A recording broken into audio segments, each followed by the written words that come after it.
Fairy Platinum Plus, our best clean, even on a short cycle. I keep my home fresh with Febreze Revolution plug-in, and I use this. Febreze has smart programming to digitally control how much scent is released, so you never stop noticing freshness for up to 90 days. Oh, does mine have smart programming? Febreze also has a refill reminder light. It even reminds you to refill it? So I never miss a day of freshness. Wow, it's so fresh. Upgrade to Febreze Revolution. Marcus, you're fired. I am going to be your basketball coach. I'm Johnny. I'm your homie with an extra crony. He's just one win away from his Special Olympics title. I need you to get a good night's rest. Look at you. They respect me. Champions. Childhood nowadays. It's not all fun and games. But we've been fighting for children for the past 130 years. And we've kept adapting to whatever challenges they face. By remembering the NSPCC in your will, you'll make sure we always do. Your gift could mean support, guidance, and protection when it's needed most. We believe that a safe and happy childhood is the most powerful gift there is. Will you give the most powerful gift by remembering the NSPCC in your will? Search NSPCC Gifts in Wills or call today. Right now at Wren, there's 50% off all fully built kitchen units. Plus there's 20% off sinks in our best ever sale. Hurry, offers end Wednesday.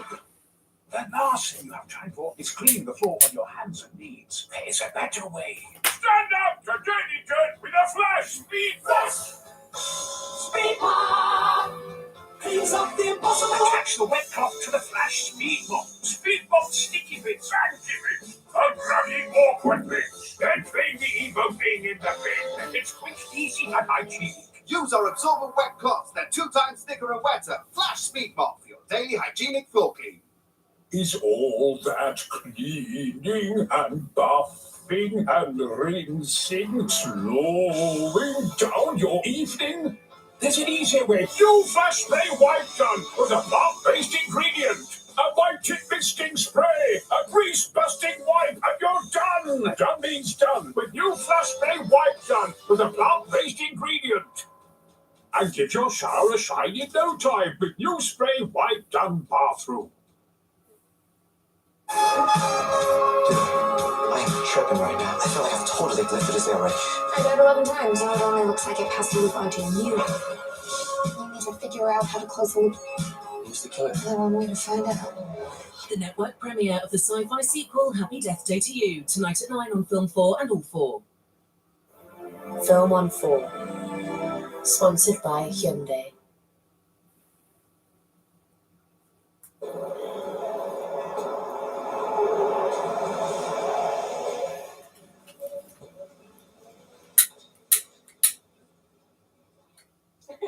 Sorry, I got hung up, sweetheart. Oh, I know. You remember Bruce, don't you? Bruce gave me a lift home. Sure. Well, thank you, Bruce. No biggie. Hey, have a seat, man. Where were you? Oh, I was just out driving around. I lost track of time on it. Oh. I get a cruise. Oh, no. You gotta? Yeah, I got it. Well, I hear that. I'm beat. Hey, the night's just starting to cook. Going to hear a new band, Stinky Nightgown. Stinky Nightgown? Oh, you like them? Oh, sure. Oh, yeah, we got all their stuff. They're going to record as soon as the drummer gets out of rehab. Hey, you dudes want to hang with us tonight? No problem. Hey, why don't you go, sweetheart? I bet you enjoy that. Oh, wow. You don't mind? Hell no, I want you to go. Thank you, sweetie. Let's fly. Oh, have one of those sex dreams about me tonight, okay? Okay. You're welcome. You had this dream where he was a big stupid dog, and I was a little smart dog. And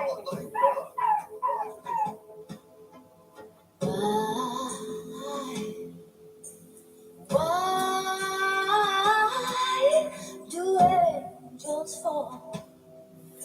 Are they letting go of heaven? Are they letting go of heaven? Or learning well how to fly? Hey, hey, a lesson learned. There's trouble at the door, trouble at the door, and sweeter for here today. I know I don't want a water. Will forgive myself for the way I've been for so long. Oh, I know I don't want no water, but I do believe love is the only color.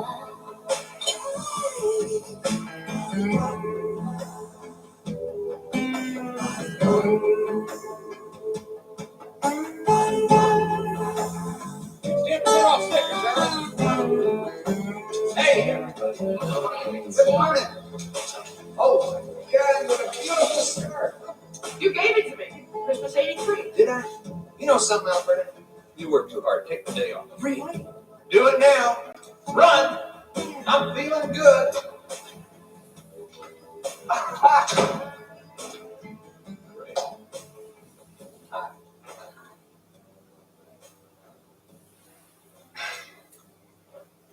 I was thinking about last night. Oh, Lord. Me too. I'm talking about Zora. She's really very upset about this, us. Why? Well, just because nobody's ever come between us before. Well, sweetheart, I want to come between you and Zora. Well, I know that, but you have. Well, how? Well, wait a minute. What did she say? It doesn't matter what she said. You know, this would be so much easier if you were a parent, then I can explain it. Wait a minute. What is this? Something feels really off here. Well, look, Zora's really upset, and you couldn't see her upset for any longer than you could take it. And this is as long as I could take it for. All right. Let me talk to her, all right? What are you going to say? Huh? You going to explain? What you going to say? I mean, what's the big deal? Come on, Hal. What was this? This was nothing but some kind of... Some kind of what, Sarah?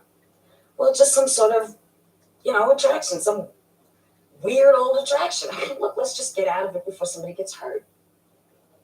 All right. Oh, okay. I see what this is. What? Now, you can go on with your little speech if you want, but this is bullshit. I mean, this is bullshit. Don't give me your motherly crap about Zora. What's going on is you got scared. What do you mean wait a minute. You know what? Just back off. Oh, yeah, right. Yeah. Oh, right. Just back off, right? Walk away, make your life easy. You think you can control every goddamn thing, don't you? Hell, you can even have a kid without even meeting a man. All you gotta do is put a bunch of pictures on the wall and call it daddy. I got news for you. It doesn't work that way, Sarah. I have news for you, too. You stay away from us. That's what we both want. You just stay away from us. Yeah, I got a say in this, too. God damn it, I'm her father. I know I don't want water, but I do believe love is the only color.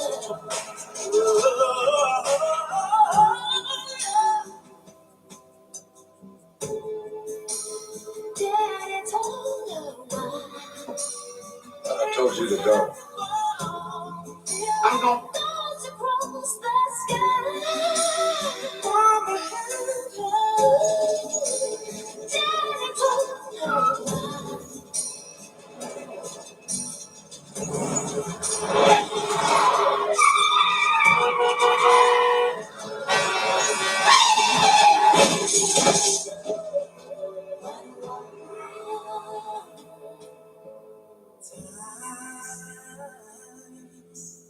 Time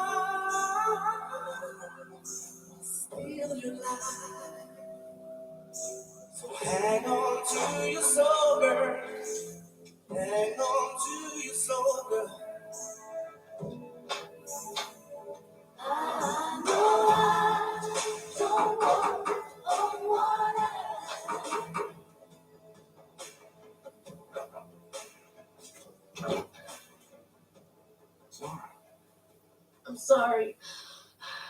I can't think of any place else to look. I have to see my mother.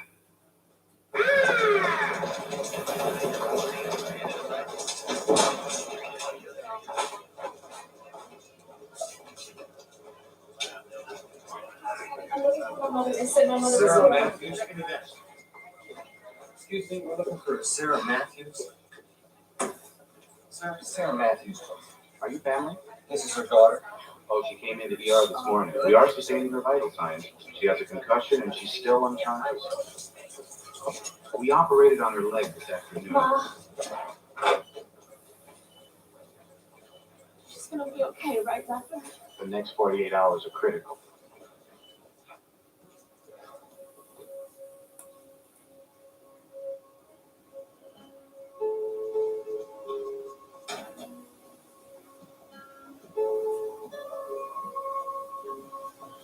Mr. Jackson, Miss Matthews, at this time we ask family and friends to make a blood donation. Honey, why don't you go first? Come on, I'll take you. It's just right down the hall. Don't worry. It's gonna be okay.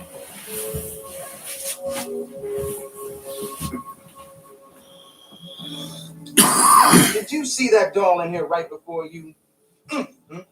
Coffee with just the right touch of cream. Ooh, was she hot? My palms are still sweating. Blue jeans and a red tie. Her butt was a 10. You saw her? She's my daughter. And the interesting thing is she's AB negative. It's not very common. Well, she's an unusual girl. She won a science award last year. State contest, first prize. You don't say.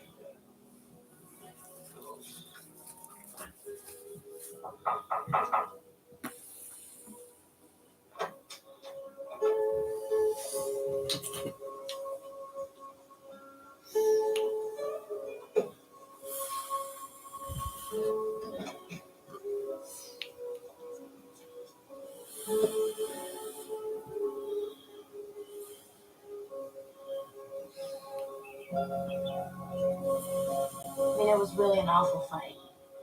And then, well, I guess it's just like what you're afraid of. That you'll yell at someone and fight with them. And then they'll die or whatever. Well, I had a fight with her too, though. So we'll never really know which fight actually got her run over. One thing we do know, though, is neither one of us can ever fight with her again. Which is too bad because she's so damn good at it. Yeah. Yeah, well, you can fight with me. Just can't win.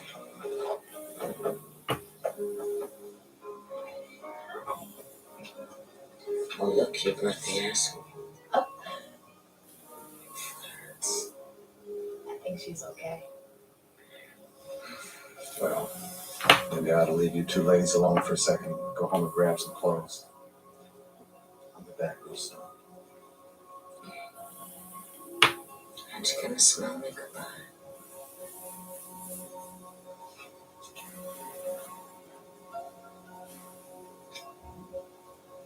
Better make it two. Yeah.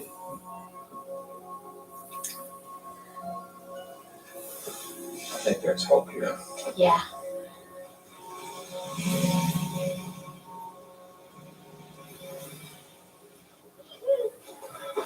You should have called, man. You should have called. How do we need to talk? Oh, I don't think we need to talk, sweetheart. That was never really our thing, was it? You can get down on your knees to me. I'm still breaking up with you. Well, I think you should break up with me. Bruce is a hell of a lot better for you than I could ever be. No, I don't think you understand what I'm trying to say. It's over between us, so don't try and stop me. Okay, I won't. What happened to this house? Where did we go wrong? I mean, we were going to buy a dog together, a terrier, or maybe a lab. Well, boy, I sure am lucky I found out about you before we wrecked his little life, or we had to fight over splitting him up. Let's not keep Bruce waiting, all right, honey? Yeah. Okay. Okay. Bye-bye. Don't hate me, Hal. Please don't hate me. I want you to just remember the good times. I want you to remember the way we were. Okay, I will. Bye-bye. Thank you, honey. Oh, you'll find somebody else. I know you will. Maybe not right away, but in the long run, I think this is for the best. You know, someday I think you'll thank me. Going to take them a long time to get over this. We're talking years. Bye. Poor dude. Bye. Bye. Oh, God. Good morning. Morning. Just the man I need to see. I need to talk to you for a second. Sure. Hello, darling. Bye, Sebastian.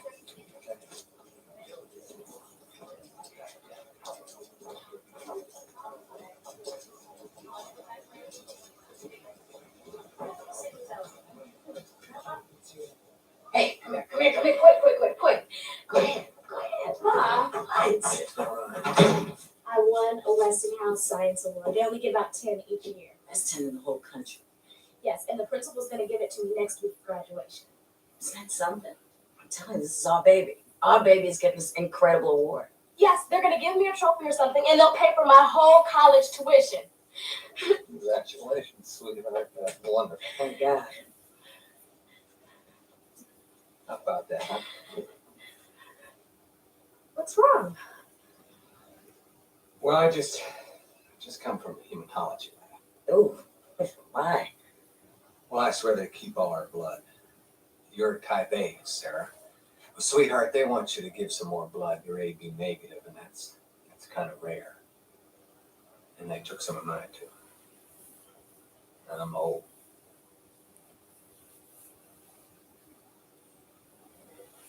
You couldn't be. They did it twice. I'm old. Wait a minute. What are you saying? Well, it turns out that I'm not her father.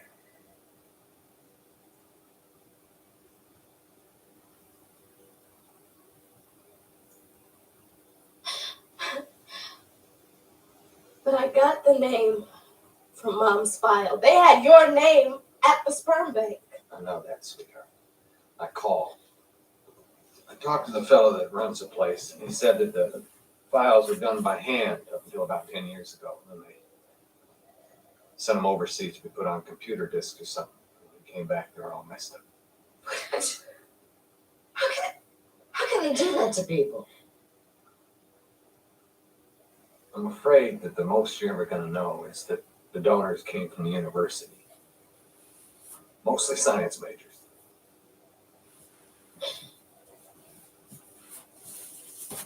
You're not my father.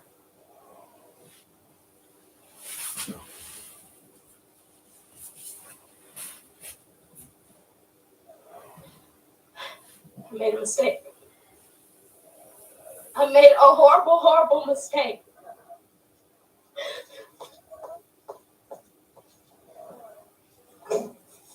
Should I go talk to her? She just has to be alone for a while.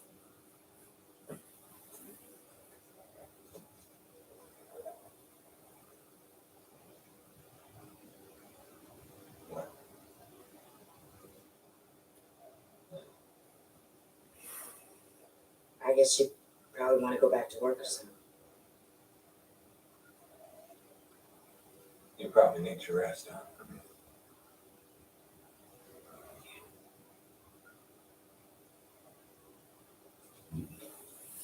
Okay then. I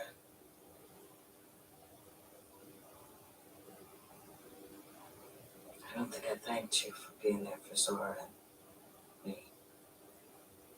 I wanted to be there.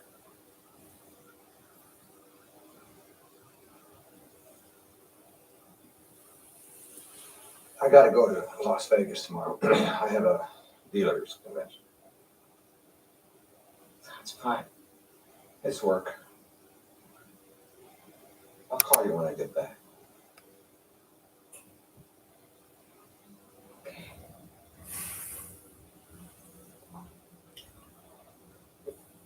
Sarah, I'm sorry.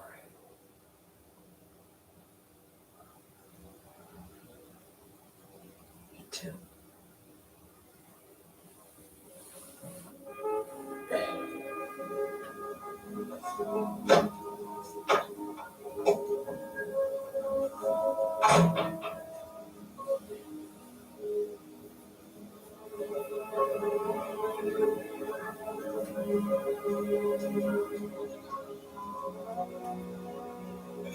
Hey, Miss Westinghouse Award!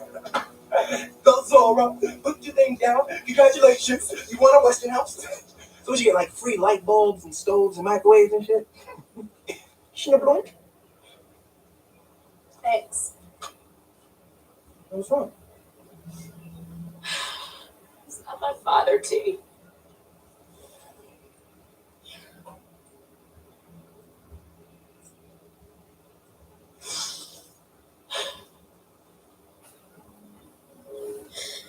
You know the worst part?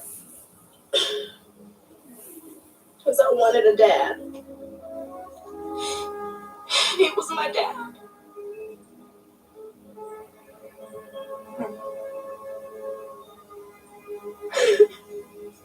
I'm sorry, baby.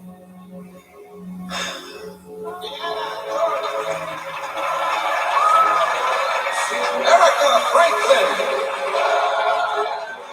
Listen, Penny.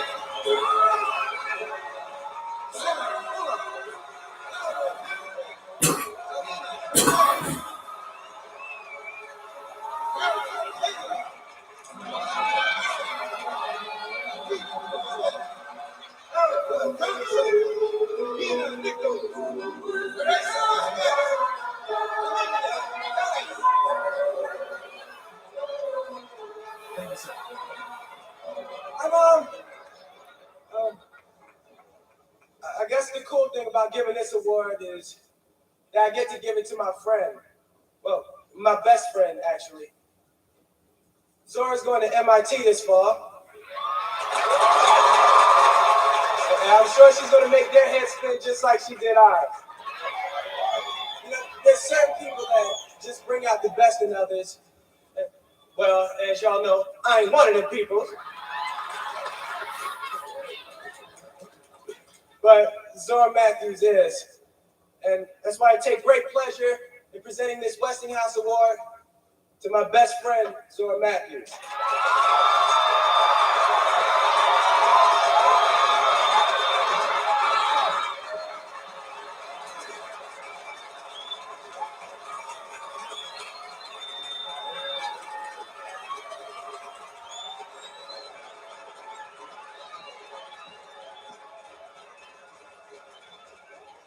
They said I should say something.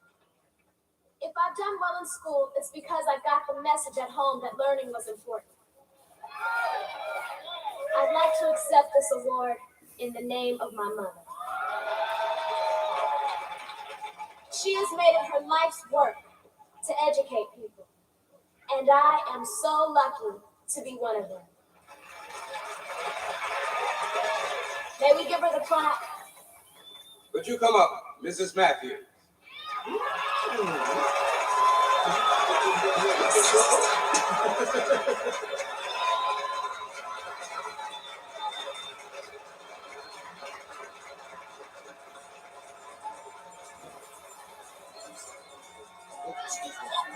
Sorry. I'm sorry. Oh, I'm sorry, miss. Sorry. Oh, don't shoot. I'm sorry. Excuse me. Come through. Excuse me.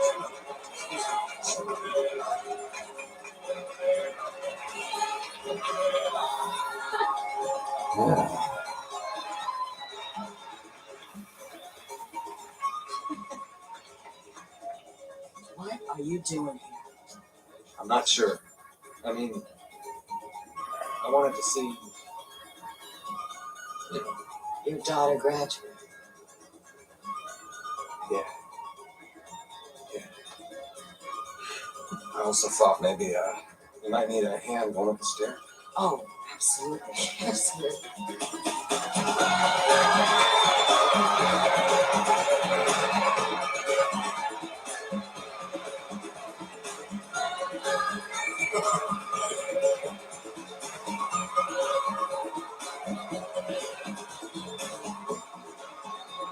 my mom and Your dad. my dad.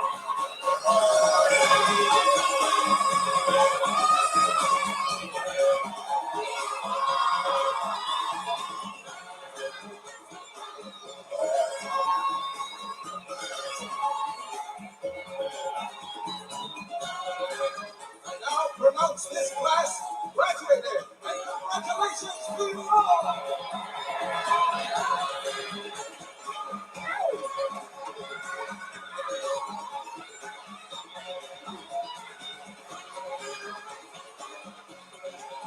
Hold on. Sit down for a second. Chill. Stay your seat.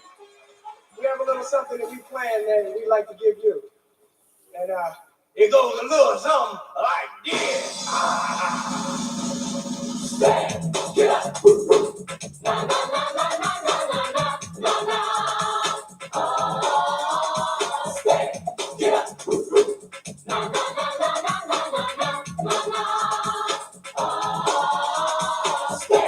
Gonna reach my goal like Barkley. Gonna bring the leg, you can't stop me. But I'm on the follow.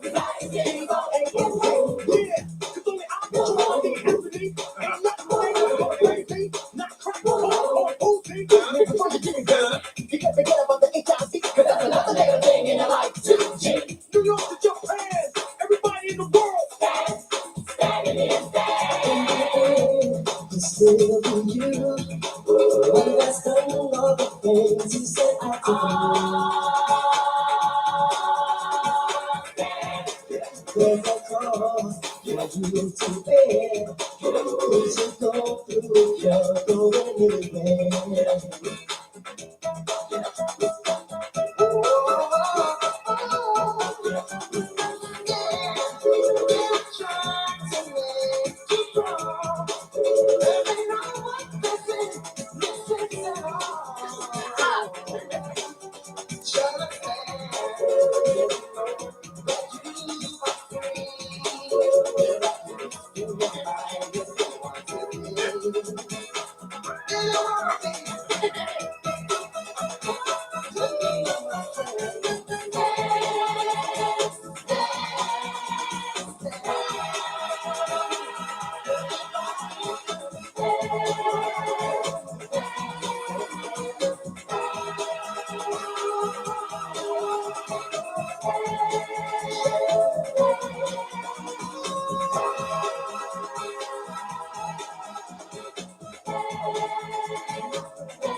comedy with two top gems of the genre, Steve Martin and John Candy, in the simple story of getting home for the holidays. Stream Planes, Trains and Automobiles now on all four. Next tonight, Groundhog Day meets sorority sister slasher. Happy Death Day to you.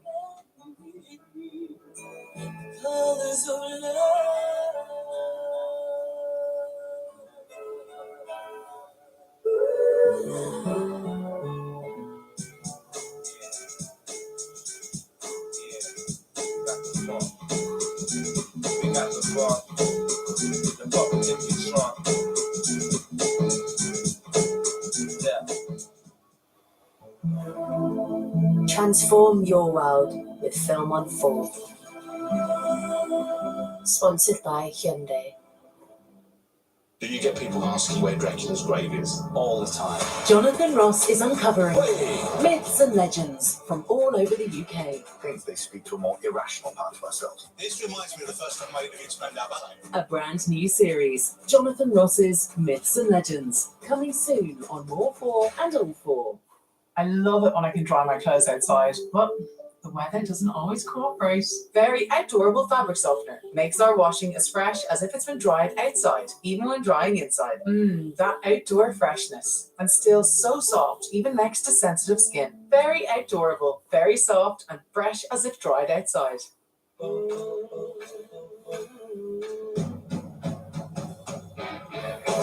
Set yourself free with Starling and teach your kids about spending and saving with Starling Kite, the debit card and app that's linked to yours. Voted Britain's best children's financial provider 2022. You're not getting this back? What happens when Lenore lovers try Lenore and scent boosters? What is it? It's the Lenore Dream Team. Just condition as usual, boost with the matching scent, and go. Mine. It's just too good. The Lenore Dream Team. More of the scent you love.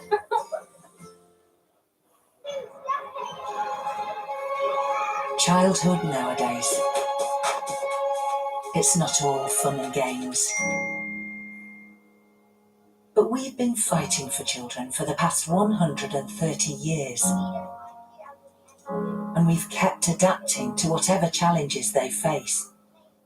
By remembering the NSPCC in your will, you'll make sure we always do. Your gift could mean support, guidance, and protection when it's needed most. We believe that a safe and happy childhood is the most powerful gift there is. Will you give the most powerful gift by remembering the NSPCC in your will? Search NSPCC Gifts in Wills or call today. No matter what you use to fight a cold,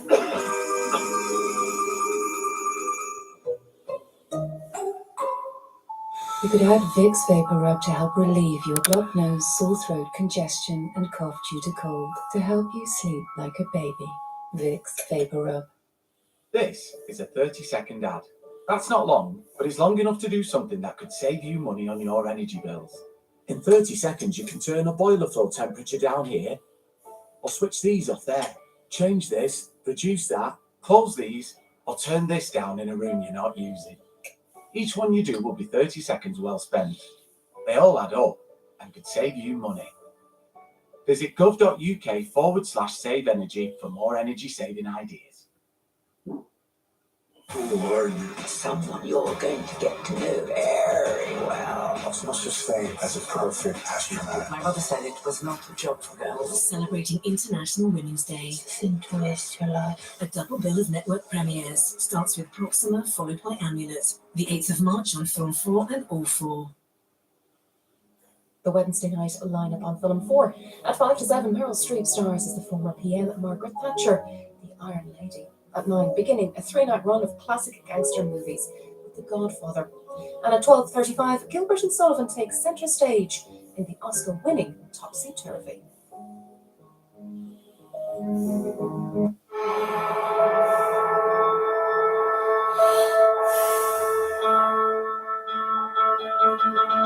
a network premiere of a sequel to a sleeper comedy horror hit now on Film 4.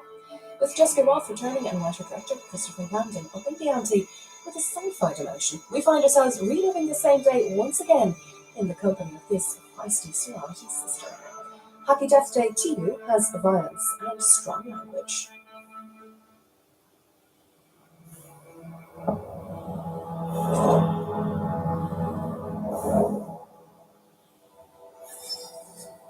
Simply electrifying.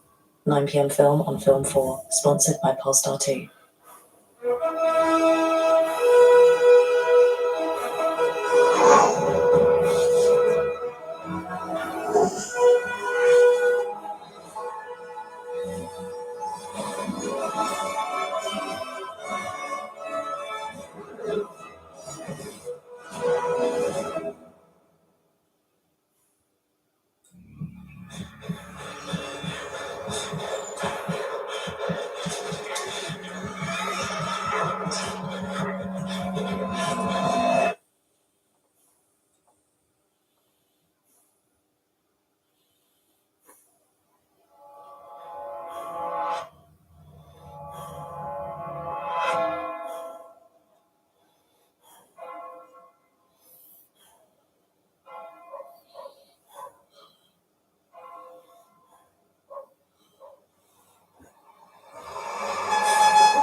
No!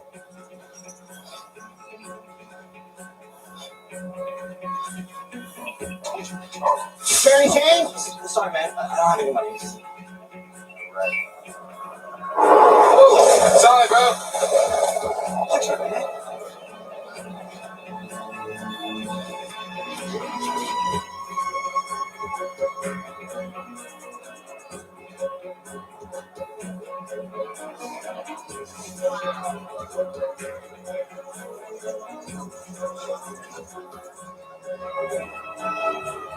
Stop the warning. Sorry, don't speak English. So sorry.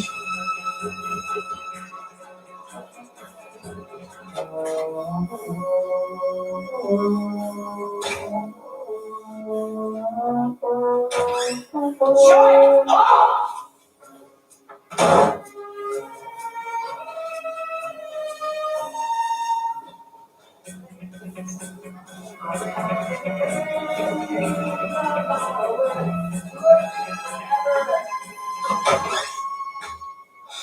She's back? I'm not sitting in my car again. It smells like hot pockets and feet. Get out! I just want to clean underwear. It's my room, too. Oh my god, Disneyland. Oh my god, Disneyland. What? Oh my god, seriously, right now, man. Creepy, oh my god, you know how to see this. Well, I understood 2% of that. Don't just come now. Where?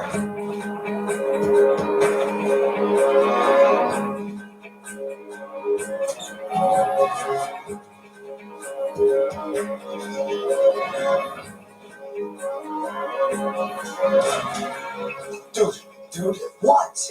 You need to get in here right now. It's gonna be good, man. It is.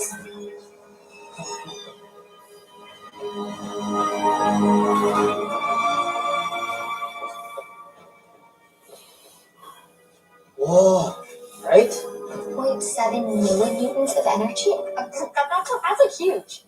When? Yesterday, 12:01 a.m. Damn, this is crazy, man. Yeah, but Ryan, we have no idea what set the device off. Like, lab was locked. It's almost like it decided to fire on its own. That's it! I'm coming! Hey, where are you guys going? It's Churro Day at the cafeteria. Oh, Dean Watson, hi. Love the tie. Are those cats? Turkish Angora. Don't change the subject. What subject? That!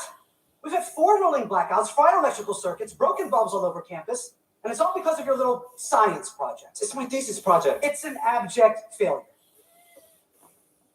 This university's science department prides itself on pioneering, forward-thinking ideas that yield results. Results that lead to patents. You see how it works? So it's just about money? Yes, Mr. Fan. I hate to shatter your illusions, but somebody has to keep the lights on around here. Something you seem hell-bent on stopping. Literally. Consider this joke of a project suspended, effective immediately. What?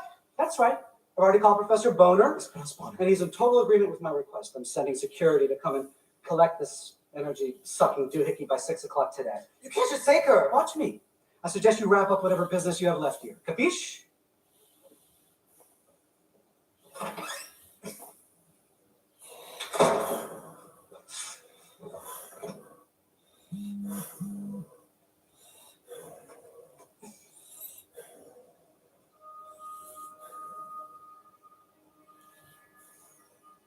Hello?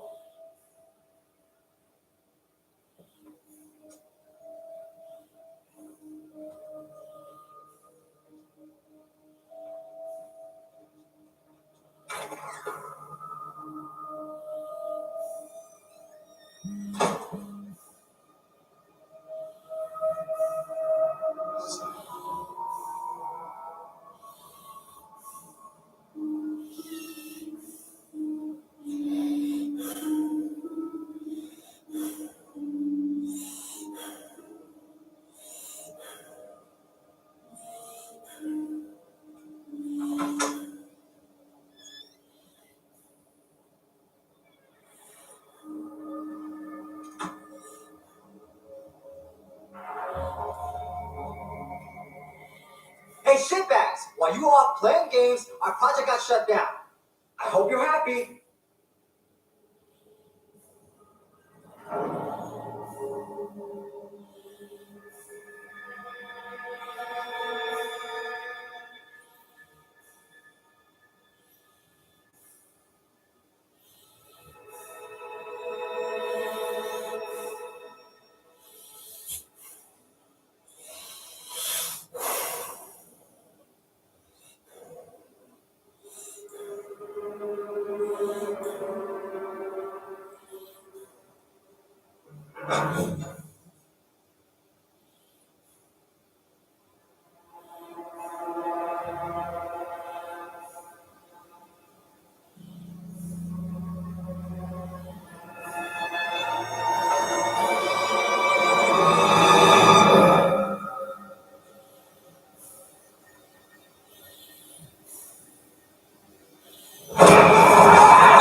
What's wrong with you? Why are you sneaking up on me? I was bringing you a mouth covered in bacteria, so that's $2 wasted.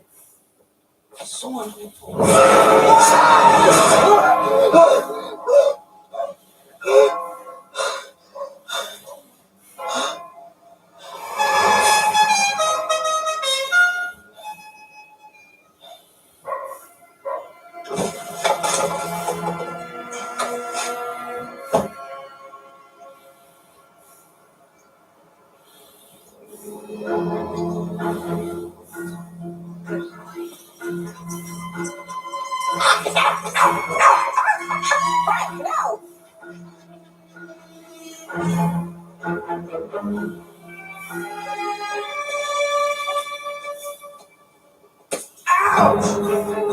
Dude, what's your problem? I'm so sorry, man. I'm so sorry. Sorry, bro.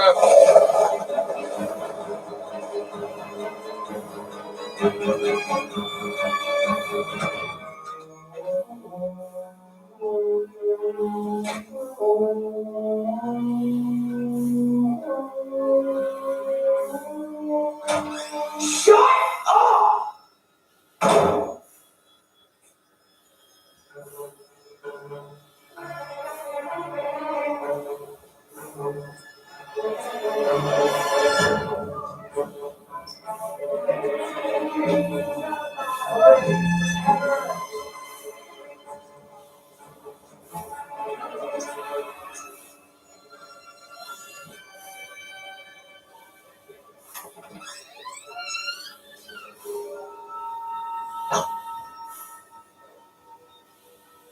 What? Dude, I am tripping right now. Yeah, no shit. No, seriously.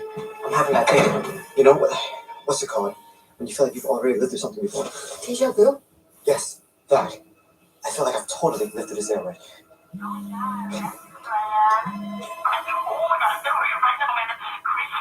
I gotta call you back. Just breathe. Just breathe. Listen to me. The day reset when you died, right? Yeah, some psycho dude in a baby mess attacked me. But it was just a dream, right? Tones is dead. So is Lori. And who's the killer this time? Hello? Will someone please explain what the hell is going on?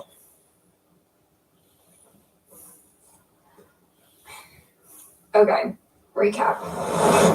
So I was stuck reliving the same day, Monday the 18th, over and over and over again until someone wearing a Bayfield baby mask murdered me on the night of my birthday. I had no idea who it was because I was such a crazy bitch. And so many people hated my guts. So, I heard her suggestion. I made a list of suspects. Turns out it was my roommate Lori, who kept on helping a serial killer escape from the hospital, hoping it would look like he murdered me, when in fact it was her all along, and all because she was jealous of an affair I was having with my college professor earlier, who was married. Yeah, I know, pretty shitty. But anyways, I finally kicked Lori's crazy ass out a window and killed her, which broke the loop, or so I thought. But now it only looks like I passed the loop onto you, and you're going to be stuck reliving this day until we figure out how to stop it. Of course. I'm still dreaming. Wait, what? It's like Inception. It's a dream within a dream. Bro, you're not dreaming. Ryan, Shh. I'm trying to wake myself up. there, see, you're not dreaming. Why'd you hit my penis? Why are you acting like this? You smacked my dick. That's rude. Barely touched you. Okay. Show me where you died.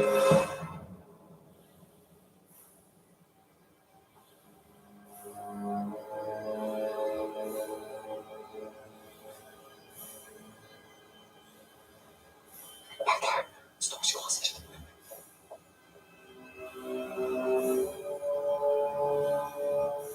Hey, give me that. Can't for myself. You had enough, haven't you?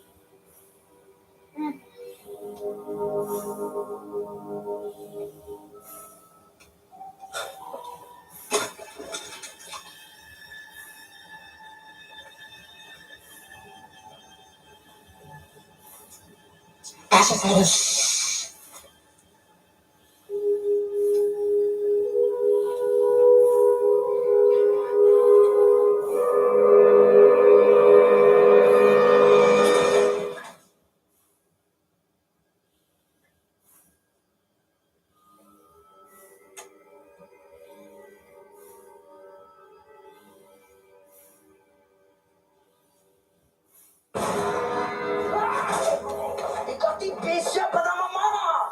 You asshole! Why'd you hit me? What are you thinking about me? Oh, I think my cheekbone's broken. What is happening in here? I broke my cheekbone. Was it him? No. He was here when I died before. What? Where'd you get that mask? It was just laying in the hallway. Somebody must have dropped it. That's it? I've had it! Wait, where are you going? Tour day at the cafeteria. We've had 4 rolling blackouts, fried electrical circuits, broken bulbs all over campus. And it's all because of your little science project. Wait. What science project? The Sisyphus Quantum Cooling Reactor. We call it SISI for short. You see all these? They're proton lasers. And when they fire, they cool the centrifuge right here to almost below 1 nanokelvin. So basically, we're trying to prove that time can be slowed down on a molecular level. It hasn't worked yet, but we did find some promising data after the device fired the other night. When? 12:01 a.m. yesterday. Monday the 18th. Mm-hmm. What? You created the time loop, dummy. That's impossible. That's not what SISI was designed to do. I don't know what to tell you. Well, maybe we're just discovering what it actually does. An unintended reaction. Maybe we thought we were slowing time, but what if we looped it instead? Now you're stuck in this day. Congrats. Oh, and by the way, you're gonna die. Again, and again, and again. Call her. Tell your girlfriend stop trying to scare me. Oh, she's not my girlfriend. Oh, are you my girlfriend? Kinda. Hey guys, are you done talking about your relationship status? Because she just said I'm gonna die. And you need to figure out how to close the loop before the killer finds you again. But I don't know how it happened. It's just It fired on its own. Oh God. Danielle, hi. Where were you? What do you mean? You ditched our house meeting? It was canceled. When? After I kicked my murdering roommate out of a window. Exactly. Who's gonna pledge Kappa now that we have a death curse? We're in crisis mode, Tree. Ew. Who are these people? Hi, I'm Samar. Hey, Samosa. My head's the middle one. Anywho, call me as soon as you're done with your creepy little Comic-Con meeting. She just called me Samosa. Yep. You think she likes Samosa? Yep. Guys, focus. I don't want to die. On the bright side, you'll come back. I died 11 times. 11? Hell no. That shit hurts. Wait a minute, guys, I have an idea. We just need to find the safest possible place and wait it out there. Where?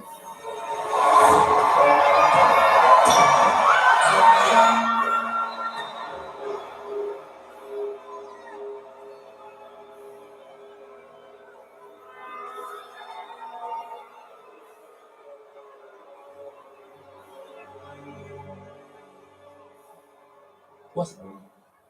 Just safety in numbers. I'm like hiding in plain sight. Who picks a creepy baby for a mascot anyway? I knew I should have gone to my team.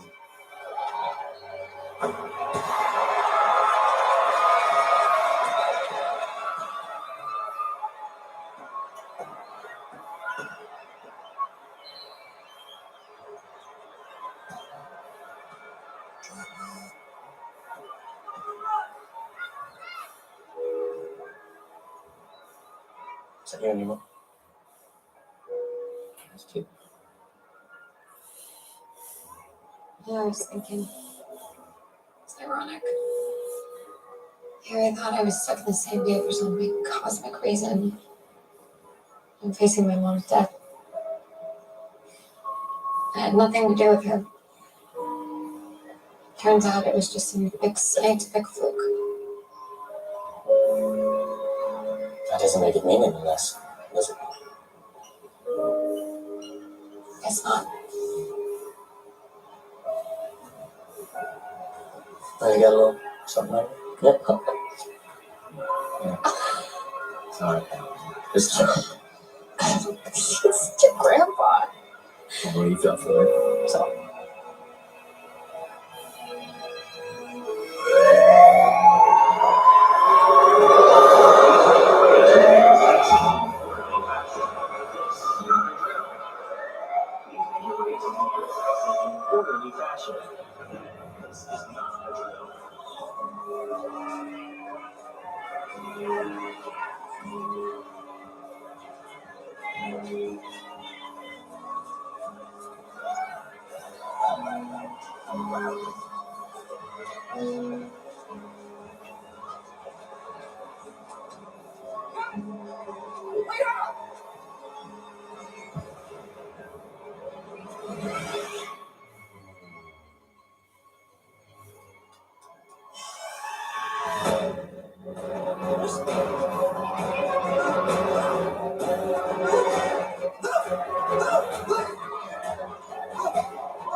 Oh.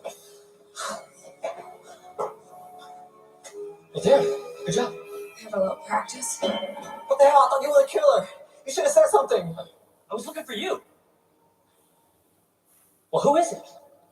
Only one way to find out.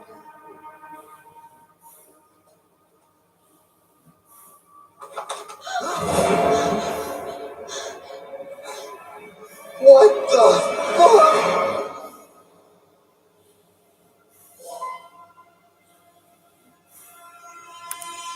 You sure you don't have a twin brother?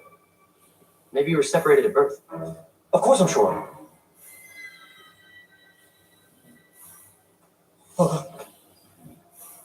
Oh shit. Oh shit is right. Who are you? Who do you think I am, dummy? It's you. Duh. What the hell is going on here? I was trying to close the loop, but somehow I got knocked into a parallel time loop. We're all in serious danger. The longer we exist in the same dimension, the worse things will get. It's a butterfly effect. You have to kill her.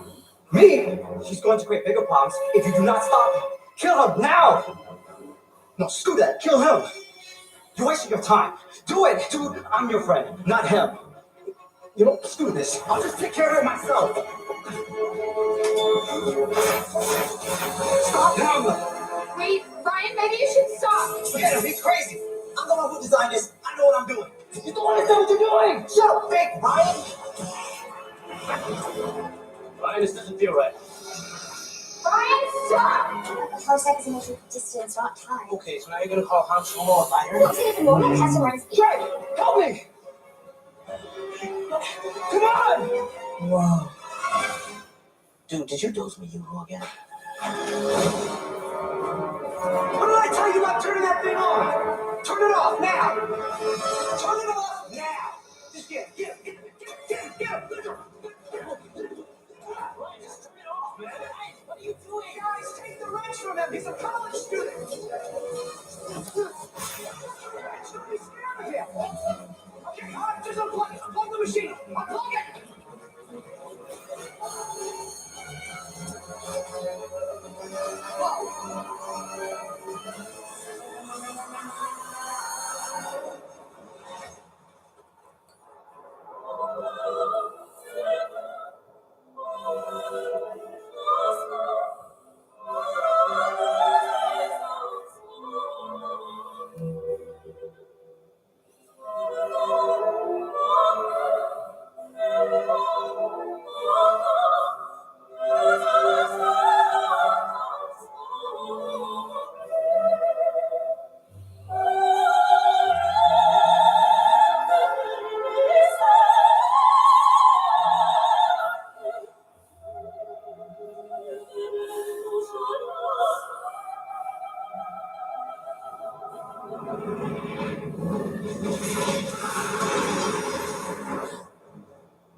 Polestar 2 sponsors 9 PM film on Film 4. Okay, got it. Relive the rise and fall of the Corleone family. All my life I want to know, but I don't want out. Part of our Academy Awards season. Don't ever take sides against the family again. I'm gonna make it an offer again with you. The Godfather trilogy stars with The Godfather tomorrow at 9 on Film 4 and All 4. Welcome to Sky Vegas. Our daily free-to-play game prize machine looks set to crown another winner. Here comes the confetti. Bonus rounds activated. Wait, there's bonus rounds. Extra free spins? Extra cash prizes? Daily jackpots of up to 1,000 pounds? The prize machine, still free to play. And with bonus rounds, there's even more ways to win. What a bonus! This is a 30-second ad. That's not long, but it's long enough to do something that could save you money on your energy bills. In 30 seconds, you can turn a boiler flow temperature down here, or switch these off there. Change this, reduce that, close these, or turn this down in a room you're not using. Each one you do will be 30 seconds well spent. They all add up and could save you money. Visit gov.uk/save energy for more energy saving ideas. To choose Grana Padano is to embrace its unique Italian values. A moment to be shared. Grana Padano.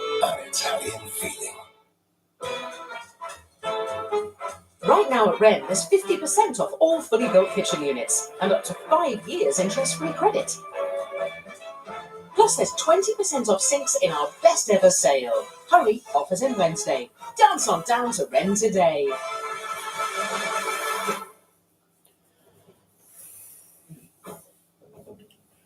Oh.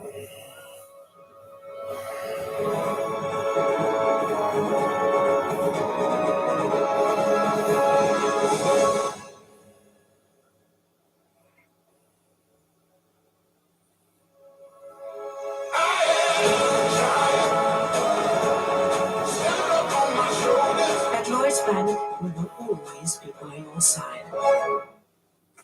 I just sold my car. When are you going to part exchange? I was, but who knew you could get a better deal if you sell to We Buy Any Car? Just sold my car. Do we buy any car? Hey! Just sold my car. Yeah. Do we buy any car? Just sold my car. Do we buy any car? Just sold my car. To find out how much your car's worth in 30 seconds, enter your reg number now at WeBuyAnyCar.com.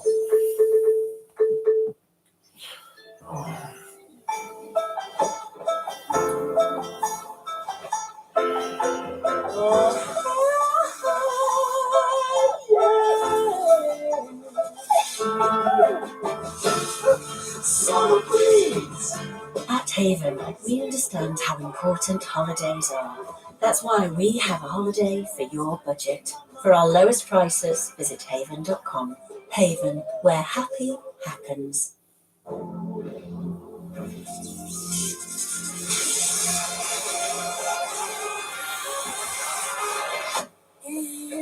Think we're done yet? Yes, we are.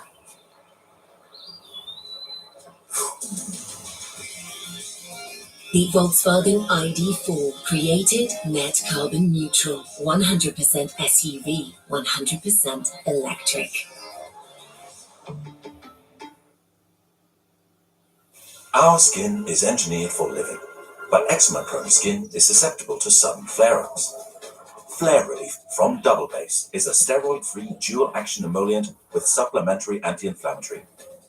It's engineered to treat and prevent flare-ups, reducing redness and inflammation. Intelligent hydration starts with unique emollient technology. The difference is Double Base. Off to work? Yeah, you. Yeah, working from home. Right. You're not boxer. Yeah. Shall we? Oh, machine! Hello. Cucumber. Tiny. Ginormous. So juicy. And to think, this little old spud is helping to fight food waste. All this. Rescue phones. Darling, See ya. Join the fight against food waste with Oddbox. The greatest sporting spectacle on earth is back. New season, old rivalries. Can anyone catch Max Verstappen? Or will Lewis Hamilton lead the pack once again? Formula One highlights coverage from Bahrain, Saturday at 7:30 on Channel 4.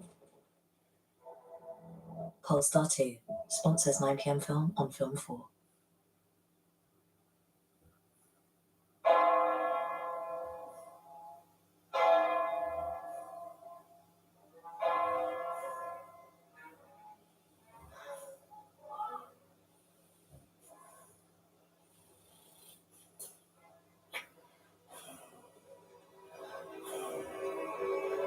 Okay. Good. I wasn't sure if you wanted to sleep in or not, so.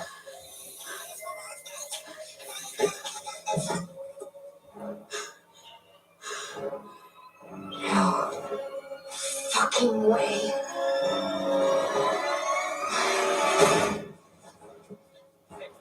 I pulled your clothes for you. Ryan! Get in here right now!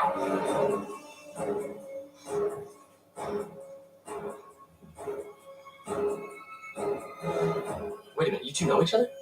Yes! Ryan, you dumbass! You sent me back! What? It's Monday the 18th! I don't believe this. I just got out. How could you do this to me? Who's this crazy white girl? Maybe it was a bad dream or something. Oh. It's a nightmare. This sucks. It sucks. The biggest mega balls in the history of shitty ball suckery.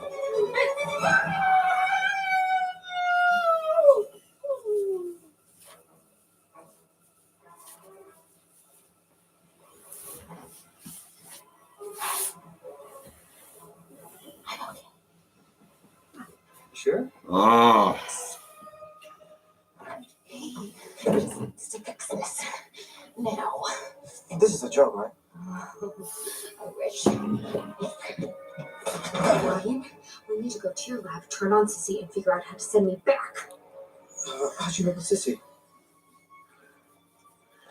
Oh my god, just let's go.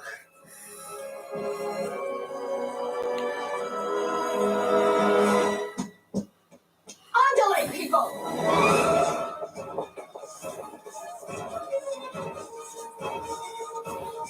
Hey, stop global warming? A simple no thanks would do. Sorry!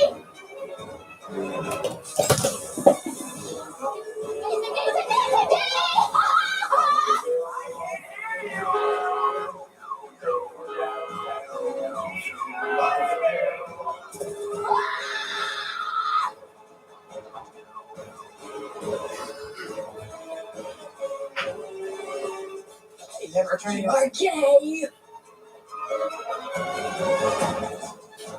Where are you going? The last back that way. I have some business to take care of first.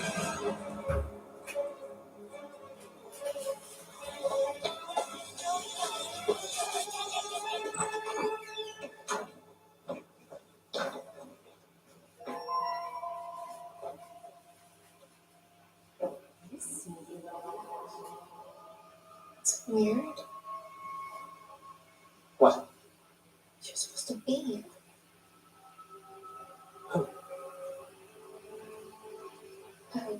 Never mind.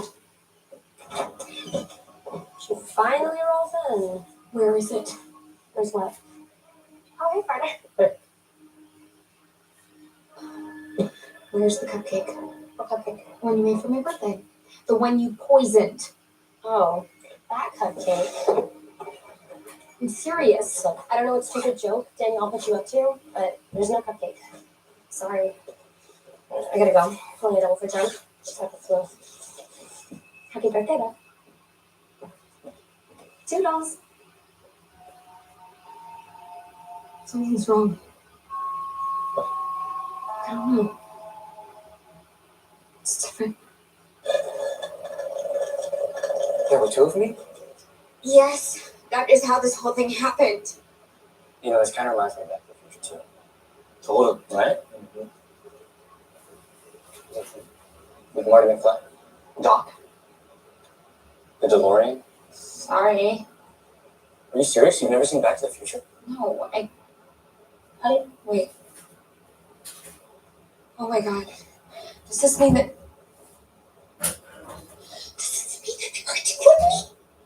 I highly doubt it. It's almost impossible to create a holographic universe. You're probably stuck in a quantum cyclic dimension. There's only one of you here, because the other you got knocked into a parallel dimension somewhere in the multiverse. Okay, Brian, thanks for clearing that up. That was super helpful. You never heard the multiverse theory? I don't look like someone who knows what a multiverse is. Okay, look. This is our universe. Okay, well, look. In theory, the universe has 6 dimensions. Now, if what you're saying is true, then maybe you woke up on the same day, but not in the same dimension. That would explain the anomalies. So, how different are we talking here? Well, it depends. Oh, shit. Danielle, I'm sorry. Okay.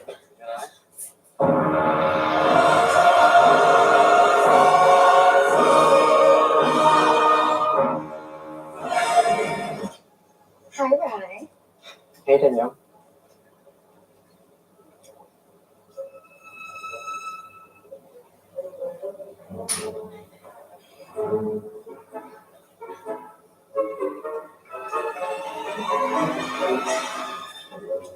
Did that look real? I'm auditioning for this year's production of The Miracle Worker. Did you know kid, Frank, was blind and deaf? Helen Keller. Excuse me? Dan Frank was in the attic. Oh. Whatever. All I know is acting blind is probably harder than actually being blind. I mean, this skill set it takes. Meryl Streep taped her eyelids shut just to prepare for a role. Well, somebody missed our house meeting today. Oh, I'm sorry. That's okay. Birthday girls get a free pass. Anywho, we picked this year's charity. Are you ready for it? We're doing the special needs art fair again. Nice. You do so much good, Danielle. I really admire that. Oh, please. It just warms my heart seeing all those little faces. I mean, don't get me wrong. Sometimes I try to hug you too long and it gets a little uncomfortable. But you just get used to it. And at the end of the day, there is no greater gift in life than the love of a child.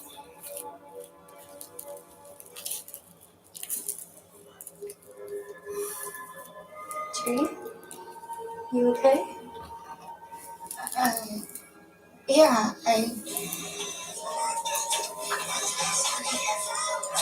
Hey, Dad.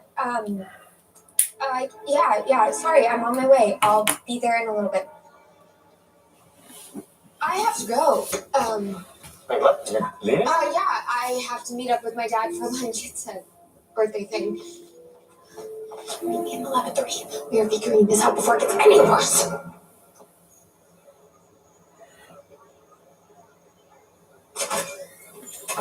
Hey, sorry I'm late. It's okay, sweetie. It's just been a weird day. Everything okay? Yeah, it's just stuff, you know. How's school? It's fine, Dad. Are you ready to order? Not yet. We're still waiting on one more. One more. Okay, I'll be right back.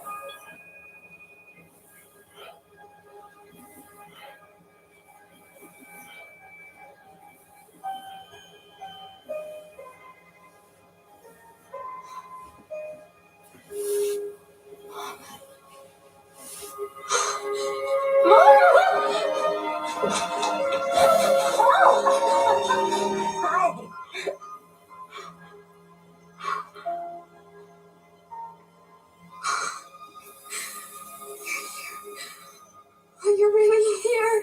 Well, of course I'm here. It's our dad. Are you okay? Yeah. Oh, good. I'm fine. I'm just. It's good to see you.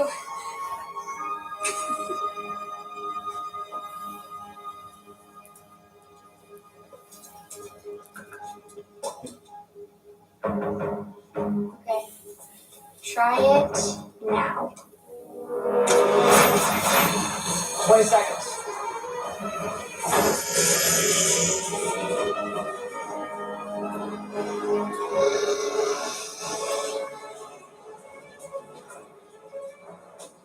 It's normal? Don't worry, it's not gonna blow up again. Again? 10, 9, 8, 7, 6, 5, 4, 3. Leave it. You told me to. No, I know. I changed my mind. This must be the crazy white girl. Hey, Trey. Why Hey. Why the change of heart? Everything's different. Different how? Wait, when were you going to tell me? Tell you what. About Danielle. What about Danielle? Apparently you guys are dating. Wait, I thought you knew that. I mean, you guys live in the same house. No, I definitely didn't know. But the bigger question is, does she know?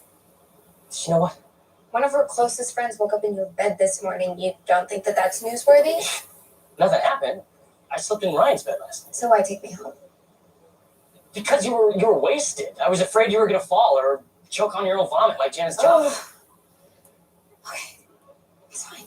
It's fine. It's fine.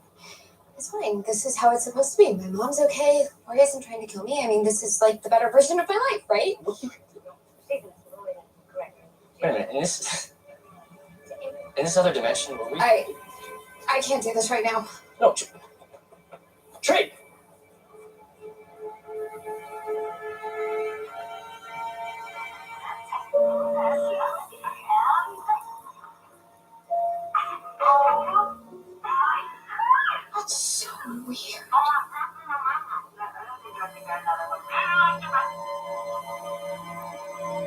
These memories of mine.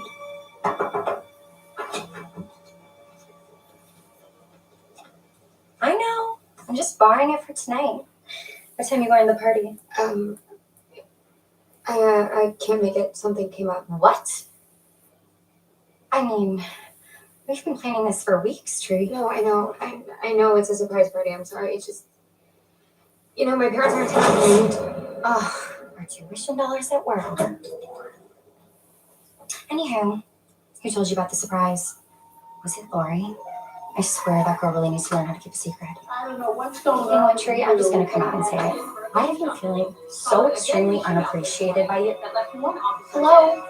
Humes was the subject of a nationwide manhunt that ended after a 5-month pursuit across 4 state lines that left 6 people dead. He's so huge. He's going to escape. Call the police. Oh, John Toombs just called the police. What? What did you go in there? Shh. What are you doing?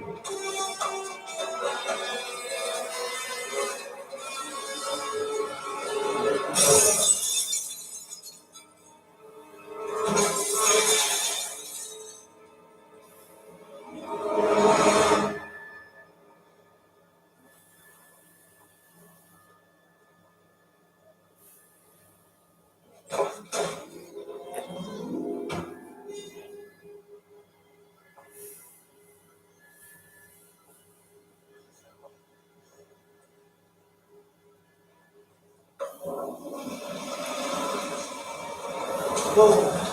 Drop the axe. Wait, I can't Drop it now. He's escaped. He's going to kill someone. Face this wall. No, you don't understand, Lori. I'm not asking again.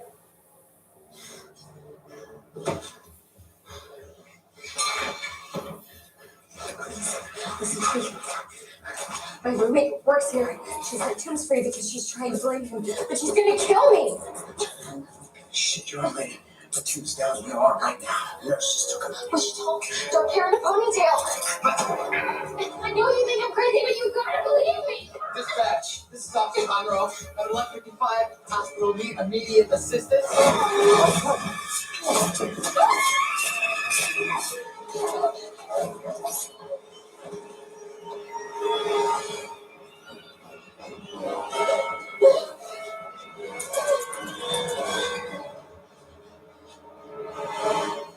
I know it's you, Lori.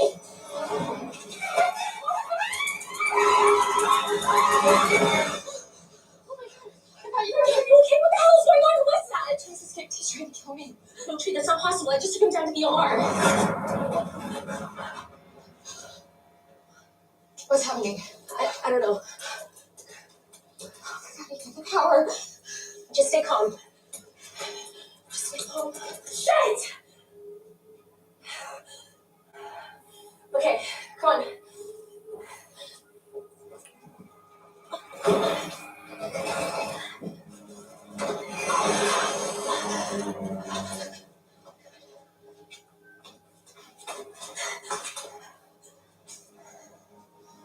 How are we? This must be one of the floors under construction. God, there's an emergency exit on the other end.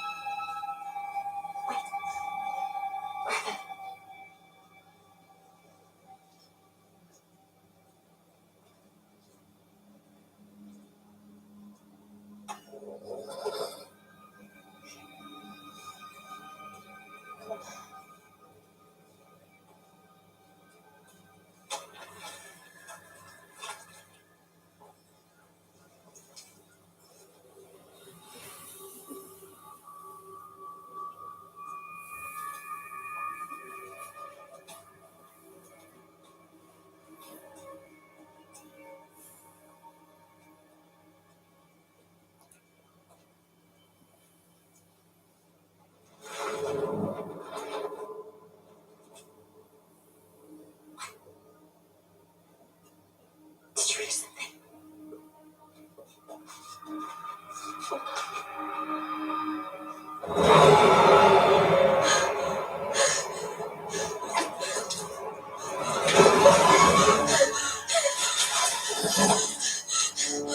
Okay, Russell, let's see what you got.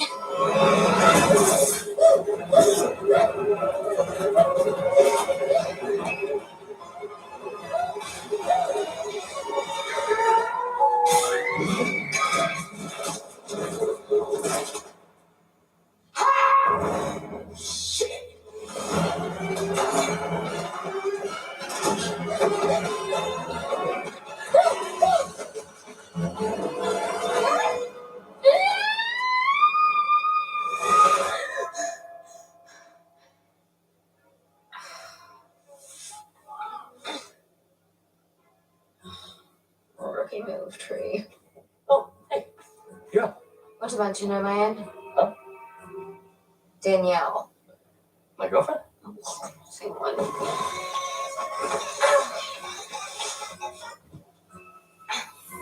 You okay? Yeah, never better. Okay. Folded your clothes for you. Look, no offense, but how could you possibly end up with her? Who? Danielle. She's nice. Nice. Wait a minute, isn't she like your best friend? That's my vagina.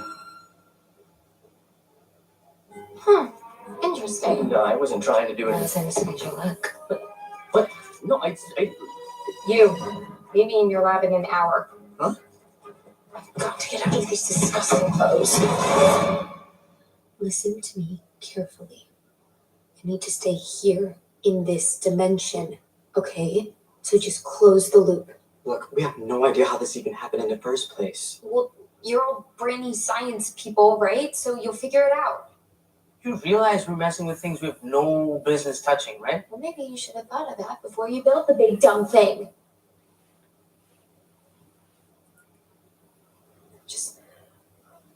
Just please do me a favor and try to figure this out, okay? Please. Look, this is going to be a trial and error situation. We have to rule out every variable in order to narrow down the correct algorithm that will close the loop. Okay? And it's days, maybe weeks of work. And if what you're saying is true, there's no way to keep a record of our progress. I'm not following. Okay. Say we test like dozens of variables. By the end of the day, the loop will reset, right? So everything we learned gets erased. There's no way for us to track our progress simply because we just don't remember anything we learned. We'll be back to square one. Great. I'm screwed. Wait, no, I got it. Okay, you said everything resets, but your memory, right? Yeah? All right, well, then you're just gonna have to be a living record. You mean memorize everything? Yeah. That's genius. No, that's not genius. I'm not a scientist. And hello?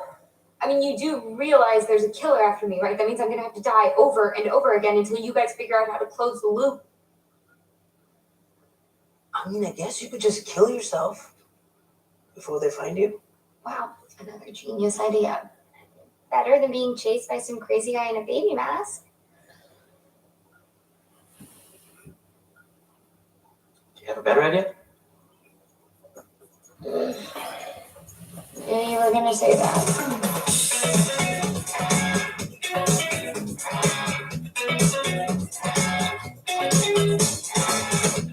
All that I want is to wake up fine. Tell me that I'm alright, that I ain't gonna die. All that I want is a hole in the ground. You can tell me when it's alright for me to come out. Gonna make you wanna believe in strong. Gonna take you down and left where you cry. And I still don't know how I even survive hard times. Hard times. I know you get to rock bottom.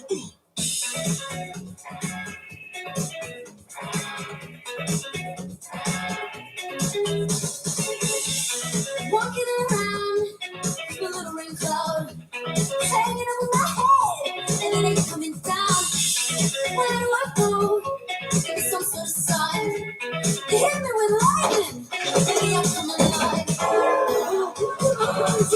Gonna make you wanna even try. Gonna take you down and love when you cry. And I'm gonna hit one more. So nothing. I'm coming down the kick. Gonna hit the ground. So nothing. I'm coming down the kick. Gonna hit the ground. Gonna hit the ground. Gonna hit the ground. Gonna hit the ground. Come on, everybody. Gonna hit the ground. Gonna hit the ground.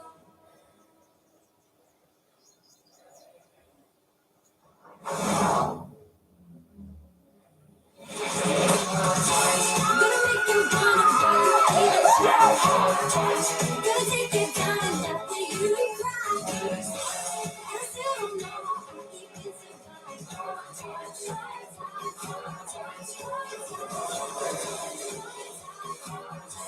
Gonna make you wanna why you even try. Gonna take you down and love when you cry. And I still don't know how you can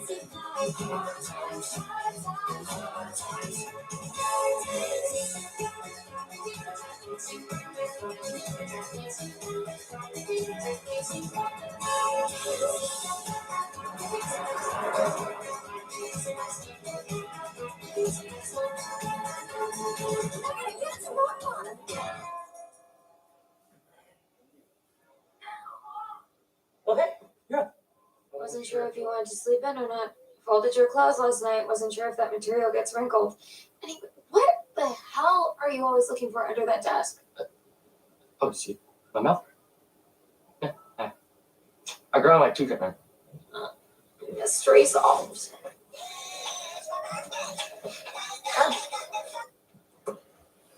Ow. You okay? Never better. I don't know if you remember my name or not. You were pretty wasted last night. I'm Carter. Hey, you sure you're okay? You're looking kind of pale. I'm fine. Actually, I'm probably gonna pass out. Yeah, definitely passing out. You gotta find the jar or what? Is she dead? Right. We'll help you. Okay.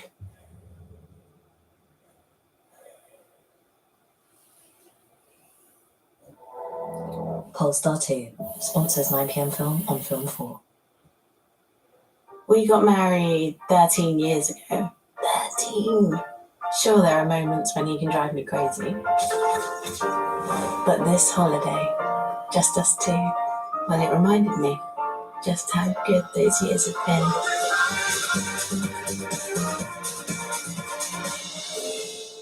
This is the moment I think about whenever I think of him, whenever I think of us. 7-night holidays from $4.99 per person. When it comes to electricals, you're in safe hands with AO.com. After all, we're the UK's most trusted major electrical retailer. We deliver 7 days a week, so whatever day suits you, suits us. Plus, we'll expertly install your new electricals and take away your old ones to be recycled responsibly, all on your delivery day. There's thousands of electricals to suit every budget, so shop now at AO.com. Moments of excitement, of escape and adventure. Quiet moments when it's just the two of you. Or the fun you have when you all get to be together. Magical moments you never planned or expected.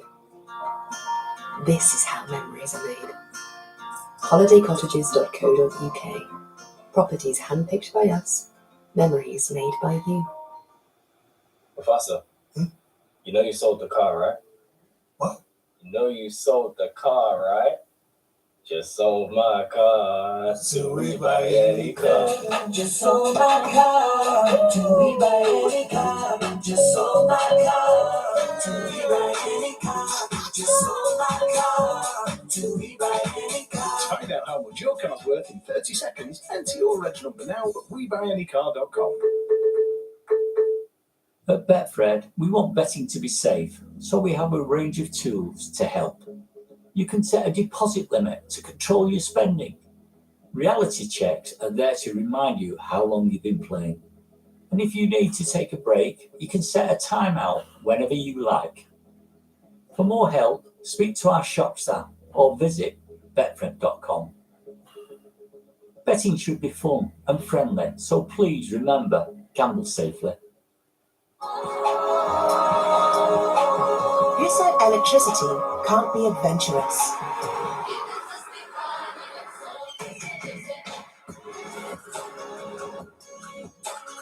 Who said adventure needs time to recharge?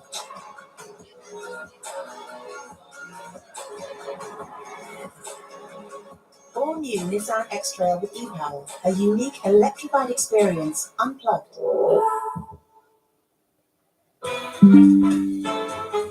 Right now at Wren, there's 50% off all fully built kitchen units and up to 5 years interest-free credit.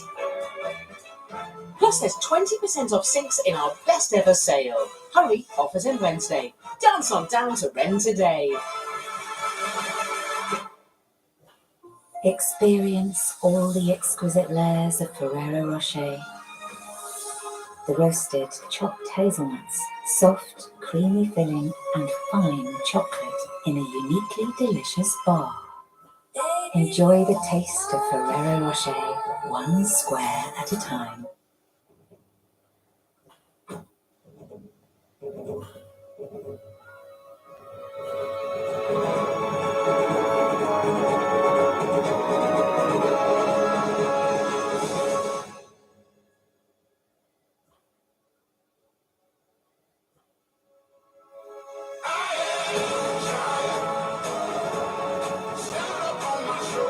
At Lloyds Bank, we will always be by your side. This is a message for every household in the UK. Everyone is entitled to government help with the cost of living. There are over 40 schemes, from support with energy bills to tax-free childcare, travel costs, and much more. See what you're eligible for at gov.uk/help for households. 3, 2, 1, lift off. Who are you? Someone you're going to get to know very well. You haven't got it, right? Good up from director Romola Garai. My mother said it was not a job for girls. And director Alice Winnicall. Sing toys to life. There's no such thing as a perfect astronaut. Just like there's no such thing as a perfect mother. Celebrating International Women's Day. Why am I here? It is your destiny. A double bill of network premieres starts with Proxima, followed by Amulet, the 8th of March on Film 4 and All 4. Polestar 2 sponsors 9 PM film on Film 4.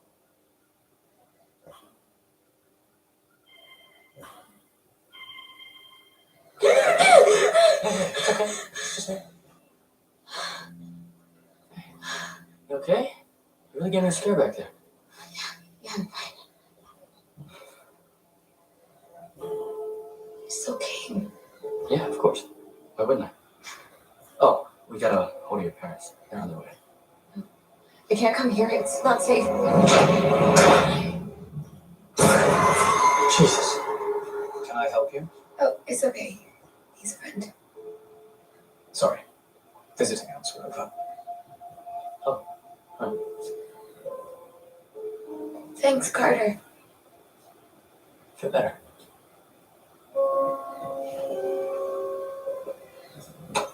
I guess now you know why I wasn't in your class today. Pardon?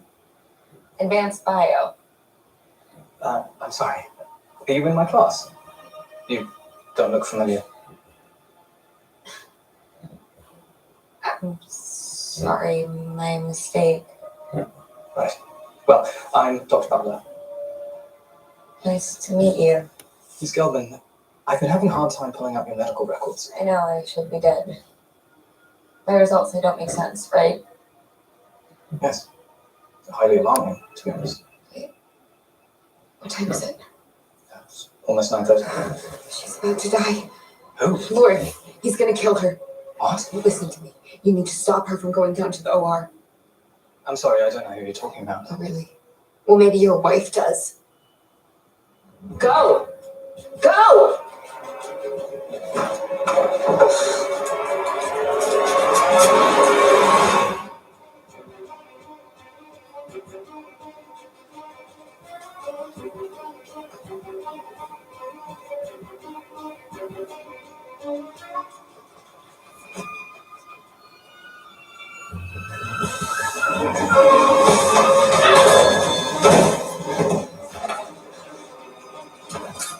Sorry.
Sorry.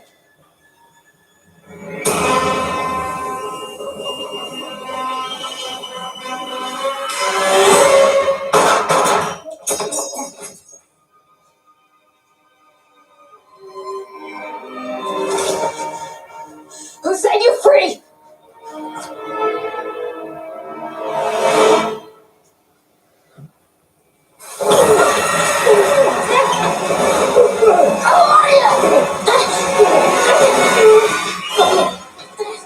Sorry. I go. You go.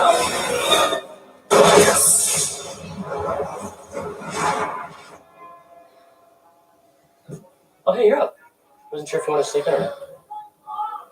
I'm so done with this shit. Then if you multiply the Euclidean vector by the square root of pi to the 17th power, which then gives us an axiom point of 0.004, then gives us a linear plane vector of 8.2.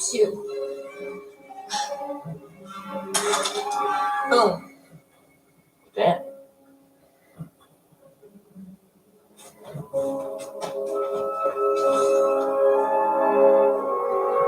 Wait, these are all the failed algorithms.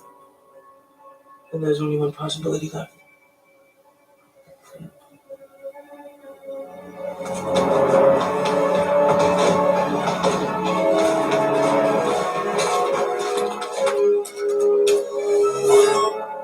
Shitballs. You did it. Yes. It worked! I'm so excited, we barely know her. I don't know what just happened, but that was impressive. Let's do this. Just so we're totally clear, one variant closes the loop in this dimension, and the other one sends you back to your original dimension and closes that loop. It's final decision time. Stay here or go back.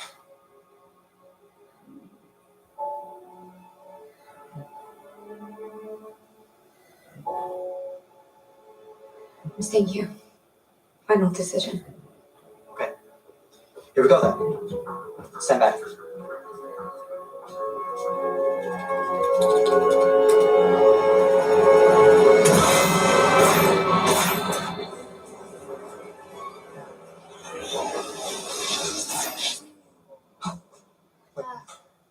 What happened?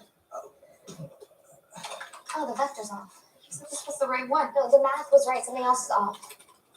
Guys, I've literally been killing myself to memorize this shit for you. Failure's not an option. What? There's something in the hard drive. It must be a virus. Dude, did you open spam porn again on the computer? No. Great. I have to manually re-enter all this code. Hey, how long? 6, 7 hours. Brian, look at me.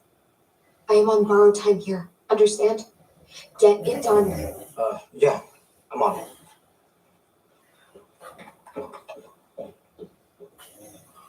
Trey, wait up.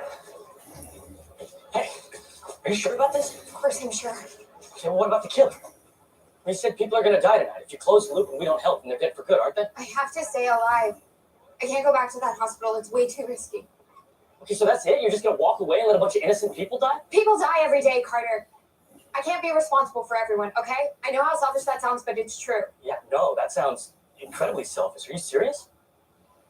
It's not fair. You have no idea how hard this is for me. I don't want to have to choose between you and my mom, but I have to. What do you mean choose? Carter, we're together in the other dimension. I woke up in your bed every morning, just like this morning. I did it over and over and over again until I fell in love with you. But that version of us is back there, and my mom is alive here. So I've made my decision. What if you're wrong? What if you're wrong? What if this isn't the life that you're supposed to have? So what? I'm just supposed to go back to some dimension where my mom's dead. I can't lose her again. You already did. And none of this is real if it erases that. You're living someone else's life that doesn't belong to you. Like your pain, that loss, that's what makes you you. But you have the chance to do something other people only dream of. You can say goodbye.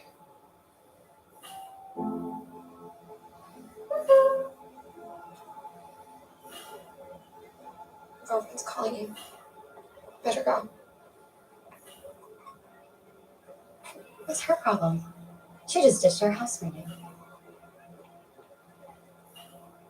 Hello? What were you guys talking about? Nothing. We were going over school stuff. Babe, don't forget, I still need help with my American Lit paper.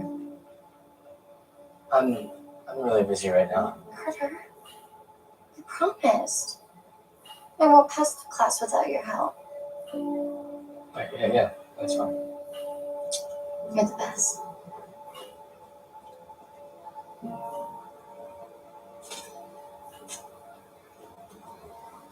There's the other birthday girl. Sweetie, what's wrong? I'm okay. You don't look okay. I'm okay. Mom! You're cold as ice. Maybe we should go to the hospital. No, we can't go there. Look, I don't want to freak you guys out, but I need to get as far away from campus as possible. Teresa, what's going on? Dad, please. I promise to explain everything later, but I need you to trust me. Okay. We'll go. Let's go.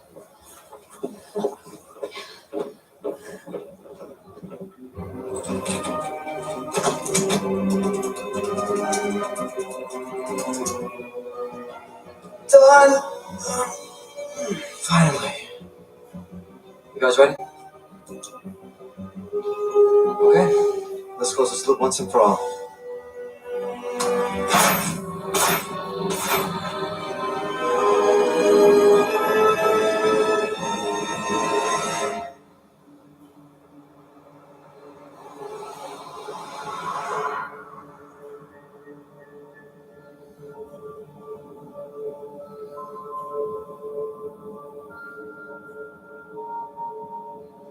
Hey, you know what I'm craving right now?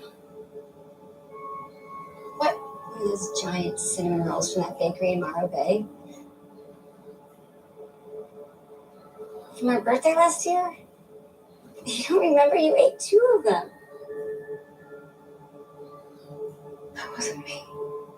What, sweetie? Hey, girls, it's getting kind of late. We should find some place to turn in for the night. Okay, sounds good. I think we're all pretty good.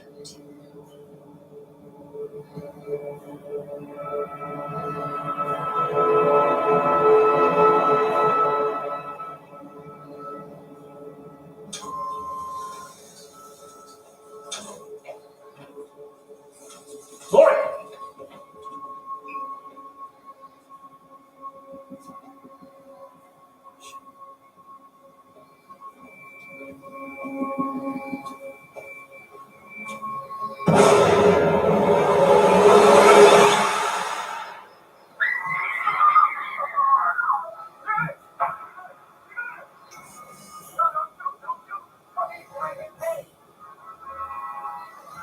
Hey girls, I'm gonna go get some ice. I'll be right back.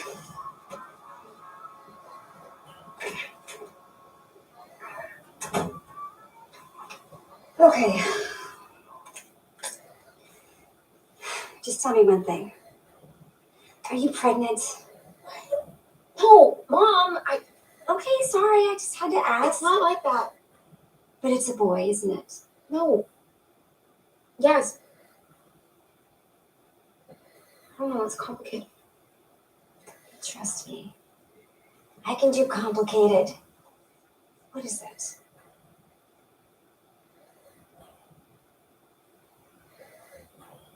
Have you ever wondered what your life would have been like if you couldn't be with Dad?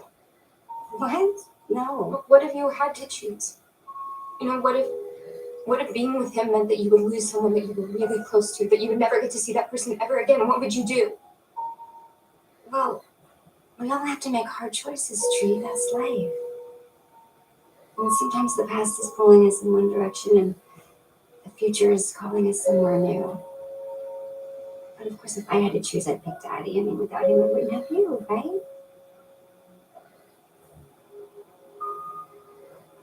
But how did you know that he was the one? I didn't. I took a chance. I followed my heart. That's kind of how love works, Tree. It's a leap of faith.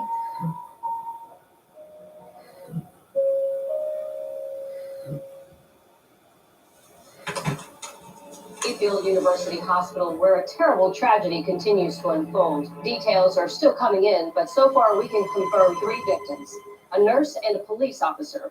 The third victim, a student, was killed while attempting to subdue the suspect. Back to you, Nick.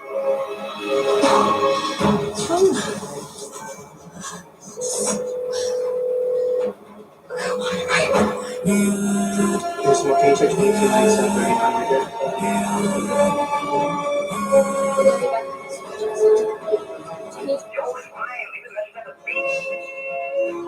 Brian, don't close the loop, you right? Sorry. Tree, what is going on? I'm not sure about this ice because it smells like pee. Tree! Tree! Where are you going? Tree! Come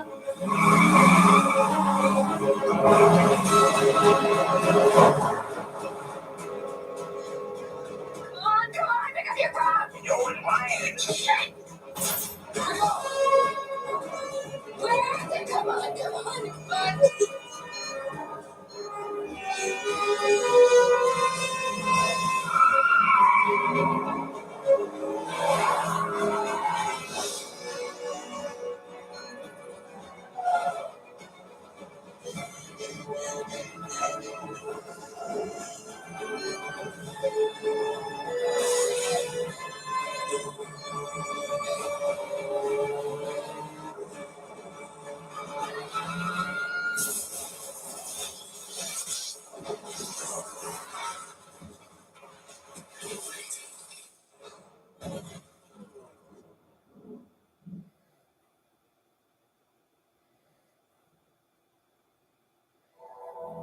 Polestar 2 sponsors 9 PM film on Film 4. Okay, got it. Relive the rise and fall of the Corleone family. All my life I want it out, but I don't want out. Part of our Academy Awards season. Don't ever take sides against the family again. I'm gonna make it an offer again with you. The Godfather trilogy starts with The Godfather tomorrow at 9 on Film 4 and All 4. It's very slow. Relax. Yes! The Gravelance, please. The UK's fastest 5G network. From In the town where I was born lived a man who sailed to sea, and he told us of his life in the land of submarines. We all live in a yellow submarine, yellow submarine, yellow submarine. We all live in. This is Debbie's nightmare. Losing track of invoices has led to an unexpected visit from her suppliers. But this is merely a figment of her unwoken imagination. With Intuit QuickBooks, Debbie can see her finances in real time, so there's no surprises. Gusto presents the UK's best value recipe box. Sign up now for 60% off your first box. Visit gusto.co.uk. It only took 30 seconds to get a quote. What does that mean? We're getting a bigger car. Just sold my car. Do we buy any car? Just sold my car. Do we buy any car? Just sold my car. Do we buy any car? Just sold my car. Do we buy? Find out how much your car's worth in 30 seconds. Enter your reg number now at WeBuyAnyCar.com. And breathe. Ensure your happiness with MediPet's Pet Insurance. When it comes to investing money, Witten believe variety is the spice of life. Our investment fund gives you access to a diverse range of companies and flexibility in investing styles. That's because we carefully search for outstanding fund managers from around the world. Witten aims for long-term capital growth, which can be used for savings or retirement planning. Experience the collective wisdom of Witten Investment Trust. What makes Suzuki cars good different? Some say fun is built into everything we do, that we whisper jokes to each screw before it's put in place. Some even say we make things simple, like turning tech jargon, triple action, supercell, electrical motors into straight-talking English. Habit Tech is standard. Others say the warm, fuzzy feeling that comes with our cars is created by grandmas knitting them their own cardigans. Or is it that our range comes packed with the tech you need as standard? Suzuki, good different.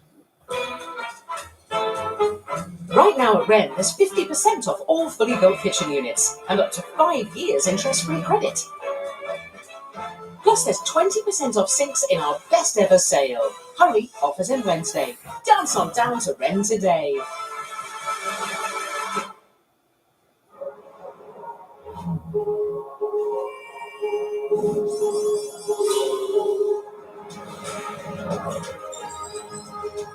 Here we go.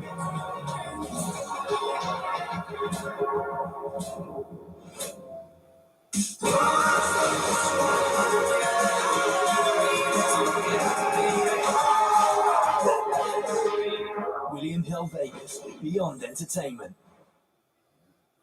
Experience all the exquisite layers of Ferrero Rocher.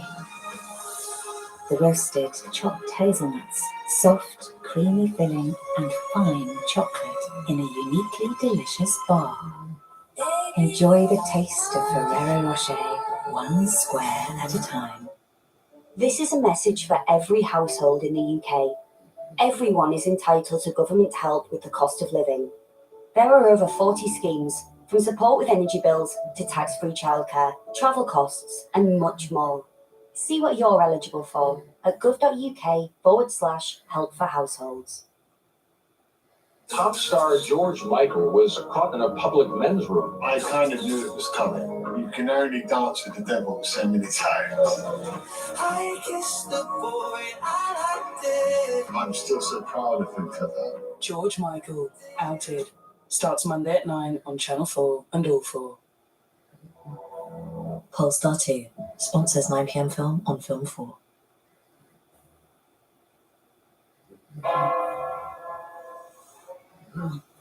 Okay. Yeah. I wasn't sure if you wanted to sleep in or not. That is the last time I'm dying for you.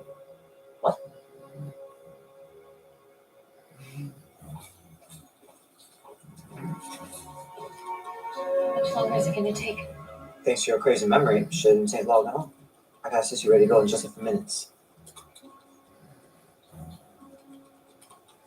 I need a little more time. There's something I need to do. Tree. You sure you want to go back? Can't spend my life living in the past. Gotta take a leap of faith.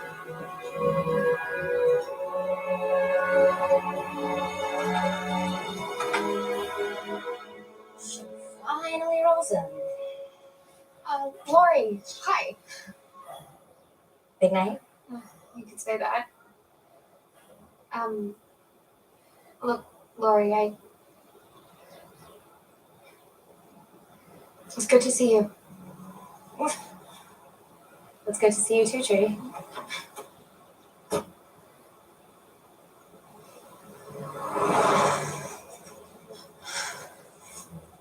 He's not worth it. Trust me. I've been involved with a married guy. I know what it's like, living a double life, always feeling like shit about yourself. But it's never too late to change. Someone once told me that every day is a chance to be someone better. Maybe this is your day.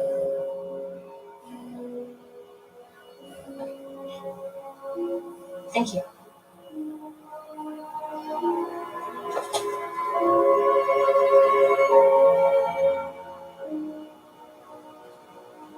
Take care of yourself.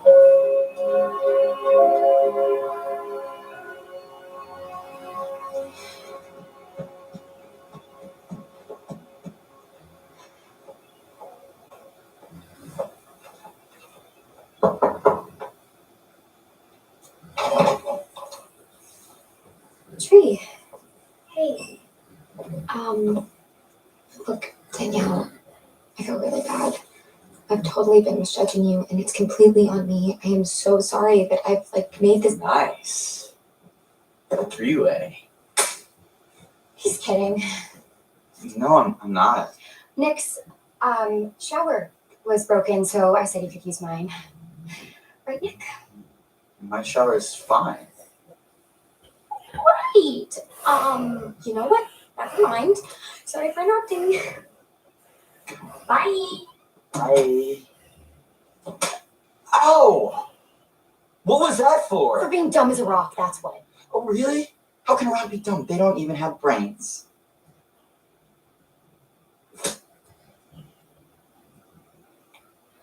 Ouch.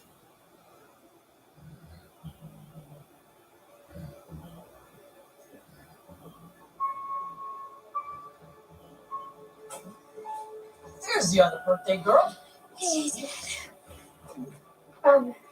Do you mind if I talk to Mom alone for a minute?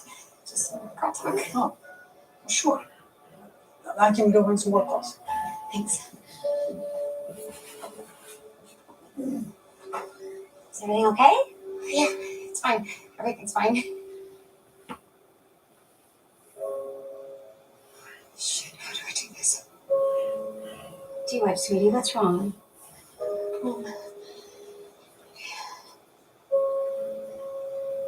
I really want you to know how much I love you.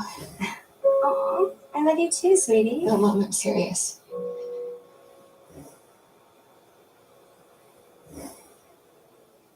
You know, people say I love you all the time, but it's not until you can't say it to that person's face anymore that you really realize how much you mean it.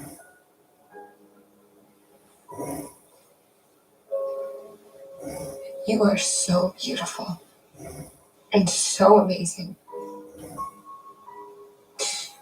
And I just hope I can become half of the woman that you are one day. Are you kidding? I'm the woman I am because I had you. You know, I never really told anyone this before, but when I was pregnant with you, I was scared shitless. No!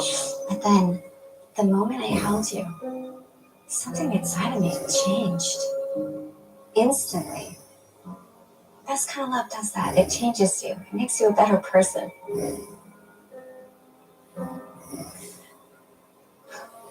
It's so stupid. I really thought I could have it all, but I can't. Hey, nobody can. But guess what? That's okay. You'll get what you need. I hope so. Come here.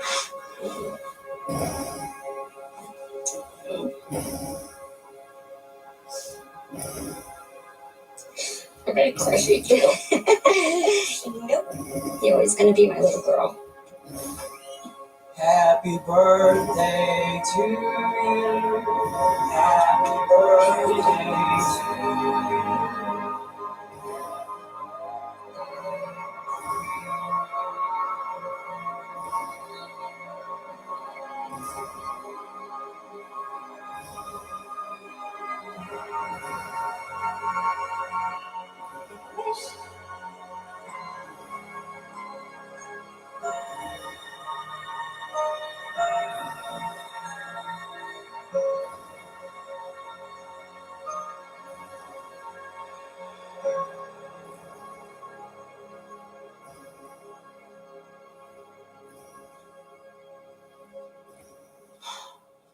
You ready? Wait. Look. I know this is probably pretty confusing. I mean, you guys have only known me for a couple hours, but I've known you for weeks. You've all worked really, really hard to try to send me home. So thank you. Well, the jury's still out on whether you're totally nuts, but glad we could help. Hey, Ryan. Light her up.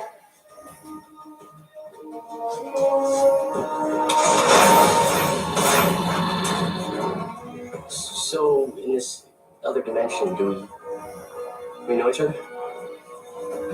You could say that. 17 seconds. 16. 15. 14. What did I tell you about turning that thing on? Uh-oh. This isn't supposed to happen. You're not supposed to come until tomorrow. Turn that thing off now. No, Charles!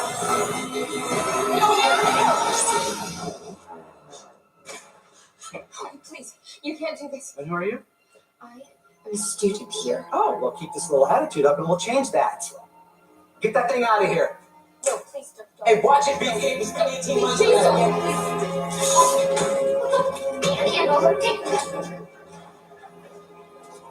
Where are you taking her? My office, where it will remain under lock and key.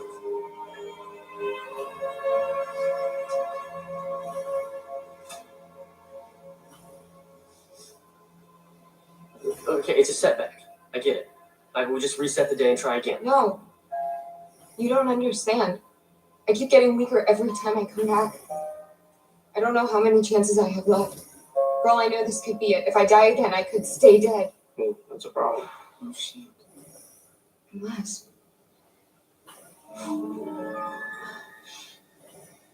Unless we steal it back. Steal it? Well, I mean, it's not even technically stealing, is it? It's your property. Whoa, guys, I don't know about this. Like, if we get caught and I get expelled, my parents are gonna hang me. By the nutsack. I'm with him. Except for the nutsack part, obviously. Are you kidding me? No, I'm sorry to throw a bag of dog shit on your front porch here, but this is all on you guys. You created this mess, so you're obligated to help her out of it. Besides, if she dies again tonight, that's blood on your hands. That's a little dramatic. He's right. This is our fault. So we fix it. That's what scientists do. We solve the problem. So Dean Bronson's office is in this building here, and the fastest route back to the lab is this path here. Check this out, guys. Dean Bronson spends every evening knitting in the faculty lounge. What?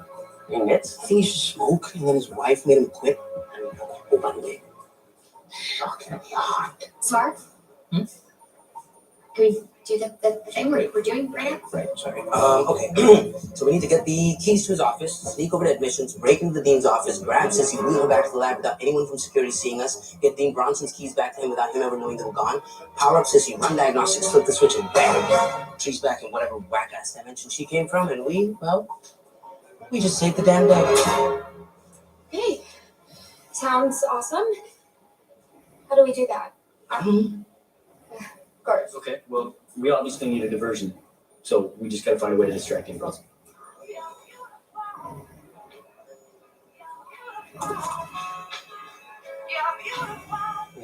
She picked the ring though, right? Hey, babe. Yeah. Okay. With Ryan. Danielle, hi. So we have a little favor to ask. Suspect at best. Let's just put her face. Oh, okay, sorry. Clearly, she's a little on edge. That's right. Preach.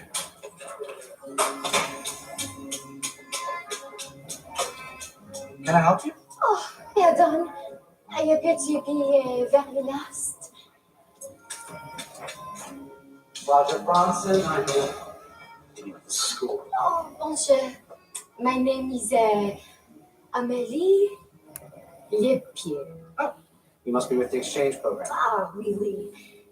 Monsieur, may I know your face? I'm sorry. Oh, my. Oh, my. What strong figure. Thank you. You must be French. Your hand smells like cheese. I don't eat cheese. I am lactose intolerant. Hold on. Where are you trying to get to? Le café? Oh, you must be in the cafeteria. I'm happy to show you here.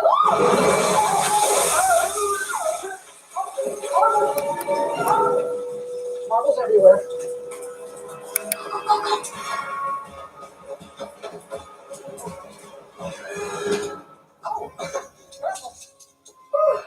Oh, pretty quick there.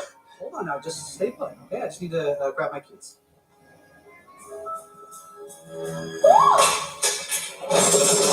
Oh, that's a tapestry. Oh, jeez. Oh. So dark. Move toward the light. Oh, sorry, that was insensitive.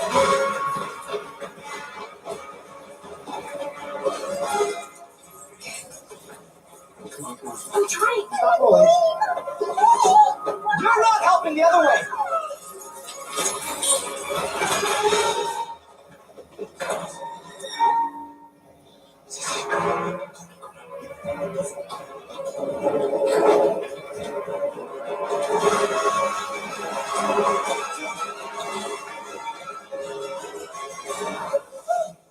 Okay, here we go. Up, up. Oh, God.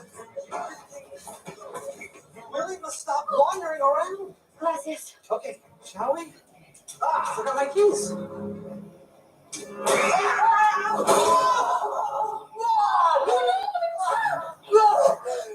Oh, that's a lot of blood. Jesus, be careful with that thing. I'm so sorry. Oh, my God.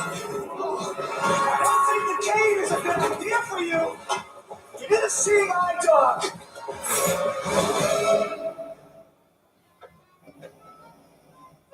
Checkmate.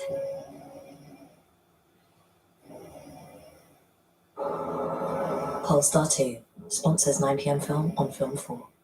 Who are you? Someone you're going to get to know very well. Let's just say as a perfect astronaut. My mother said it was not a job for girls. Celebrating International Women's Day. Sin to waste your life. A double bill of network premieres starts with Proxima, followed by Amulet. The 8th of March on Film 4 and All 4.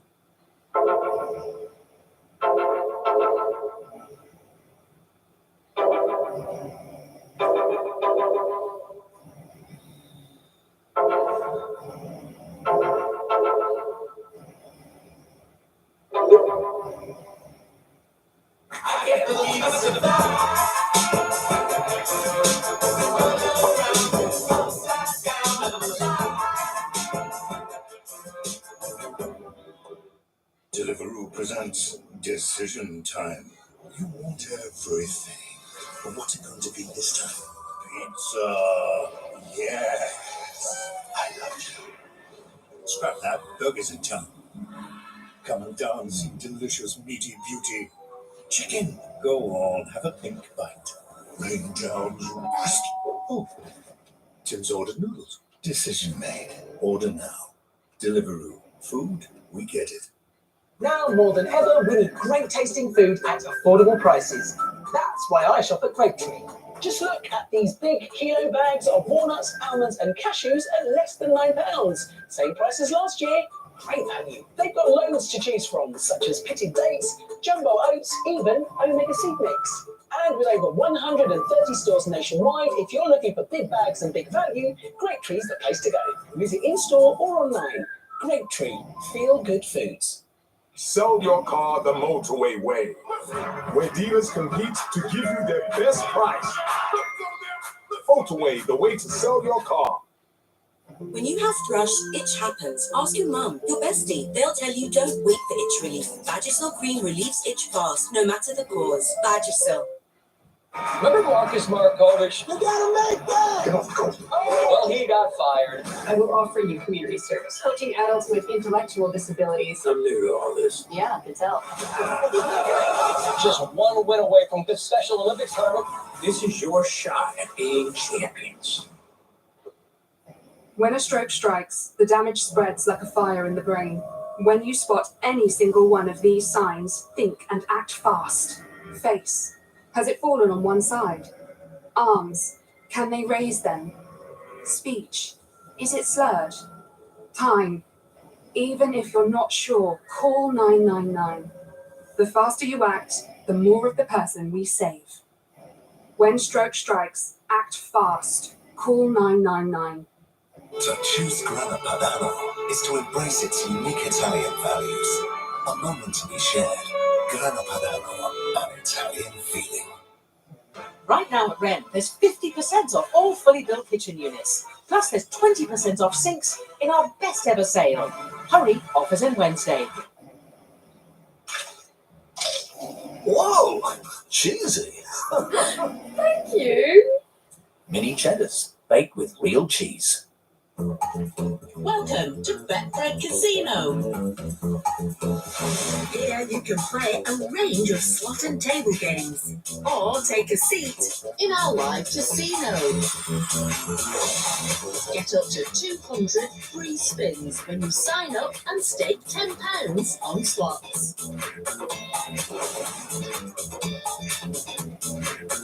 Play online with Betfred Casino. When people see me with this car, they think I don't care about the climate, but that's not true. Most people don't realise that their biggest carbon footprint could be from heating their home, and they don't know how much they could save. I'm proud of our new heat pump. I might not have upgraded everything just yet, and I'm making a difference in my heating system. Whichever way you decide to heat your home, with a boiler or a heat pump, a local Valent installer can help. Why wait? Valent. Download the Asda Rewards app and earn pounds, not points, in-store and online. Build your cash pot with lots of great brands like Lenore, which gets you £1.50 in your cash pot, and Diet Coke, which gets you £3.50 in your cash pot. Download the Asda Rewards app and start earning on your next shop. The greatest sporting spectacle on earth is back. New season, old rivalries. Can anyone catch Max Verstappen? Or will Lewis Hamilton lead the pack once again? Formula One highlights coverage from Bahrain, Saturday at 7:30 on Channel 4. Polestar 2 sponsors 9pm film on Film 4.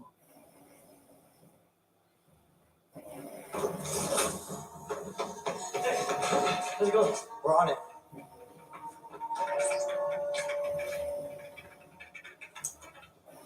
Guys, we've got less than 3 hours to make this happen. Not gonna lie, it's gonna be close. Shit. I don't think the killer Lewis is gonna die. Stay here. What? Why? Just promise me you'll stay here. Can I borrow this? Yeah, sure. Wait, where are you going? Tree!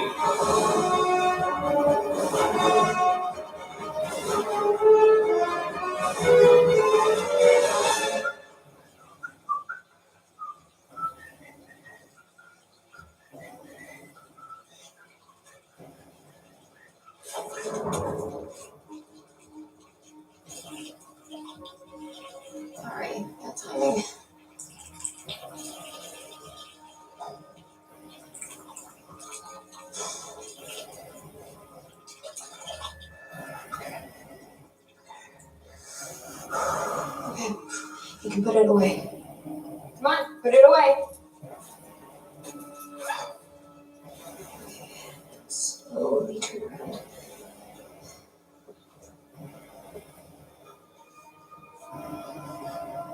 This is a really bad idea. There's a killer on the loose here. Go get help. What? Go!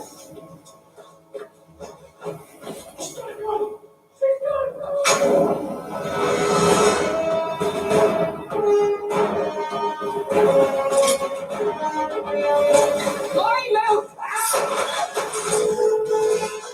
Come on, we've got to move. What's happening? What's my letter? Go!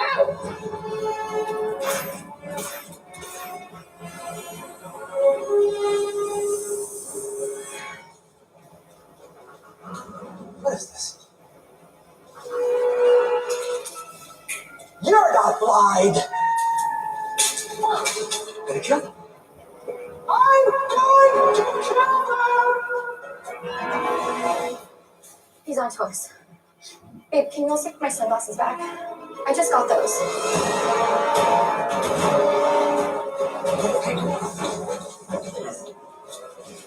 Now! Bash it in! Give it up! What's wrong? Give it up! No! Oh my god, if I get expelled, my parents are gonna disown me! Please tell me what's going on. At first I thought he was trying to kill me, but you, he's after who? It's over, Gregory!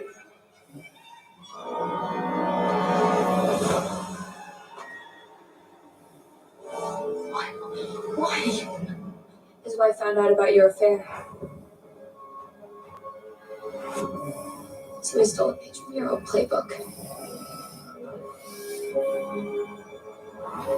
He set James free, knowing that everyone would think that he killed you. The secret of your affair would die with you. Bravo. Well done indeed. Once a douchebag, always a douchebag. I'm sorry, do I know you? Stay back, asshole! Get back into it! You guys gotta get back into the gym, man! You can't hold him much longer! Come on. You hear that? You're gonna rot in prison. I don't think so. You see, there's one little detail you failed to realize in all this. Oh, really? What's that? Hey. You really think I was gonna let a little boy like that ruin my life?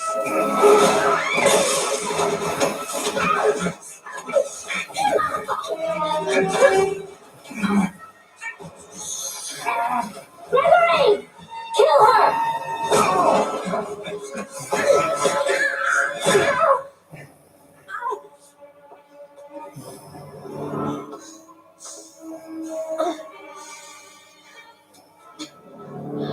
Would you like to do the honors? Don't mind if I do. Oh, wait. I almost forgot. I want a divorce. Now. Where will we?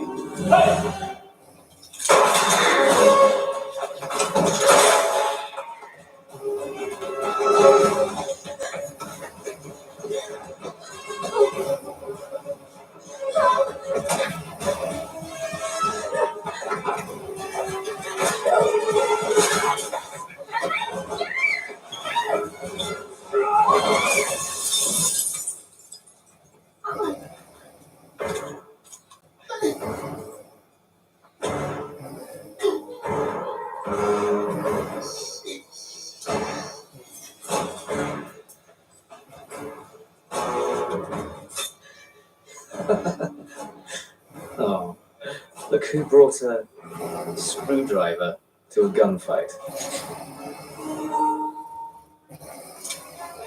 Wait! Something I need to tell you. What? You're screwed. Turn it off, you bitch!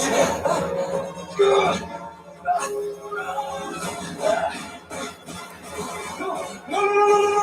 Wait!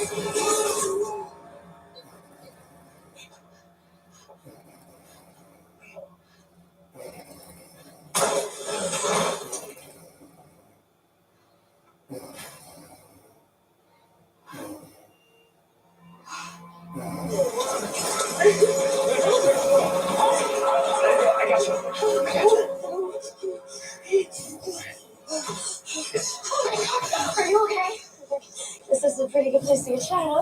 I live down there, right? Oh, you're gonna be Lauren, I'm so sorry. For what? You just saved my life. I wish things could have been different. I'm sorry, but we need to move her.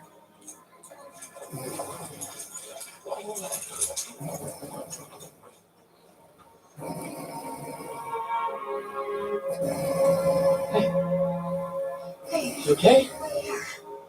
Yeah, I'm fine. Guys, I told you to stay quiet. Yeah, well, sorry. Couldn't help myself.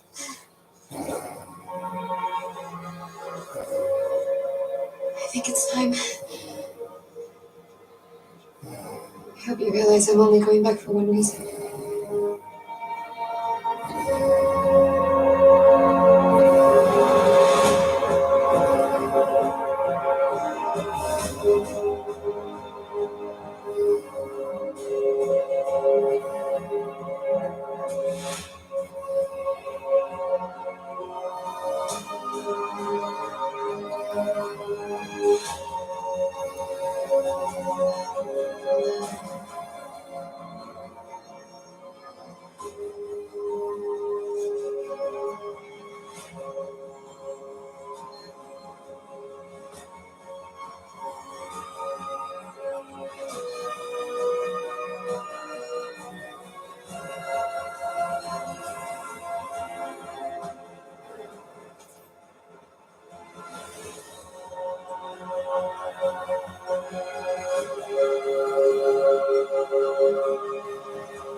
Danielle?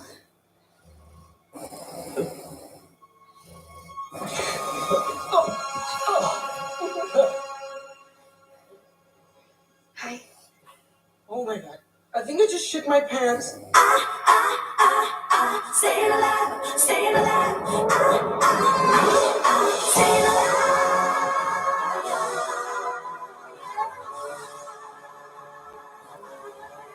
Well, you can tell by the way I use my walk on my wallet. No time to talk. Music loud, women walk. I've been kicked around since I was born. And that's alright.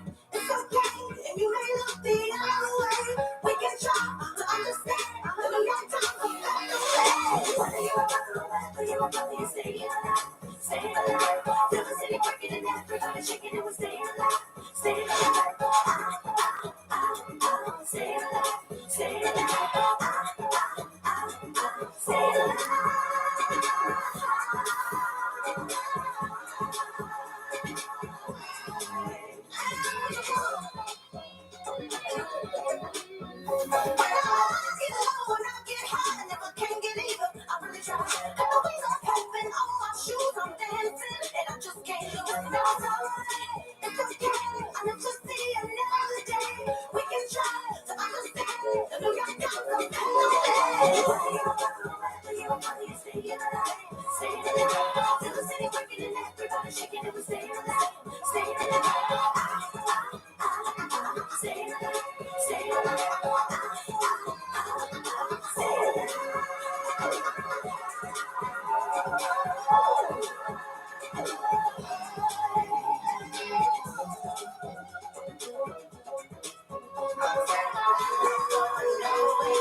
Doesn't make any sense. Yes, it does.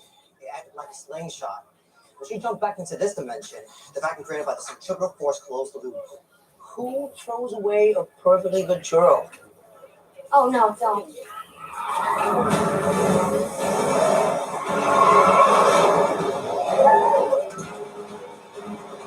Uh-oh. He just looks mad. Ryan Tan? Maybe? I'm Dr. Isaac Parker. I'm here on behalf of DARPA. We'd appreciate it if you come with us to answer some questions. All of you. Are we in trouble? Please, right this way.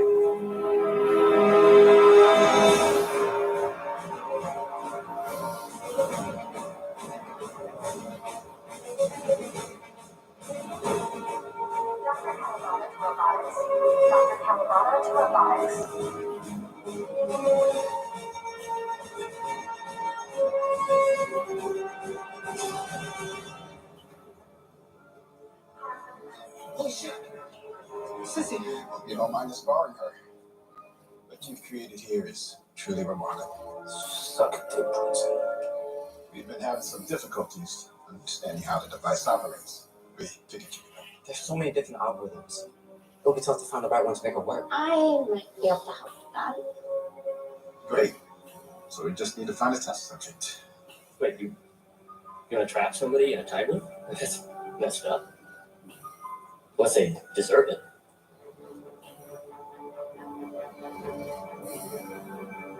I think I have the perfect recruit.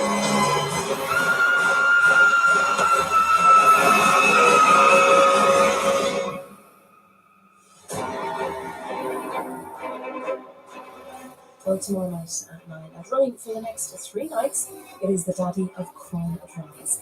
Francis Ford Coppola's The Godfather trilogy begins. And next tonight, the original hit comedy, the father of lots of little comedies, Ben Stiller and Robert De Niro in New Orleans.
Simply electrifying. 9 p.m. film on Film 4, sponsored by Polestar 2. Trending now on All 4. It truly is massive. Jungle Hell in new SAS Who Dares Wins, or the Ultimate Survival Challenge, All of the Island with Bear Grylls. And why is energy so spenny? Guy Martin investigates. Great British Power Trip. All available now on All 4, the UK's biggest free streaming service. When you invest with the power of community, it suddenly hits you. You'll never be on your own, because investing with eToro is like teaming up with someone like him. Or her. Nice. Making smart moves. That'll set you apart. Because when you join a team, say cheese, you have someone to learn from, To get directions. Or, well, support. Someone to turn to when making big decisions.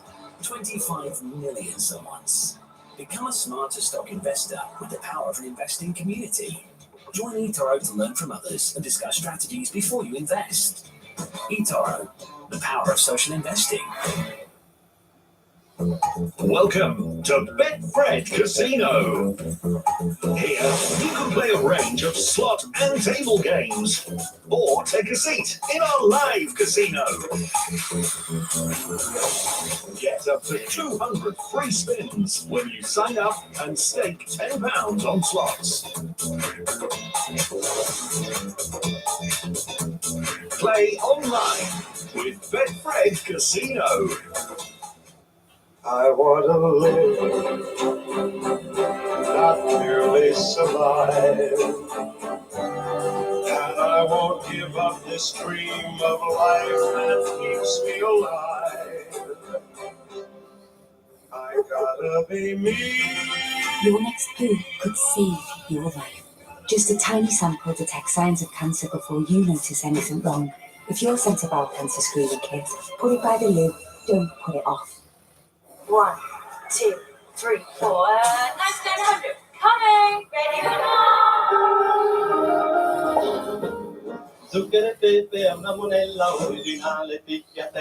or EasyJet Holidays help you find your perfect package holiday from £319 per person.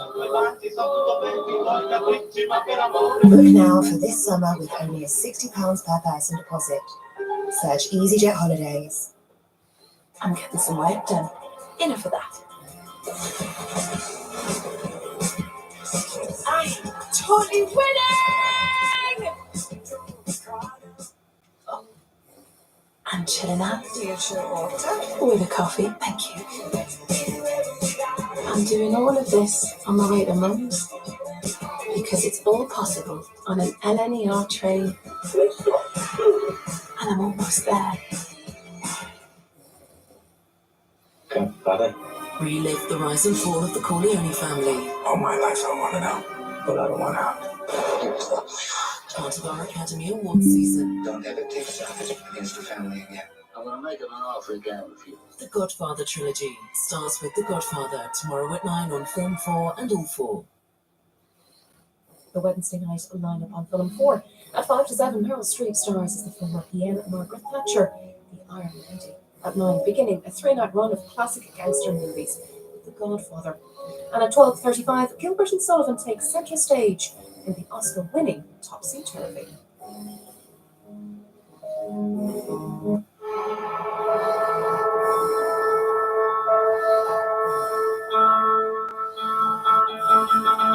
It's something of a classic here on Film 4 now. Ben Stiller is the eager boyfriend visiting his girlfriend's family for the first time. But little does he know, Dad Robert De Niro has got some questions for him and a lie detector test. This is Meet the Parents.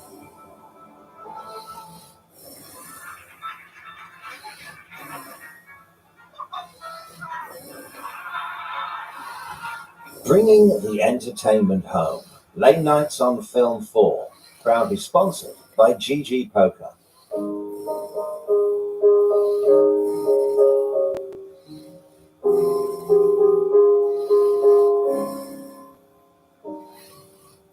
Show me a man who's gentle and kind, and I'll show you a loser. Now show me a man who takes what he wants.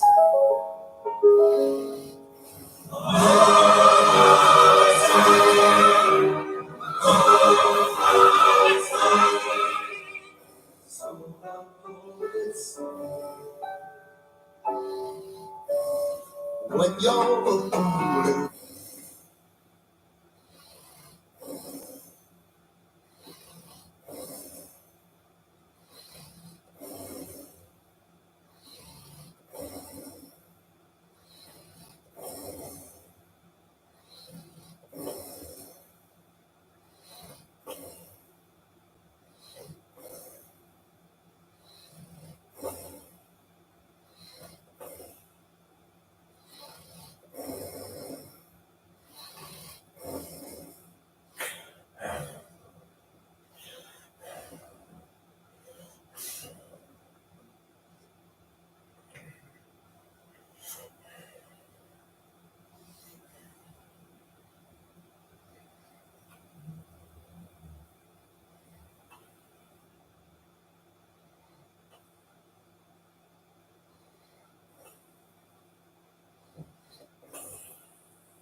Mate.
I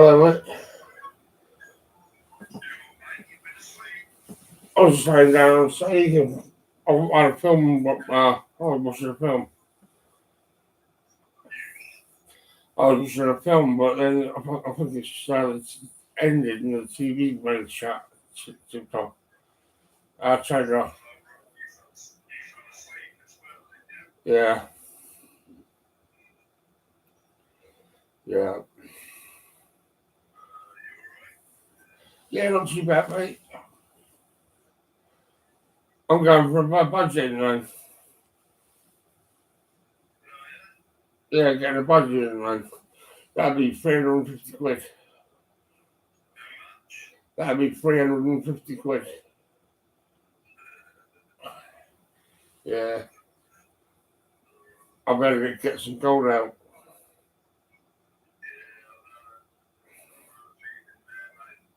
Yeah.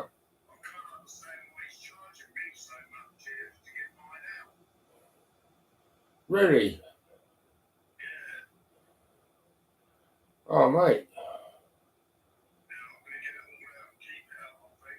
Yeah.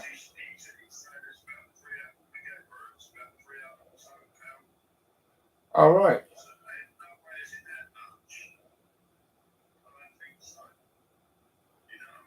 Yeah. That's crazy.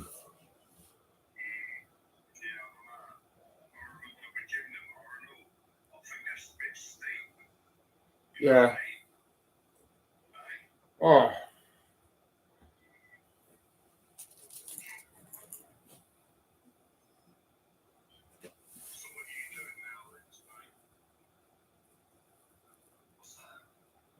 Yeah.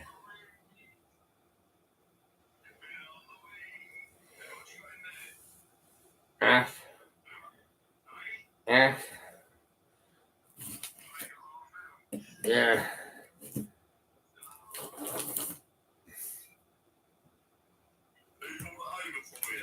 My brother. Yeah. 110.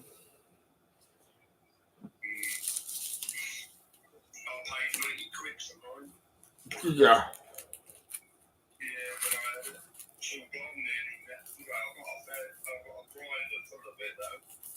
All right.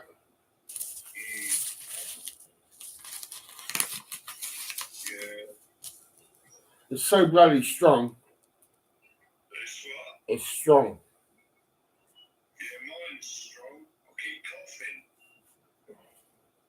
Oh, this gets to your head. I smoked it this afternoon, and then I couldn't touch it. And then I couldn't touch it because it was too strong. I was not maybe really stoned. Yeah.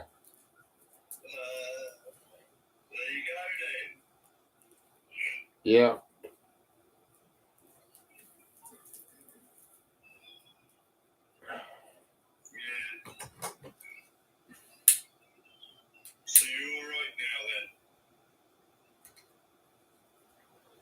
Yeah. Nah. Nah, sorry.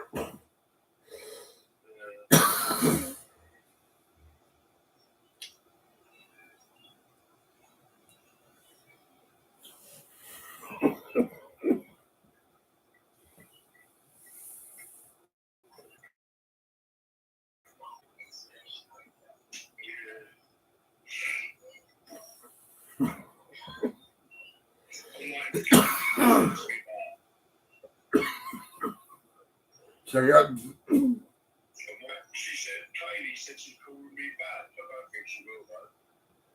All right.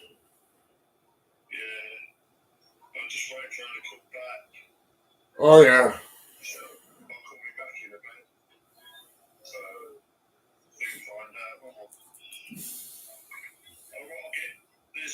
There's a code I've got to have on my phone. I've got on my phone, and it's saying it's not working. You press it, and it tells you if anybody else is logging into your phone. All right. Yeah, you press hash. No, you press star 5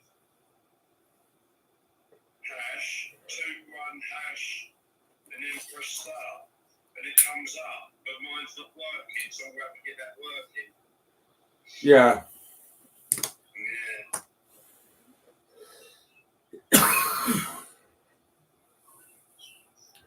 I phoned Kev last night. Did you? Yeah. He was in bed watching her come. Yeah.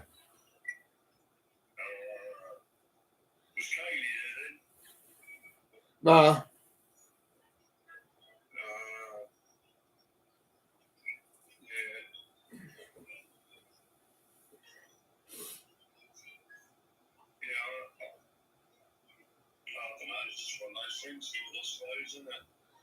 Yeah. Yeah. I've just got to get this code back on. And it tells you if anybody's in your what's the name? All right. It tells you if anyone's listening to your phone calls. Yeah. Yeah, because I googled it up and it said, yeah, you got to do that. And this bloke come up and he showed you how to do it. And it comes up with the names who's doing it. That's crazy. Crazy, isn't it? Yeah. Right? It doesn't matter even if it's a false name. What phone is it? What, my one? Yeah. Samsung. Is it? Yeah, what's yours? iPhone, isn't it? Yeah.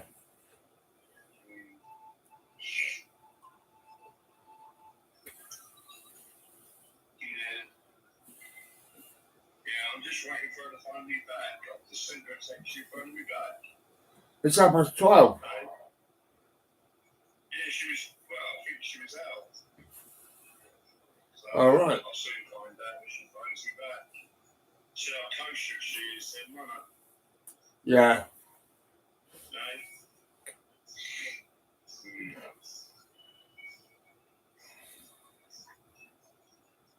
Yeah, I'm going to get 200 quid's worth next time. Oh, yeah. An ounce.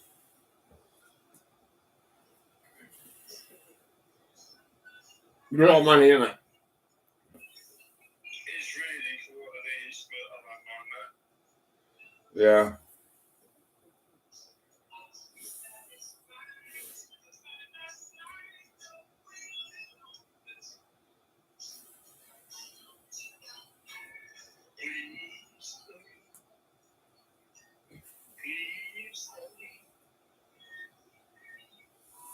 Yeah.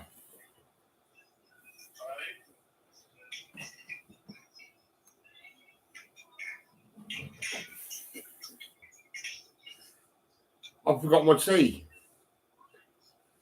Yeah, I'm just going to make one. I'm going to a cup of coffee.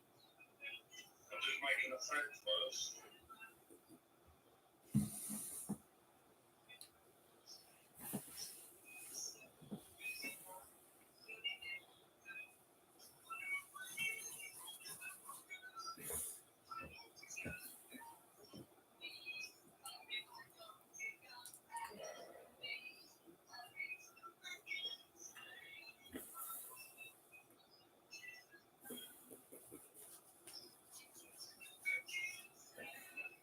I had to send I had a message on my phone. The police. The police. It was to do with bathing stuff. It was when I got sectioned. Do you know Biotex? Bio something rather.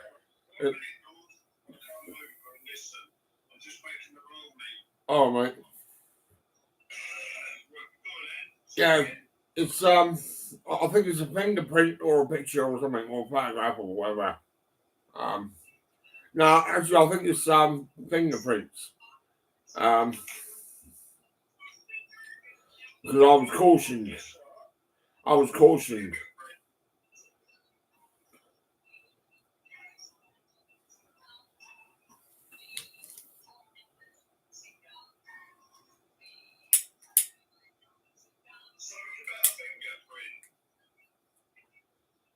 Yeah, when I was cautioned.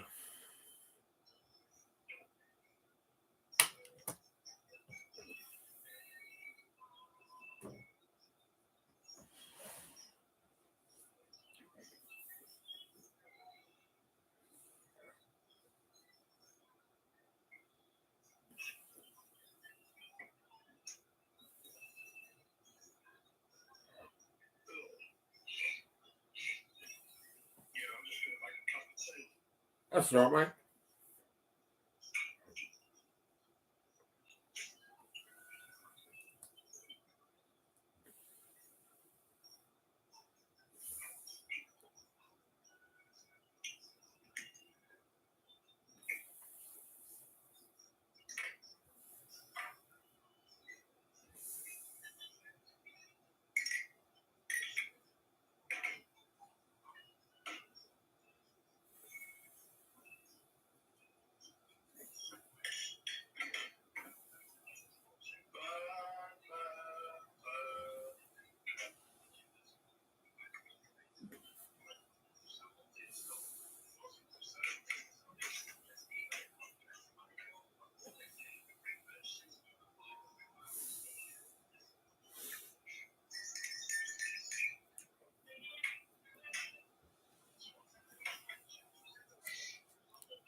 Yeah, not too bad, mate. Huh? Still got the ring. Yeah, I still got it. I put it on Facebook for £95. You said 60 the other day. Yeah, you go with 60. You can have them 60 if you want it.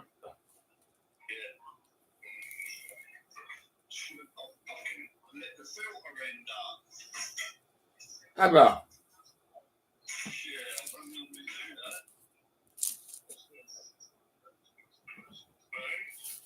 That's right, mate. Crazy.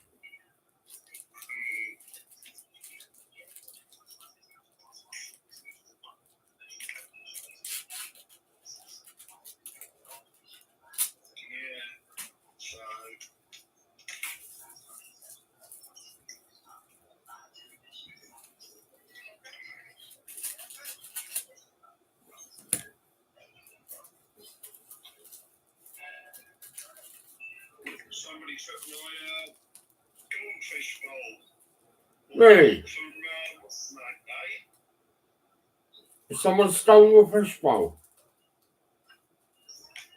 Yeah, I had a round bowl, blue one. Somebody took it. All right. Yeah, I don't know where it went.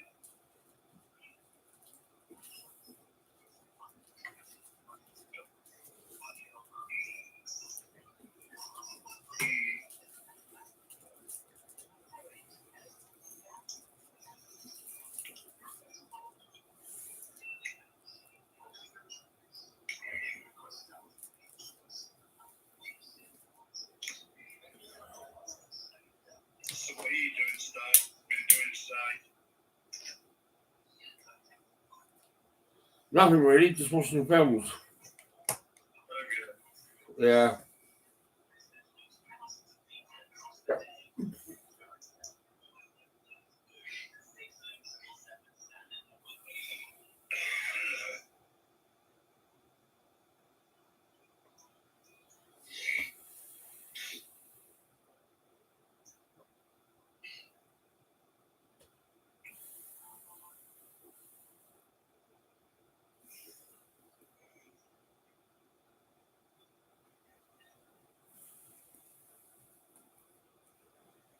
Yeah, I've got to go down the bank tomorrow All right. and get home insurance. How about? Friday, when I go in the bank Friday, I've got to get home insurance with them. Yeah. Yeah, contents insurance. All right. Yeah. And then I'm going to keep it in my wallet. Yeah. Yeah.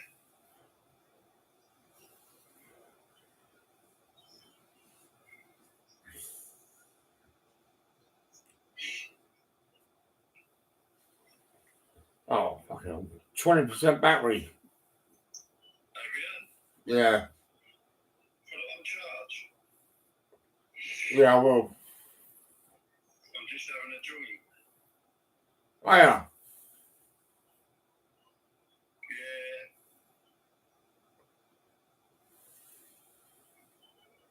I haven't one yet. No. My head still feels a bit stoned. Yeah.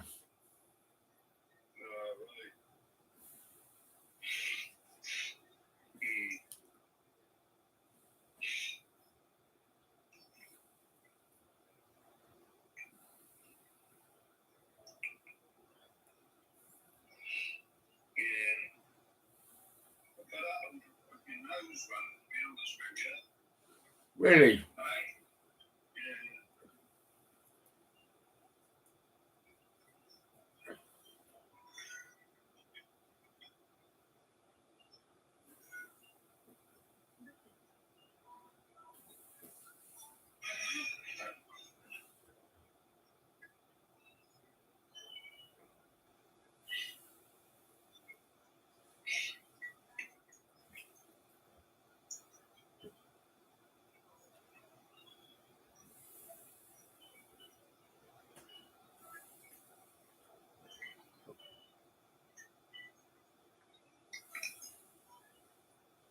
There it is.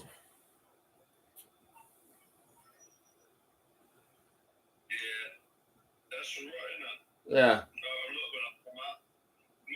Cleaning and all that, but Just a bit more polish. I'll have that off you, 60 quid. Yeah.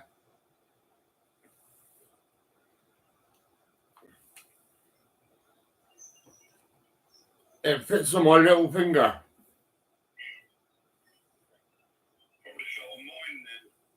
Probably.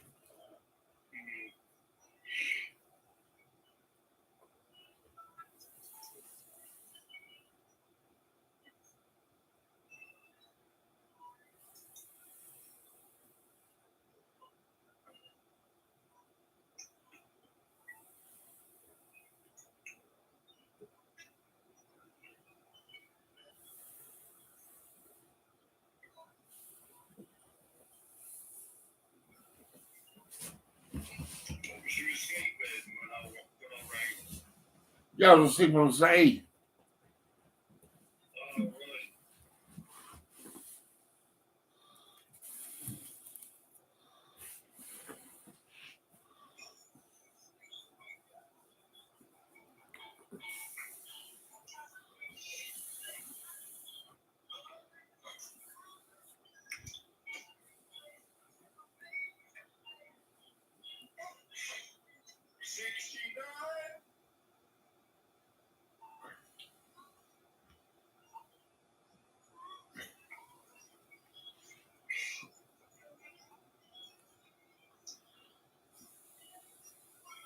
For some reason, things keep coming through on my phone on their own. That's bad, mate. It's not good, is it? So I'm gonna take it into my mate, right, and get him to check it out. Yeah. Because I think for some reason it's not doing what it says,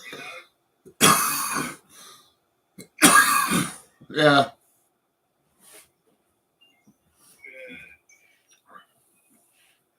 You should get an iPhone. Have you?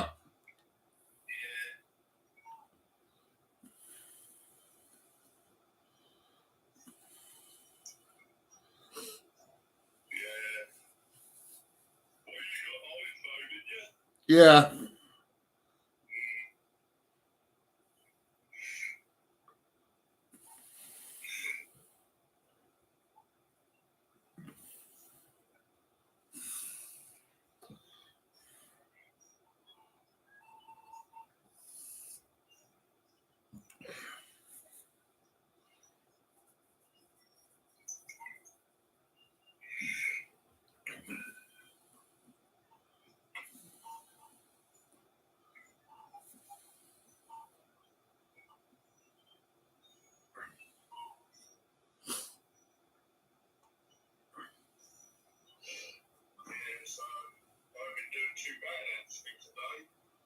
Yeah, that's all right.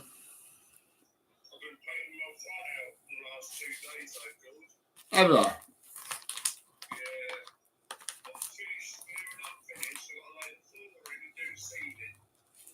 Yeah.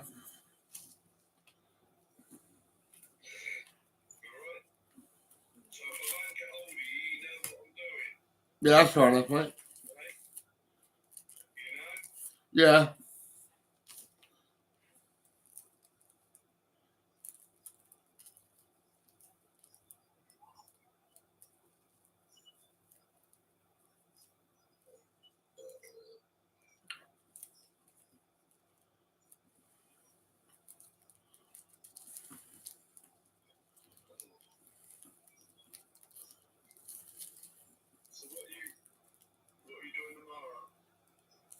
I don't know, really. Probably nothing.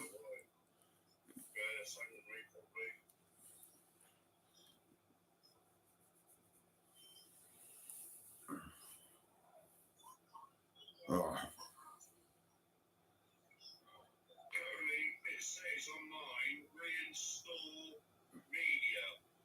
Does it?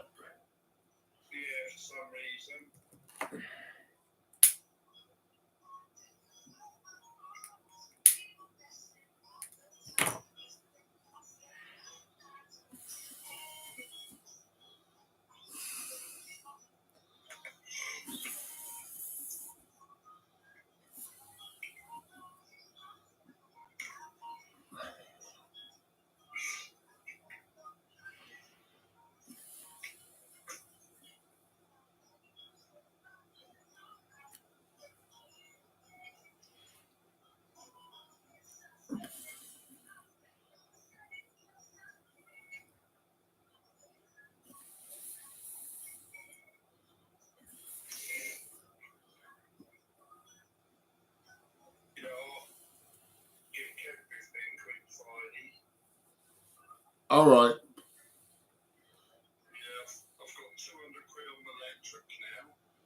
Have you? That's all right.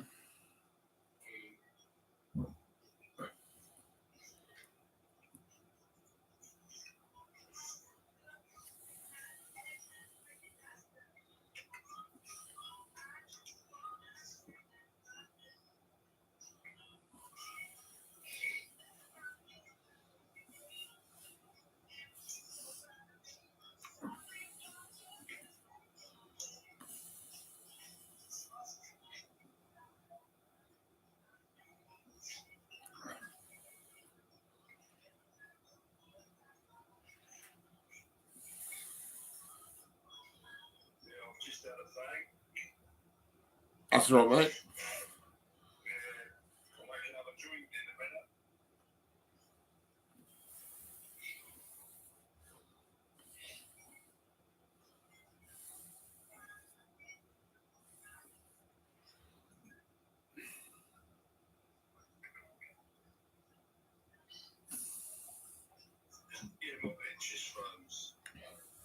Is it?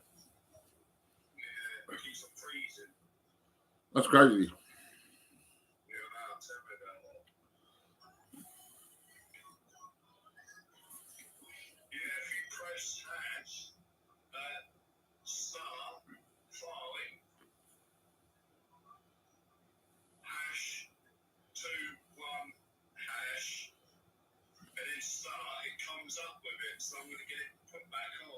All right.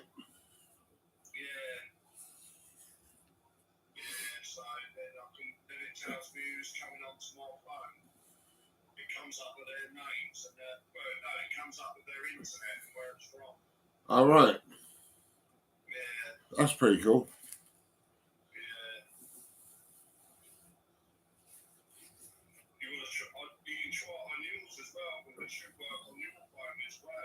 All right.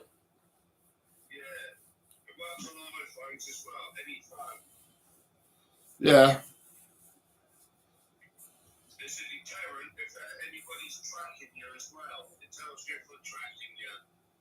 All right.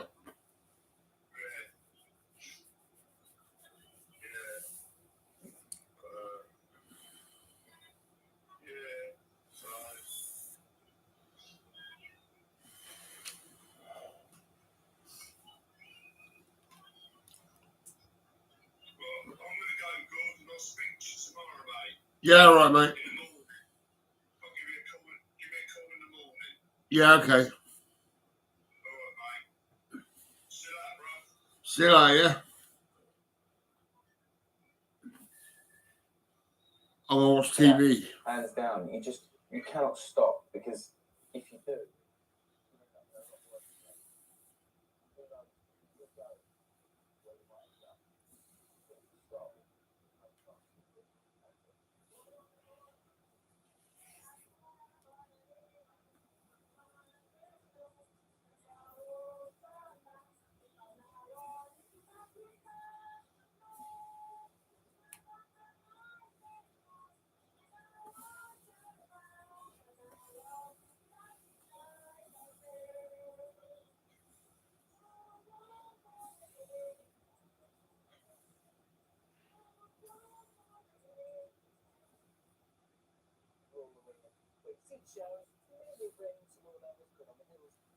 Snow distinctly possible, and these are the afternoon highs, 5 to 8 degrees. With a breeze along some eastern coast, it will feel substantially cooler than that. Let's return to the jet stream then, as we see the weekend out going to next week. This time we've got a big cut-off high with the jet stream actually pushing into southern parts of Europe. So things should warm up here, but the air mass shows cold air with us, and the question mark is how this air low pressure develops before and how quickly we start to see Atlantic air return. So for a time next week, will be cold, and yes, there will be some wintry weather around with a bit of snow for some of you. Indications there could be some milder weather later next week, but a big question mark. And one we'll keep you updated on is how quickly that happens. Welcome to a place that is astonishing. Nature in these islands, if you know where to look, can be extraordinary. It's not far. It's home. Welcome to Wild Isles. Coming soon to BBC One and iPlayer. Hello, guys. Meet the class of 2023. In the brief, they said wild. 10 new designers, one dream contract. It's just having the courage to try something a little bit different. Why have you gone with brown? There's a lot going on, but it all works. I want to work together, but I also want to win. I love it. It's big, it's bold, it's a statement. Amazing. Join me for a brand new series of Interior Design Masters. Starts next Tuesday at 8 on BBC One and iPlayer.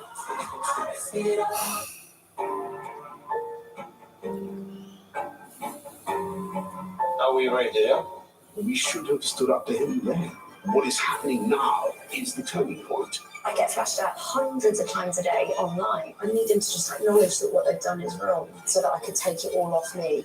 I'm giving 4 autistic people the chance to bring their experiences to life. I've got a voice.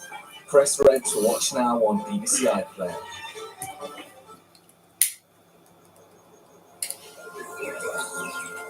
Taking us through to Wednesday's breakfast, now on BBC One, the BBC News Channel.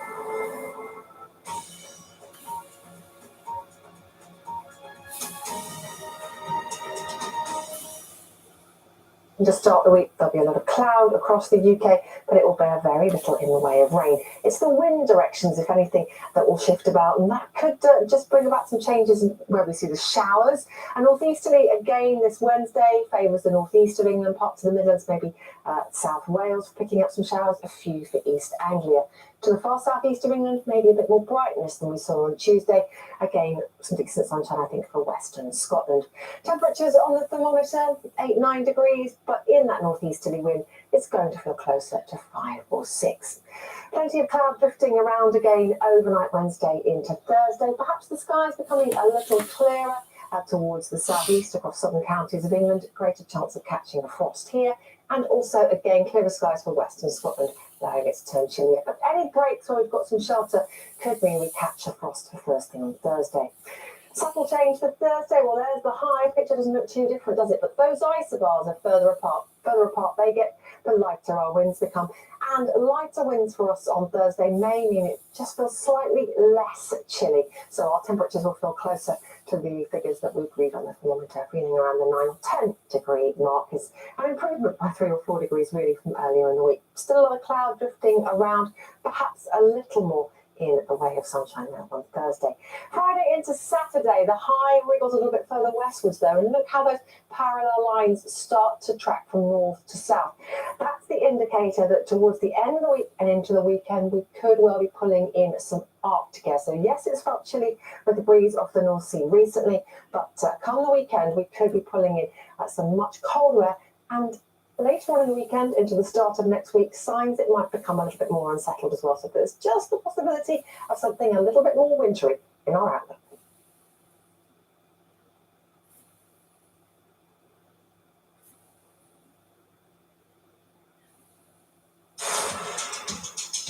Are you a raver? Do I look like a raver? I've got bass in a backpack. This is amazing. Dancing for like 4 or 5 hours of a gig, you could generate about 800 kilowatt hours of thermal energy. So that's a lot of energy. Right, shall we get a taste of this, my favourite? We're really talking to the plants, and they're telling us how happy they are. It can fly, but it can also float on water. The bots kick off with some swift striking. Oh my god, that came by quick. It's all about augmented reality. Useful, then. Useful. I scroll through the options with my finger here. Solar system. Let's give that one a go. Totally and utterly immersed in another world there. We've got to consider all of these things if we're going to avoid an apocalyptic fate. But also excited. The police have found us. I can't believe I'm now wanting to run away from the police. Thanks for watching. Bye. Your Tech Update. Click Watch on BBC iPlayer.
Welcome to Newsday. Reporting live from Singapore, I'm Marie Goy. The headlines. Is time running out for TikTok? China condemns the US government's decision to order all its agencies to delete the social media app.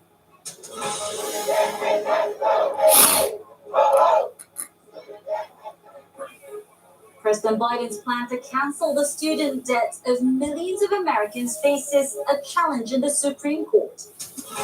The US Secretary of State announces further financial aid to 5 Central Asian nations during a visit to Kazakhstan. A massive police search in southern England for a missing baby whose parents are now under arrest on suspicion of manslaughter. And why these 2 dogs from Sweden can help combat the smuggling of rare animals in Asia. Live from our studio in Singapore. This is BBC News. It's Newsday.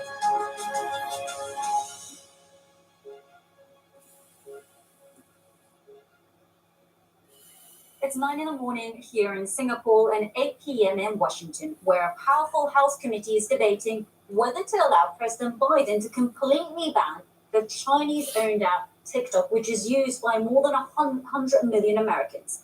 The White House has already ordered government agencies to wipe TikTok off federal devices within 30 days. And it's not just the US. The European Parliament has also banned the video sharing app from smartphones, citing security reasons, as has Canada. But China has hit out at the US, and this is what a government spokesperson had to say.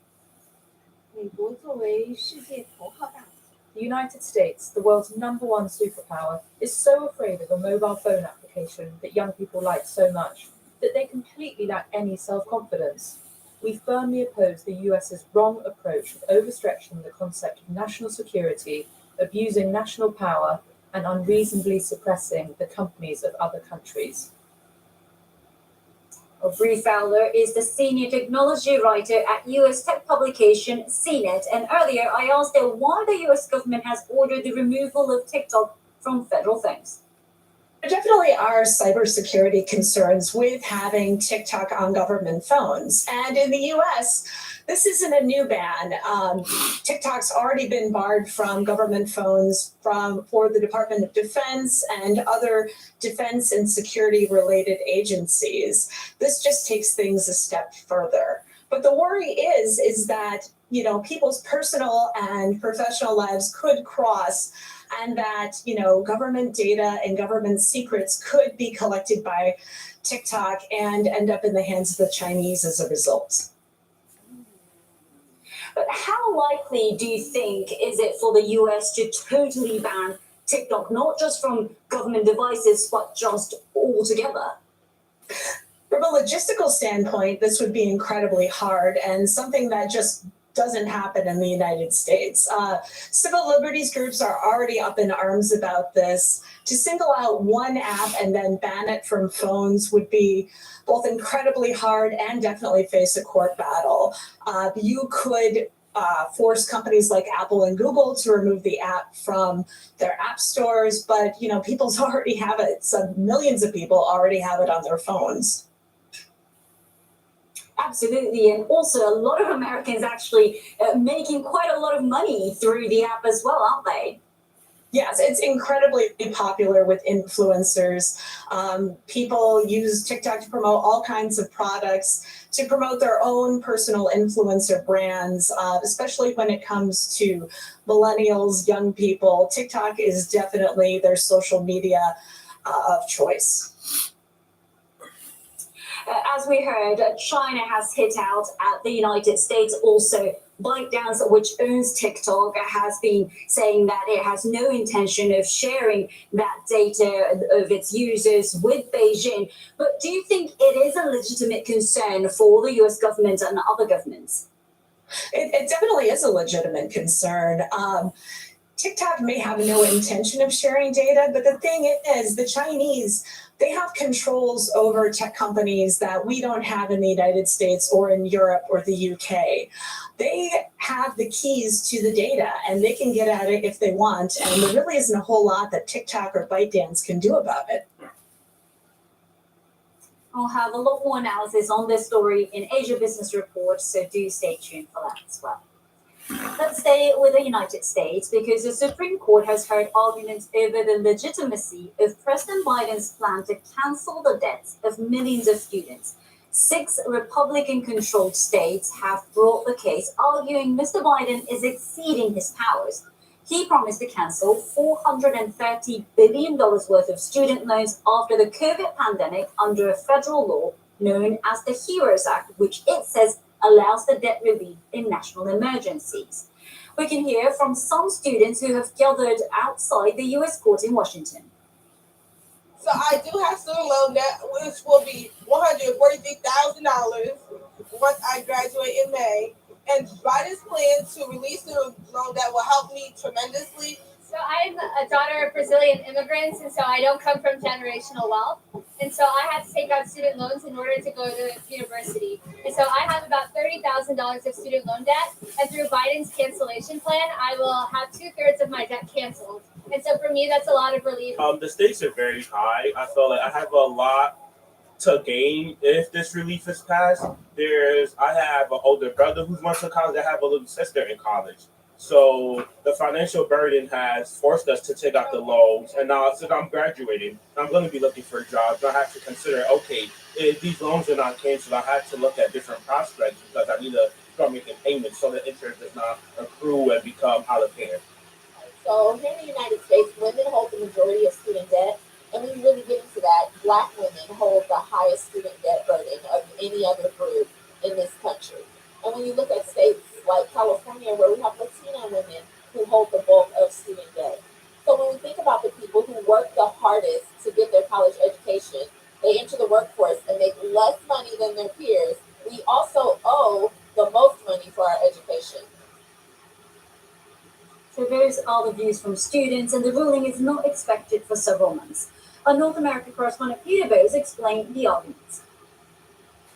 The arguments in the Supreme Court earlier focused on the fairness of the situation, and a question was raised by conservative justices about different sections of society, that some people wouldn't benefit from really what amounts to quite a colossal government payout. We're talking about almost $500 billion here. But what about those people who didn't go to university? What about those students who already paid off their loans? That people would benefit or not benefit from this to different extents. The Liberal justices had a counter argument to that, saying, well, in the normal course of events, people benefit from different government schemes to greater or lesser extents, depending on their individual circumstances. So the students that we've just been hearing from clearly expressing the fact that this is crucially important to them. And I think it's well known that, especially in this country, it can take some people years, if not decades, to pay back their student loans.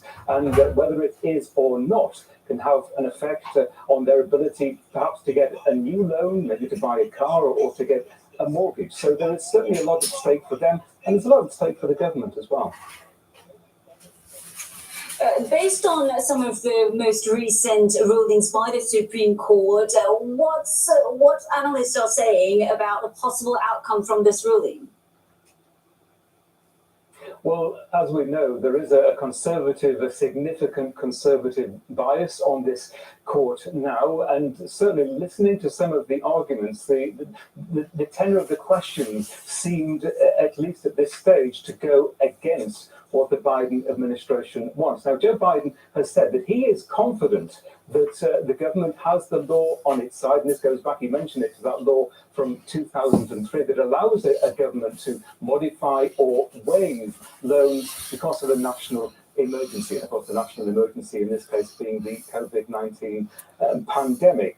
So depending on what the court decides, and it won't be till June that we find out, it could go against the government. The Biden administration would have to rethink. If it goes in favor of the government, there's every possibility of more legal challenges. We have some breaking news at the moment. Fire officials in Greece saying that at least 16 people have been killed and dozens more injured in a train crash. A cargo train collided with a passenger train near the city of Larissa in the Thessaly region. The passenger train was derailed and caught fire, and several fire engines are at the scene. And these are the first video pictures that we have received. As you can see, the fire service are on site trying to search through the debris.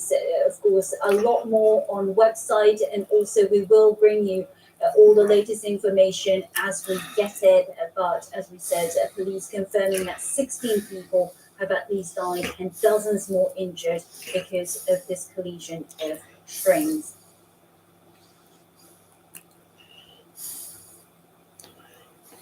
Let's now take a look at some other stories in the headlines for you. And police in Israel say that all Israelis suspects are detained over rioting against Palestinians in the occupied West Bank on Sunday night have now been released. 8 people were detained over the rampage in which houses and cars were set alight. A police spokesperson said that 3 of those released remained under house arrest.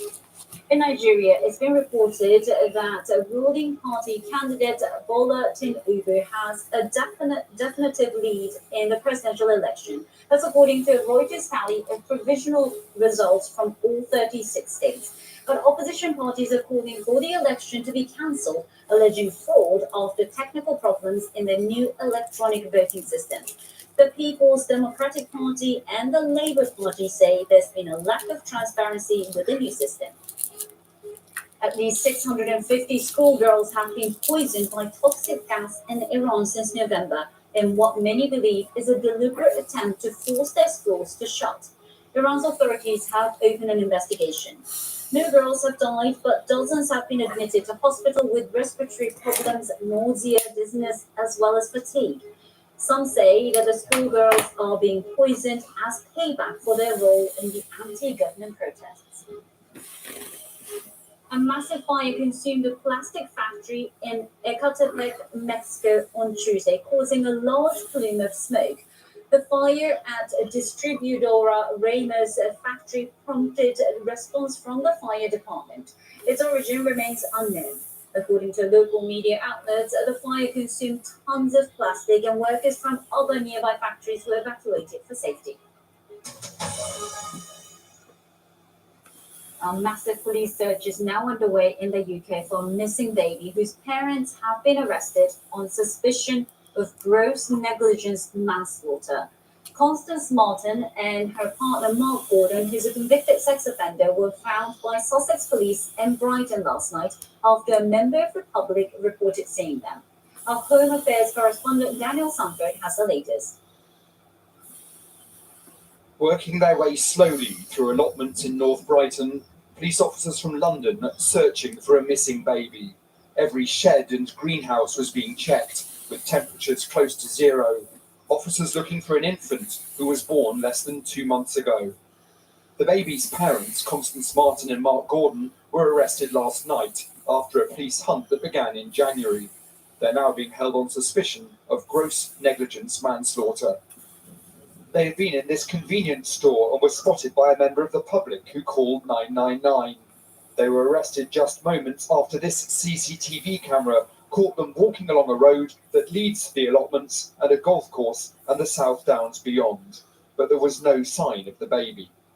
As time progresses, as the wet bridge is closing tonight, as it was last night, in terms of the cold and the coldness and the impact that will have on a baby, clearly the risk is getting higher, and we have to be open to the fact that this may not end in the way we would like, but we need to remain hopeful.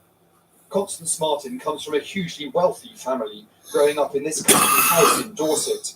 Her father was so close to the royal family that in the 1970s he held the ceremonial role of third page of honour to the late Queen. In January, he made this appeal to his daughter.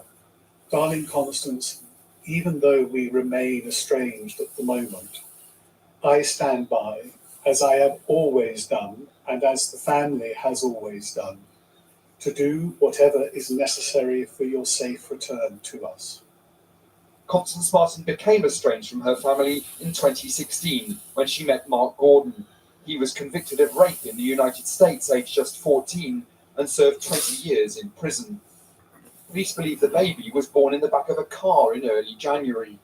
The couple came onto the police's radar on January the 5th when their car caught fire on the M61 near Bolton. From there, the pair took a taxi to Liverpool and another to Harwich, arriving there on the morning of the 6th of January. By lunchtime on the 7th of January, they were in East London, where they bought a tent from Argos and abandoned their pushchair. There were then yet more taxi journeys, including a final one to the port of Newhaven. Since then, they'd evaded detection until just before 9:30 last night, when a member of the public saw them and dialed 999. While detectives still hope the baby is alive, perhaps being looked after well, they're becoming increasingly concerned. And Constance Martin's father has said that while he's relieved that she's been found, he is worried about the missing baby. That report by Daniel Sanford. You're watching Newsday on the BBC. Still to come on the programme, one of the ocean's unsung heroes will tell you about the sea cucumber and how it helps to keep the waters clean.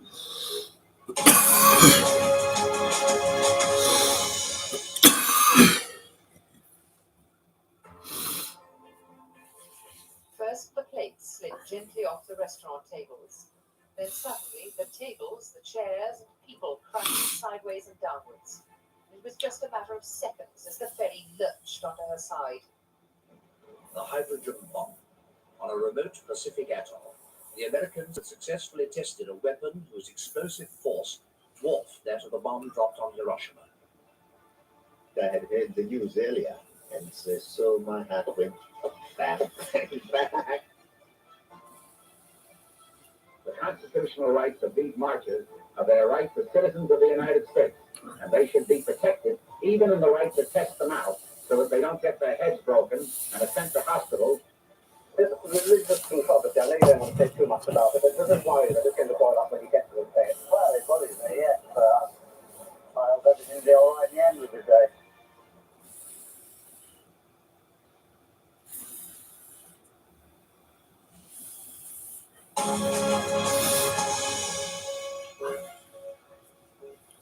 Welcome back. You're watching Newsday on the BBC. I'm Marie Goy in Singapore. Our headlines. Is time running out for TikTok? China condemns the US government's decision to order all its agencies to delete the social media app. President Biden's plan to cancel the student debts of millions of Americans faces a challenge in the Supreme Court. Now, the U.S. Secretary of State Anthony Blinken has been holding talks in the Kazakhstan capital Astana with key Central Asian officials. Mr. Blinken met with ministers from Kazakhstan, Turkmenistan, Tajikistan, and Uzbekistan. All 5 countries are former members of the Soviet Union until its collapse in 1991 and have followed a policy of strict since Russia's invasion of Ukraine. Last week, they all abstained in a key UN vote demanding a Russian withdrawal. Kirill Nurjanov is Associate Professor of Central Asian Studies at the Australian National University, and he explained what the US is looking to achieve from this visit. There are 2 stated objectives behind Secretary Blinken's visit to Central Asia. The first one is to persuade the local leaders to join the chorus of disapprobation and criticism against Russia over the war in Ukraine. The second objective is to make sure that the Central Asian republics do not help Russia circumnavigate the sanctions imposed by the West. There is a third objective that is unstated, but the powerful human rights lobby in the United States wanted Anthony Blinken to raise concerns about the deteriorating situation with the media freedoms and political prisoners in the region.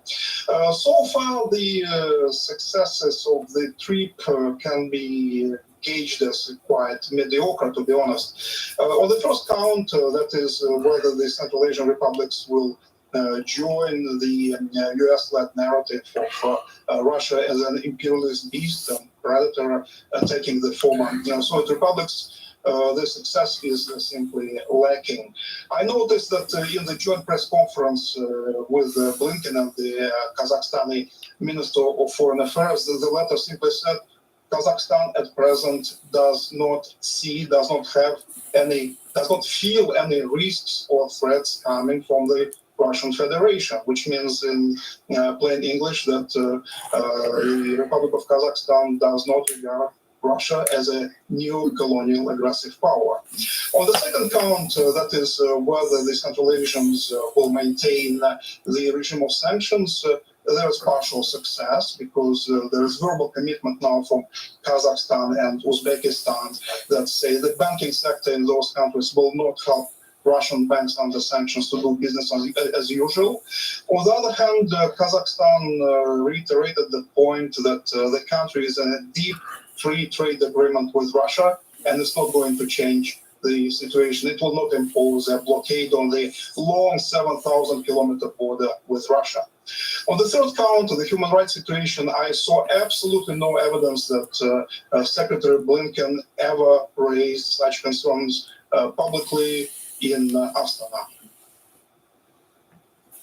Now, pangolins are one of the most sought-after animals on Earth. They're mostly wanted for their meat and their scales, which can be used in traditional Chinese medicine. There's been a global ban on trafficking them since 2017, and now London's Met Police is doing its bit to combat this illegal trade, as the BBC's Tim Ullman explains. Meet Bess and her best friend, Buster. The latest weapons in the fight against the illegal trafficking of animals in Asia. These 2 Labradors have been trained by London's Metropolitan Police. Their next stop, Thailand, and a new life sniffing out crime, one pangolin at a time. Live animals critically endangered, and indeed one of the most trafficked animals in the world. We reckon one is poached every 5 minutes. So really horrific numbers that have been trafficked in. By one estimate, nearly 3 million of them are poached each year, and there's not that many of them left. There are 8 types of pangolin, and all of them are on the so-called red list of endangered species at risk of extinction. Their meat is regarded as a delicacy in parts of Asia, and their scales are said to have powerful medicinal qualities. Bess and Buster will be used in airports, ports, and along Thailand's road network. And this is a lifetime commitment for the pair of them. They'll have a working life of about 7 to 8 years, and then they'll be retired and cared for in Thailand. So yeah, they're going to sunnier climes. The World Wildlife Fund says that the pangolin is the most trafficked mammal in the world. If all goes according to plan, Bess and Buster will have something to say about that. Tim Allman, BBC News. Now, sea cucumbers are arguably the ocean's unsung heroes. They dwell on the ocean floor, and yes, they do look a bit like soggy sausages, but they help to keep the waters clean. And they're also a popular dish in parts of Asia, which means their numbers have been declining. One solution is to farm sea cucumbers. The BBC World Service went to Madagascar to meet people who are doing just that. They do a lot of work to keep the oceans healthy, and they're helping to improve the lives of people in Madagascar. The sea cucumber lives in the ocean, and they bury themselves in the sand where they feed. They can't bite, and they're very soft. Sea cucumbers are one of the most undervalued animals on the planet. They are normally found in deep water, and this makes harvesting them difficult and dangerous. Demand is high, and many species are now threatened. There used to be a lot more sea cucumbers. Now their numbers have decreased and they've almost vanished from the ocean. But in the south of Madagascar, they've come up with a solution. A charity, Blue Ventures, has built sea cucumber farms. Cucumbers are bred nearby and then put into these shallow pens. When they reach maturity, they can be harvested. In the past, there was no real income for myself and my parents. We would all go out fishing in the ocean, but we couldn't really save any money. With sea cucumber farming, I can now also afford to have a small business. They are prepared and sent to Asia, where they are eaten as a delicacy. A kilo can fetch up to $1,000. The operation is run by a cooperative, which also invests in local schools and healthcare. But not only are these creatures good for the community, they play a vital role in cleaning pollutants from the sea. You actually have the sand or sediment going in to the mouth, and inside the sea cucumber, the cucumber is able to actually clean the sand of all sorts of things that might be attached to it, like bacteria, little bits of algae, and at the bum end comes really clean sand. Farming sea cucumbers is stopping them being fished in the wild, so they can keep doing their important work in the ocean. Priscilla Koinange, BBC News. That's it for the show. Thanks for watching.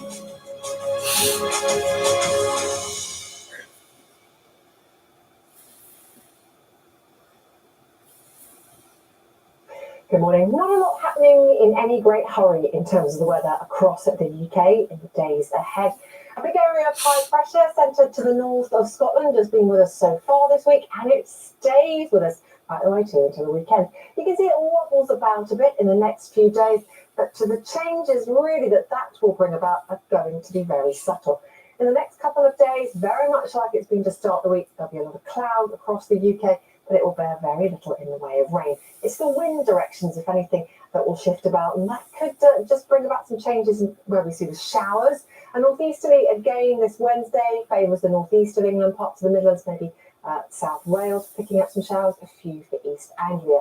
To the far southeast of England, maybe a bit more brightness than we saw on Tuesday. Again, some decent sunshine, I think, for western Scotland. Temperatures on the thermometer, 8-9 degrees, but in that northeasterly wind, it's going to feel closer to 5 or 6. Plenty of cloud drifting around again overnight Wednesday into Thursday. Perhaps the skies becoming a little clearer towards the southeast across southern counties of England. Greater chance of catching a frost here.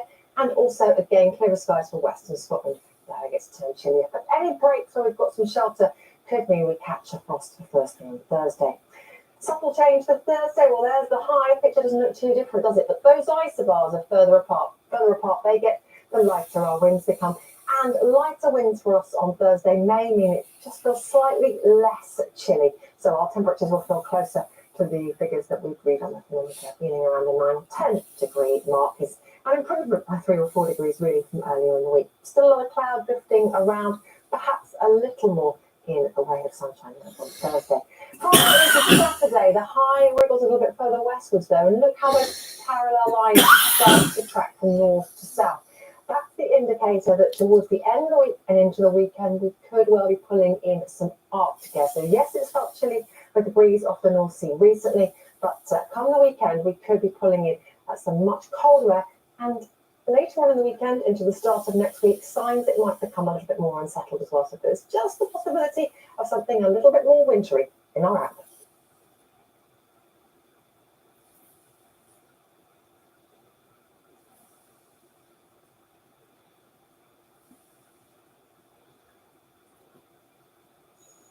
Morning. Come and have a seat. Now, of course, I'm not going to go easy on you. There are some really big questions we've got to try and get answers to this morning. But I'll be fair, and we just want to hear what you've got to say. So, shall we get on with it? There we go. Join me to hear from the biggest names inside and outside politics. Sunday with Laura Koonsberg. Sundays at 9 on BBC One and iPlayer. If they see something via drones on those roads, and it doesn't matter what that thing is, if it's moving, it's a target. Civilian or military, it doesn't matter. Can Putin lose this war without losing Russia? I think Putin already lost Russia. Whether he wins or loses, he has lost it. All of these disputes carry on happening, and there's no sign of resolution. Hunters just get sick of it. Those hunters are actually our members as well. There's always more to the story with our podcasts. Listen on BBC Sounds. You experience racism. Why didn't you walk away? That's a really good question. You're a politician. I'm not a politician. I don't need the poll. Yeah, I sit in Judiciary Committee. You are very definitely a politician. No. The very fact that there were not people who looked like you. Hold on. I'm only halfway through my answer. Is secret schooling happening across Afghanistan for girls? It does. You simply can't assume that. Actually, yes, you can. Can't talk. Watch on BBC iPlayer.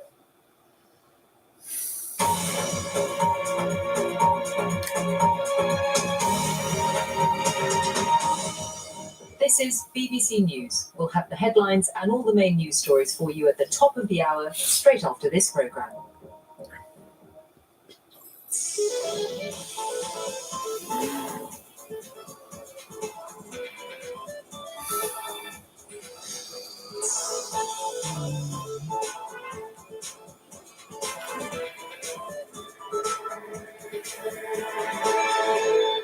This week, we're walking on sunshine. Yes, Paul Carter in the Waves are catching some rays on the water. Mark bangs the drums as he gets lost in the latest PSVR2 headset. And Zoe's walking on broken glass. But don't worry, she's on the mend. Do I get the job? I do. Fantastic. Are you sure?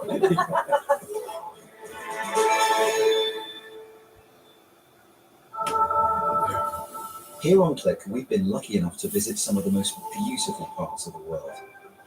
Yet what goes on beneath the surface in some of these places can serve as the starkest reminder of the effects of pollution and climate change on our world.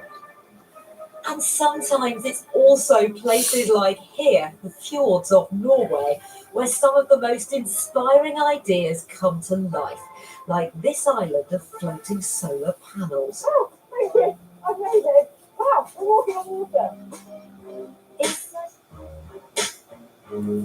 I remember you wobbling about on that solar array in the fjord. It was only like a few millimetres thick under your feet, wasn't it? Yeah, it was all about the material. It had to be light enough that it could do the job, whilst also being strong enough to be able to withstand any weather conditions. Fortunately, today's one is a much sturdier. And just to prove that you can build little islands of nature anywhere you want, we're currently at the Camley Street Nature Park here in the very heart of London. And now Paul Carter's taking the next step in floating solar farms. He's been to Portugal to see the country's latest innovation. Over the past 2 years, energy prices have soared to record levels, leading to some countries increasing their efforts to harness the potential of their available renewable power sources. Blessed with its sunny climate, Portugal is perfectly placed to accelerate its shift to solar, although you may not have seen a solar farm like this before. I'm on the Alqueva Reservoir in the south of the country to see a solar array from a different perspective. It's the size of 5 football pitches and is home to more than 12,000 photovoltaic panels. So you'd normally expect to see something like this taking up lots of space in a field. This is actually a floating solar farm, and it's the largest of its kind in Europe to be located on a reservoir, and it can generate enough electricity to power 1,500 homes in the local area, and it's a pretty impressive sight. Construction of the platform began in January 2022 and was finally moored in place 5 months later. By July, it was supplying power to a quarter of the population in the neighbouring Portel and Mora regions. With a price tag of €6 million, the solution isn't cheap, but energy firm EDP estimates the solar farm will recoup its investment in a decade. But there's a particular reason why the solar farm was built at this spot, namely its proximity to the Alqueva Dam. The hydroelectric plant only used 1/3 of the capacity of the power line, so we have 2/3 available. And then the objective was to use that available capacity to inject an additional renewable source, in this case solar. So we created this hybrid concept. So we combine solar and hydropower on the same power line, sharing the same infrastructure. But there are other benefits to having a solar platform on water. Being closer to the water surfaces, we reduce the temperature of the panel, and then we increase the efficiency of the panels. We observed an increasing efficiency up to 10%, an annual average increase of around 4% in increase of production. Large platforms like this one also cool water temperatures by shielding the surface from the sun. This not only reduces evaporation, but prevents the growth of blooms of blue-green algae, which can produce harmful toxins. But there is one rather messy downside to having such a large platform on the water.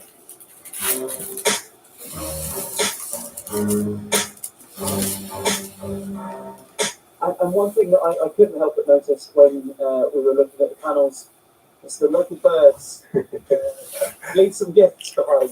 Now, what kind of impact does that have, and how do you manage that? When they are very dirty, it has an impact on the efficiency of the panels. We are doing some proof of concepts with the robot. We have the idea to have autonomous robots doing this cleanup with some artificial intelligence also predicting when is the best time to do this cleanup. And with thousands of panels, that's potentially a lot of cleanup. But that begs another question. With all these panels sat on a concrete platform, what's keeping the platform afloat? This is it. There you go. It's pretty mind-blowing to think that this can support hundreds of tons of concrete and solar panels. Doesn't seem like it, but it works. These floating systems will last for about 10 years, more or less. We have a lot of mechanical stress on the platform, So essentially what we try to do is to design a compound that can have the best of both worlds. So recycled polyethylene and corn. But despite their advantages, it's estimated that currently less than 1% of the world's solar installations are floating. This is in part due to cost and being able to position panels at an optimum angle to maximize their output. But already new tech is being developed that allows a solar farm, like this one in the Netherlands, to track the sun throughout the day, rather like a sunflower does. It's claimed that sun tracking installations could increase energy production by a third. And so the future looks bright for solar, where every country, landlocked or not, can become its own energy icon. That was Paul. Isn't it interesting that those solar platforms were floating on all bits of plastic and cork? I mean, normally we want to get that sort of stuff out of the water, don't we? Absolutely. And we've been speaking to a company that's gained a lot of attention and investment by using giant nets and AI robots to deal with the global problem of plastic pollution. Obviously, it's been way harder than I ever imagined it to be. It's an immense stupid problem.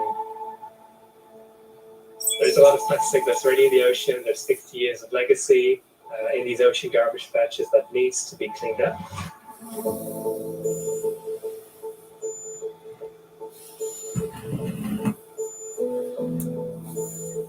My name is Boyan Slat, and I'm the founder and CEO at the Ocean Cleanup. There's two things that we do. On one hand, we clean up the legacy pollution in these ocean garbage patches. We develop these very long U-shaped barriers that we pull forth through this patch at a very slow speed so that it's safe for marine life and filters out the plastic, retains that, and then every few days we take the system out. Vertically, we take the plastic to land for recycling. The current system that we have out there, 800 meters in length, but already it has cleaned up almost 200,000 kilos of plastic, which is 0.2% of the whole Great Pacific Garbage Patch. We are still developing the next generation of cleaner technology. We call System 3. We're deploying that in the summer of 2023. We are making the system 3 times as big, so 2,400 meters. This will clean up at twice the rate, and then our models show that if we then deploy roughly 10 of those systems, we can actually clean up most of the Great Pacific Garbage Patch by the end of the decade. So the rivers really are the arteries that carry trash from land to sea. So when it rains, plastic washes from streets into creeks, into rivers, and then ultimately to the ocean. So we have developed a collection of technologies we call interceptors, which are automated systems that we put in the mouth of rivers and that catches the trash before it reaches the oceans. And our flagship tool in our toolkit is what we call the Interceptor Original, which is this solar-powered autonomous robot, essentially, that has these conveyor belts to automatically scoop out the trash, distribute it in dumpsters, and then when it's full, you can empty it and essentially keep cleaning. We've developed these AI-powered cameras. And what we do is we attach these to bridges, and what it does is it automatically scans the amount of plastic that's flowing through a river. Then we actually have a very similar technology that we use on the oceans, where we attach cameras to the bows of ships, which allows us to automatically scan the surface of the ocean. So far, with our ocean cleanup system in the Great Pacific Garbage Patch, and with our fleet of interceptors, and we have collected more than 2 million kilos of trash, which on one hand is quite satisfying. On the other hand, of course, we know it's still just the very beginning of this journey, because our ultimate goal is to collect and stop more than 80% of all the plastic in the oceans.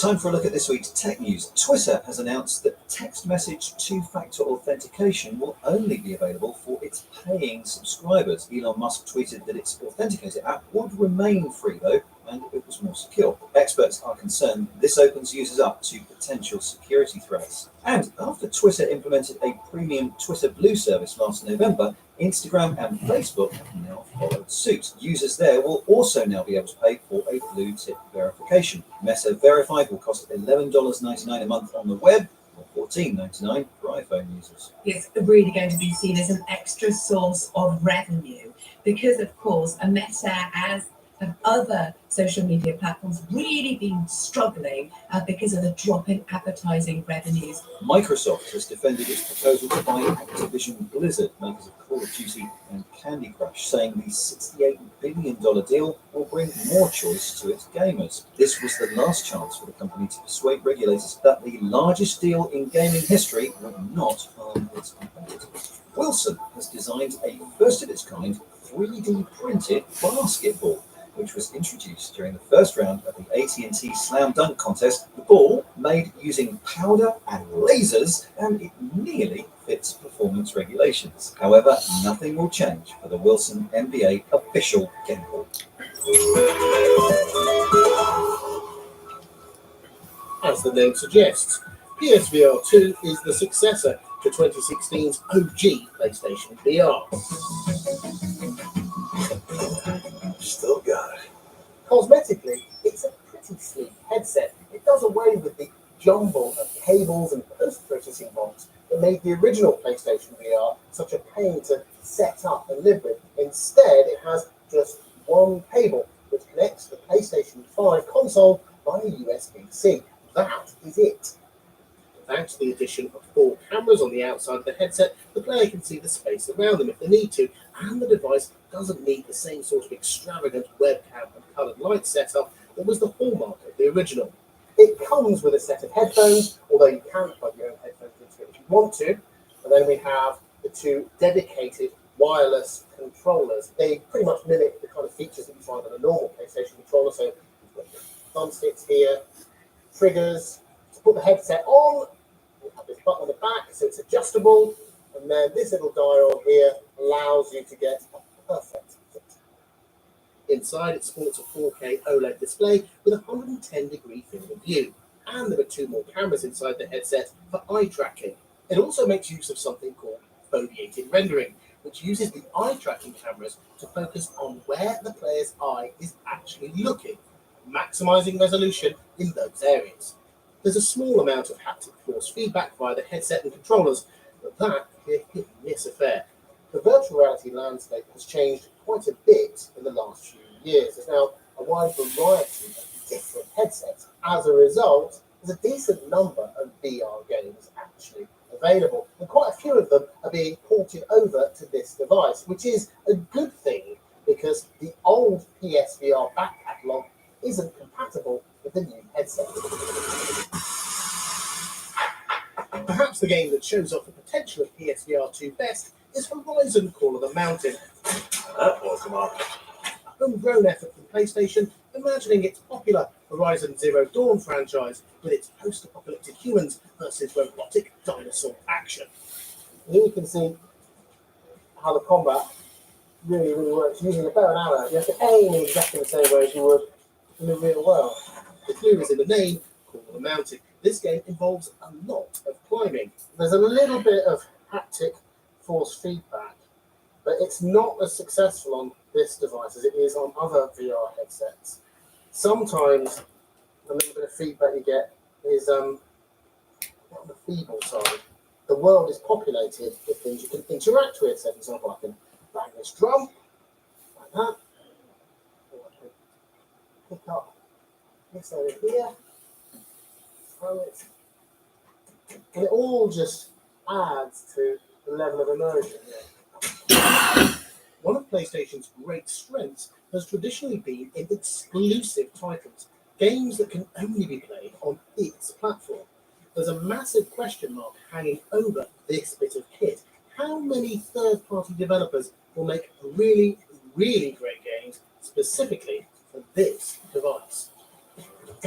This is certainly a good VR headset, but I think on this evidence, one of the biggest stumbling blocks will be its price. At £529, it's more expensive than the PS5 console. Meta's Quest 2 is wireless and cheaper, but it's less powerful than PlayStation's offering. However, at this price point, I'm not convinced this device will take VR mainstream.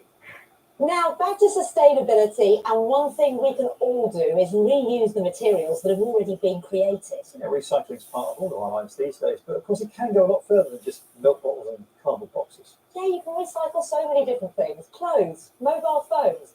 And one academic in Zurich has even bigger ideas. Whole buildings, as LJ Rich has been finding out. It's an apocryphal story that the first time paper was recycled was way back in 7th century Japan. Then, alongside disco, the 1970s gave us the idea of sustainability for environmental reasons and the birth of this iconic logo.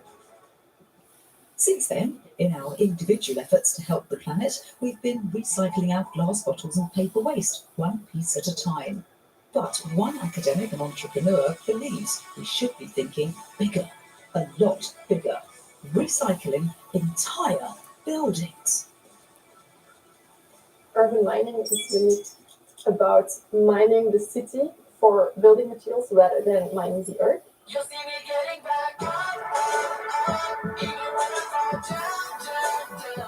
Professor de Wolf is working on a project to document and reuse parts of buildings for the construction industry.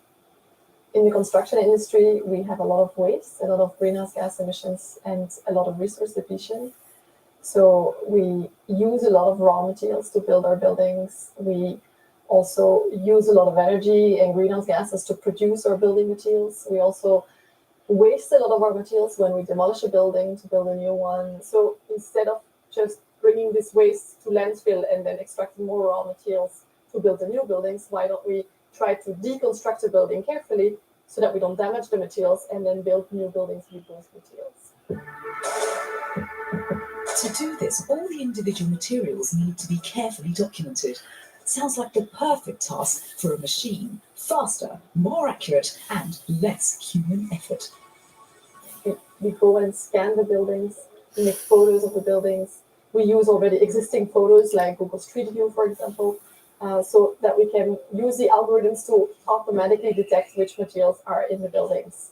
And so we digitize the building stock. It was a summer project for her students, which really brought this idea to life, giving rise to a dome entirely built from waste materials.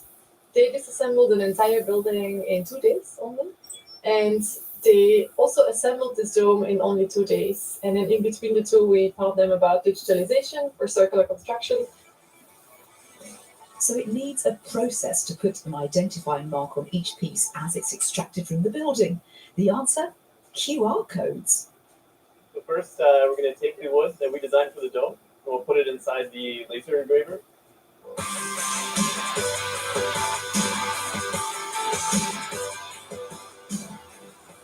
So this should take us to the database of the component that will have the information. It doesn't always work though, as phones prefer QR codes on pieces of paper or screens, not necessarily etched into wood. So a little bit of TLC later. Oh, there we go, perfect. Despite this concept being in the early stages of development, Professor de Wolf believes that this tech could change how buildings are designed. All of these technologies can really help make it faster and better and more convenient, and so also cheaper. So hopefully all of the research that we do in these technologies can help us make the circular construction model more competitive than the linear one. With construction growing throughout the world, reusing materials does seem a sensible solution to creating new buildings sustainably and cheaply. The next mission is to see if it will work outside the lab.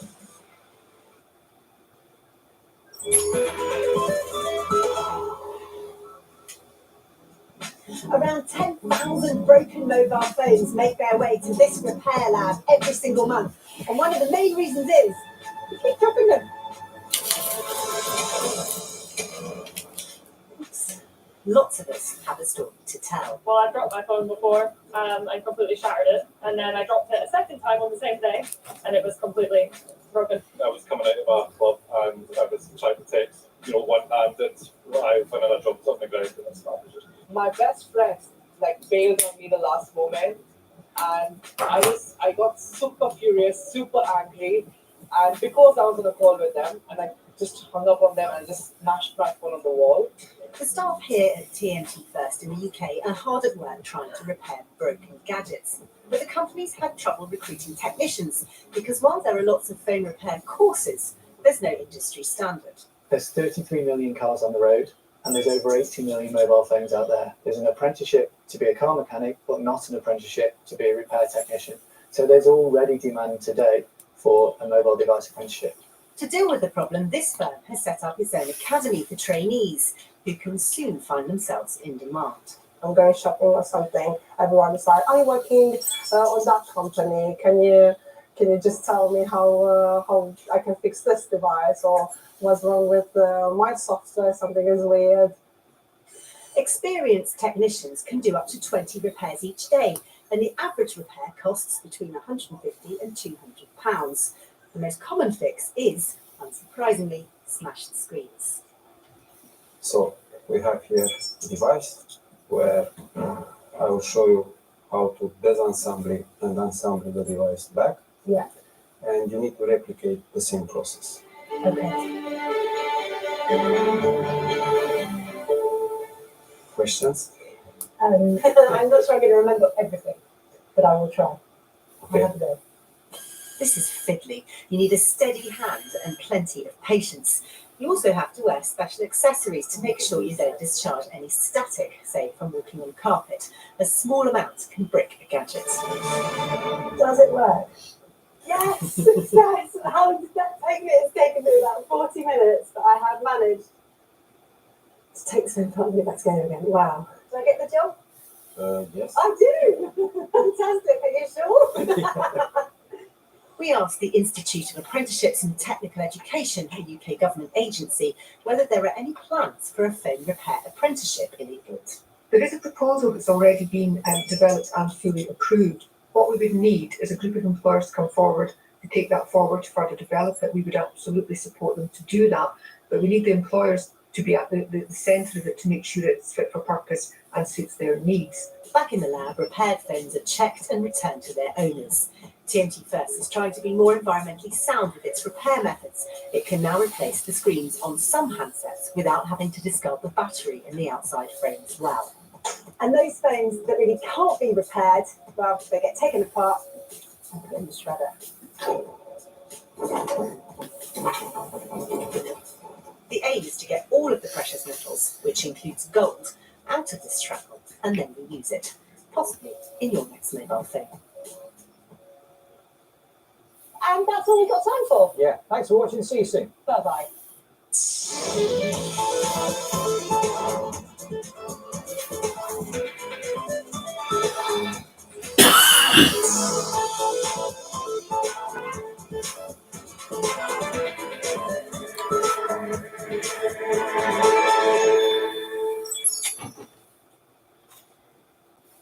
Good morning. Not a lot happening in any great hurry in terms of the weather across the UK in the days ahead.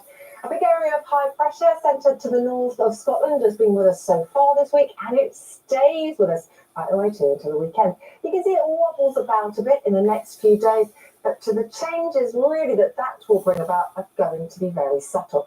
In the next couple of days, very much like it's been to start the week, there'll be a lot of cloud across the UK, but it will bear very little in the way of rain. It's the wind directions, if anything, that will shift about, and that could just bring about some changes in where we see the showers. And northeasterly again this Wednesday favours the northeast of England, parts of the Midlands, maybe South Wales, picking up some showers, a few for East Anglia. To the far southeast of England, maybe a bit more brightness than we saw on Tuesday. Again, some decent sunshine, I think, for western Scotland. Temperatures on the thermometer, 8-9 degrees, but in that northeasterly wind, it's going to feel closer to 5 or 6. Plenty of cloud drifting around again overnight Wednesday into Thursday. Perhaps the skies becoming a little clearer towards the southeast across southern counties of England. Greater chance of catching frost here.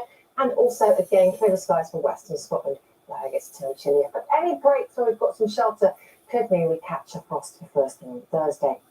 Subtle change for Thursday. Well, there's the high. Picture doesn't look too different, does it? But those isobars are further apart. Further apart they get, the lighter our winds become.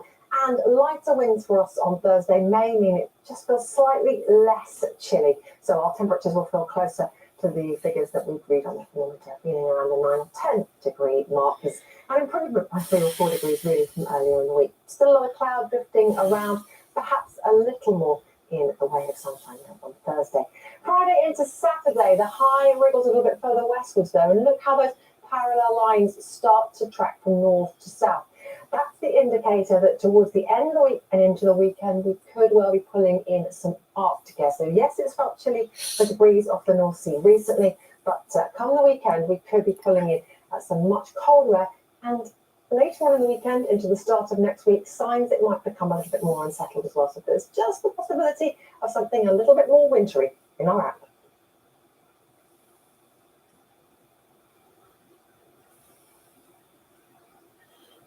It was the war that was never going to happen. Я считаю, то, что происходит, военным преступлением. The invasion that shook the world. I just can't imagine living in the war without Ukraine. I can't imagine that. And the fight back that took everyone by surprise. The big question now, how much longer will the West continue to support Ukraine's defense? The war in Ukraine 1 year on. For the stories and analysis, watch on BBC iPlayer. Got a story to tell? What I'm going to try and do is go to schools and educate a lot of people about it. Just because somebody's disabled doesn't mean they can't achieve something. If you're aged 11 to 18, the BBC can help you tell your story. This world will be like a world made of concrete. Tell us your story idea. Enter now on bbc.co.uk/young reporter competition. Why not lift a living income so people can afford the basics? It's always a compromise, and compromises mean that some people get more and others get less. Far too simplistic. That is not how the world First of all, works. thank you for explaining. Did he mislead Parliament? My view is he didn't. It's always somebody else's fault. Whatever side you're on, Parliamentary democracy, that does matter. the conversation starts here. Let's start with this breaking news. Politics Live, today at 11:15 on BBC Two and iPlayer.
Welcome to BBC News. I'm Lisa Marie Liftak. Our top stories. At least 16 people were killed and dozens more are injured after 2 trains collide in Greece.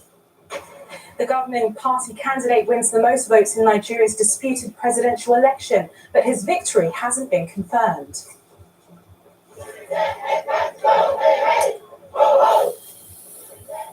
President Biden's plan to cancel the student debts of millions of Americans faces a challenge in the Supreme Court. It is a form of economic enslavement that does not need to be in a country that say that they're about democracy and free people. Is time running out for TikTok? China condemns the US government's decision to order all of its agencies to delete the social media app. And why these 2 dogs from London could help combat the smuggling of rare animals in Asia.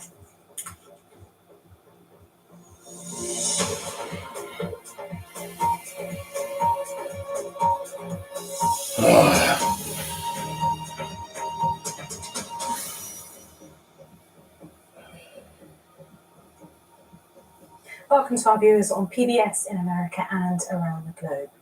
Fire officials in Greece say at least 16 people have been killed and dozens more injured in a train crash. A cargo train collided with a passenger train near the city of Larissa in Fasouli region.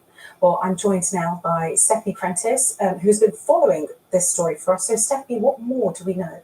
Yes, officials have now confirmed they've recovered 16 bodies from this site, and it was the result of a cargo train colliding with a passenger train. This all happened in the central Thessaly region of Greece, and the governor there has been speaking out. He described the collision as very strong, and a scene where the first two carriages were, in his words, almost completely destroyed, and the two carriages after that came off the tracks. Now, fire authorities also said two carriages were completely on fire. They have since extinguished those fires. Images from the scene do show derailed carriages with broken windows, thick plumes of smoke, and debris strewn around. Now, some passengers have been speaking out to local media already. They described scenes of panic inside those carriages, people screaming and trying to escape. And others said the impact inside was like being in an earthquake. Now, we do know that 250 passengers have been evacuated from that scene by authorities, and the rescue workers are now going through each carriage systematically with torches, trying to find more survivors. What are the chances of finding any more survivors? Well, at the minute, it's hard to say. Early reports have indicated there could have been around 350 people on that train, but we're having to wait for a press conference at the minute to get more of an indication on that. Stephanie, thank you for that update. And we will, of course, keep you updated on that when more news comes into the newsroom. Now, the US Supreme Court has heard arguments over the legitimacy of President Biden's plan to cancel student debt for around 40 million Americans. Last year, the president promised to cancel $430 billion worth of student loans after the COVID pandemic under a federal law known as the HEROES Act, which allows debt relief in national emergencies. 6 Republican-controlled states have challenged the plan in the Supreme Court, arguing Mr. Biden is exceeding his powers. Protesters have been making their voices heard. So deciding that I want to make this choice for myself, but I don't have the funds. That's what's keeping me, not my intellect, not my test scores, not my potential or my dreams, but the fact that I literally don't have enough money for it is very frustrating. So I'm a daughter of Brazilian immigrants, and so I don't come from generational wealth. And so I had to take out student loans in order to go to university. I have an older brother who went to college. I have a little sister in college.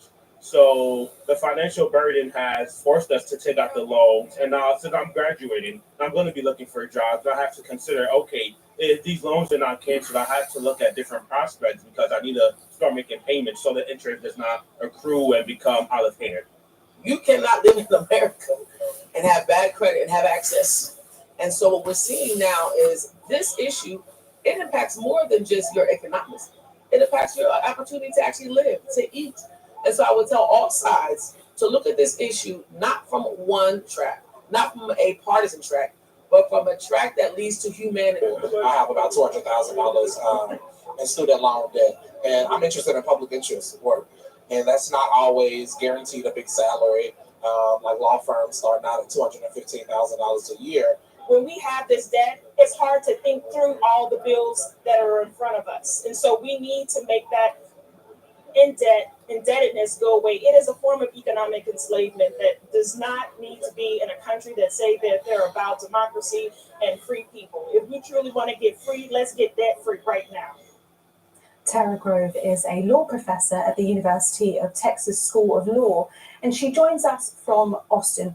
Professor Tara, thank you for joining us on the program. Now, we just heard from those protesters today, but what exactly are the two related cases in the Supreme Court? So these are both challenges to the student debt program. So one is brought by several states, as you noted at the beginning. The other is brought by 2 private individuals, and they're both before the Supreme Court.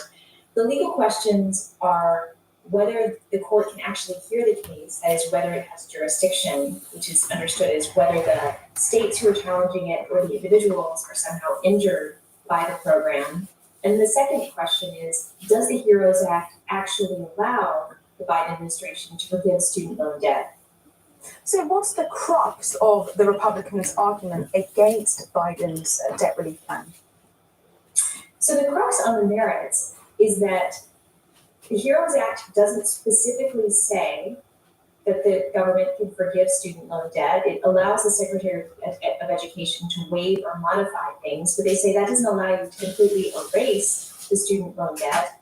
They also rely on a very recent Supreme Court idea called the Major Questions Doctrine.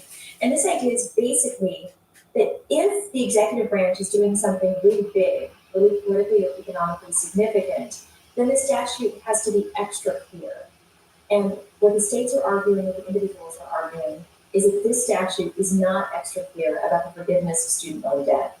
Now, in your opinion, what would you say is a possible outcome for this? So, for me, the ideal outcome is to dismiss it on jurisdictional grounds. I think it's very hard under current law to say that either the states or the individuals have the ability to file suit of what we call standing in legal doctrine, and the court would even reach the merits. There was some sympathy for that at the oral argument. On the merits, I think it's a very difficult question. If the court just reads the statute as is, I think the court could uphold the program. This does seem like waiving or modifying the requirements of the student loan program. But if the court applies this major questions doctrine, I think the Biden administration is going to lose the case. Can you explain the scale of the student loan crisis in America?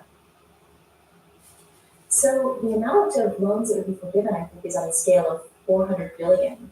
And to put that in perspective, the government is talking about forgiving either $10,000 or $20,000 per person for people who make less than $125,000. So this program isn't even about forgiving all student loan debt, it's just part of the student loan debt. And the fact that $10,000 or $20,000 on an individual basis can equal 400 billion suggests just how massive the student loan situation is in this country. Professor Tara Grove, thank you for your insights. Now, 3 days after polls closed in Nigeria's disputed presidential election, and Bola Tinubu from the governing party has won the most votes. But we're waiting for the winner to be declared officially by the chair of the Electoral Commission.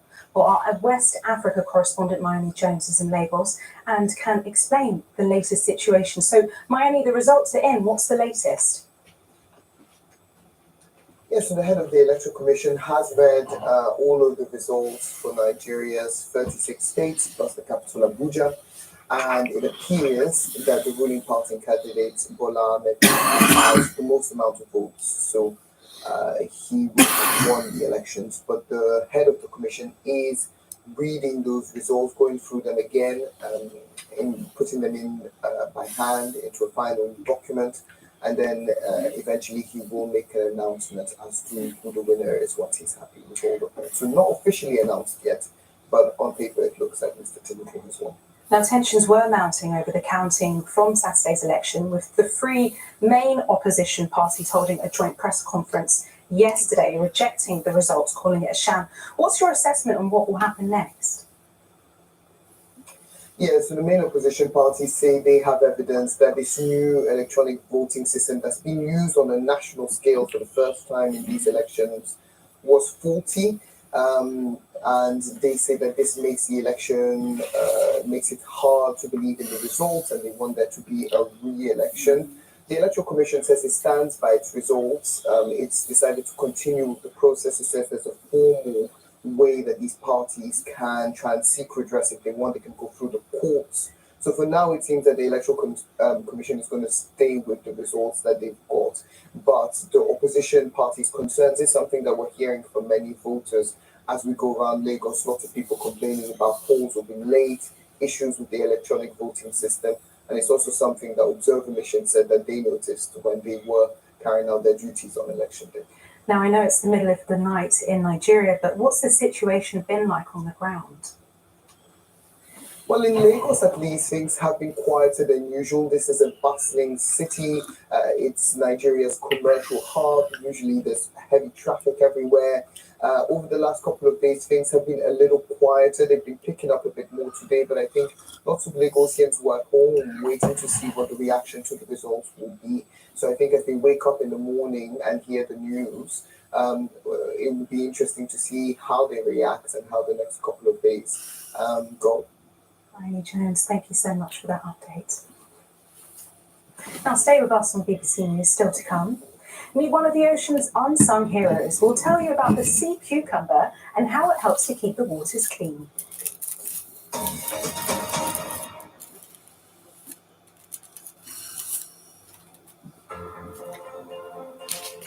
First, the plates slid gently off the restaurant tables. Then suddenly, the tables, the chairs, and people crashed sideways and downwards. It was just a matter of seconds as the ferry lurched onto her side. The hydrogen bomb. On a remote Pacific atoll, the Americans had successfully tested a weapon whose explosive force dwarfed that of the bomb dropped on Hiroshima. I had heard the news earlier, and so much happened back and back. The constitutional rights of these marchers are their rights as citizens of the United States, and they should be protected, even in the right to test them out, so that they don't get their heads broken and are sent to hospitals. Religious controversy, I know you don't want to say too much about it, but does it worry that it's going to boil up when you get to the thing? Well, it worries me, yes, but I hope everything will be all right in the end of the day.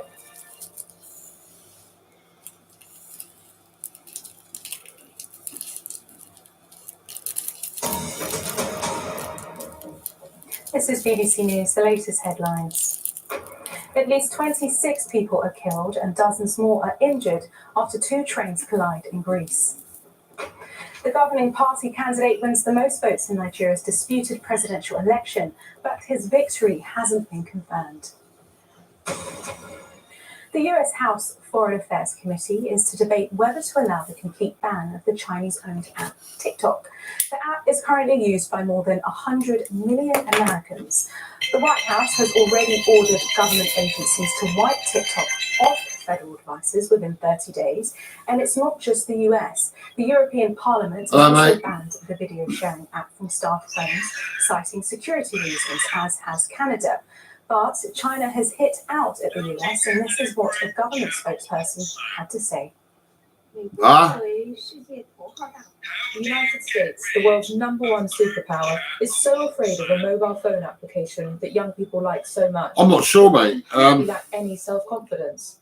We firmly oppose the US approach of overstretching the concept of national security, abusing national power, and unreasonably suppressing the companies of other countries.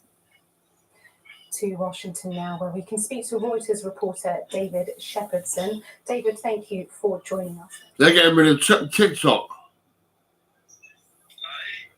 They're getting rid of TikTok. TikTok. You know TikTok? It's on the news. They're getting rid of it. Yeah.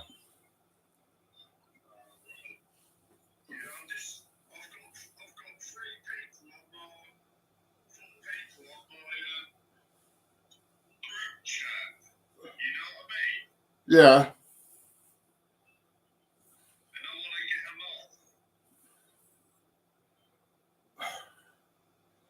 I don't know, man.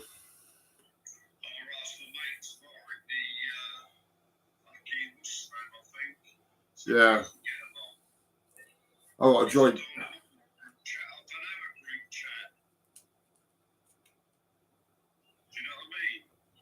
Yeah. Yeah.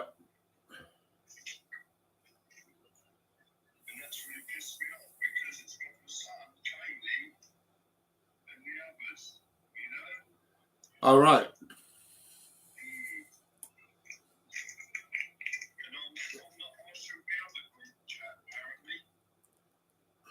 Oh.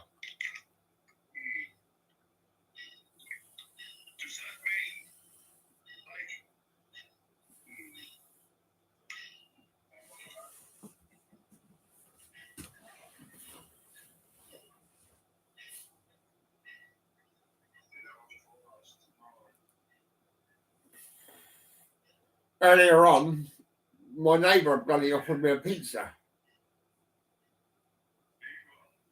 My neighbour offered me a pizza. Yeah.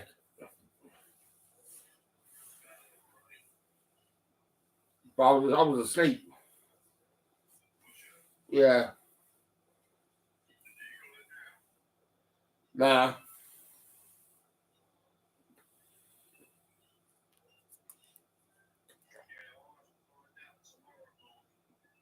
Yeah.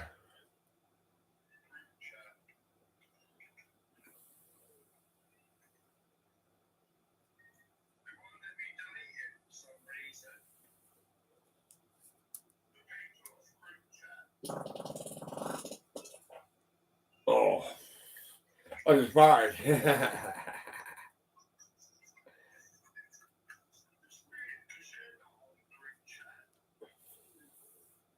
I don't know, mate. Yeah, it's a bit weird, isn't it?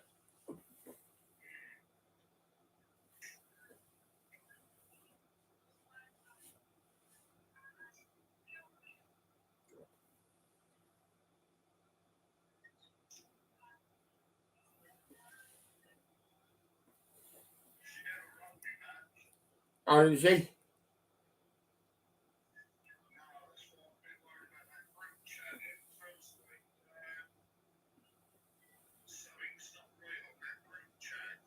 Yeah.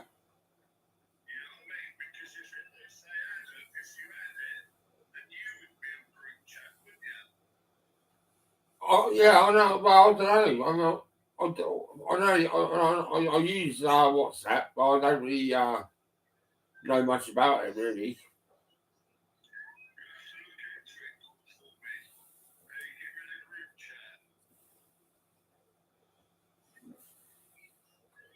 Yeah.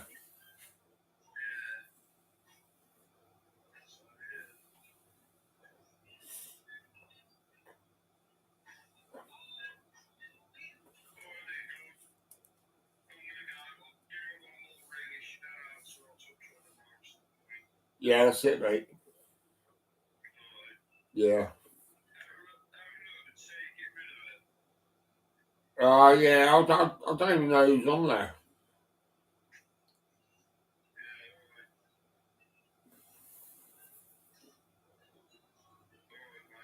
That's right.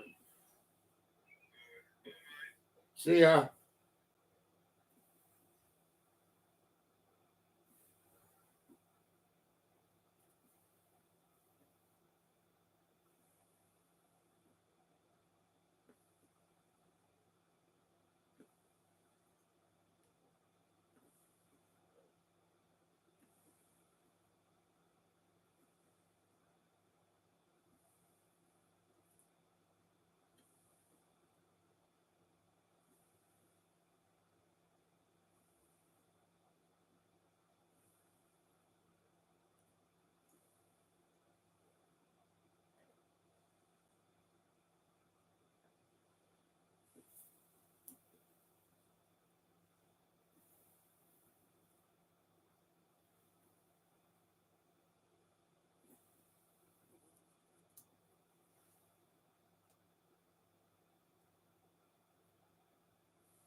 Good morning. Not a lot happening in any great across the UK in the days ahead.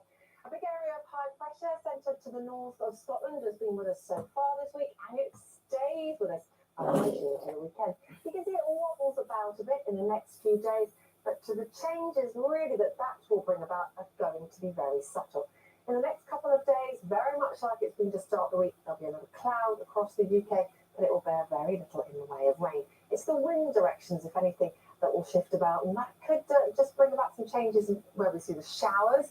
And northeasterly again this Wednesday favours the northeast of England, parts of the Midlands, maybe South Wales, picking up some showers, a few to the East Anglia. To the far southeast of England, maybe a bit more brightness than we saw on Tuesday. Again, some decent sunshine, I think, for western Scotland. Temperatures on the thermometer, 8-9 degrees, but in that northeasterly wind, it's going to feel closer to 5 or 6. Plenty of cloud drifting around again overnight Wednesday into Thursday. Perhaps the skies becoming a little clearer towards the southeast across southern counties of England. Greater chance of catching a frost here. And also, again, clearer skies for western Scotland, where it gets turned chillier. But any breakthrough, we've got some shelter, could mean we catch a frost first thing on Thursday. Subtle change for Thursday. Well, there's the high. Picture doesn't look too different, does it? But those isobars are further apart. Further apart they get, the lighter our winds become. And lighter winds for us on Thursday may mean it just feels slightly less chilly. So our temperatures will feel closer to the figures that we read on the thermometer, feeling around the 9 or 10 degree mark. Is an improvement by 3 or 4 degrees really from earlier in the week. Still a lot of cloud drifting around, perhaps a little more in the way of sunshine on Thursday. Friday into Saturday, the high wriggles a little bit further westwards though, and look how those parallel lines start to track from north to south. That's the indicator that towards the end of the week and into the weekend, we could well be pulling in some Arctic air. So yes, it's felt chilly with the breeze off the North Sea recently, but come the weekend, we could be pulling in some much colder air. And later on in the weekend, into the start of next week, signs it might become a little bit more unsettled as well. So there's just the possibility of something a little bit more wintry in our outlook.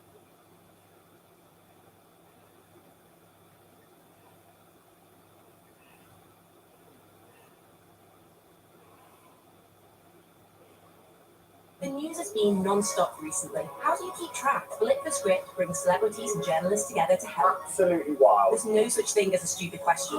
Plus fun and games and some disgusting, interesting, shocking moments. Say it as it is. Flip the Script. Watch on BBC iPlayer.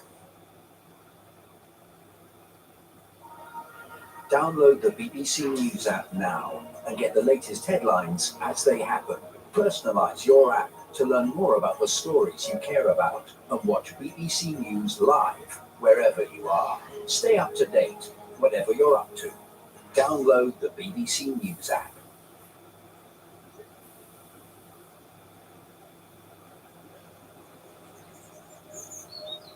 I'm not checking social media every 10 seconds. Brilliant.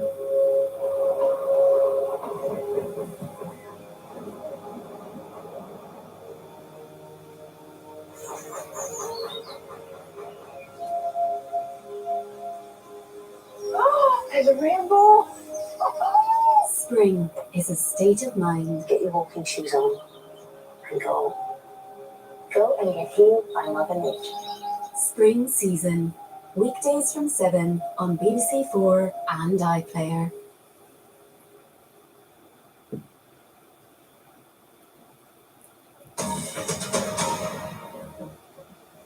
This is BBC News, the headlines. The fire service in Greece says 26 people have been killed and many more have been injured in a late-night train crash. Rescue workers have been scouring the severely wrecked carriages of a passenger train near the central city of Larissa. It had collided with a cargo train. The governing party candidate has won the most votes in Nigeria's disputed presidential election, but the Electoral Commission has yet to confirm Bola Tinubu's win, as he must also pass the benchmark of 25% of votes in all of Nigeria's states. He has a total of almost 9 million votes. The US Supreme Court has heard arguments over the legitimacy of President Biden's plan to give loan relief to millions of students. 6 Republican-controlled states have brought the case, arguing Mr. Biden is exceeding his powers.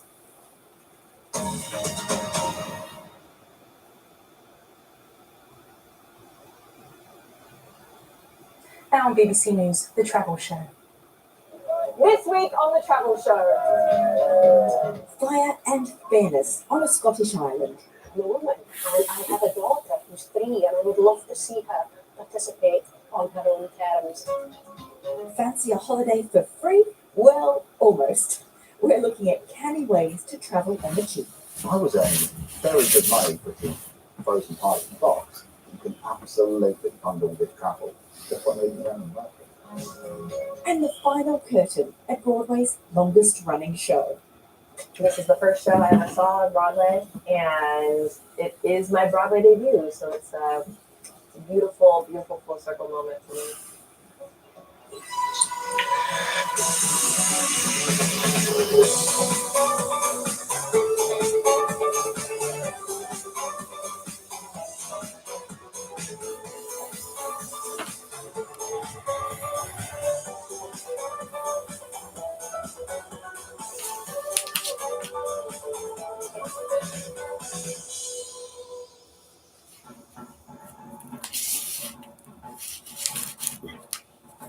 Sitting halfway between the Scottish mainland and Norway, the Shetland Islands have a unique combination of cultures.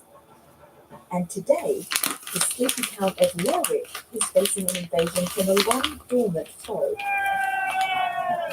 the Vikings.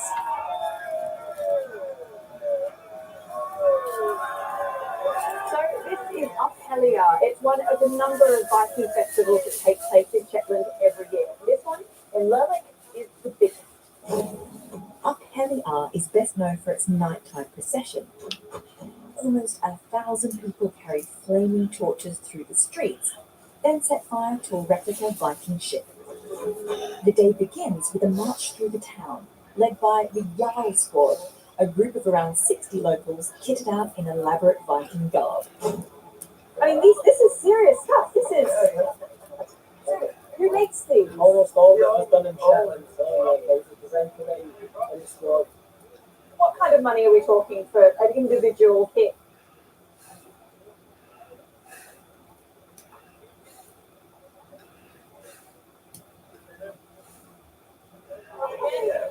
The Viking heritage of Shetland is something that most Shetlanders are incredibly proud of. A lot of the place names in Shetland are of Scandinavian origin, and you'll hear my accent is this kind of strange amalgam of Scots and Old Northern. Those are the roots of our language. Within the crowd, there are tourists from across the world. I live in a little town called Vernonia, Oregon, in the middle of nowhere. So here I'm in the middle of nowhere here. The kids are here. Guys!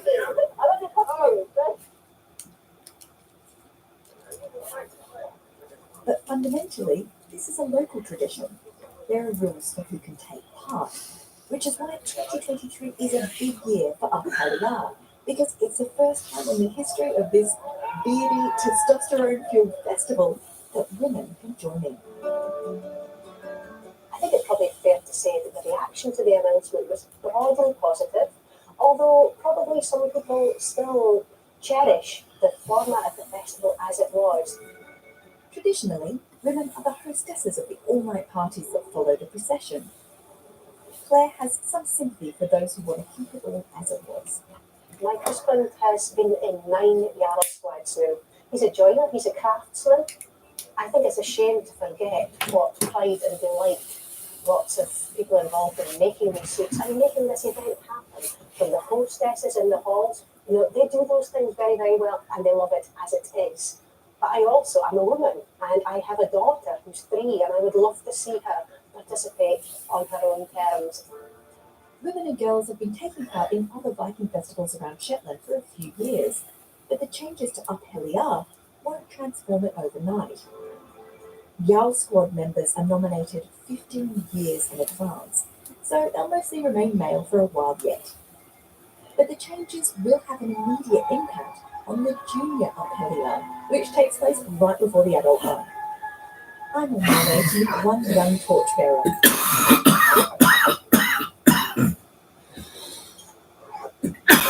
Hello!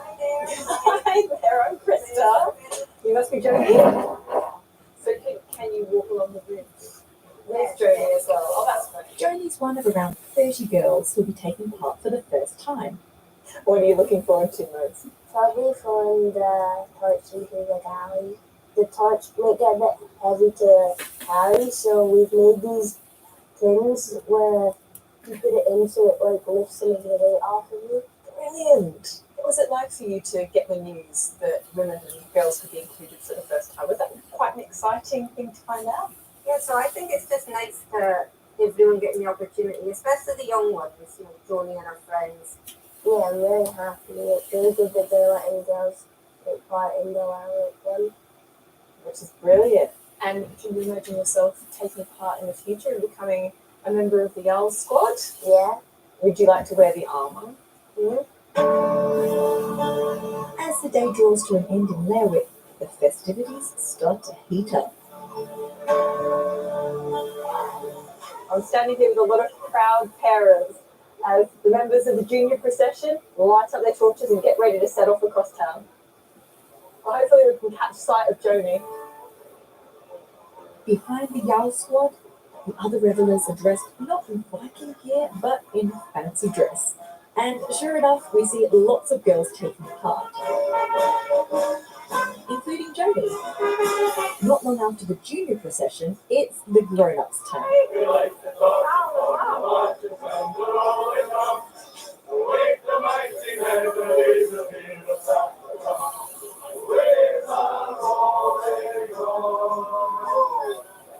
The atmosphere is brilliant. You've got them singing, lots of shouting.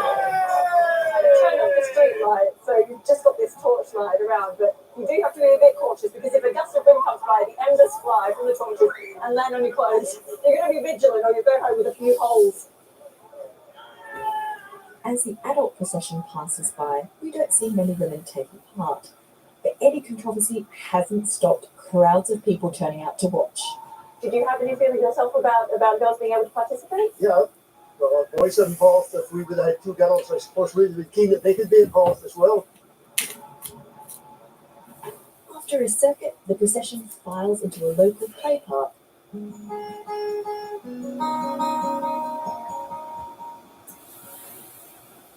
got the torches going in, you see the Viking helmets, the galley going up in flames. The embers above just being blown around in mad wind. It's an incredible experience. And who knows, maybe they'll make a Viking of me yet.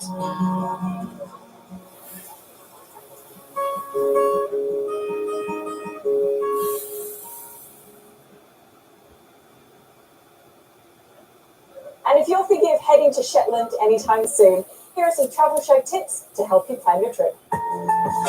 Getting to this remote island is easier than you think.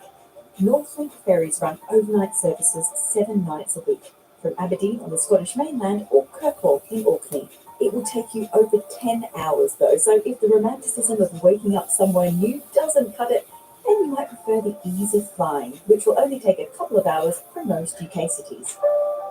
It's partly this remoteness of Shetland that's allowed for its many archaeological sites to survive for centuries. There's over 5,000 years of human history scattered across the islands, and Clickenham is a good place to start. These ancient roundhouses are unique to Scotland, and despite intense scrutiny, their origins are shrouded in mystery. And if you're planning to travel to Shetland when the days are longer, then try to catch the annual boat race. The event sees sailors take to the waters to do what they do best and compete against fellow islanders. This year it takes place on June 25th.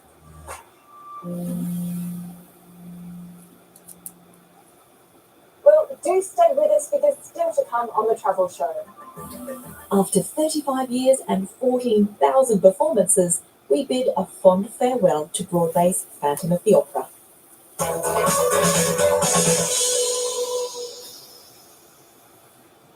Here in Shetland, the fires may have died down, but the night is really just getting started.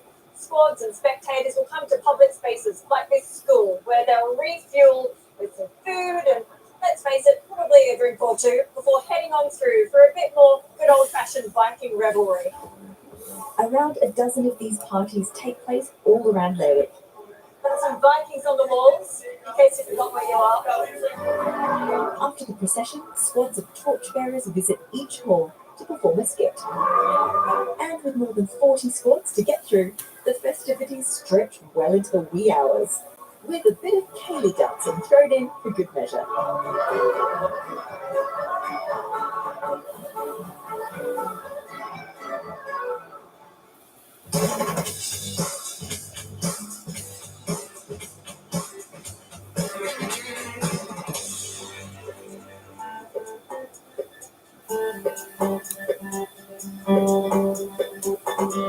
My name is James Clark, and this is the village of New Ash Green, where I live in the southeast of England with my grandmother. Yeah, not too bad. There might be more interesting places in the world to see, but this is where my friends and family are. This is home. After 2 years of uni, and it was a 3-year course, I condensed it into 2. I was shattered by the end because it was so relentless, and I just needed a break.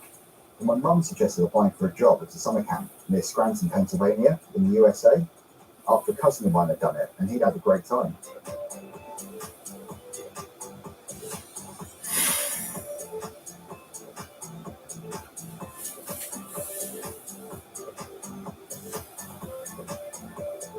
I wasn't keen on the idea of working with kids, but it was a means to an end.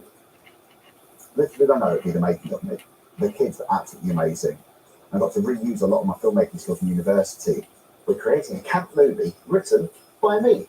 Here's the script for it I've just put together.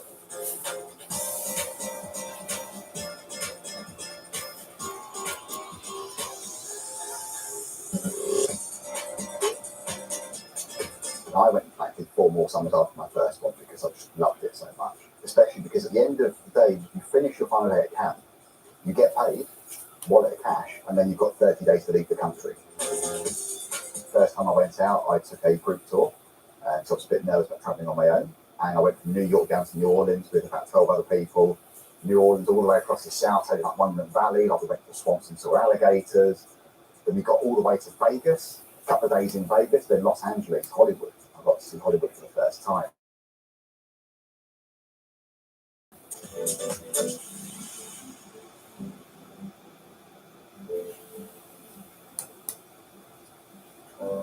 And unlike camp where you're going to do that job, in Australia you've got the working holiday visa, and that opens up a lot of doorways.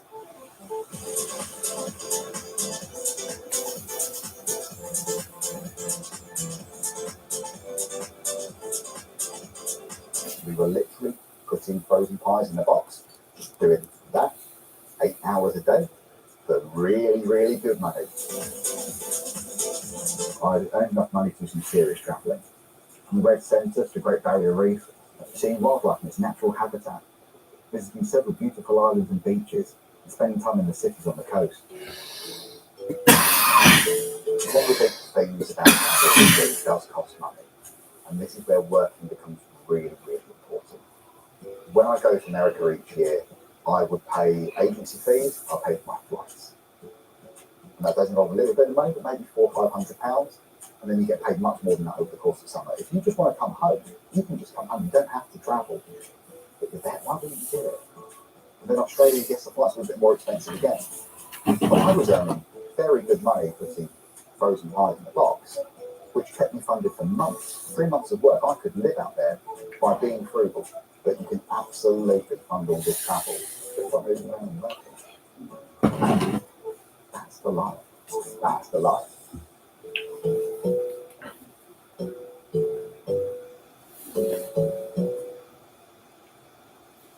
Right, next up, we're off to Broadway, where it's saying goodbye to its longest running show.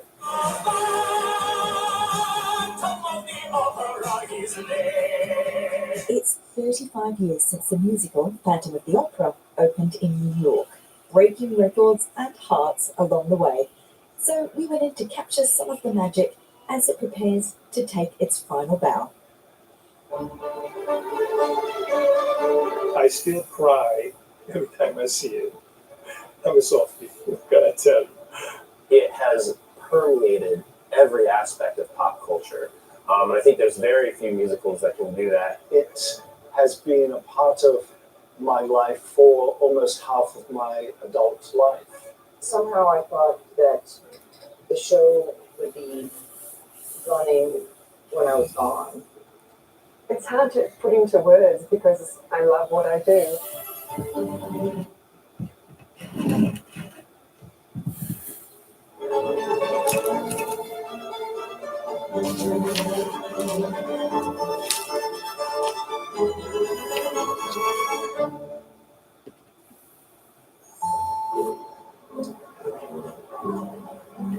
This is our working warehouse, and we're in New York. I'm not going to tell you exactly where, but we're in New York City, and this is where we keep all the spare costumes that we need to do fittings and stuff.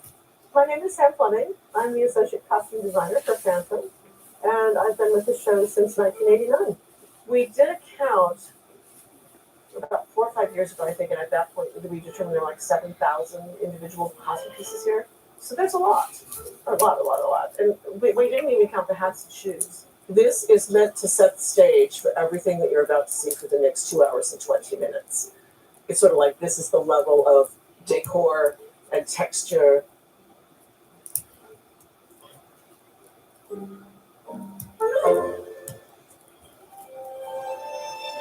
This is like a cage. So I have a lot of steel going around here. But it makes me very upright, which is great.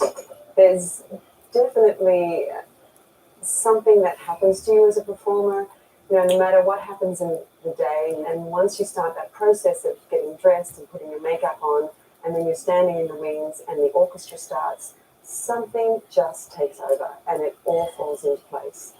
I guess it's theatre magic. I was actually just finishing another show, and I hadn't seen my daughter in a while, and then I got this audition from my agents, and I said, no, I don't want to do that. He stopped, and he turned around in his chair, and he said, Ben, if you don't do that audition, you will regret it for the rest of your life. And I figured a good way of getting out some emotions was to tell my daughter how important it would be if I were to get the job. And I kind of got the panic attack out of my system, and literally my phone rang, and it was my agent telling me I had gotten it. And it's a frustrating thing because the costs have risen since the post-pandemic world. So the show closing is very bittersweet. Welcome to the real Phantom Slayer. It felt like my years of studying and practice had paid off. This is the first show I ever saw on Broadway, and it is my Broadway debut, so it's a beautiful, beautiful full circle moment for me. It meant that for other people and for other, young Black girls who would come to see me or would see my face and see me playing this role, it meant that they could have a chance and they could see themselves playing a role like this too, and kind of affirming their hopes and dreams in a way that I didn't necessarily have growing up. When the Phantom first came to Broadway, it actually revolutionized the business. There was a spectacle that was never seen before. The whole package, the costumes, the music, everything, it just comes together in a package that, to me, is very hard to duplicate. The Phantom happens to be my favorite show of all times.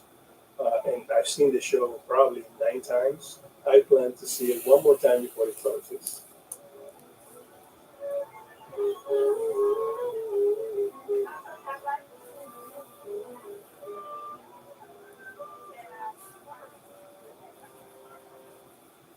You have to be able to close out one's mind from other distractions. The moment you lose focus, mistakes can happen. Oh my goodness.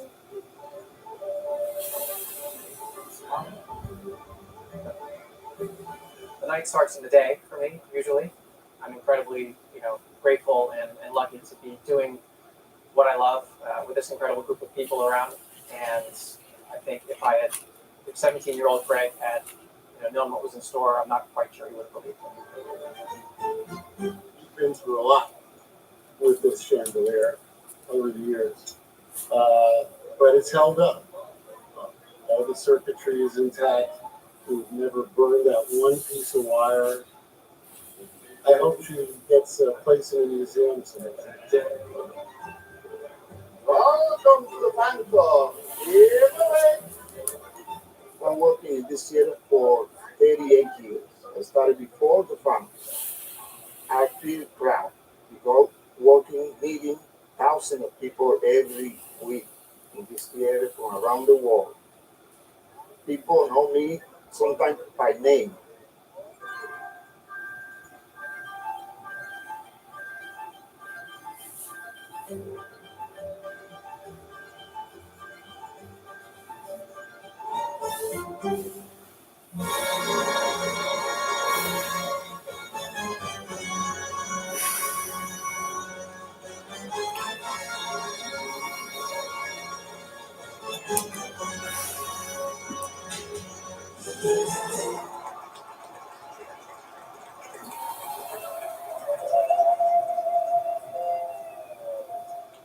Coming closer now to these final performances, I feel an enormous amount of gratitude, and I feel honored. It's just, there's nothing not to love about it. It's all challenging and it's all wonderful, and I'm just so lucky to be able to work on it. And do you feel like Broadway's losing part of its foundation with the show closing? I don't know how I'll feel the day after the final performance. It's going to be an emotional journey. Pride is an understatement as to what I would feel. This show is much bigger than the rest of us, and it has been a wonderful, wonderful ride indeed.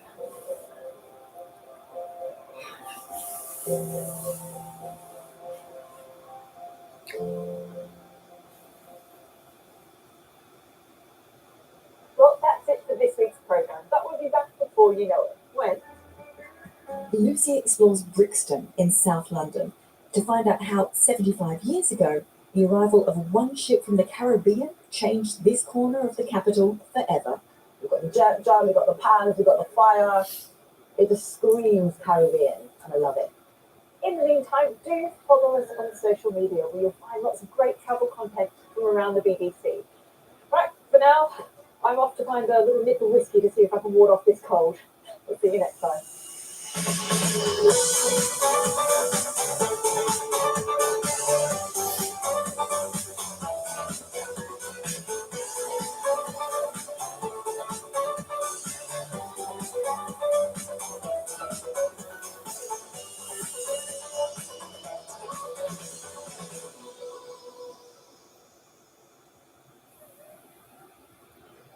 Good morning. Not a lot happening in any great hurry in terms of the weather across the UK in the days ahead.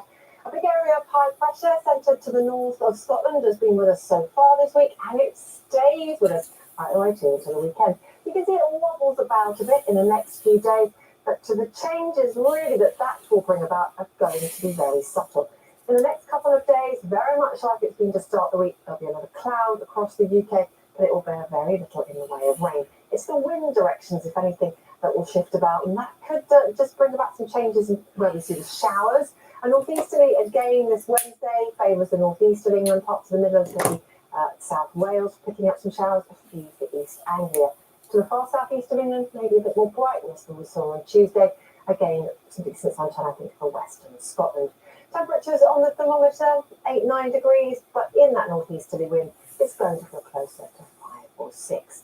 Plenty of cloud drifting around again overnight Wednesday into Thursday. Perhaps the skies becoming a little clearer towards the southeast across southern counties of England. Greater chance of catching frost here. And also, again, clearer skies for western Scotland, where it's turned chillier. But any break, so we've got some shelter, could mean we catch a frost for first thing on Thursday. Subtle change for Thursday. Well, there's the high. Picture doesn't look too different, does it? But those isobars are further apart. Further apart they get, the lighter our winds become. And lighter winds for us on Thursday may mean it just feels slightly less chilly. So our temperatures will feel closer to the figures that we've read on the thermometer, being around the 9 or 10 degree markers. An improvement by 3 or 4 degrees really from earlier in the week. Still a lot of cloud drifting around, perhaps a little more here at the way of sunshine on Thursday. Friday into Saturday, the high wriggles a little bit further westwards though, and look how those parallel lines start to track from north to south. That's the indicator that towards the end of the week and into the weekend, we could well be pulling in some Arctic air. So yes, it's felt chilly with the breeze off the North Sea recently, but come the weekend, we could be pulling in some much colder air. And later on in the weekend, into the start of next week, signs it might become a little bit more unsettled as well. So there's just the possibility of something a little bit more wintry in our outlook.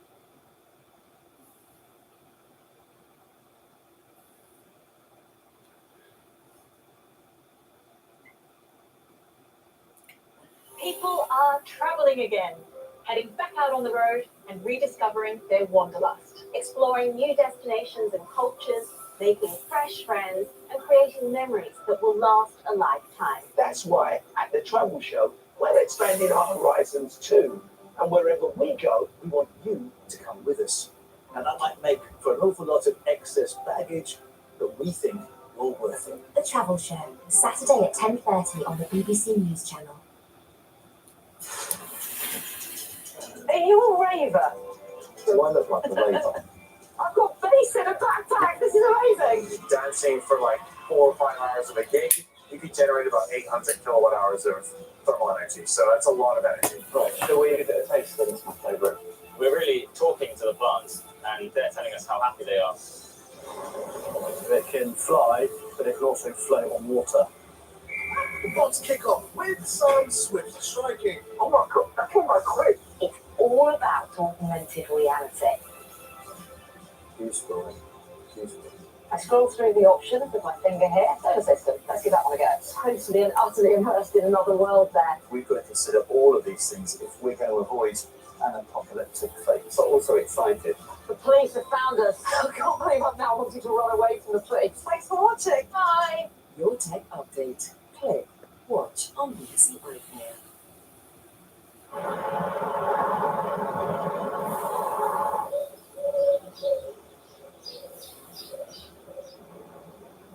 When the weather can't make up its mind, we can help you make up yours. Check on the BBC Weather app.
Welcome to BBC News. I'm Lisa Marie Mishtak. Our top stories. At least 26 people are killed and dozens more are injured after 2 trains collide in Greece. The governing party candidate wins the most votes in Nigeria's disputed presidential election, but his victory hasn't been confirmed.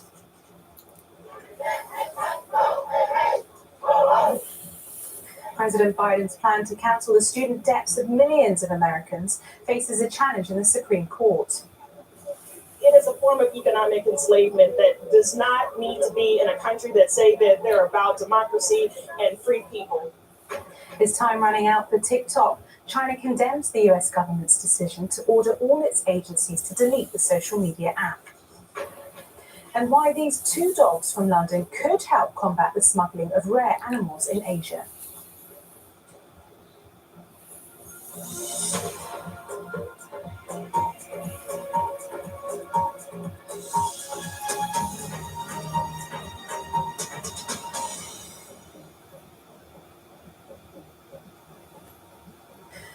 Fire officials in Greece say at least 26 people have been killed and dozens more injured in a train crash.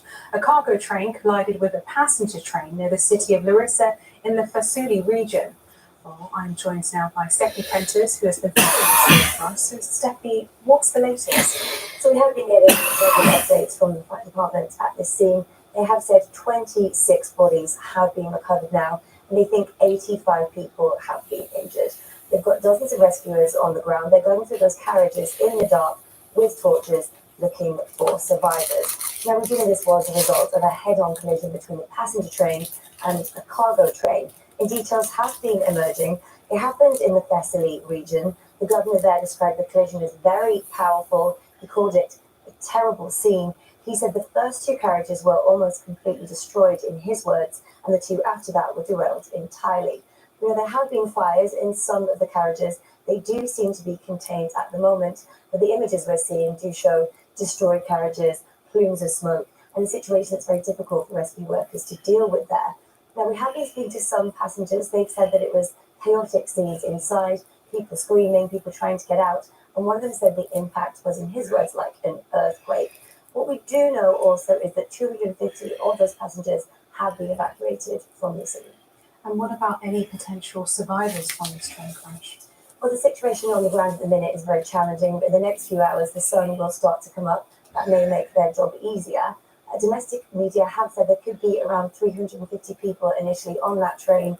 Given the early numbers, that does leave some people unaccounted for, but we will have to wait for a press conference to get more details. Sad news indeed, but Stephanie Prentice, thank you very much for that update. Now, 3 days after polls closed in Nigeria's disputed presidential election, and Bola Tinubu from the governing party has won the most votes, but we're waiting for the winner to be declared officially by the chair of the Electoral Commission. Well, our West Africa correspondent, Mayoni Jones, has the latest details. The head of the Electoral Commission has read all of the results for Nigeria's 36 states, plus the capital Abuja, and it appears that the ruling party candidate Bola Ahmed Tinubu has the most amount of votes, so he will have won the elections. But the head of the commission is reading those results, going through them again, putting them in by hand into a final document, and then eventually he will make an announcement as to who the winner is, once he's happy with all of that. So not officially announced yet, but on paper it looks like Mr. Tinubu has won. Now, tensions were mounting over the counting from Saturday's election, with the three main opposition parties holding a joint press conference yesterday, rejecting the results, calling it a sham. What's your assessment on what will happen next? Yeah, so the main opposition parties say they have evidence that this new electronic voting system that's been used on a national scale for the first time in these elections was faulty. And they say that this makes the election, makes it hard to believe in the results, and they want there to be a re-election. The Electoral Commission says it stands by its results. It's decided to continue the process. It says there's a formal way that these parties can try and seek redress if they want. They can go through the courts. So for now, it seems that the Electoral Commission is going to stay with the results that they've got. But the opposition parties' concerns is something that we're hearing from many voters as we go around Lagos. Lots of people complaining about polls will be late, issues with the electronic voting system. And it's also something that Observer Mission said that they noticed when they were carrying out their duties on election day. Now, I know it's the middle of the night in Nigeria, but what's the situation been like on the ground? Well, in Lagos, at least, things have been quieter than usual. This is a bustling city. It's Nigeria's commercial hub. Usually there's heavy traffic everywhere.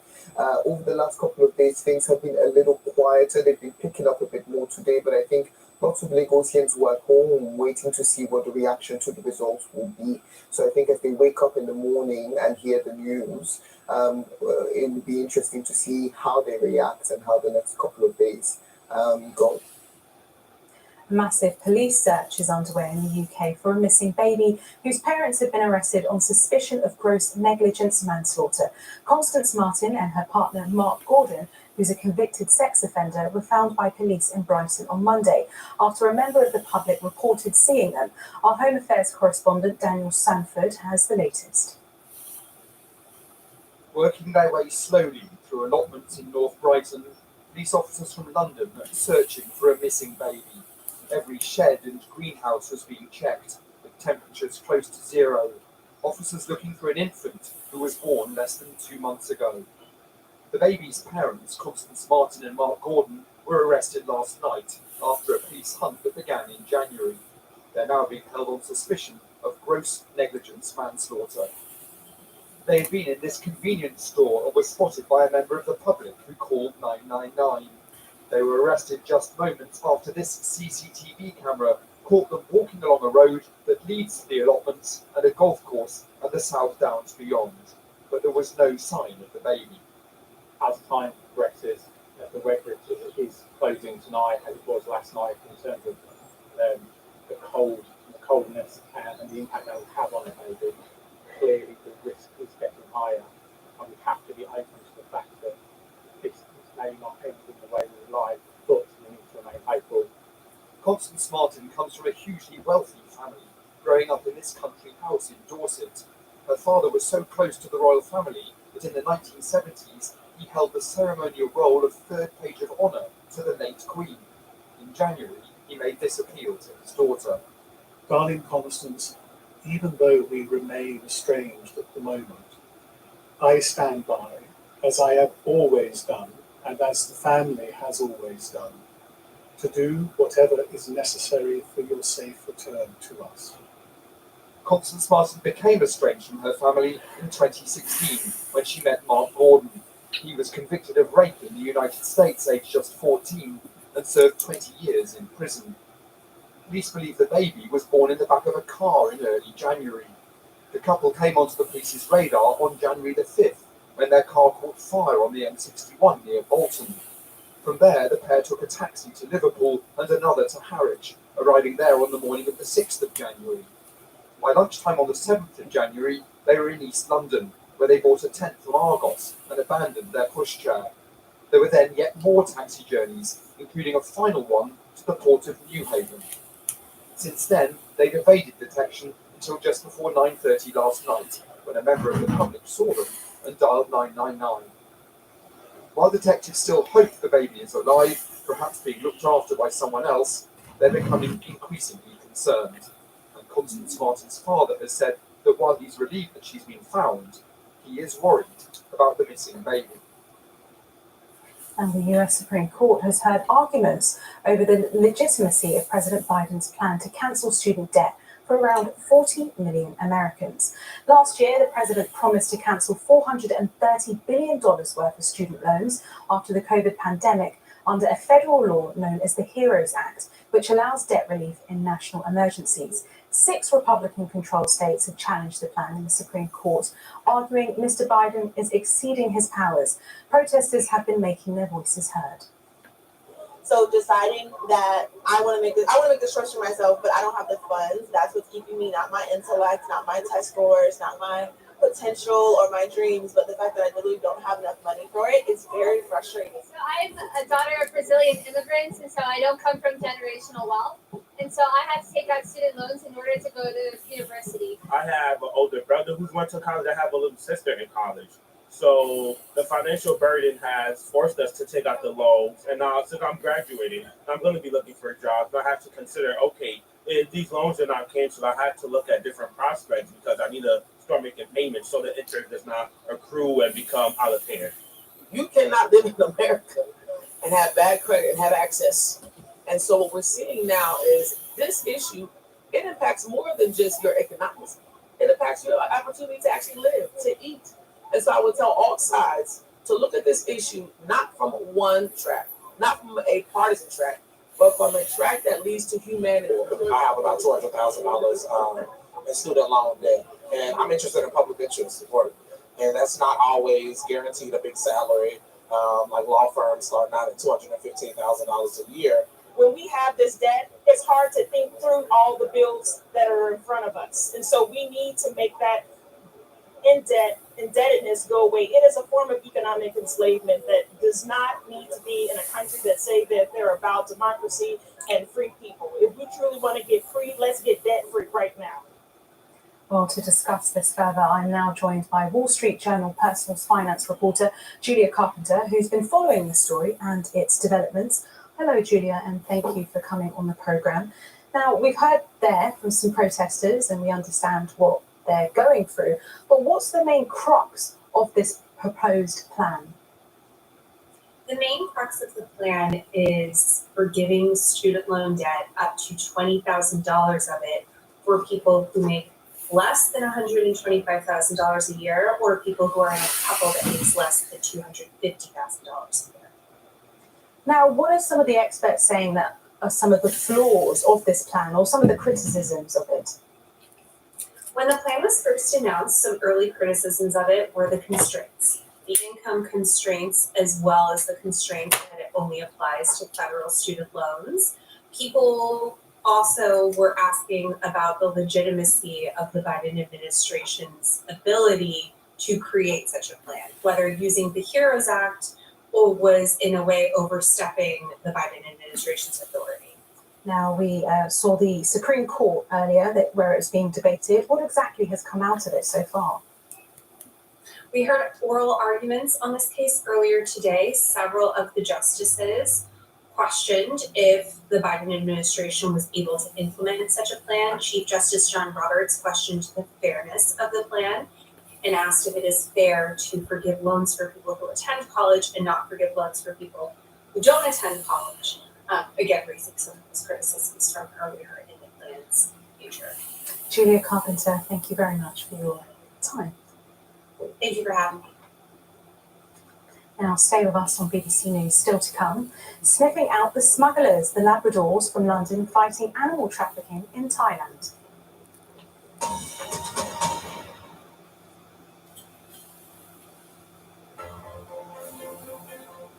First, the plates slid gently off the restaurant tables.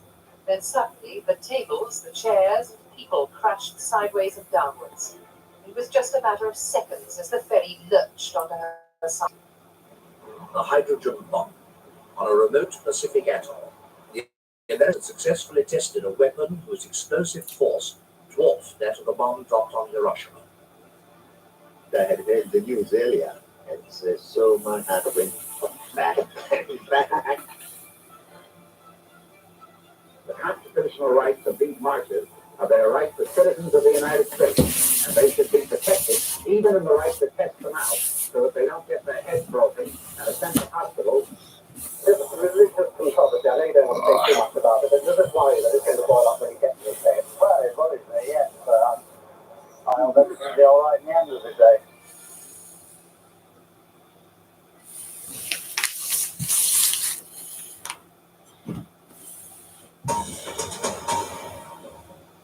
This is BBC News, the latest headlines.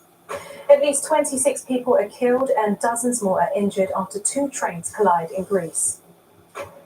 The governing party candidate wins the most votes in Nigeria's disputed presidential election, but his victory hasn't been confirmed.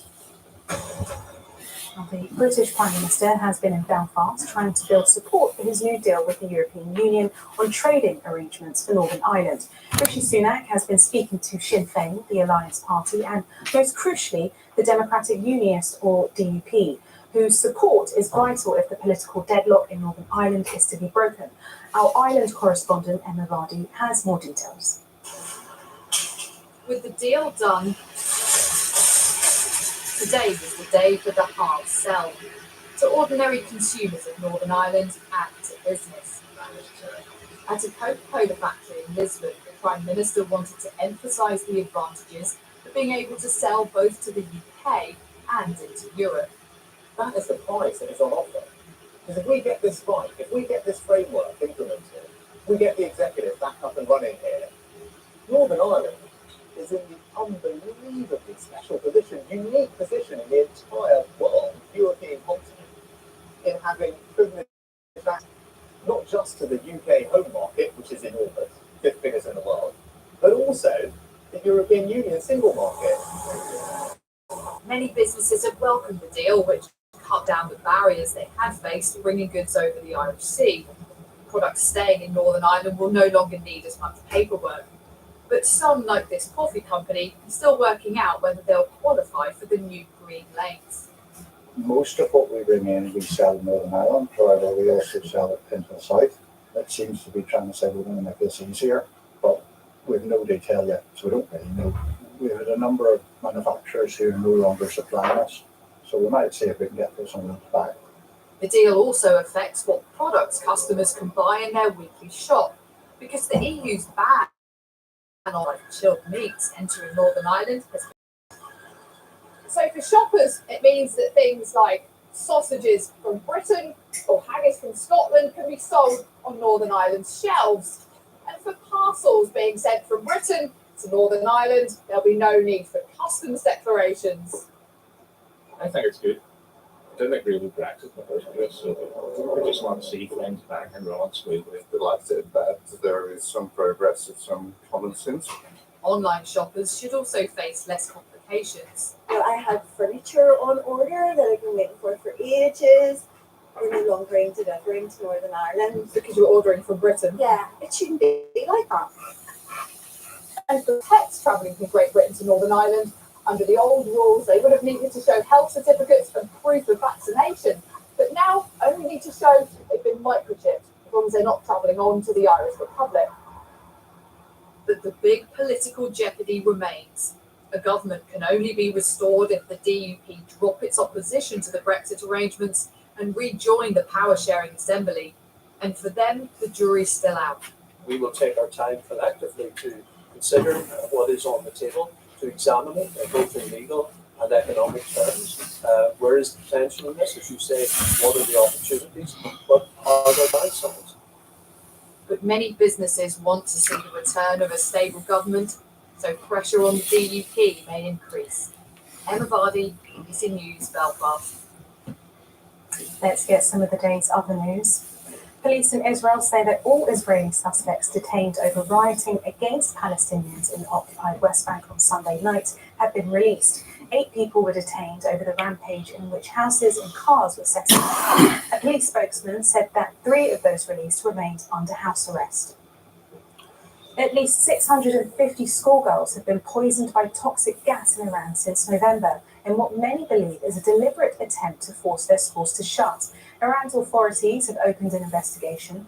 No girls have died, but dozens have been admitted to hospital with respiratory problems, nausea, dizziness, and fatigue.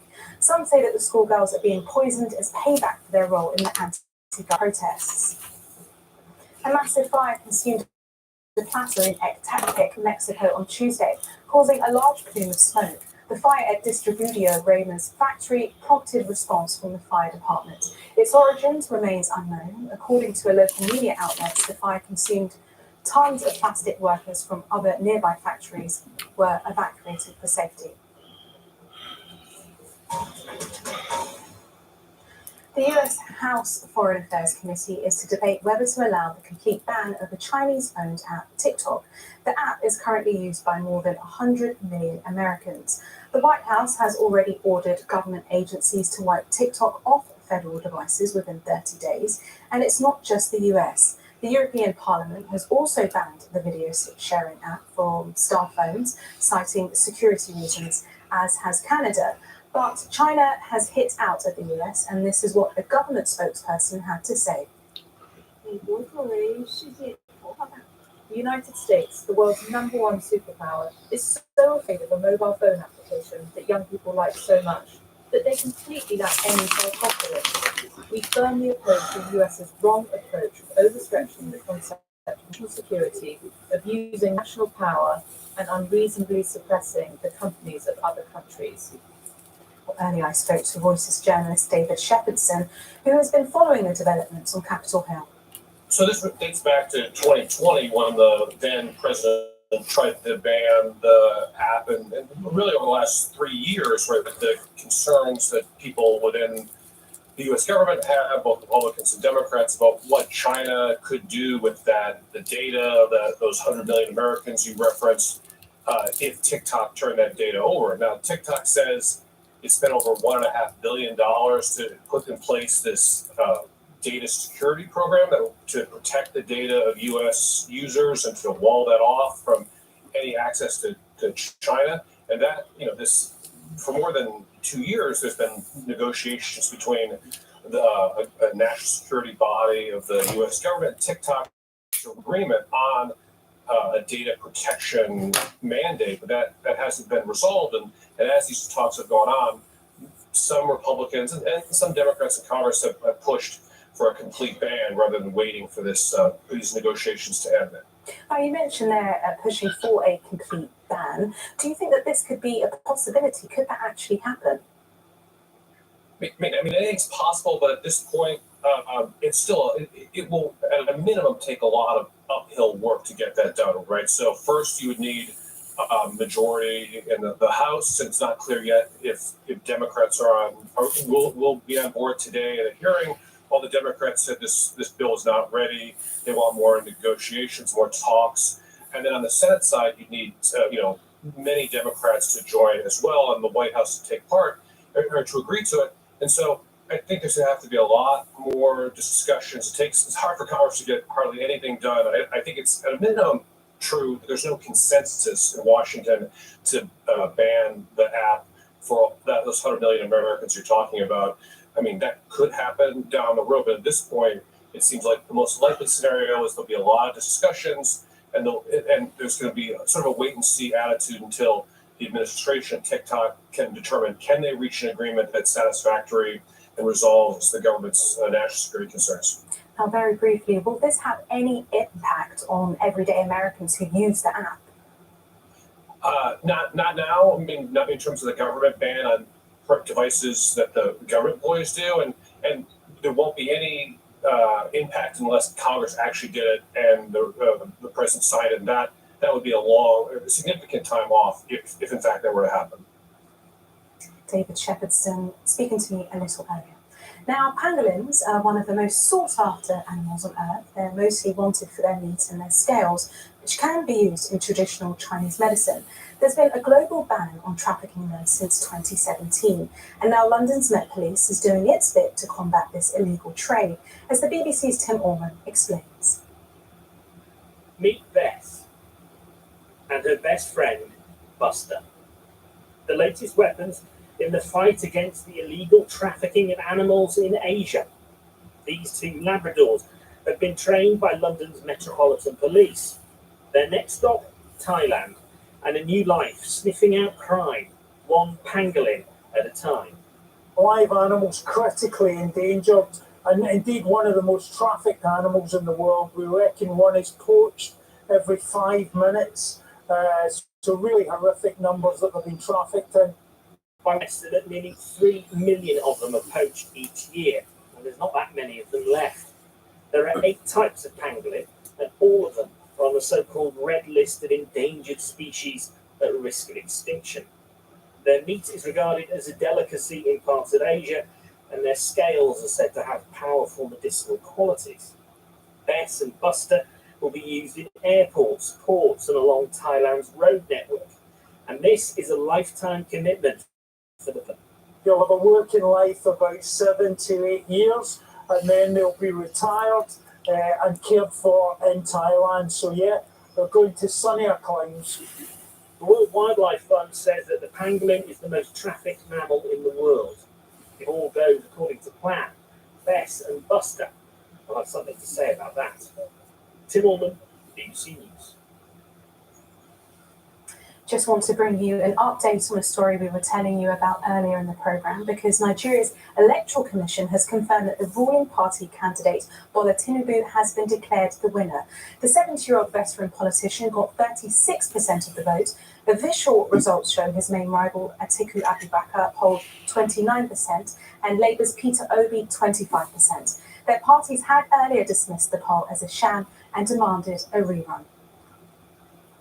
Now, a reminder of our top story. The fire service in Greece says a late-night train crash near the central city of Larissa has left at least 26 people dead and scores injured. Rescue workers are scouring the train. It collided with a cargo train, derailed, and initially went up in flames. Conditions for the rescuers are described as very difficult. The army has been mobilised to help, and dozens of fire and ambulance staff are at the scene. The passenger train had departed from Thessaloniki in the evening.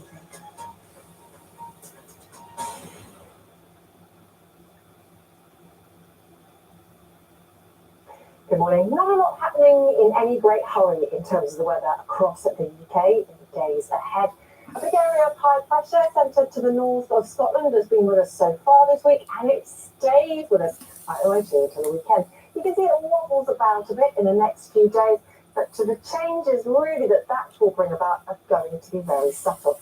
In the next couple of days, very much like it's been to start the week, there'll be a lot of cloud across the UK, but it will bear very little in the way of rain. It's the wind directions, if anything, that will shift about, and that could just bring about some changes in where we see the showers. And northeasterly, again, this Wednesday favours the northeast of England, parts of the Midlands, maybe South Wales, picking up some showers.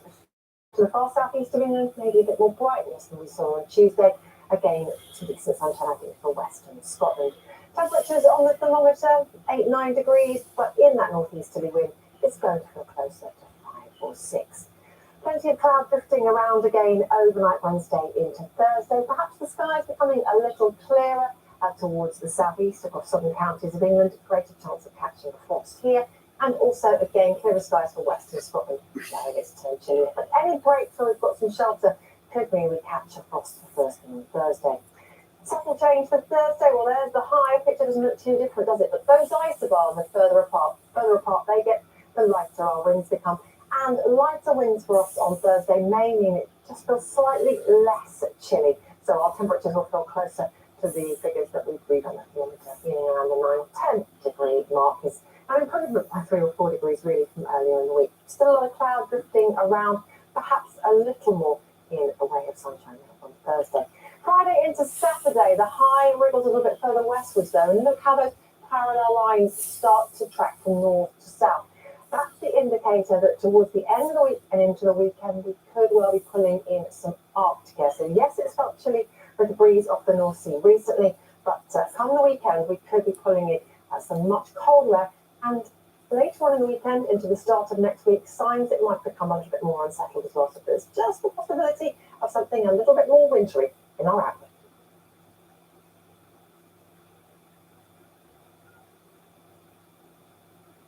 You experience racism. Why didn't you walk away? That's a really good question. I'm not a politician. I don't need to vote. I said judiciary committee. You were very definitely No. the very fact that there were not people who looked like you. Hold on, I'm only halfway through my answer. Is secret schooling happening across Afghanistan for girls? It does. You simply can't assume that. Actually, yes, you can. Hard talk. Watch on BBC iPlayer.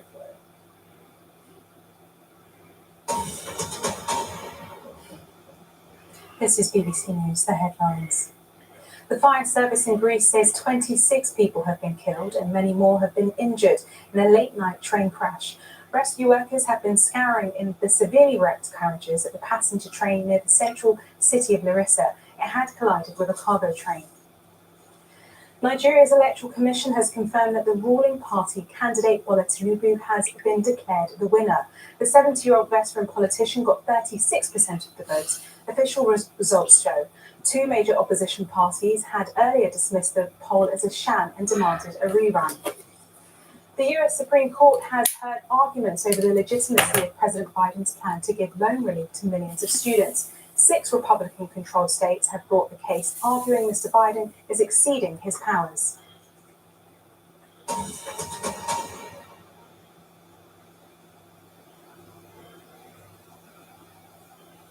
Now on BBC News, Panorama.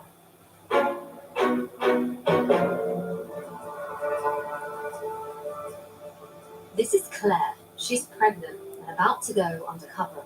You ready? Investigating crisis pregnancy advice centres.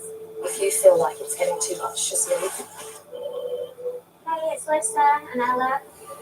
There are dozens of these centres in the UK claiming to provide support with unplanned pregnancies.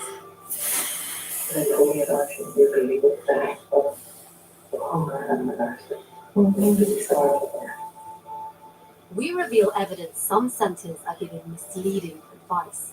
Women have had abortion and some may bleed to death. Accused of persuading women not to have abortions. Crisis pregnancy centres are not upfront about who they are and what they're there to do. No one else should have been here to see how I felt that day. So how many women like me has there been?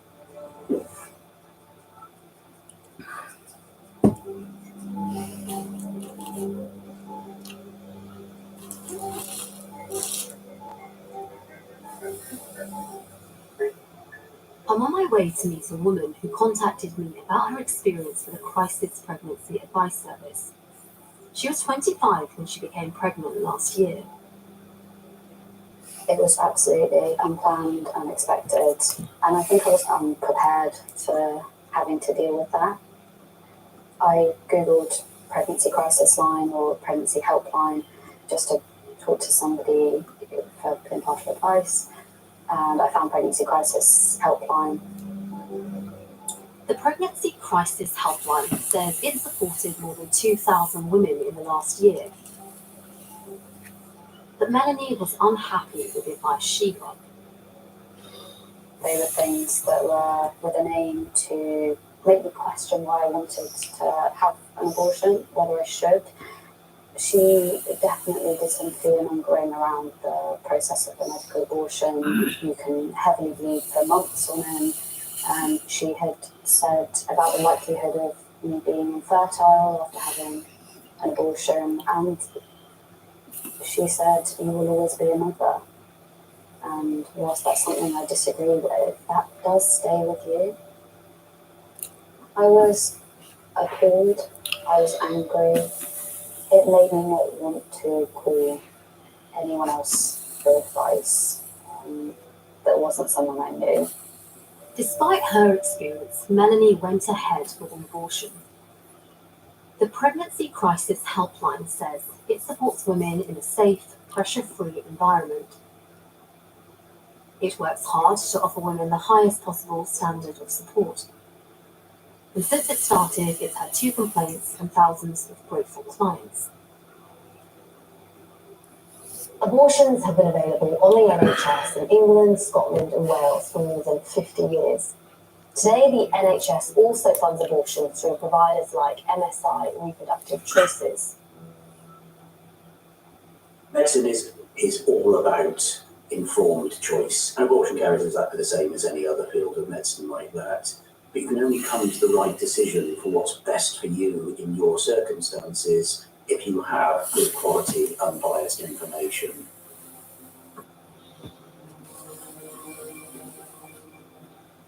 Crisis pregnancy centres operate outside the NHS. We found 57 advertising online. Most say they don't refer women for abortions. They say they offer support and information. I think the common thread that runs through them is that they intercept and grab women who are struggling with the decision as to whether they want to move forward with an abortion or not. We wanted to find out more. We contacted all 57 centres posing as women wanting information about our options, including abortion. Hello. Hi there. I recently found out that I'm pregnant, and it's come as a massive shock. And I just 34 of the centres offered impartial support and directed us to the NHS. 2 wouldn't speak to us without a positive pregnancy test. 21, more than a third, gave worrying advice. There's new evidence that abortion may increase the susceptibility to breast cancer. The majority of women will get post-abortion syndrome in some way. You will take 2 tablets that will kill the baby in the womb, and you will bleed out.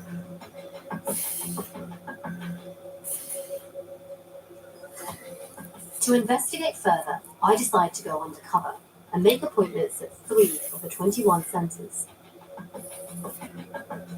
First, Crossroads Crisis Pregnancy Centre. It says its trained counsellors provide free and accurate information. It opened in 2005 and is based in a Baptist church. I'm going to say I'm 3 weeks pregnant. Yeah, I'm here to see some of the girls of Lena. Yeah, hello, hello. Have you got a toilet here that I could quickly use?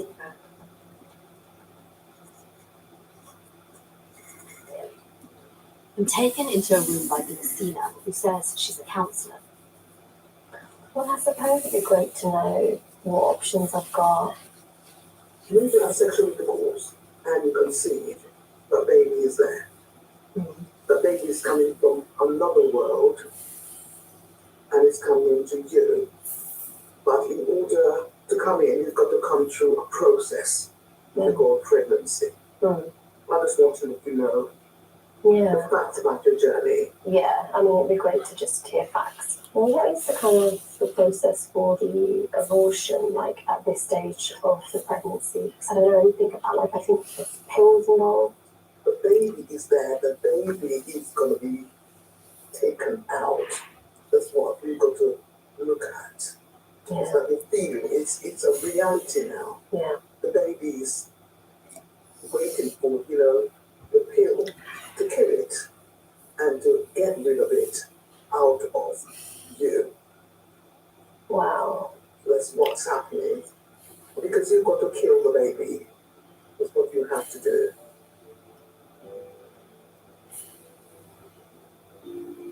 We showed our secretly filmed footage to Dr. Jonathan Lord, who also speaks for the Royal College of Obstetricians and Gynecologists, and Joe Holmes from the British Association for Counselling and Psychotherapy. Because you've got to kill the baby. That's what you have to do. It's not about an unplanned pregnancy, it's about a baby. It's already, it's not a baby when you've got a choice. It's a pregnancy, it's an unplanned pregnancy, an unintended pregnancy, or an unwanted pregnancy. It was just immediately diving in with that laden language. To get rid of it. Glossina says she's not here to tell me what to do, then describes what she says are the risks of having an abortion. The medication, I mean, are there any kind of side effects from that?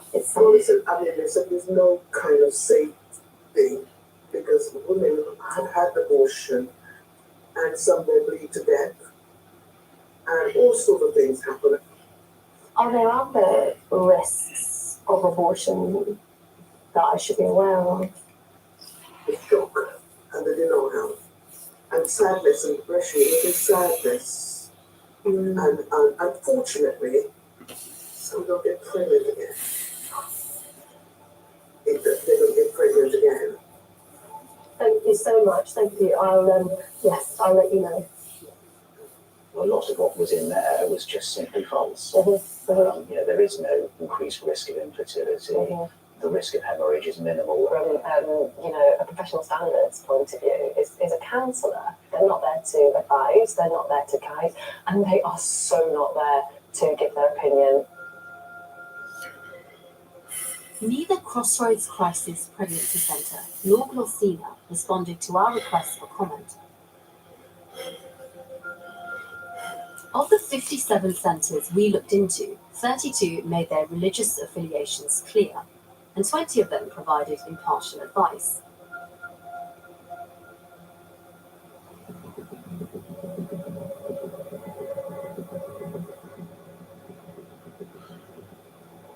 Next, Tyneside Pregnancy Advice Centre. It says it has a Christian ethos and is committed to providing a caring, compassionate and professional service. We have a mandate, don't we, from God to do something. Dr. Chris Richards is an NHS paediatrician and the director of the Tyneside Centre. And deliver those who are drawn towards death and hold back those stumbling to the slaughter. Here, he explains how the use of ultrasound scans in crisis pregnancy centres in America has helped convince women there not to have abortions. The power of ultrasound amongst the population, particularly in the States, has had a profound effect. The heartbeat appears at 3 weeks and 5 or 6 days. It's the size of a poppy seed, but it doesn't look like that on the scan, because you see this quite big image. going at about sort of 100, 120 beats per minute. Crisis pregnancy centres in the UK are very much modelled on crisis pregnancy centres in the US. They employ the same tactics to try to deter women from accessing services.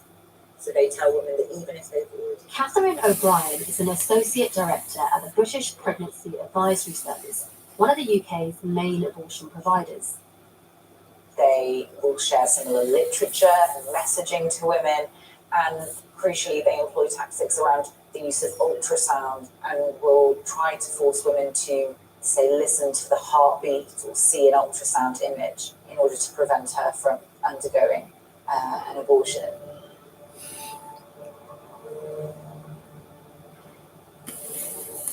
I decided to visit the Tyneside Pregnancy Advice Centre undercover. Is the equipment working? Yeah, this is I'm going to say I'm married with 2 children and I'm pregnant again.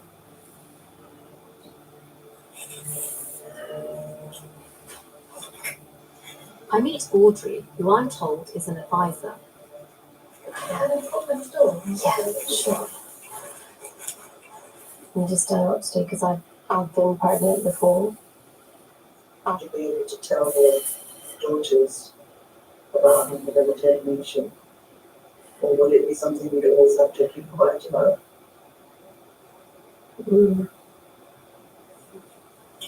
Audrey gives me a leaflet about what the centre says are the risks of having an abortion. Excessive bleeding, infection. So you could get an internal infection, so that could affect you if you got any sort of scarring tissue in fallopian tube. Is that common? Is that likely? Not massively, but if you're not concerned about your fertility, I guess you don't need to know so much about ones that are specifically going to affect your fertility.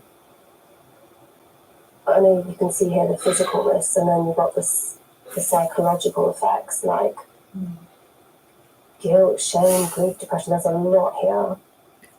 As a result, that sticks out the most to me is the avoidance of children. What's that mean?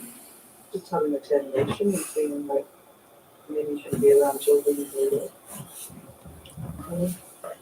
From a clinical perspective, yes, infection is always a risk with anything you do, including not doing anything or carrying on with the pregnancy. So it's always a balance, but leaving it in the way she did about how will you tell your daughters, it's just extraordinary. Going straight for the guilt button. Yeah.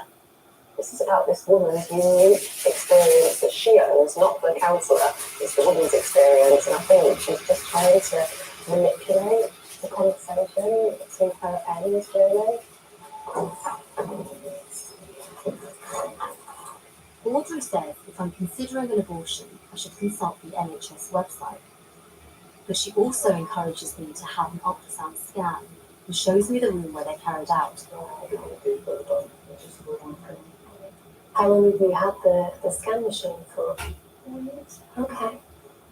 Right, okay. And who does the scan? Would it be you who does the scan? Right. Right, okay.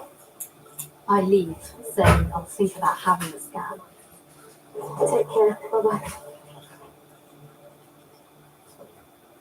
Scans are a tool. They can be very useful in some circumstances, but they can actually be quite intrusive. But we're doing it for a reason. We're doing it because we need to know something, to measure something. But in the context here, it's designed to cause guilt. And, that's why they're doing it. They're trying to manipulate the emotions. Dr. Chris Richards says the Tyneside Pregnancy Advice Centre has a 14-year track record of compliance with all its regulatory obligations, and that over 1,200 women have benefited from the work of its staff and volunteers. He says anyone reading its website can see where it's coming from, and it's not a campaigning organisation. Audrey didn't respond to our request for comment.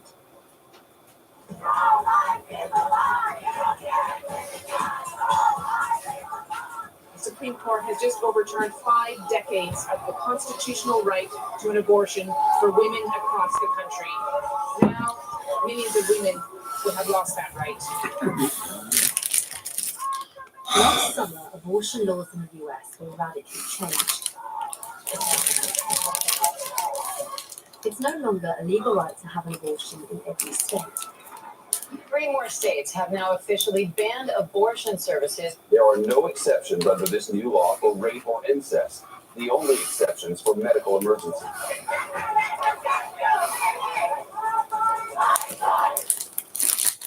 In the US, one of the most influential anti-abortion groups is Stanton International.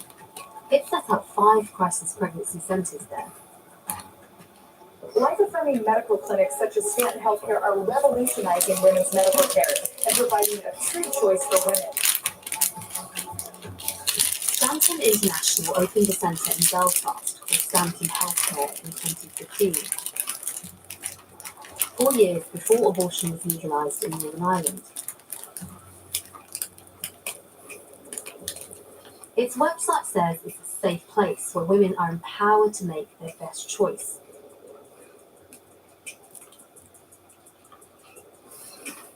When mother of 5 Ashley found out she was pregnant in 2021, she called Stanton Healthcare, believing they could help her with an abortion.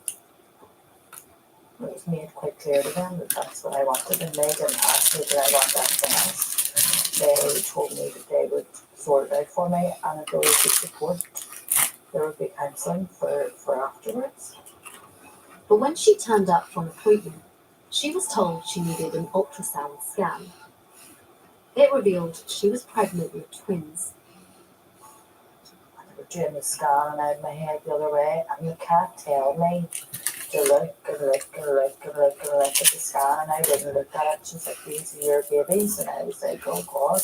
So obviously I looked, and I seen the two wee babies on the screen, and I told her I don't know what's going on.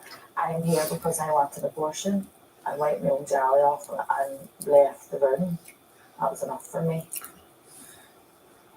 Ashley went ahead with the abortion and says it was the right decision for her. But the experience at Stanton Healthcare had a lasting impact. Mentally, after that, I don't think I've ever been the same. Shouldn't have to be in so much pain.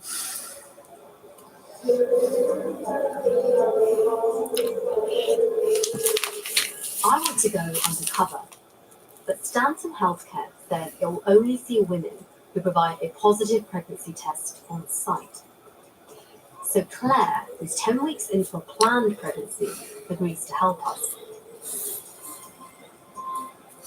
If she really wanted an abortion, she'd only have 2 weeks to get one, because in Northern Ireland, abortion's only legal up to 12 weeks, unless there's a medical emergency.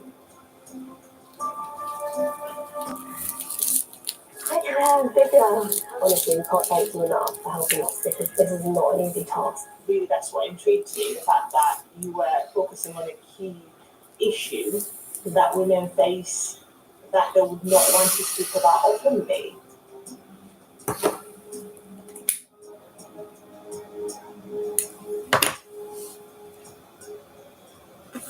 They're standing right there on the right. The windows are completely blacked out. You can't see anything. It looks like it's open though.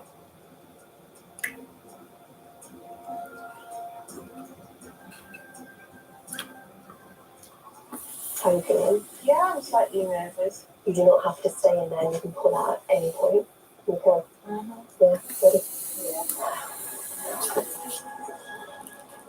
Good luck. Claire's calling herself Lissa and goes in with one of our producers.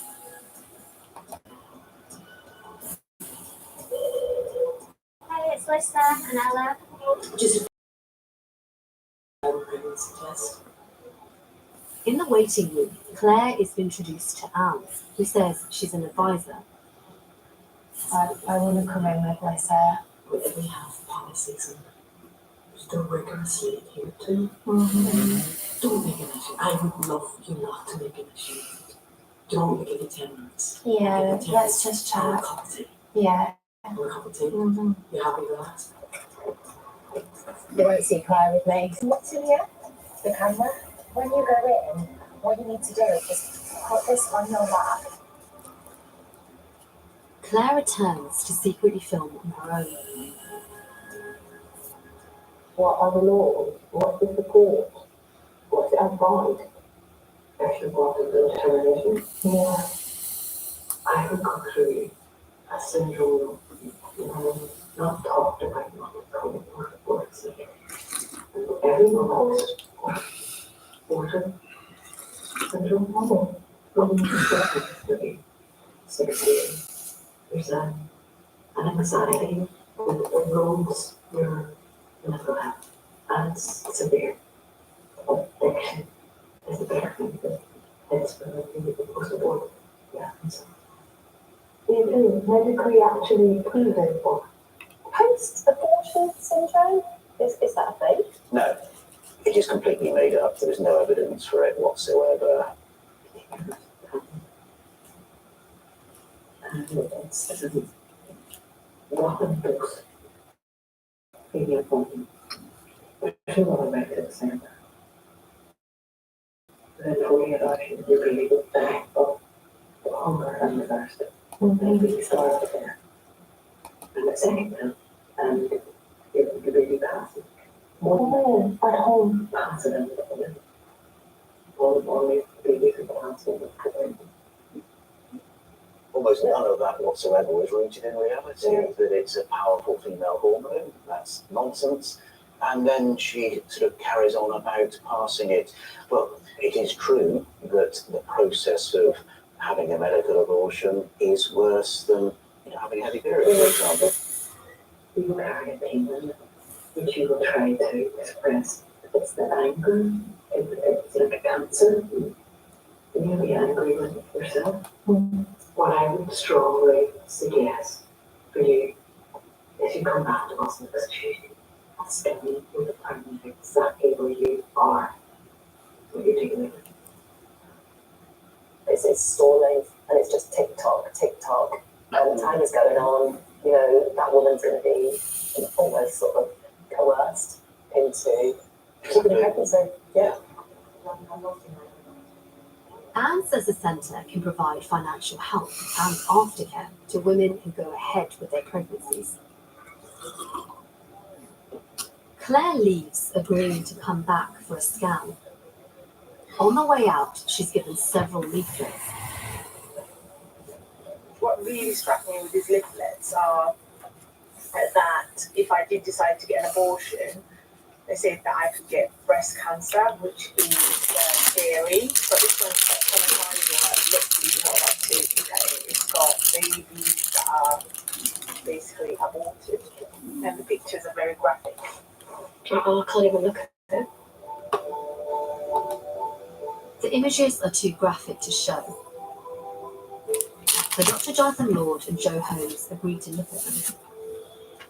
It's pretty horrific, isn't it? They've made this look like this is what happens in every abortion, and they've zoomed right on it and just manifestly and deliberately increase the distress they're going to get by showing them this is cruelty. And it's just so cruel. What's your take on the things like breast cancer? This old chestnut about breast cancer, there is no evidence for this. It is entirely conjecture and designed to frighten people. 2 weeks later, Claire returns for the scan.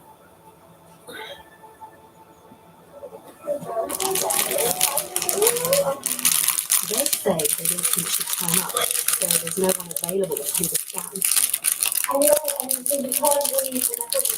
While Claire's there, a woman introduces herself as Iris. She says she normally works on a helpline. I later discover that her name is Bernadette Smith, founder of Precious Life, one of the largest anti-abortion campaign groups in Northern Ireland. We guide in our efforts to make abortion unthinkable and illegal again in Ireland's north and south, and indeed through the world. Bernadette Smith told us her middle name is Iris, and she's always used it at Stanton Healthcare. She said it's on her name tag and there's nothing misleading about it. Anne from the centre didn't respond.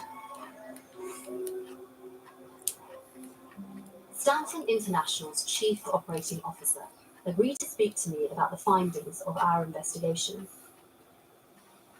What is post-abortive syndrome? I am not going to answer questions about post-abortive syndrome. Within our clinics, women are advised that having an abortion could lead to lifelong grief, sorrow, regret, and it can impact them negatively. I interviewed a woman who booked an appointment with Stanton Healthcare Belfast, and she told us that when she went to the centre, she was given an ultrasound scan. She was pressurised to look at the images of the pregnancy. The truth should not be hidden from women, and so to provide a medical scan, an obstetric scan when she is pregnant, is absolutely acceptable and called for and necessary for a woman to make an informed choice. I want to share a leaflet. It shows graphic images of aborted fetuses. I don't believe that it's inappropriate to show a woman what the actual outcome of an abortion is.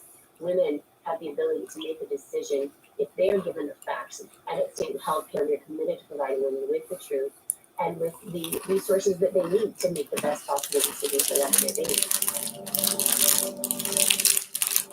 Stanton Healthcare says it's helped many women. It's expanding in the UK, and last year opened a new centre in Scotland. We would welcome more support for women experiencing unplanned or unwanted pregnancies, and the most vulnerable women in our society absolutely need greater support. But crisis pregnancy centres are not the support that these women need. The 3 crisis pregnancy centres we investigated undercover are all registered charities. The Charity Commission in Northern Ireland says it's already looking into Stanton Healthcare. The Charity Commission in England says it's assessing information provided by this programme. The Department of Health and Social Care says it's important women facing unplanned pregnancies get impartial, accurate information. But right now, if you visit a crisis pregnancy centre, there's little or no regulation of the quality of advice and counselling you might receive.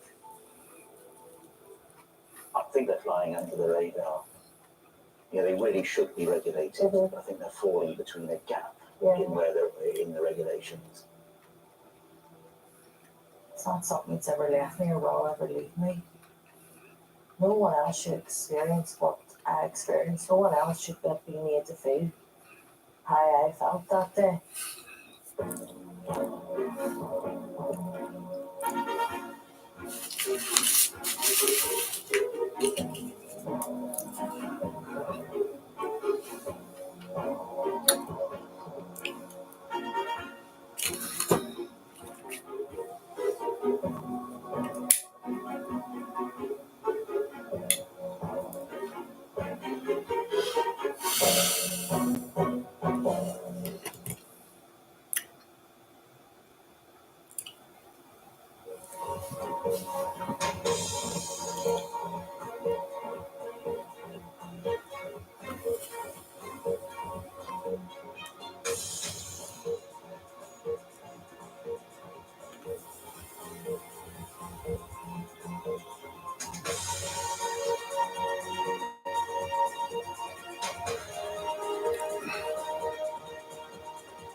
Welcome to BBC News. I'm Lisa Marie Mishtak. Our top stories.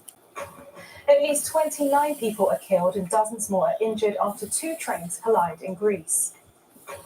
Nigeria's governing party candidate Bola Tinubu is declared the winner of Saturday's disputed presidential election.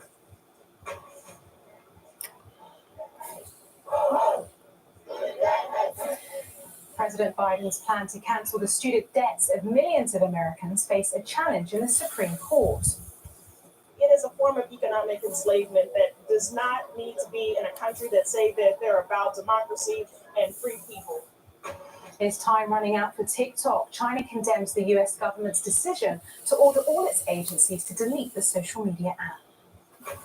And why these two dogs from London could help combat the smuggling of rare animals in Asia.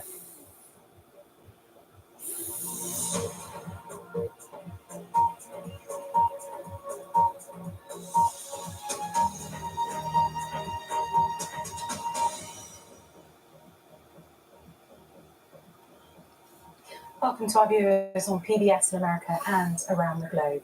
Fire officials in Greece say at least 29 people have been killed and dozens more injured in a train crash. A cargo train collided with a passenger train near the city of Larissa in the Thessaly region. Well, our correspondent Stephanie Prentice is here in the studio and she's been following the update. So Stephanie, what's the latest? This is very much a live rescue scene at the minute, and as such, we've been getting regular updates from the fire department. The latest is they have recovered 29 bodies from those carriages and around that scene, and 85 people, they say so far, are injured. Now, they're going through the carriages one by one, systematically with torches in the dark, trying to find other survivors. Some people have managed to get out of that scene. 250 people have been evacuated. I think we can take a listen to one of them now. The passengers were all relaxed, some were asleep, and suddenly there was a sudden boom. Suitcases started falling, many windows broke, but we in carriage number 5 were lucky because somehow the doors opened and we managed to get out. We could see in the other carriages, passengers were breaking the windows to escape. So we have heard other passengers saying the impact itself was like an earthquake. Others have described cables hanging down and having to crawl out of broken windows. And has there been any update on any more potential survivors? Well, the good news is that right now this is being called a rescue mission. It's not a recovery mission. And as I said, teams are going through those carriages trying to find survivors. Local media have said they think around 350 people could have been on that train. That would leave a number of people unaccounted for, but we are still waiting to hear from the press conference for more of those details. It's really sad news, but thank you, Stephanie, for the update. Now, the Nigerian Electoral Commission has announced the governing party candidate Bola Tinubu as the winner of Saturday's disputed presidential election. He won with almost 9 million votes ahead of his main rival Atiku Abubakar, who had nearly 7 million. Well, our West Africa correspondent Laini Jones told us what we might expect next. So the main opposition parties say they have evidence that this new electronic voting system that's been used on a national scale for the first time in these elections was faulty, and they say that this makes the election, makes it hard to believe in the results, and they want there to be a re-election. The Electoral Commission says it stands by its results. It's decided to continue with the process. It says there's a formal way that these parties can try and seek redress if they want. They can go through the courts. So for now, it seems that the Electoral Commission is going to stay with the results that they've got. But the opposition parties' concerns is something that we're hearing from many voters as we go around Lagos. Lots of people complaining about polls will be late, issues with the electronic voting system. And it's also something that Observer Mission said that they noticed when they were carrying out their duties on election day. Now, I know it's the middle of the night in Nigeria, but what's the situation been like on the ground? Well, in Lagos, at least, things have been quieter than usual. This is a bustling city. It's Nigeria's commercial hub. Usually there's heavy traffic everywhere. Over the last couple of days, things have been a little quieter. They've been picking up a bit more today, but I think lots of Lagosians were at home waiting to see what the reaction to the results would be. When they wake up in the morning and hear the news, it would be interesting to see how they react and how the next couple of days go. Well, let's get some of the day's other news. Police in Israel say that all Israeli suspects detained over rioting against Palestinians in the occupied West Bank on Sunday night have been released. 8 people were detained over the rampage in which houses and cars were set alight. A police spokesman said that 3 of those released remained under house arrest. At least 650 schoolgirls have been poisoned by toxic gas in Iran since November, in what many believe is a deliberate attempt to force their schools to shut. Iran's authorities have opened an investigation. No girls have died, but dozens have been admitted to hospital with respiratory problems, nausea, dizziness, and fatigue.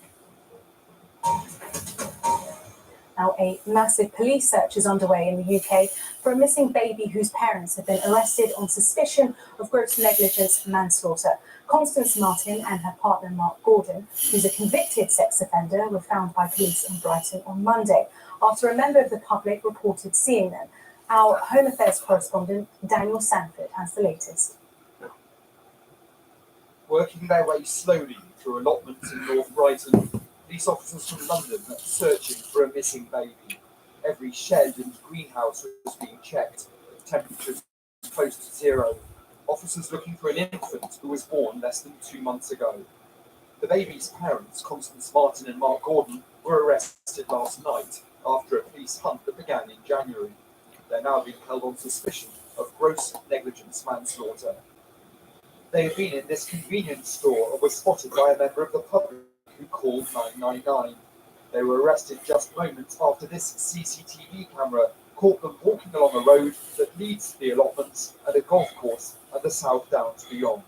But there was no sign of the baby. As time progresses, as the weather is closing tonight, as it was last night, in terms of the coldness and the impact that will have on a baby, clearly the risk is getting higher, and we have to be open to the fact that this may not end in the way we would like, but we need to remain hopeful. Constance Martin comes from a hugely wealthy family, growing up in this country house in Dorset. Her father was so close to the royal family that in the 1970s he held the ceremonial role of third page of honour to the late Queen. In January, he made this appeal to his daughter. Darling Constance, even though we remain estranged at the moment, I stand by, as I have always done, and as the family has always done, to do whatever is necessary for your safe return to us. Constance Martin became estranged from her family in 2016 when she met Mark Gordon. He was convicted of rape in the United States, aged just 14, and served 20 years in prison. Police believe the baby was born in the back of a car in early January. The couple came onto police's radar on January the 5th when their car caught fire on the M61 near Bolton. From there, the pair took a taxi to Liverpool and another to Harwich, arriving there on the morning of the 6th of January. By lunchtime on the 7th of January, they were in East London, where they bought a taxi from Argos and abandoned their pushchair. There were then yet more taxi journeys, including a final one to the port of Newhaven. Since then, they'd evaded detection until just before 9:30 last night, when a member of the public saw them and dialed 999. While detectives still hope the baby is alive, perhaps being looked after by someone else, they're becoming increasingly concerned. And Constance Martin's father has said that while he's relieved that she's been found, he is worried about the missing baby. The US Supreme Court has heard arguments over the legitimacy of President Biden's plan to cancel student debt for around 40 million Americans. Last year, the president promised to cancel $430 billion worth of student loans pandemic under a federal law known as the HEROES Act, which allows debt relief in national emergencies. 6 Republican-controlled states have challenged the plan in the Supreme Court, arguing Mr. Biden is exceeding his powers. Well, earlier I spoke to Tara Grove, a law professor at the University of Texas School of Law. She told us why the case has ended up in the US Supreme Court. So these are both challenges to the student debt program. So one is brought by several states, as you noted at the beginning. The other is brought by 2 private individuals, and they're both before the Supreme Court. The legal questions are whether the court can actually hear the case, that is, whether it has jurisdiction, which is understood as whether the states who are challenging it or the individuals are somehow injured by the program. And the second question is, does the HEROES Act actually allow the Biden administration to forgive student loan debt? So what's the crux of the Republicans' argument against Biden's debt relief plan? So the crux on the merits is that the HEROES Act doesn't specifically say that they can forgive student loan debt. It allows the Secretary of Education to waive or modify things, but they say that doesn't allow you to completely erase the student loan debt.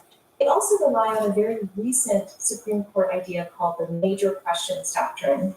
And this idea is basically that if the executive branch is doing something really big, really politically or economically significant, then the statute has to be extra clear. And what the states are arguing, what the individuals are arguing, is that this statute is not extra clear about the forgiveness of student loan debt.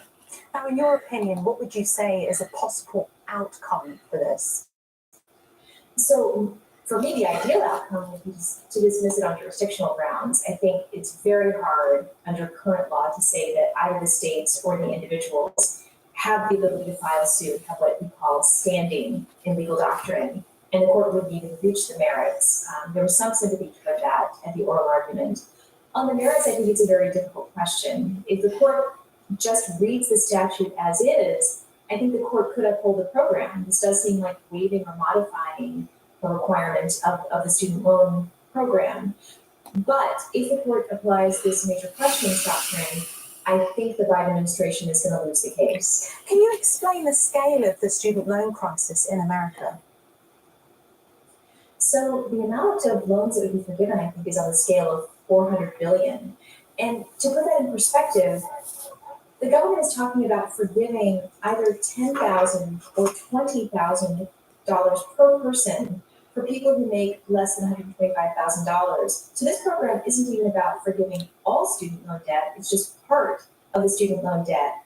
And the fact that $10,000 or $20,000 on an individual basis can equal 400 billion suggests just how massive the student loan situation is in this country.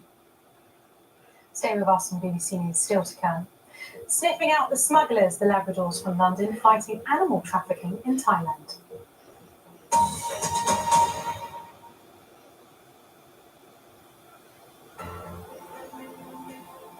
First, the plates slid gently off the restaurant tables. Then suddenly, the tables, the chairs, and the people crashed sideways and downwards. It was just a matter of seconds as the ferry lurched onto her side. A hydrogen bomb on a remote Pacific atoll. The Americans had successfully tested a weapon whose explosive force dwarfed that of the bomb dropped on Hiroshima. I had heard the news earlier, and so my heart went back and back. The constitutional rights of these marchers are their rights as citizens of the United States, and they should be protected, even in the right to test them out, so that they don't get their heads broken and are sent to hospitals. This religious controversy, I know you don't want to say too much about it, but does it worry that it's going to boil up when you get to the day? Well, it will be there, yes, but I hope everything will be all right in the end of the day.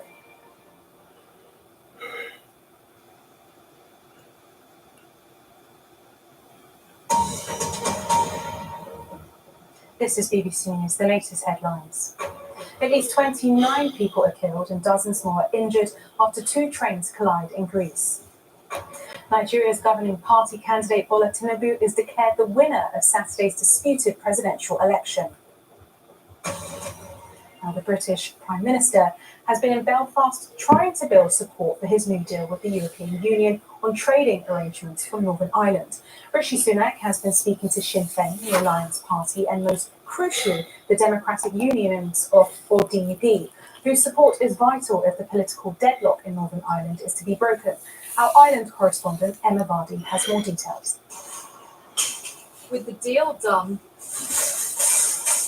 today was the day for the hard sell to ordinary consumers of Northern Ireland and to business.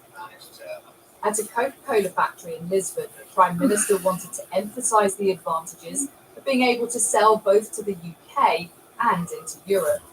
That is the prize that is on offer. Because if we get this right, if we get this framework implemented, if we get the executive back up and running here, Northern Ireland is in the unbelievably special position, unique position in the entire world, European continent, in having privileged access, not just to the UK home market, which is enormous, fifth biggest in the world, but also the European Union single market. Many businesses have welcomed the deal, which cuts down the barriers they have faced bringing goods over the Irish Sea.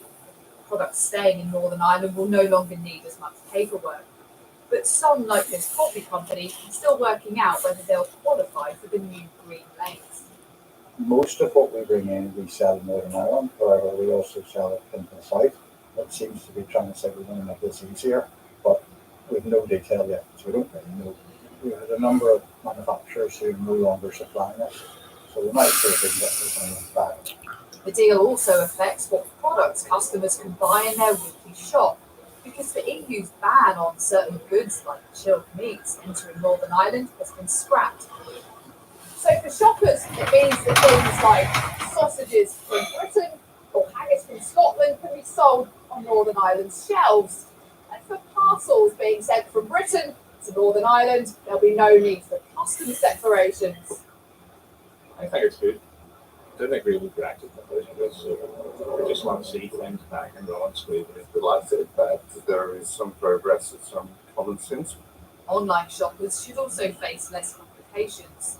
I had furniture on order that I've been waiting for ages. We're no longer delivering to Northern Ireland because you're ordering from Britain. Yeah, it shouldn't be like that.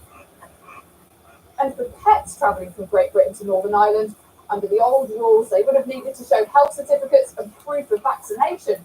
But now only need to show they've been microchipped, as long as they're not travelling on to the Irish Republic. But the big political jeopardy remains. The government can only be restored if the DUP drop its opposition to the Brexit arrangements and rejoin the power-sharing assembly. And for them, the jury's still out. We will take our time collectively to consider what is on the table, to examine it, both in legal and economic terms. Where is the potential in this? As you say, what are the opportunities? But are there downsides? But many businesses want to see the return of a stable government, so pressure on the DUP may increase. Emma Vardy, BBC News, Belfast. The US House Foreign Affairs Committee is to debate whether to allow the complete ban of the Chinese-owned app TikTok. The app is currently used by more than 100 million Americans. The White House has already ordered government agencies to wipe TikTok off federal devices within 30 days, and it's not just the US. The European Parliament has also banned the video sharing app from staff phones, citing security reasons, as has Canada. Earlier, I spoke to Reuters journalist David Shepherdson, who has been following developments on Capitol Hill. So this dates back to 2020 when then President Trump tried to ban the app, and really over the last 3 years, right, with the concerns that people within the U.S. government have, both Republicans and Democrats, about what China could do with that, the data, those 100 million Americans you referenced, if TikTok turned that data over. Now, TikTok says it spent over $1.5 billion to put in place this data security program that would to protect the data of U.S. users and to wall that off from any access to China. And that, this for more than 2 years, there's been negotiations between a national security body of the U.S. government and TikTok to reach an agreement on a data protection mandate, but that hasn't been resolved. And as these talks have gone on, some Republicans and some Democrats in Congress have pushed for a complete ban rather than waiting for these negotiations to end. Now, you mentioned they're pushing for a complete ban. Do you think that this could be a possibility? Could that actually happen?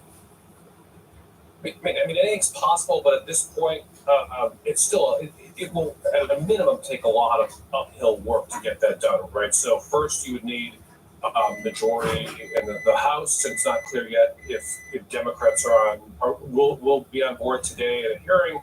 While the Democrats said this bill is not ready, they want more negotiations, more talks, and then on the Senate side, we need many Democrats to join as well, and the White House to take part or to agree to it. And so I think there's going to have to be a lot more discussions. It's hard for Congress to get hardly anything done. I think it's at a minimum true. There's no consensus in Washington to ban the app for those 100 million Americans you're talking about. I mean, that could happen down the road, but at this point, it seems like the most likely scenario is there'll be a lot of discussions, and there's going to be sort of a wait-and-see attitude until the administration, TikTok, can determine, can they reach an agreement that's satisfactory and resolves the government's national security concerns. Now, very briefly, will this have any impact on everyday Americans who use the app? Not now. I mean, not in terms of the government ban on devices that the government employees do, and there won't be any impact unless Congress actually did it and the president signed it, and that would be a significant time off if in fact that were to happen. David Shepherdson speaking to me a little earlier. Now, pangolins are one of the most sought-after animals on Earth. They're mostly wanted for their meat and their scales, which can be used in traditional Chinese medicine. There's been a global ban on trafficking them since 2017, and now London's Met Police is doing its bit to combat this illegal trade, as the BBC's Tim Allman explains. Meet Bess and her best friend, Buster, the latest weapons in the fight against the illegal trafficking of animals in Asia. These two Labradors have been trained by London's Metropolitan Police. Their next stop, Thailand, and a new life sniffing out crime, one pangolin at a time.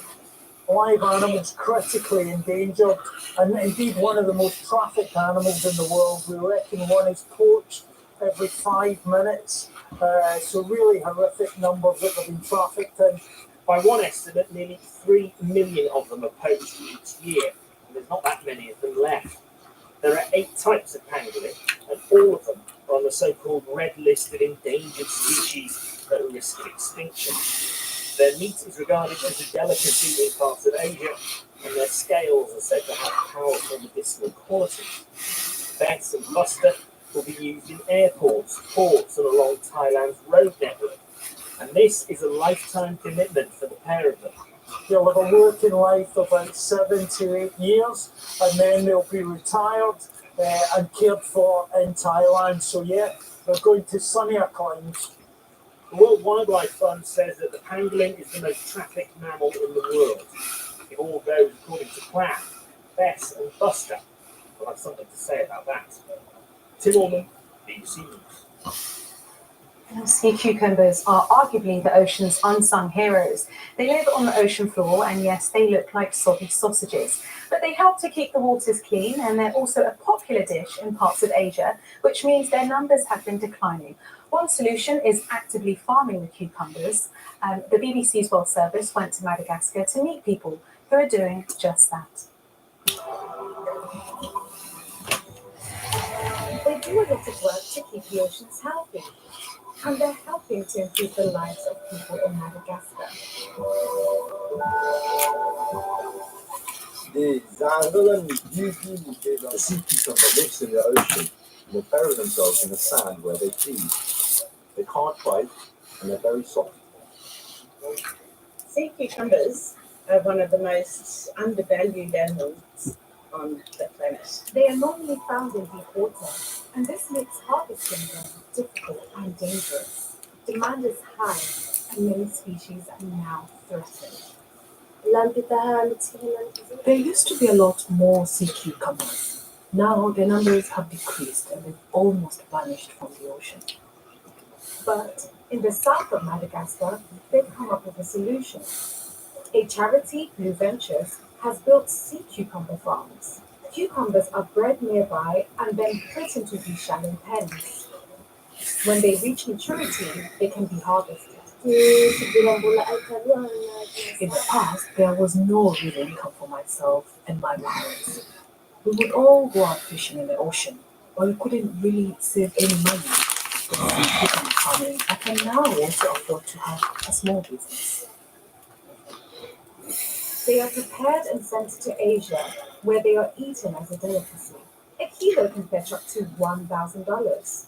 The operation is run by a cooperative, which also invests in local schools and healthcare. But not only are these creatures good to the community, they play a vital role in cleaning pollutants from the sea. You actually have the sand or sediment going in to the mouth, and inside the sea cucumber, the cucumber is able to actually clean the sand of all sorts of things that might be attached to it, like bacteria, little bits of algae, and at the front end comes really clean sand. Farming sea cucumbers is stopping them being fished in the wild, so they can keep doing important work in the ocean. Priscilla Koimanga, BBC News. A reminder of our top story. The fire service in Greece says a late-night train crash near the central of Larissa has left at least 32 people dead and scores injured. Rescue workers scouring the severely damaged carriages of a passenger train. It collided with a cargo train, derailed, and initially went up in flames. Conditions for the rescuers are described as very difficult. The army has been mobilised to help, and dozens of fire and ambulance staff are at the scene. The passenger train had departed from Thessaloniki in the evening.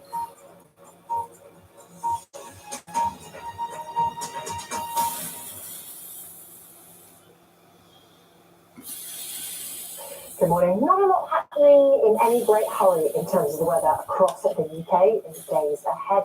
A big area of high pressure centred to the north of Scotland has been with us so far this week, and it stays with us right the way to until the weekend. You can see it levels about a bit in the next few days, but to the changes really that will bring about are going to be very subtle. In the next couple of days, very much like it's been to start the week, there'll be a lot of cloud across the UK, but it will bear very little in the way of rain. It's the wind directions, if anything, that will shift about, and that could just bring about some changes in where we see the showers. And northeasterly, again, this Wednesday favours the northeast of England, parts of the Midlands, maybe South Wales, picking up some showers, a few for East Anglia. To the far southeast of England, maybe a bit more brightness than we saw on Tuesday. Again, some decent sunshine, I think, for western Scotland. Temperatures on the thermometer, 8-9 degrees, but in that northeasterly wind, it's going to feel closer to 5 or 6. Plenty of cloud drifting around again overnight Wednesday into Thursday. Perhaps the skies becoming a little clearer towards the southeast across southern counties of England. Greater chance of catching a frost here. And also, again, clearer skies for western Scotland. Where it's turned chillier. But any breaks where we've got some shelter could mean we catch a frost for first thing on Thursday. Subtle change for Thursday. Well, there's the high. The picture doesn't look too different, does it? But those isobars are further apart. Further apart they get, the lighter our winds become. And lighter winds for us on Thursday may mean it just feels slightly less chilly. So our temperatures will feel closer to the figures that we read on the thermometer, feeling around the 9 or 10 degree mark. Is an improvement by 3 or 4 degrees really early in the week. Still a lot of cloud drifting around, perhaps a little more in the way of sunshine on Thursday. Friday into Saturday, the high wriggles a little bit further westwards though, and look how those parallel lines start to track from north to south. That's the indicator that towards the end of the week and into the weekend, we could well be pulling in some Arctic air. So yes, it's felt chilly with the breeze off the North Sea recently, but come the weekend, we could be pulling in some much colder air, and later on in the weekend into the start of next week, signs it might become a little bit more unsettled as well. So there's just a possibility of something a little bit more wintry in our outlook.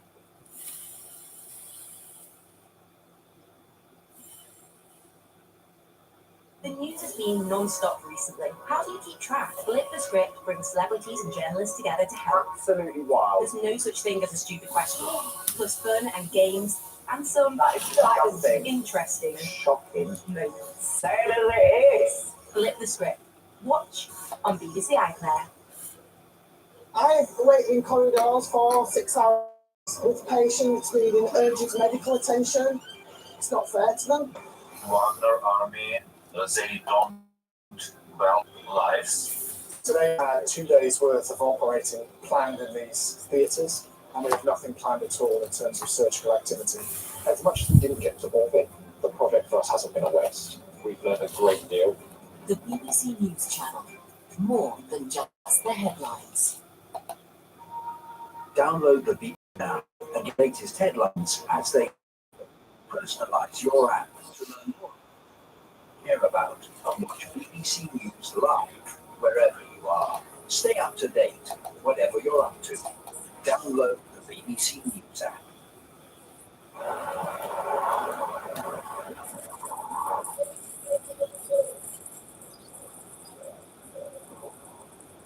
When the weather can't make up its mind, we can help you make up yours. Check on the BBC Weather app.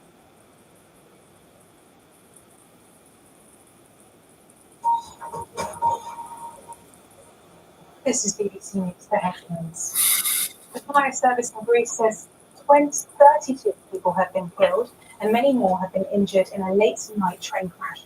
Rescue workers have been scouring the severely wrecked carriages of a passenger train near the central city of Larissa. It had collided with a cargo train. Nigeria's governing party candidate Bola Tinubu has been declared the winner of Saturday's disputed presidential election. He won with almost 9 million votes, ahead of his main rival, Atiku Abubakar, who had nearly 7 million. The announcement was made by the head of the Nigerian Electoral Commission.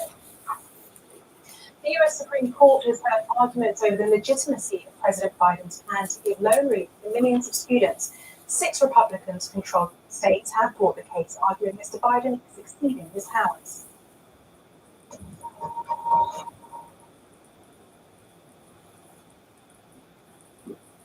Now, BBC News is hot.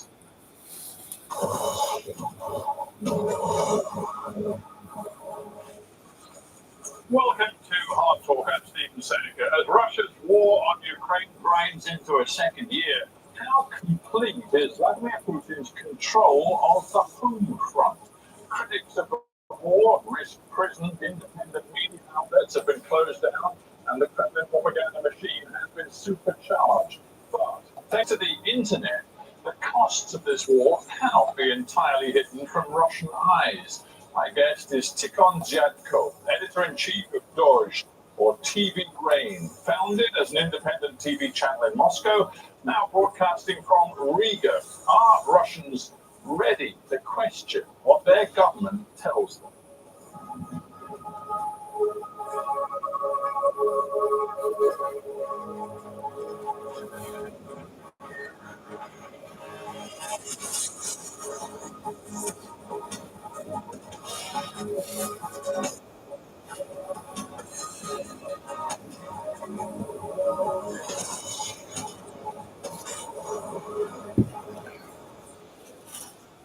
Tikhon Zyadko in Riga, Latvia. Welcome to Hard Talk.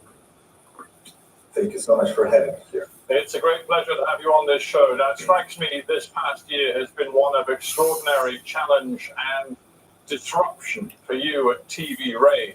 The reason, I guess, is simple. Vladimir Putin would like to see you cease to exist. How close to ceasing to exist has it come for you? Well, we can say that last March, TV Rain almost died. We were out of air for 4 months because at the beginning of March we were forced to leave the country, and most of our journalists left the country, and TV station stopped operating. But then in July we decided to relaunch the station here in Riga and also in Sudan. We know that millions of people in Russia, they are eager to get independent information, primarily about this war. It's about the situation in Russia as well. How do you know that? Like, can you reasonably measure your audience? Because of course right now it's an internet audience, it's via your YouTube channel, it's talking about people able to see it inside Russia. So how do you know what the audience is? We know the audience of our YouTube channel in Russia is about 47 million viewers per month. We think it's a pretty big number, but I think that potential is even bigger. I think that these polls, which are being spread by official Russian sociology companies, they could not be trusted.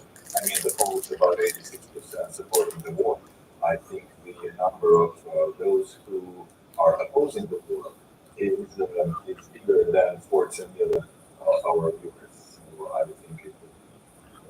Well, polls are notoriously difficult to do in Russia, and they are arguable meaning. But there are people who try to ask Russians about their opinion on the war, leaving them the opportunity to say nothing if they wanted to. So it is possible in some way to measure the hardcore support for the war, and various independent polling organizations reckon roughly 2/3 of Russians are still serious in their support of Putin's war. Are you disputing that?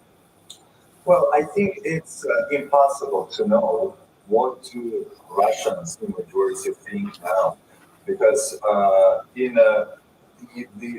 the political regime in Russia today, unfortunately, crashes. For example, and of course, people are afraid to say what they really think. For example, a couple of weeks ago, I think it was Deutsche Welle which made a vox pop into the streets of Moscow, asking people whether they support the fact that the West is sending tanks to Ukraine or not. And two of these people said yes, that they supported it and that they supported Ukraine.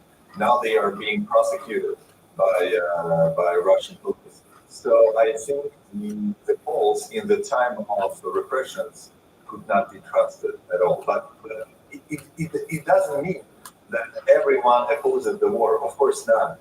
But it means that we don't know the reality. Yeah, given the repression that you've just described and the fact that to criticize the war can lead to 10 years of imprisonment, is it actually going to be dangerous now for Russians to be seen to be viewing TV Rain Dog online on YouTube? Do you worry about that?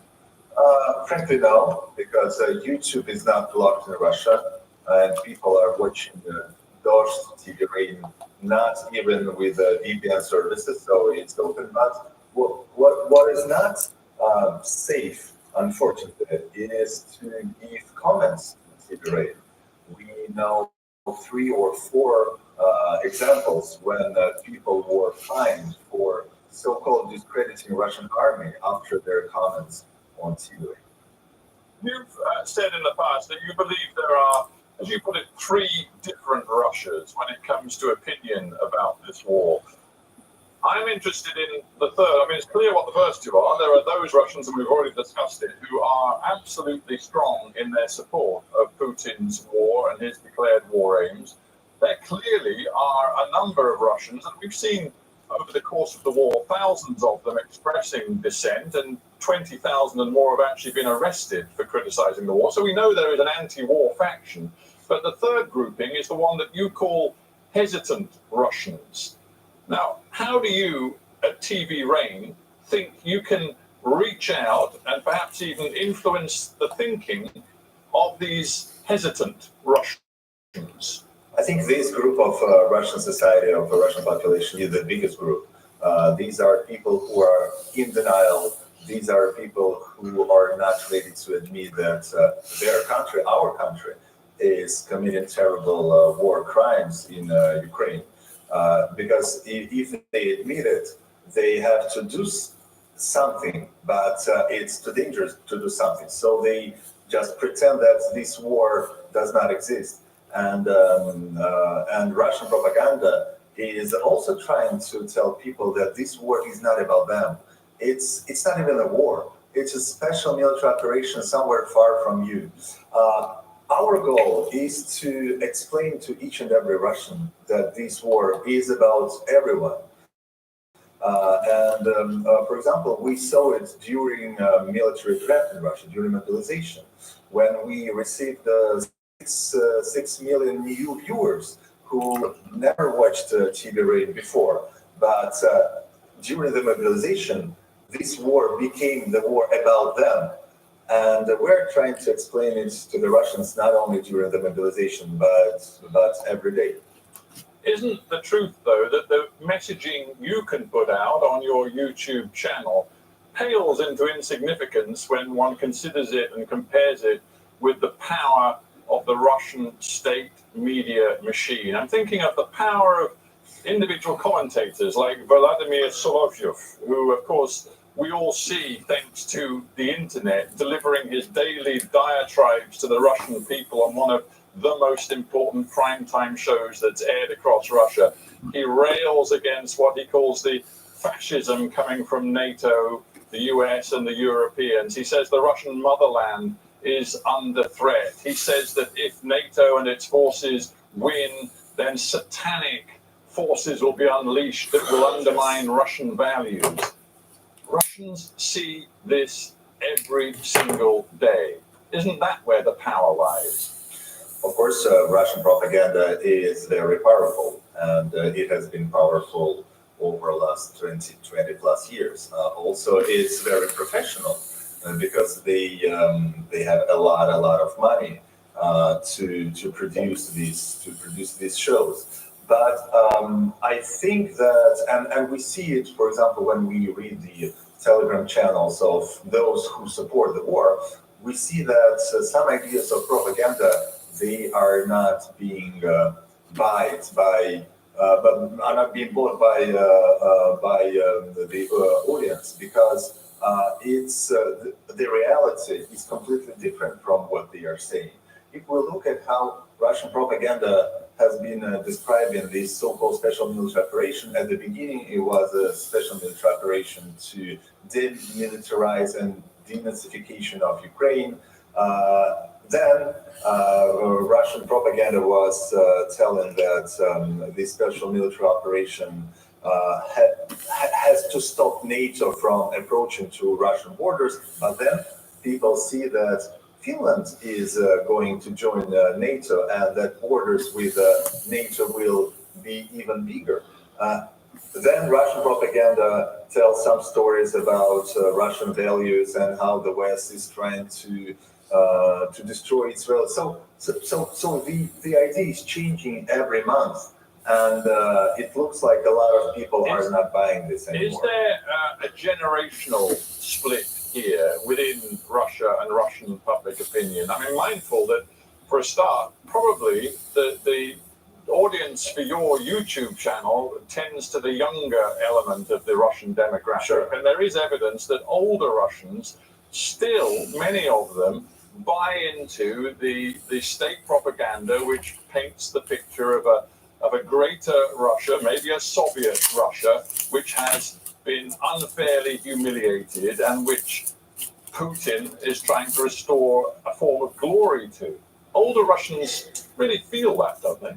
Absolutely, and also I think it's not only about Great Russia. It's also about the time when they were younger.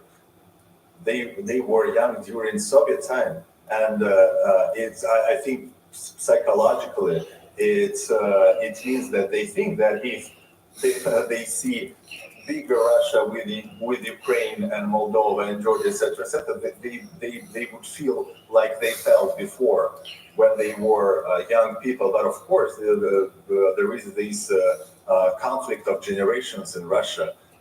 Russians who are younger, they don't need this war. I suppose for Ukrainians watching this, there is fundamentally a question of where culpability for this war lies. Does it lie with Vladimir Putin and the machinery of the Kremlin and the state?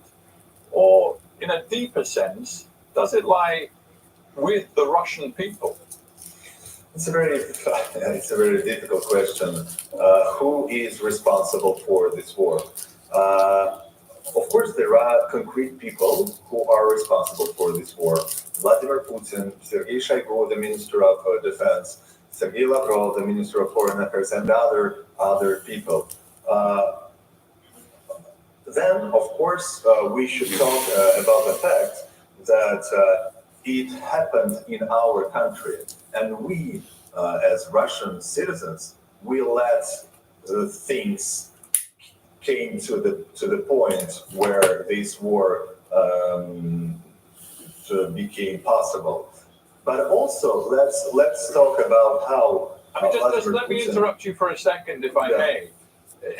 I'm thinking back to the Second World War, to the Nazis, to this idea that many Germans tried to say after the war, we did not know, for example, about the extermination of the Jews, of the scale of the Holocaust. We did not know. Russians can't say, can they, that they do not know about the reality of the war in Ukraine, that Russian forces stand accused of egregious human rights abuses, of war crimes, that systematic allegations of rape, of torture, of extrajudicial killing have been made by independent observers. Russians are aware, are they not? I don't think that all Russians are aware of what is actually happening there, because if you turn on Russian TV, you would see the different picture from what you see on BBC or CNN or TV Rain. But you just told me that Russians have access to YouTube. They don't have to have special equipment to see your channel. And yes, maybe older Russians aren't watching YouTube every day, but information spreads between families, over dinners. Russians surely by now, after more than a year of war, they know. I think that again, it's again a conversation about sociology. We don't know how many Russians know and how many Russians do not know. Of course, now when internet is not blocked in Russia, people could get access to TV Rain, for example. But for a lot of people, it's easier to watch First Channel, Russian state TV. Of course, part of the Russians, they support these terrible crimes, and they think that it's the only way of doing things. And it would be absurd to deny that there is a part of the Russian population who perfectly understands what is happening in Ukraine, and they support it, unfortunately. Olesya Kremeychuk is the director of the Ukrainian Institute here in London. She's also a novelist and writer who's written powerful work since the all-out invasion about her own family's experience. She said this to me the other day. She said, do I have sympathy with Russians living under Putin? Do I, in a sense, feel that they can be absolved of guilt? She says, no. Those who are ignorant and decide not to know what the situation is in Ukraine are also making a choice. Even ignorance, she says, is a choice, and it can be morally judged. Do you agree? Well, I think those who support this war, those who choose not to know the truth about this war, I don't feel sympathy to them, but I do feel sympathy to tens of millions of Russian citizens who do not support this war, who were protesting against Putin during these 20 years of his presidency in Russia. But what is also important, and what has to be said also, is that unfortunately, over the years, the West and the European Union was almost fine with Vladimir Putin doing terrible things in Russia, and not only in Russia. Let's remember what happened after 2008, when Russia invaded Georgia. Nothing happened. No sanctions were imposed after Russia actually occupied 20% of Georgian territory. Just a thought about comparisons. In the last few months, we've seen tens and tens of thousands of Iranians take to the streets of towns and cities across Iran, demanding an end to the theocratic authoritarian regime in Tehran. Why in Russia has it not been possible for those who do not support Vladimir Putin, who want a very different Russia, to gather together the kind of momentum for street protests that would challenge the repressive grip of Vladimir Putin? Because Russians were protesting in 2011 and 2012, and a lot of people were beaten by the police, and criminal cases against them were opened. Then it happened in 2016, then in 2019, then in 2021, when Alexei Navalny returned to Russia, and a lot of but people with respect, were same in Iran. And the Iranians who take to the streets today know there's a very high chance that they will be arrested. They also know there's a very significant chance they will be killed. Hundreds have been killed. But fear in Russia is so complete and profound. Yes. And I don't know. I hope that this will change. But now people are too feared in Russia to protest. People are sitting in their kitchens and talk to each other, but they are not protesting in the streets. Let me ask you something a little more personal to TV Rain and to your own role in Latvia. Your credibility took a hit in Latvia when, during broadcasts, I think late in 2022, one of your presenters appeared to be saying, and this is a quote that maybe you're going to tell me is wrong, but he was quoted as saying, "We hope," speaking for TV Rain, "we also helped many military personnel," meaning Russian soldiers, "on the front, namely by assisting them with equipment and bare necessities on the front line." It sounded to some in Latvia and other parts of Europe that TV Rain's presenters somehow were expressing sympathy for Russian soldiers poorly equipped on the front line. How could that happen? Well, since it was absolutely unacceptable, we fired this anchor the next day because he said because it was a lie. He said, we hope, that's not true. We do not hope that Russian mobilized soldiers would get equipment on the front line. That's why, again, the next day we fired him. But for some in Europe, it wasn't just that. It was also the fact that TV Rain showed a map of Russia which appeared to include Crimea as an undisputed part of Russian territory. And it fed into this idea that in the end, you guys, you liberals in Russia, or indeed exiled from Russia, in the end, you still have a profound nationalism, a loyalty to Russia, which trumps all else. Do you know who else, which TV station also showed a map of Russia with Crimea? It was Ukrainian TV station Freedom. Also, it was French-German TV station Arte. Also, it was TV station from Slovakia. Why am I saying this? Because it was a mistake which could happen anywhere. Designer took a map from internet. This reportage was ready too late. No one checked it. That's how it happened. I get that, Tikhon. I suppose what I'm, in a sense, striving to understand is how far you can go in your outright criticism of Russia right now and still hope to reach that audience we talked about, the hesitant Russians who you want to reach with your daily flow of news and information. For example, do you think you could call for Ukraine, could you express a wish that Ukraine win this war, that Putin be entirely defeated and still reach that hesitant portion of the Russian population? Of course, we explain to this Russian population that it's in its interests that Putin loses the war and that regime changes in Russia, because the life of people in Russia will become worse and worse. And during this terrible year, the life is becoming worse and worse, and it will get even worse. That's what we are explaining to them, that it's in Russia's interest to lose in this war, and the regime change is in Russia's interest. People who call for regime change, as you have just done with me, Russians, they often face a very real threat to their lives, both inside Russia and some of them outside Russia. Are you fearful right now? No, I'm not. Have you been threatened? I was threatened before I left Russia. It was the third day of the war, I guess, when I was getting text messages and calls. This year, after I left Russia, I did not receive any threats. You at TV Rain are soon going to make another move. I believe you're moving your headquarters to Amsterdam because you've lost your formal broadcast license in Latvia because of some of the things that we just discussed, some of the issues with your transmissions from Latvia. So you're going to Amsterdam. Can you imagine a time when TV Rain returns to its home city, Moscow, and is freely able to broadcast from Moscow?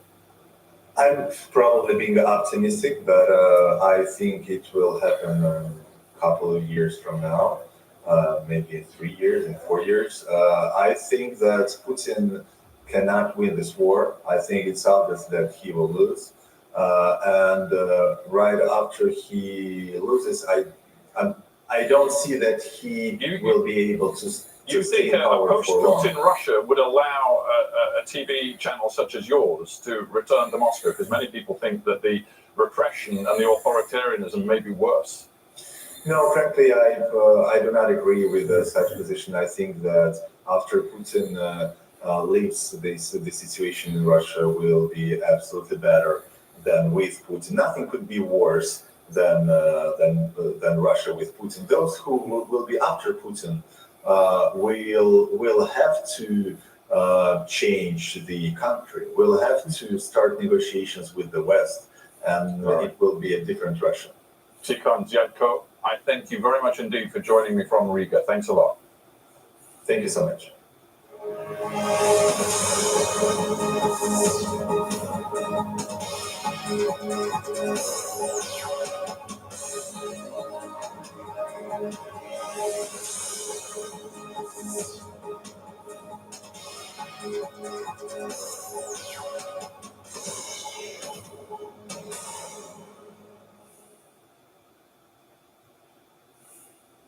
Good morning. Not a lot happening in any great hurry in terms of the weather across the UK in the days ahead.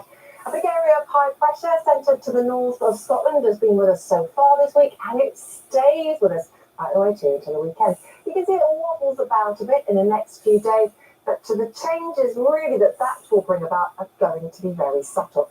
In the next couple of days, very much like it's been to start the week, there'll be a lot of cloud across the UK, but it will bear very little in the way of rain. It's the wind directions, if anything, that will shift about, and that could just bring about some changes in where we see the showers. And northeasterly again this Wednesday favours the northeast of England, parts of the Midlands, maybe South Wales, picking up some showers, a few for East Anglia. To the far southeast of England, maybe a bit more brightness than we saw on Tuesday. Again, some decent sunshine, I think, for western Scotland. Temperatures on the thermometer, 8-9 degrees, but in that northeasterly wind, it's going to feel closer to 5 or 6. Plenty of cloud drifting around again overnight Wednesday into Thursday. Perhaps the skies becoming a little clearer towards the southeast across southern counties of England. Greater chance of catching a frost here. And also, again, clearer skies for western Scotland, where it gets turned chillier. But any breaks where we've got some shelter could mean we catch a frost the first thing on Thursday. Subtle change for Thursday. Well, there's the high. Picture doesn't look too different, does it? But those isobars are further apart. Further apart they get, the lighter our winds become.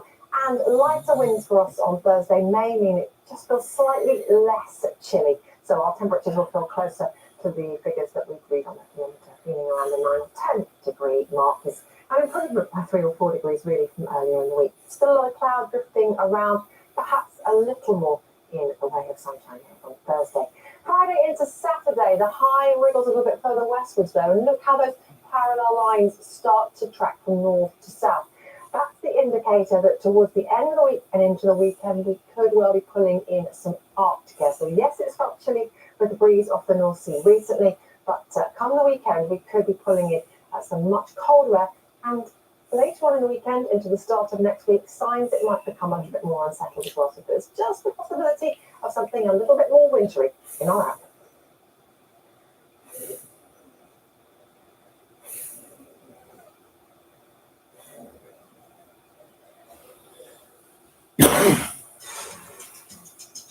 Are you a raver? They wind up like a raver. I've got bass in a backpack. This is amazing. Dancing for like 4 or 5 hours of a gig, you could generate about 800 kilowatt hours of thermal energy. So that's a lot of energy. Right, shall we give it a taste then? It's my favourite. We're really talking to the plants, and they're telling us how happy they are. They can fly, but they can also float on water. The bots kick off with some swift striking. Oh my God, that's all my quick. It's all about augmented reality. Useful. Useful.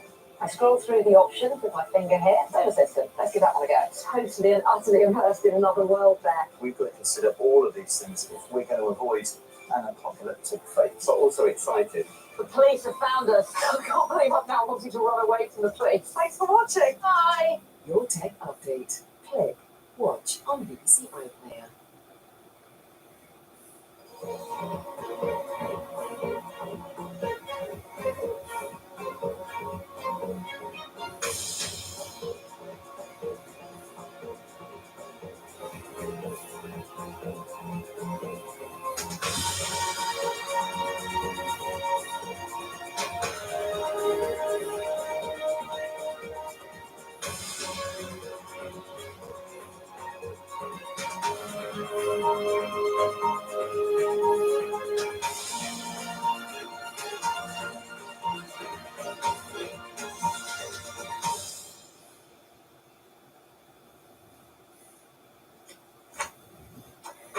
Hello, this is BBC News. I'm Sally Bundock with the latest headlines for viewers in the UK and around the world. At least 32 people are killed, dozens more injured after 2 trains collide in Greece. It was chaos, tumbling over, fires, cables hanging, broken windows, people screaming, people trapped. Nigeria's governing party candidate Bola Tinubu is declared the winner of Saturday's disputed presidential election. A massive police search in southern England for a missing baby whose parents are under arrest on suspicion of manslaughter. An official complaint is lodged as YouTube is accused of collecting the viewing data of children aged under 13. And take a seat. The 700-year-old chair that will be the centerpiece of King Charles's coronation.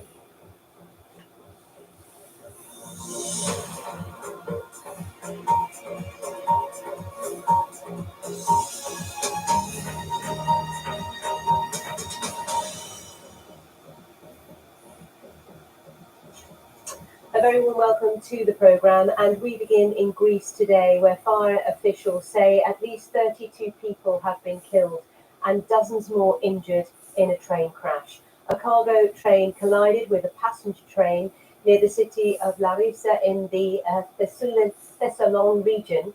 Conditions for the rescuers are described as very difficult. The army has been mobilised to help, and dozens of fire and ambulance staff are at the scene. Stephanie Prentice has the details. It's been described by local authorities as a powerful collision and a terrible scene, while passengers said the crash felt like being in an earthquake. We heard a big bang. It was 10 nightmarish seconds. We were turning over in the wagon until we fell on our sides, and until the commotion stopped. Then there was panic. Cables everywhere. Fire. The fire was immediate. As we were turning over, we were being burned. Fire was right and left. As rescue teams work their way through these dark and smoky carriages, the death toll keeps rising. After a high-speed collision in the night between a cargo train and a passenger train, hundreds of passengers have been evacuated by rescue teams, some dragged to safety after crawling through upside-down carriages. It was chaos, tumbling over, fires, cables hanging, broken windows, people screaming, people trapped. These people are the lucky ones. Fire officials say the first two carriages of the train completely disintegrated in the crash. The next two were derailed entirely. How two trains travelling in opposite directions came to directly collide will be the next issue officials will tackle. For now, their focus is on recovery. And as morning breaks in Greece, the hope is the light will bring survivors with it. Well, Stephanie is with me now in the studio. You've been following this for us on the newsroom since this took place. Obviously, the priority right now is to find any survivors, isn't it? Yes, Sally, right now this is very much a live rescue scene, details coming in by the hour and indeed changing by the hour. What we've been hearing constantly about this is it's a very challenging scene for the people on site. Those first carriages were crushed entirely. Apparently the very first one is proving very difficult for rescuers to try and get inside and see if anyone in there is still alive. That is the focus. We've been seeing pictures coming in just now, and the scene does look like it's getting lighter. That will make it easier for rescuers to see if anyone is still alive and pull out from there. And as you said, right now that is very much the focus for teams there. And of course, eventually questions will then have to be answered as to why this happened, how this could happen, this deadly crash. Absolutely. We had two trains travelling at high speeds in opposite directions that somehow managed to collide. We are expecting a press conference later in the morning to get answers on those questions for us. Okay, thank you so much, Stephanie. So those are live pictures that we're receiving from the scene of the crash in Greece. Now to Nigeria, where the Electoral Commission has announced the governing party candidate Bola Tinubu as the winner of Saturday's disputed presidential election. He won with almost 9 million votes ahead of his main rival, Atiku Abubakar, who had nearly 7 million. Well, our West Africa correspondent, Mayeni Jones, has been closely following the results. So after several days of waiting, Nigerians now have a clearer picture of who their next president might be. Bola Ahmed Tinubu, the candidate of the ruling All Progressives Congress, appears to have won the most amount of votes in these presidential elections. This result comes amidst a lot of controversy surrounding the vote, with the opposition parties saying they've got evidence that the new electronic voting system that was used in Saturday's polls was faulty, and that there were issues with some of the machines that were deployed to polling stations around the country, and they've asked the Electoral Commission to do re-election. The Commission says that there is a channel through which these parties can go if they have any issues with the votes. They can go through the courts once the announcement has been made, but for now it's standing by its results, it's sticking with it. There's been a lot of confusion amongst the voting public here in Nigeria. Walking through Lagos today, lots of people questioning why it's taking so long to get results that were supposed to start trickling in on Saturday after polls closed, but didn't really come out until 24 hours later. That's led to a lot of suspicion in a country that already has a big history of vote buying and vote rigging. Miami Jones there, who's in Lagos for us. Now, 4 men arrested in connection with the shooting of an off-duty police officer in County Tyrone have been released. 2 men, one aged 71, the other 47, are still being questioned about the attack on Detective Chief Inspector John Caldwell in Omar a week ago. He remains critically ill in hospital.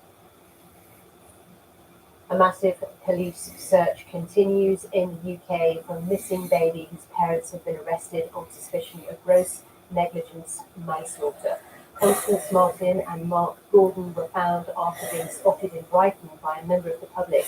Police have now launched an urgent search for the baby, who is not thought to have received any medical attention since birth.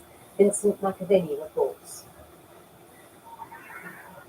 Monday night in North Brighton. After 53 days on the run, Constance Martin and Mark Gordon are spotted on CCTV walking down a residential street. While shopping in this convenience store, they were spotted by a member of the public who called 999. Shortly after they were filmed again, officers arrested the couple without their baby, walking towards an allotment site and golf course leading to the South Downs. But despite finally having the couple in custody, they have not provided any further information about the condition or whereabouts of the child. Police fear it could have been abandoned in freezing conditions. They're now being held on suspicion of gross negligence manslaughter. Around 200 officers from Sussex and London's Metropolitan Police have worked around the clock to try to find the baby, whose sex is unknown and who is believed to have never had medical treatment. Drones, a helicopter and sniffer dogs were all deployed to assist. In the daylight, officers worked their way slowly through the large allotment the couple were thought to be heading towards. Every shed and greenhouse was being checked, temperatures close to zero. 35-year-old Constance Martin comes from a hugely wealthy family with close ties to the royal family. She grew up in this country estate in Dorset and was at drama school in 2016 when she first met 48-year-old Mark Gordon. Gordon, a registered sex offender who was deported to Britain from the United States in 2010 after spending 20 years in prison for a rape he committed aged 14. Ever since, they have led an isolated life.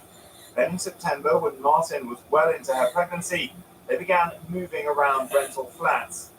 Police believe the baby was born in the back of a car in early January. The couple came onto the police's radar on January 5th, when the car was found on fire on the side of the M61 near Bolton. From there, the pair took a taxi to Liverpool, then another to Harwich, arriving there on the morning of the 6th of January. By lunchtime on the 7th of January, they were in East London, where they bought a blue tent from Argos and abandoned their pushchair. There were then yet more taxi journeys, including a final one to the port of Newhaven. Since then, they've used a large amount of cash to live off-grid and evade detection until Monday night. In January, Constance's father, Napier Martin, made this appeal to his daughter. Darling Constance, even though we remain estranged at the moment, I stand by, as I have always done, and as the family has always done, to do whatever is necessary for your safety to us. Whilst detectives hope the baby is alive, perhaps being looked after by someone else, they're becoming increasingly concerned. Constance Martin's father said on Tuesday that whilst he's relieved that she's been found, He is worried about his missing grandchild they hope to finally meet.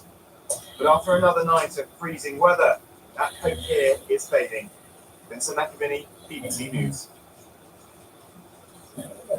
Let's get some of the day's other news. Police in Israel say that all Israeli suspects detained over rioting against Palestinians in the occupied West Bank on Sunday night have been released. 8 people were detained over the rampage in which houses and cars were set alight. A police spokesman said that 3 of those released remain under house arrest. At least 650 schoolgirls have been poisoned by toxic gas in Iran since November in what many believe is a deliberate attempt to force their schools to shut. Iran's authorities have opened an investigation. No girls have died, but dozens have been admitted to hospital with respiratory problems, nausea, dizziness, and fatigue. YouTube has been accused of collecting the viewing data of children under the age of 13 in breach of a UK data privacy code designed to protect them. An official complaint has been lodged with the Information Commissioner's Officer. YouTube says it's already bolstered children's privacy on the platform, our technology editor Zoe Kleinman reports.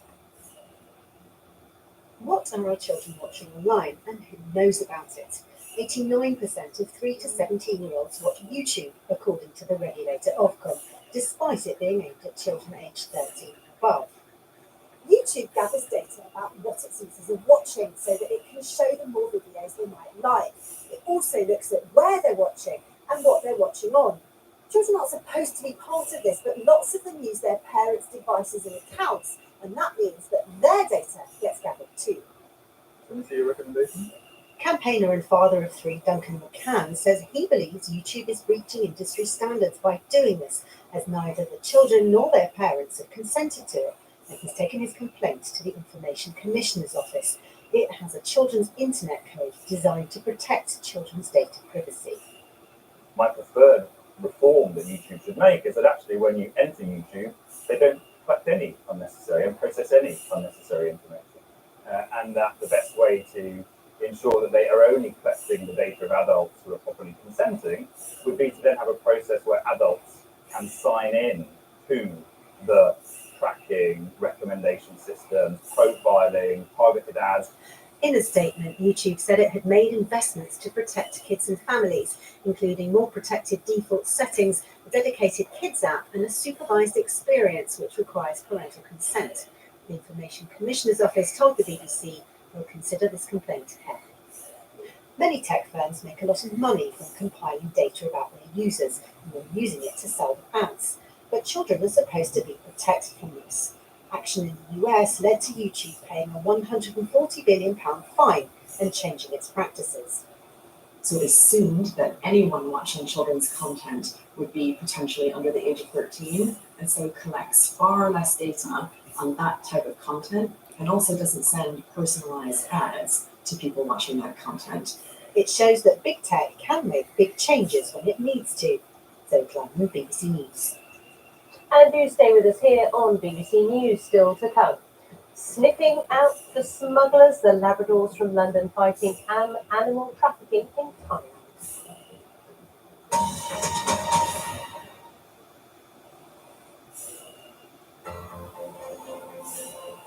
First, the plates slid gently off the restaurant tables. Then suddenly, the tables, the chairs, and people crashed sideways and downwards.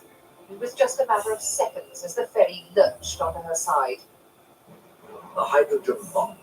On a remote Pacific atoll, the Americans had successfully tested a weapon whose explosive force dwarfed that of the bomb dropped on Hiroshima. I had heard the news earlier, and so my heart went back and back. The constitutional rights of these marchers are their rights as citizens of the United States, and they should be protected, even in the right to test them out, so that they don't get their heads broken and are sent to hospitals.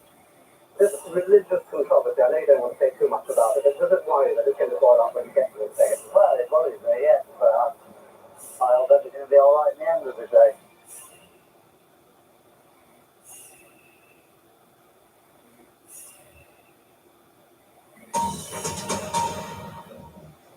This is BBC News, the top stories. At least 32 people are killed, dozens more injured after two trains collide in Greece. Nigeria's governing party candidate Bola Tinubu is declared the winner of Saturday's disputed presidential election. The US Supreme Court has been hearing arguments over the legitimacy of President Biden's plan to give loan relief to millions of students. 6 Republican-controlled states say Mr. Biden exceeded his powers when he promised to cancel $430 billion worth of loans. Our North America correspondent Peter Bowes reports. On a mission to make sure the highest court in the land gets the message. Many of these students say they're thousands of dollars in debt. Cancelling their loans would make a huge difference to their lives. You cannot live in America and have bad credit and have access. And so what we're seeing now is this issue, it impacts more than just your economics.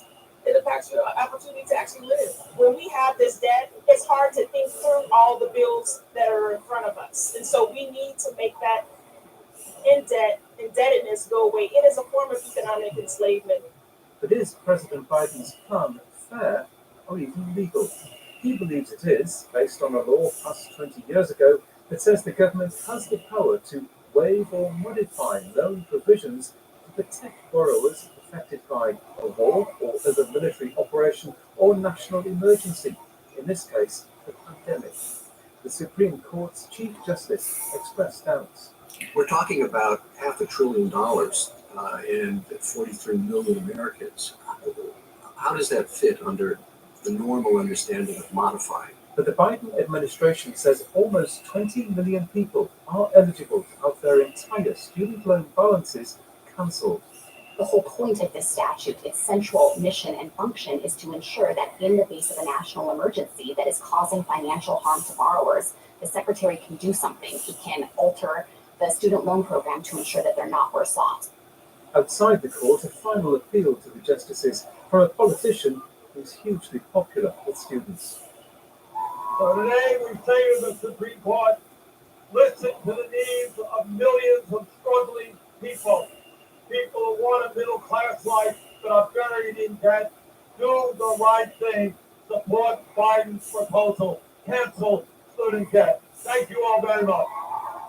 Millions of borrowers are currently in limbo as the court, which has a 6-3 Conservative majority, deliberates the matter. It'll make a final ruling in June. Peter Bowes, BBC News. Now let's bring you all the latest sports news. Hello, I'm Mark Edwards with your sports news. We start with football and in a tale of two cities. Phil Foden fired Manchester City into the FA Cup quarter-finals. His double helped see off Championship side Bristol City 3-0 to reach the last 8 of the world's oldest football competition. Pep Guardiola has always taken the domestic cup seriously, and that continued with a strong starting lineup. Foden scoring twice and Kevin De Bruyne adding a third from 25 yards late on. Treble chasing Manchester City easing into the next round. From my experience here in England, away FA Cup with the Championship teams or League One teams, always you have to struggle. Always there are moments that you have to do it. They incredible in the second balls, they won in the first half, they won all of them. Attack good the channels, they are fast. Impressed with few players that they have. And always you have to be there. And yeah, we did it, and you are in the next round. Erik ten Hag says there's lots more work to do this season as Manchester United return to action on Wednesday for the first time since winning the League Cup in England. United host West Ham in their FA Cup 5th round tie at Old Trafford, 3 days after securing a first trophy in 6 years. United are third in the Premier League and are also in the Europa League last 60. Players were still so enthusiastic, and they had to celebrate this momentum. But yesterday, after we settled down and we get back to work, and did what we had to do. It was recovery, and the ones who played less did a good training session. And that's all sport for now. From me, Mark Edwards, and the rest of the team. Bye-bye. Well, thanks to Mark and the team. Now, it has been the centrepiece of coronations for more than 700 100 years. We're talking about the medieval chair that kings and queens sit on as the crown is placed upon their head. For 4 months, conservationists have been working to restore the chair ahead of the coronation of King Charles III at Westminster Abbey in May. But there's still work to be done to ensure it is fit for royalty. Our royal correspondent Nicholas Witchell reports. Just over 9 weeks to go now to the coronation, and Westminster Abbey is still busy with tourists. The physical preparation of the Abbey has barely begun. But in one of the Abbey's side chapels, one of the key components of the coronation is being made ready. This is the coronation chair, the 700-year-old chair made in the year 1300 and used at every coronation since then. The late Queen Elizabeth was seated on the coronation chair for her crowning in 1953, just as her namesake Elizabeth I had been 4 centuries before, and Henry VIII and others before that. The chair bears the marks of the centuries, graffiti from the 1800s when visitors were able to carve their initials into it, but conservators say all in all it's in remarkably sound condition. And there are several initials and some names. Some have been identified to go on to become earls or barons. It's made from oak and it's gilded. It would have originally had painted and gilded glasswork as well, so it would have looked like a metallic object. It's decorated with punchwork, which is small tiny dots that we use to create images. So there's birds, there's figures of saints and kings, and there's lots of foliage as well. And because so little survives of English art from that time, it really is an exquisite example of the quality of craftsmanship that doesn't survive anymore. By coronation day, the chair's preparation will be complete. There will be no attempt to restore its original gold leaf gilding. The significance of this chair is rooted in its age and the centuries of history that it embodies. There's one vital part of this historic chair which has still to be added. It's the Stone of Scone, the ancient slab of sandstone on which Scottish kings used to be crowned, which on coronation day will rest just here, underneath the seat on which King Charles will be crowned. The Stone of Scone, or Stone of Destiny as it's sometimes known in Scotland, will be brought from Edinburgh at some point over coming weeks to be placed in the chair which was originally designed to hold it. At that point, the chair will be ready. On coronation day itself, a stage, a platform will have been built in that area in front of the high altar. And the coronation chair will be there, the centre of attention, facing the high altar for the most solemn parts of the service, the crowning and the anointing. It will be the coronation of a British king, a religious service tailored in some respects to modern times, but honouring the centuries of tradition represented by the chair, which will be its centrepiece. Nicholas Witchell, BBC News, Westminster Abbey. Now, pangolins are one of the most sought after animals on Earth. They're mostly wanted for their meat and their scales, which can be used in traditional Chinese medicine. And there's been a global ban on trafficking them since 2017. And now London's Met Police is doing its bit to combat the illegal trade, as Tim Allman explains. Meet Bess and her best friend, Buster. The latest weapons in the fight against the illegal trafficking of animals in Asia. These 2 Labradors have been trained by London's Metropolitan Police. Their next stop, Thailand, and a new life sniffing out crime, one pangolin at a time. Live animals critically endangered, and indeed one of the most trafficked animals in the world. We reckon one is poached every 5 minutes. So really horrific numbers that have been trafficked in. By one estimate, nearly 3 million of them are poached each year, and there's not that many of them left. There are 8 types of pangolin, and all of them are on the so-called red list of endangered species at risk of extinction. Their meat is regarded as a delicacy in parts of Asia, and their scales are said to have powerful medicinal qualities.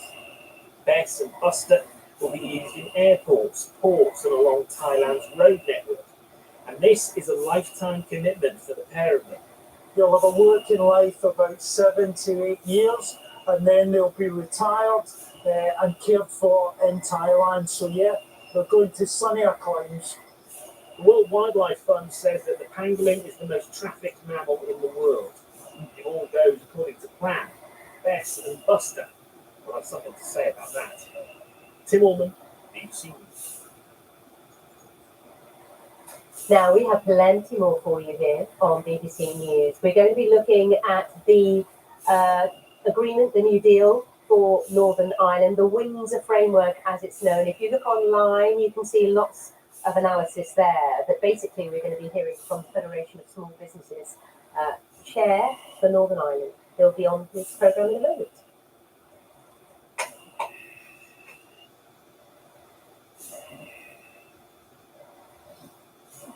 Good morning. Not a lot happening in any great hurry in terms of the weather across the UK in the days ahead.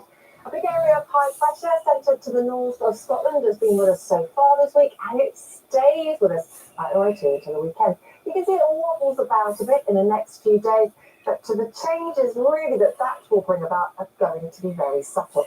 In the next couple of days, very much like it's been to start the week, there'll be a lot of cloud across the UK, but it will bear very little in the way of rain. It's the wind directions, if anything, that will shift about, and that could just bring about some changes in where we see the showers. And northeasterly again this Wednesday favours the northeast of England, parts of the Midlands, maybe South Wales, picking up some showers, a few for East Anglia.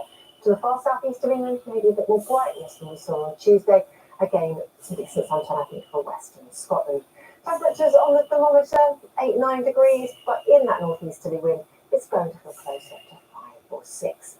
Plenty of cloud drifting around again overnight Wednesday into Thursday. Perhaps the skies becoming a little clearer towards the southeast across southern counties of England. Greater chance of catching frost here. And also, again, clearer skies for western Scotland, where it gets turned chillier. But any breaks where we've got some shelter could mean we catch a frost first thing on Thursday. Subtle change for Thursday. Well, there's the high. Picture doesn't look too different, does it? But those isobars are further apart. The further apart they get, the lighter our winds become. And lighter winds for us on Thursday may mean it just feels slightly less chilly. So our temperatures will feel closer to the figures that we read on the thermometer, feeling around the 9 or 10 degree mark. Is an improvement by 3 or 4 degrees really from earlier in the week. Still a lot of cloud drifting around, perhaps a little more in the way of sunshine on Thursday. Friday into Saturday, the high wriggles a little bit further westwards though, and look how those parallel lines start to track from north to south. That's the indicator that towards the end of the week and into the weekend, we could well be pulling in some Arctic air. So yes, it's felt chilly with the breeze off the North Sea recently, but come the weekend, we could be pulling in some much colder air. And later on in the weekend, into the start of next week, signs it might become a little bit more unsettled as well. So there's just the possibility of something a little bit more wintry in our app.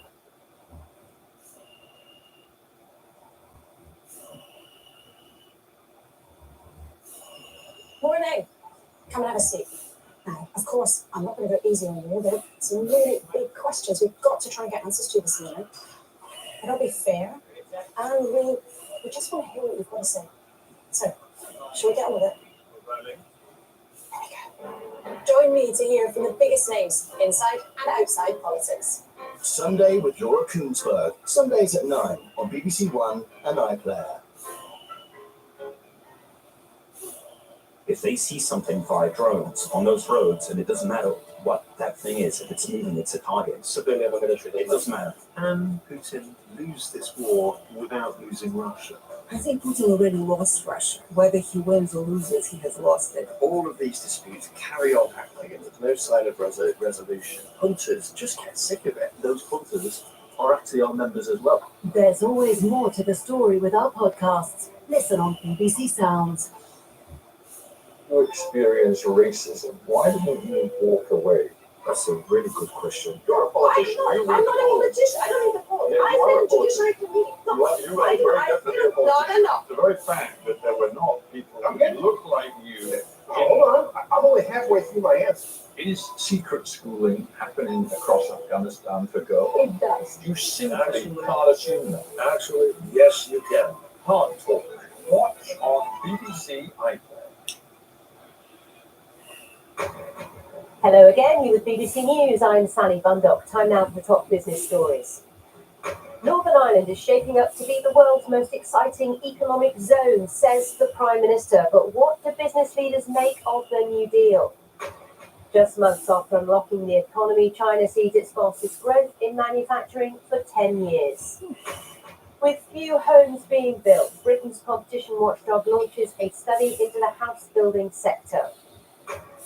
And with an increasing reliance on digital technology, we'll be looking at how global cyber threats threaten the whole world order.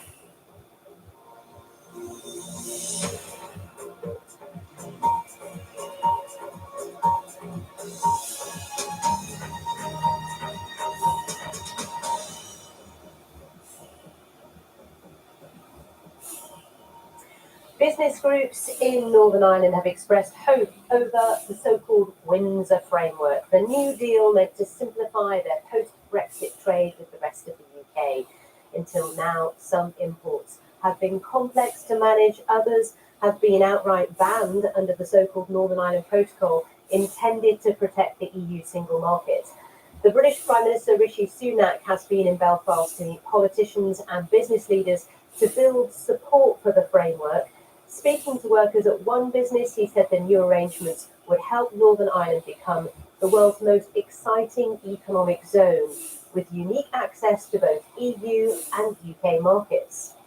If we get this framework implemented, we get the executive back up and running here, Northern Ireland is in the unbelievably special position, unique position in the entire world, European continent, in having privileged access, not just to the UK home market, which is enormous, 5th biggest in the world, but also the European Union single market. Nobody else has that. No one. Only you guys, only here. And that is the prize. I can tell you, when I go around the world and talk to businesses, they know that. They're like, that's interesting. If you guys get this sorted, then we want to invest in Northern Ireland, because nowhere else does that exist. That's like the world's most exciting economic zone. Well, Roger Pollen was one of those business leaders who met the Prime Minister yesterday, head of the Federation of Small Businesses in Northern Ireland. Good to see you again, Roger. You and I spoke last week about the possibility of a deal. Now that one is in place, what do you make of it? And do you share the Prime Minister's enthusiasm? Well, that's a very interesting question. We certainly share the enthusiasm. I mean, going back as far as 2018, FSB in Northern Ireland looked to its members to find out how were they wanting to engage with the opportunity that Brexit was presenting, as well as the challenges. And they had a very, very clear vision for an enhanced economic zone that set out a lot of the things that we're seeing now in the agreement that's come forward this week. So really, it's taken us 5 years to get there, but we are there now. So we very much share the Prime Minister's ambition to make Northern Ireland the best place on the planet to invest, really, because you can access these two huge markets. The challenge, of course, is that there were 300 pages of detail accompanying the Windsor Framework this week, and we really need to go through those carefully and cautiously and slowly with our members, just to understand all the implications, to make sure that there are no unintended consequences in there in the way that there were the last time when we had the protocol itself. Okay, so we are still waiting then to hear from you and hear from other obviously very important players as to what they think it is in the detail, because the devil is in the detail, as they always say. So what are your hopes? Because, of course, Rishi Sunak, the Prime Minister, is really pushing for people to show their support, notably the DUP and other politicians. Well, that's right. And I mean, business took about 2 years, really, first of all, finding all the problems in the original agreement, and then lobbying very, very hard with government in Westminster and the EU to try and make sure that those problems were brought to the highest levels. People's focus were put on them, and they were then addressed and resolved. And so we'd like to think that the agreement that was reached in the last few days here has certainly taken all of that on board. There's been an awful lot of work done, and I think both sides are to be commended for that hugely. The question is just, have they managed to actually get all the fixes that we need for all the problems that were identified? So we're more than cautiously hopeful. We very much welcome the effort that's gone into it, but we do need to do our homework on this to make sure that we aren't rushing to judgment on something that may yet still need to be. It may be the finessing of the way it's implemented rather than just what's in the agreement. So that's why I say we just need to take time with our members. We started that program yesterday. We're getting a lot of good feedback from some members immediately saying, yes, this is sorting our problems. But there are others who are saying that we need to just get into the fine detail and see how it's going to work for us. Now, you were with the Prime Minister yesterday with other business leaders and other key players in this process. Obviously, he is selling this very, very hard indeed. What are your hopes for the politics in all of this? Do you think that the politicians will get on board and that, you know, business will return to normal in Stormont as well? Well, I have to say, we also met with the Prime Minister last week, and his grasp of the fine detail of this was just extraordinary. Everybody remarked on that met with him. He really did know the problems that have been raised. And so he is confident, very confident, as you heard in that clip, that they have reached an agreement that addresses all of those problems. That's very exciting. In terms of the local politics of it, we understand how we've got to where we are. We know what the parties need to see out of this. I think there's quite a short window of time now where they're going to need to get to grips with it and test it out and see, does it satisfy enough of their concerns to get from where they are now to where we all need them to be. We do need a functioning executive bank at Stormont. That's a high priority for businesses as well to see that. So the politicians have got to try and see, does this do what they need to get to that point? Okay, Roger Pollen, good to talk to you again. Thank you for being on early this morning to give us your take on the Windsor framework. Now, let's talk about China, the world's second biggest economy. It's also the largest importer of oil. Its huge manufacturing sector is expected to drive demand for oil to record highs this year. The latest economic data out of China has just been released, and it confirms business is booming following the lifting of its strict zero COVID policy. The manufacturing sector expanded at its fastest pace in a decade in February, with the PMI figure coming in at 52.6. This is a lot better than economists were predicting. Of course, above 50 marks growth. Let's talk to Mark Schwab, who's international partner at the law firm King & Wood Mallesons. They specialise in investment in China. Good to talk to you. So nobody's surprised to see a big bounce back in China. The question is, how long will this last for? Is this a sign of very strong growth, or will it peter out again? So I think, Sally, I think everybody was a bit surprised that it bounced back this strongly, and I think it's probably that the manufacturing is based a lot on export orders. So China was probably a bit lucky that other countries had come out of COVID beforehand. I think the other thing is the PMI for the non-manufacturing sector was also very strong, probably a lot of construction growth. So I think we're going to see even stronger growth because the domestic economy, domestic demand probably has been a little bit stunted. And I think we've already seen that Hong Kong stock market's gone up. So this will really give a boost of confidence to Chinese consumers. So I actually expect to see a lot more imports into China and a lot more economic growth going forward. How will China be impacted by a slowdown, though, elsewhere? I mean, obviously, there's a lot of discussion about the year ahead for the US, for the UK, for Europe, and of course, that impacts our demand for goods made in China. So I think we've seen that, I mean, the advantage is people will still always have a baseline of demand, and probably for China, the bigger issues are geopolitical concerns or perhaps oil prices, like you mentioned at the start, that this reinflationary. I think the Chinese will be the cheapest exporter of the products. So perhaps countries like Vietnam and India, which are trying to compete, they might feel more pressure. So I would think that China will be quite a growth engine, and they will be able to export their way out of it as they traditionally have. Okay, interesting. We'll keep a close eye. Mark, thank you. Mark Schwab there from King & Wood Mallesons. Well, let's stay with China because chip makers must agree not to expand in China or other countries of concern for 10 years if they want to receive money from the US federal fund designed to prop up the semiconductor industry. That is a condition that's been set by the Department of Commerce to keep a lid on China's growth in this sector. Let's get more now from our Asia Business Hub. Katie Silver has been looking into this. So, Katie, chip companies are going to have to choose between the world's two biggest economies. That's right. The US are saying it's us or them. So they've earmarked $39 billion of federal funds.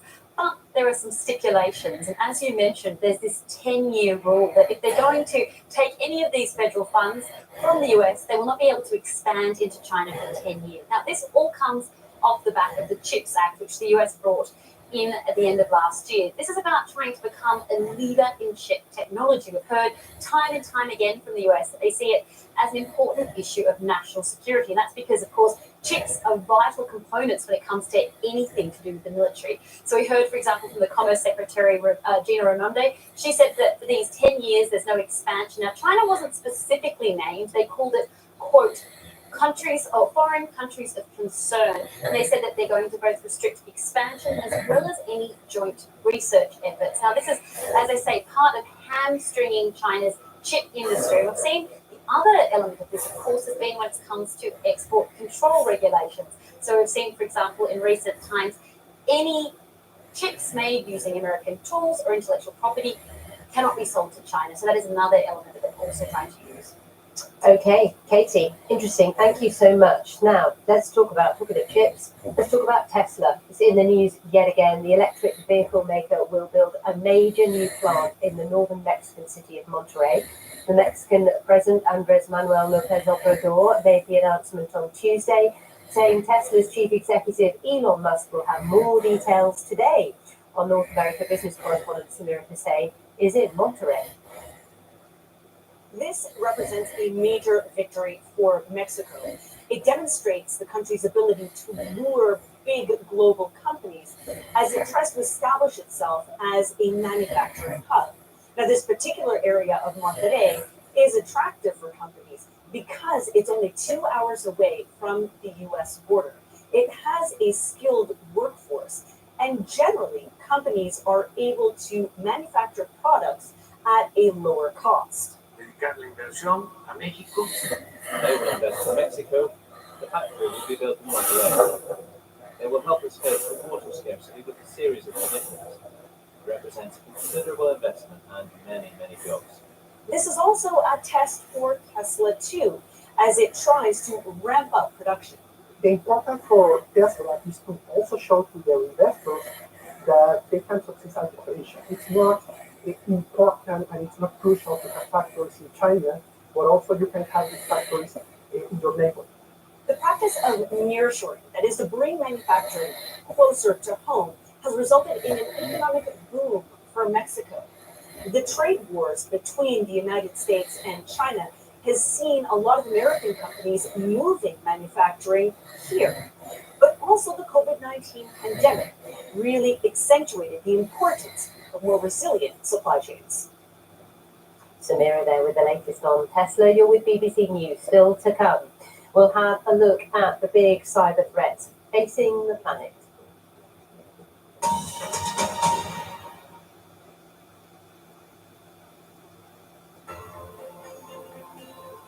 First, the plates slid gently off the restaurant tables. Then suddenly, the tables, the chairs, people crashed sideways and downwards. It was just a matter of seconds as the ferry lurched onto her side. A hydrogen bomb on a remote Pacific atoll. The Americans had successfully tested a weapon whose explosive force dwarfed that of the bomb dropped on Hiroshima. I had heard the news earlier, and so my heart went back. The constitutional rights of these marchers are their rights as citizens of the United States, and they should be protected, even in the right to test them out, so that they don't get their heads broken and are sent to hospitals. This religious controversy, I know you don't want to say too much about it, but does it worry that it's going to boil up when you get to the day? Well, it worries me, yes, but I'll bet it's going to be all right in the end of the day.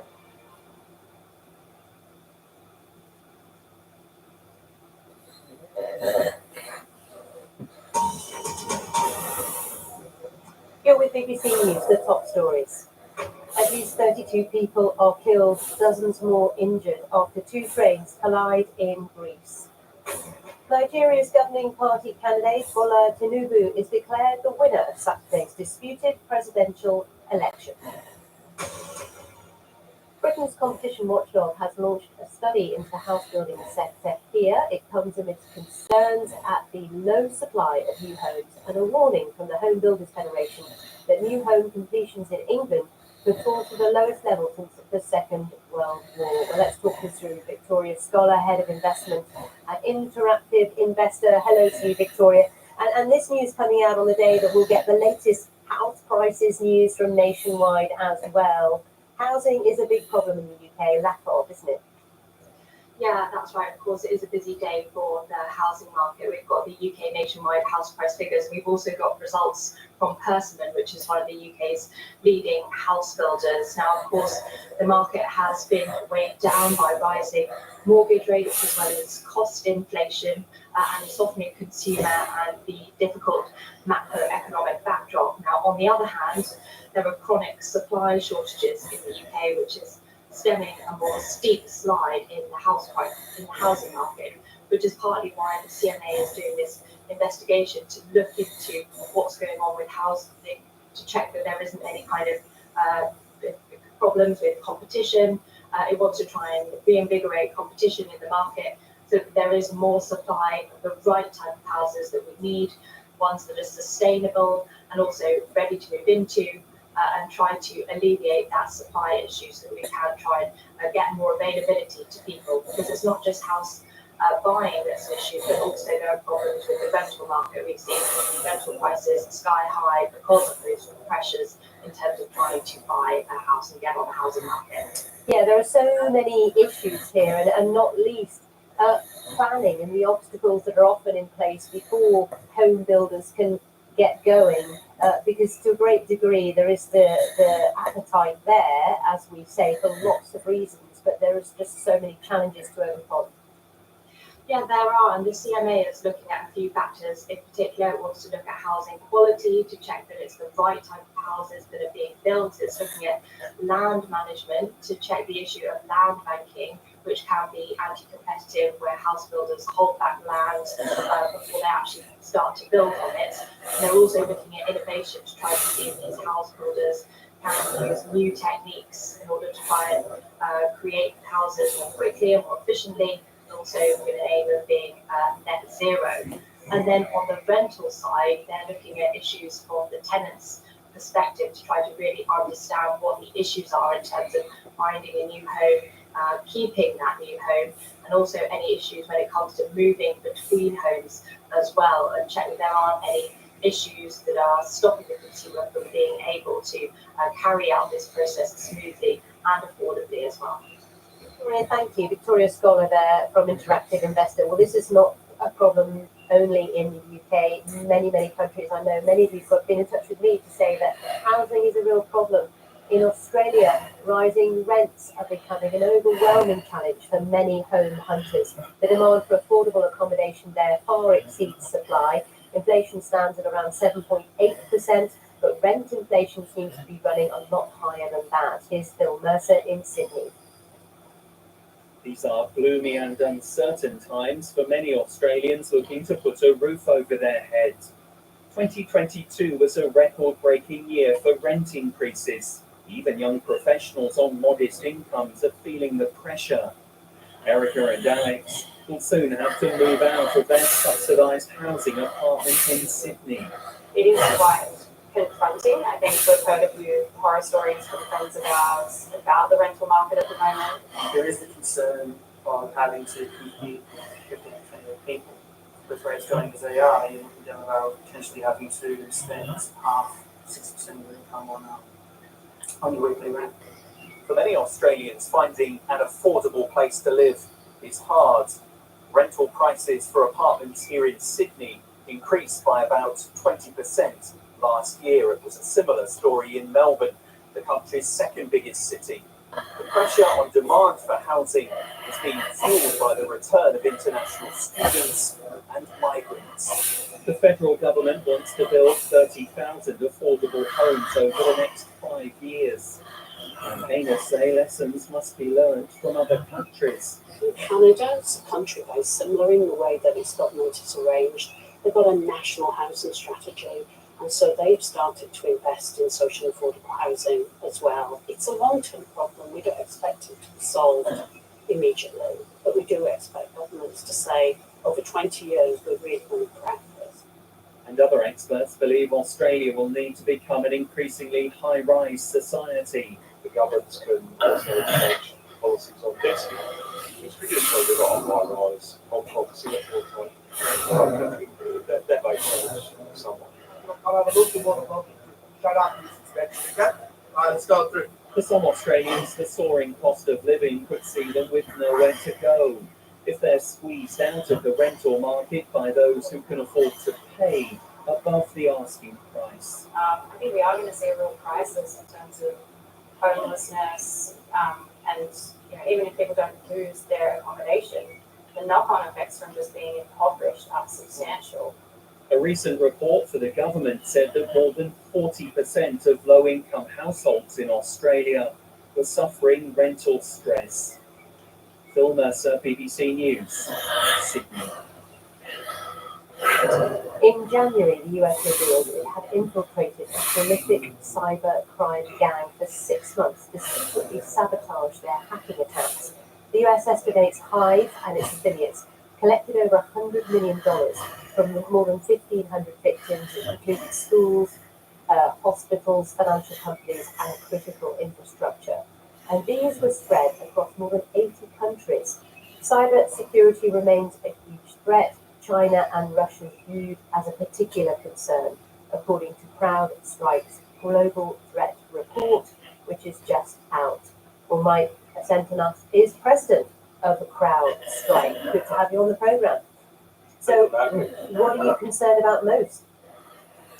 I think it's always interesting to look backwards, and if we look at 2022, the cyber threat landscape was certainly defined by persistence, increased targeting scope, and relentless determination by adversaries, especially those that are financially motivated. So I certainly don't think that that's going to change in 2023. There's so much money being made. We're certainly concerned about the China-linked adversaries that were most active in 2022. Again, we expect them to be very, very focused in 23, and they targeted all global industry sectors, a lot of countries around the world. And one of the biggest threats still remains challenges with Microsoft vulnerabilities. Organizations around the world struggle with this every single month, and it's really reflective of the legacy architecture that organizations use day in, day out to run their business. I mean, cybercrime is the kind of threat that keeps company bosses awake at night, because you always feel like you're behind the curve, that the criminals out there are better, they're more savvy, they're more tech aware, they're always ahead of us. Well, what was interesting is we saw a lot of examples where these groups were demonstrating their ability to bounce back really quickly, the ability to adapt, to splinter, to regroup, and then start to flourish again, even after a lot of defensive measures or some of the biggest takedowns that happen with law enforcement shutting down some of these groups. So we see their tradecraft constantly change, where they're leveraging things like multi-factor authentication, fatigue, phishing, which is a relatively new term, I guess you could say, where they make calls acting like they're somebody else from the organisation to trick people into giving information, all the way through to things like SIM swapping, where they're trying to do things like use techniques to take over a victim's phone so they can use that to carry out their attacks. So they are very capable, and they're always evolving. What are your key tips for anyone watching, whether it be a private individual or someone who runs a business, when it comes to this issue? What do they need to be on top of most? Well, these groups, as I said, very advanced. They're always changing. They're using cutting-edge techniques, and they're always looking to adapt. Simply put, if you're using old security technologies, legacy security technologies, and you're trying to defend your organisation against these attackers or from these attackers, it's simply not going to work.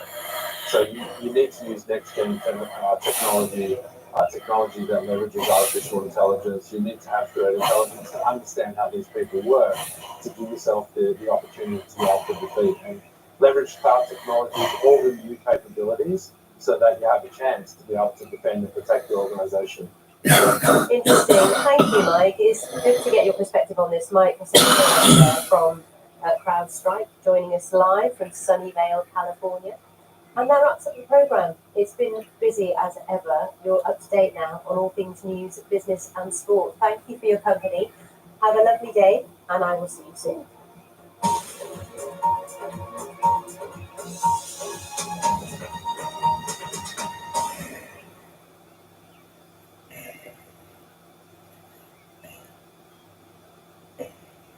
Good morning. Not a lot happening in any great hurry in terms of the weather across the UK in the days ahead.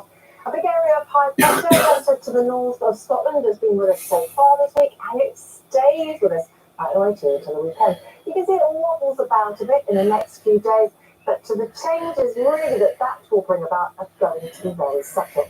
In the next couple of days, very much like it's been to start the week, there'll be a lot of cloud across the UK, but it will bear very little in the way of rain. It's the wind directions, if anything, that will shift about, and that could just bring about some changes in where we see the showers. And northeasterly again this Wednesday favours the northeast of England, parts of the Midlands, maybe South Wales, picking up some showers, a few for East Anglia. To the far southeast of England, maybe a bit more brightness than we saw on Tuesday. Again, it's a bit on target for western Scotland. Temperatures on the thermometer, 8-9 degrees, but in that northeasterly wind, it's going to go closer to 5 or 6. Plenty of cloud drifting around again overnight Wednesday into Thursday. Perhaps the skies becoming a little clearer towards the southeast across southern counties of England. Greater chance of catching frost here. And also, again, clearer skies for western Scotland, where it gets too chilly. But any break till we've got some shelter could nearly catch a frost for first thing on Thursday. Subtle change for Thursday. Well, there's the high. Picture doesn't look too different, does it? But those isobars are further apart. Further apart they get, the lighter our winds become. And lighter winds for us on Thursday may mean it just feels slightly less chilly. So our temperatures will feel closer to the figures that we read on the thermometer, around the 9 or 10 degree markers. An improvement by 3 or 4 degrees really from earlier in the week. Still a lot of cloud drifting around, perhaps a little more in the way of sunshine on Thursday. Friday into Saturday, the high wriggles a little bit further westwards though, and look how those parallel lines start to track from north to south. That's the indicator that towards the end of the week and into the weekend, we could well be pulling in some Arctic air. So yes, it's felt chilly with the breeze off the North Sea recently, but come the weekend, we could be pulling in some much colder air. And later on in the weekend, into the start of next week, signs it might become a little bit more unsettled as well. So there's just the possibility of something a little bit more wintry in our app.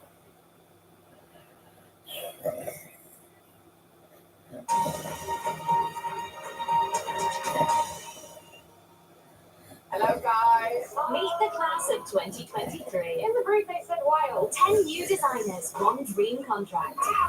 It's just having the courage to try something a little bit different. Why have you gone with brown? There's a lot going on. Well, it all works. I want to work together, but I also want to win. I love it. Big, it's bold, it's a statement. Amazing. Join me for a brand new series of Interior Design Masters. Starts Tuesday at 8 on BBC One and iPlayer. Okay, let's get down to business. BBC iPlayer. Love what you find. Find what you love. Binge watch brilliant shows. From the latest to the greatest. I love City Waters. Live stream BBC TV. Welcome to my big show. Find your next big obsession. Just all calm down, please. Just press red. I'll leave it with you. For the best way to watch TV. BBC iPlayer. We are stretched in the NHS for best.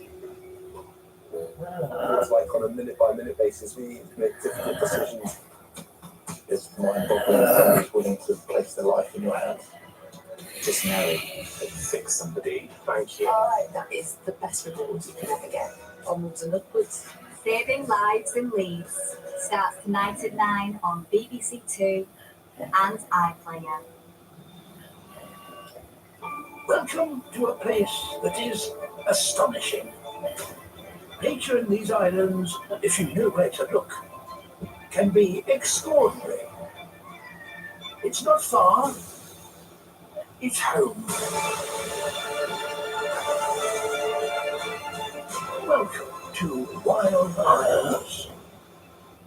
Coming soon to BBC One and iPlayer.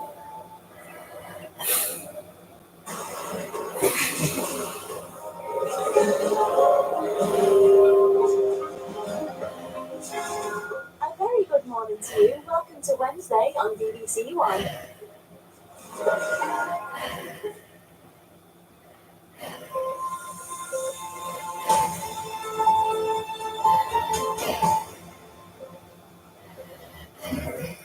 morning, welcome to breakfast with John Kay and Sally Nugent. Hello, here are your headlines at 6 o'clock, and the search continues for a missing 2-month-old baby.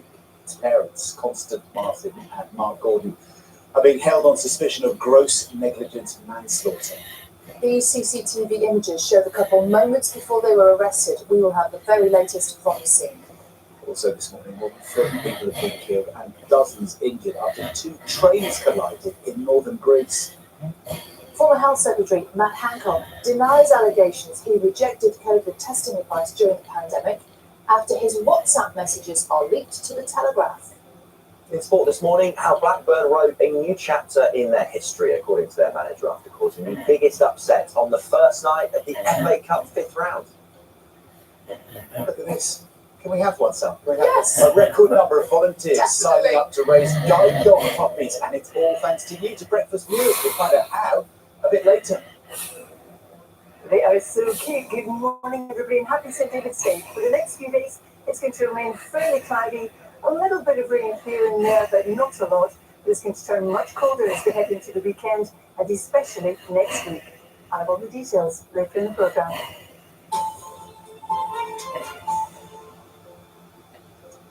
Morning, everybody. Wednesday, the 1st of March, and our main story is that a major search is still ongoing this morning for a 2-month-old baby who police fear may have come to harm in freezing conditions near Brighton.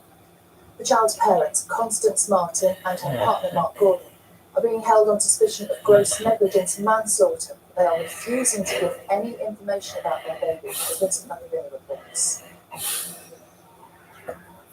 Monday night in North Brighton.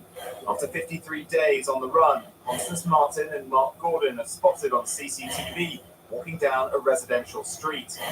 While shopping in this convenience store, they were spotted by a member of the public who called 999. Shortly after they were filmed again, officers arrested the couple without their baby, walking towards an allotment site and golf course leading to the South Downs. But despite finally having the couple in custody, they have not provided any further information about the condition or whereabouts of the child. Police fear it could have been abandoned in freezing conditions. They're now being held on suspicion of gross negligence manslaughter. Around 200 officers from Sussex and London's Metropolitan Police have worked around the clock to try to find the baby, whose sex is unknown and who is believed to have never had medical treatment.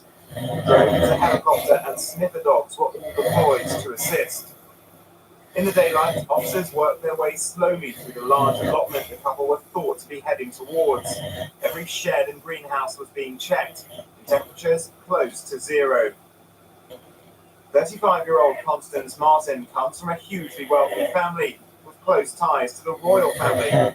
She grew up in this country estate in Dorset, was at drama school in 2016 when she first met 48-year-old Mark Gordon. Gordon, a registered sex offender who was deported to Britain from the United States in 2010 after spending 20 years in prison for a rape he committed aged 14.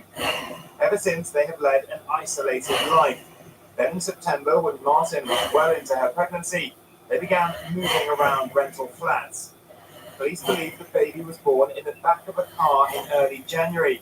The couple came onto the police's radar on January 5th, when the car was found on fire on the side of the M61 near Bolton. From there, the pair took a taxi to Liverpool, then another to Harwich, arriving there on the morning of the 6th of January. By lunchtime on the 7th of January, they were in East London, where they bought a blue tent from Argos and abandoned their pushchair. There were then yet more taxi journeys, including a final one to the port of Newhaven. Since then, they've used a large amount of cash to live off-grid and evade detection until Monday night. In January, Constance's father, Napier Martin, made this appeal to his daughter. Darling Constance, even though we remain estranged at the moment, I stand by, as I have always done, and as the family has always done, to do whatever is necessary for your safe return to us. Whilst detectives hope the baby is alive, perhaps being looked after by someone else, they're becoming increasingly concerned. Constance Martin's father said on Tuesday that whilst he's relieved that she's been found, he is worried about his missing grandchild they hope to finally meet. But after another night of freezing weather, That hope here is fading. Vincent McAviney, BBC News. Gitram De Yusuf is at the allotment which is being searched. Continue. Search goes on. You have hundreds of police officers. We can see some of them there involved. But as this goes on for longer, I guess hopes begin to. Yeah, that's right. So a major search operation is underway. Behind me now, some 91 miles of open space has been looked at. So the allotments, the golf course, and it's just because they were arrested not too far from here, a few yards away, Constance Martin and Mark Gordon. And they were arrested as you know on suspicion of gross negligence manslaughter.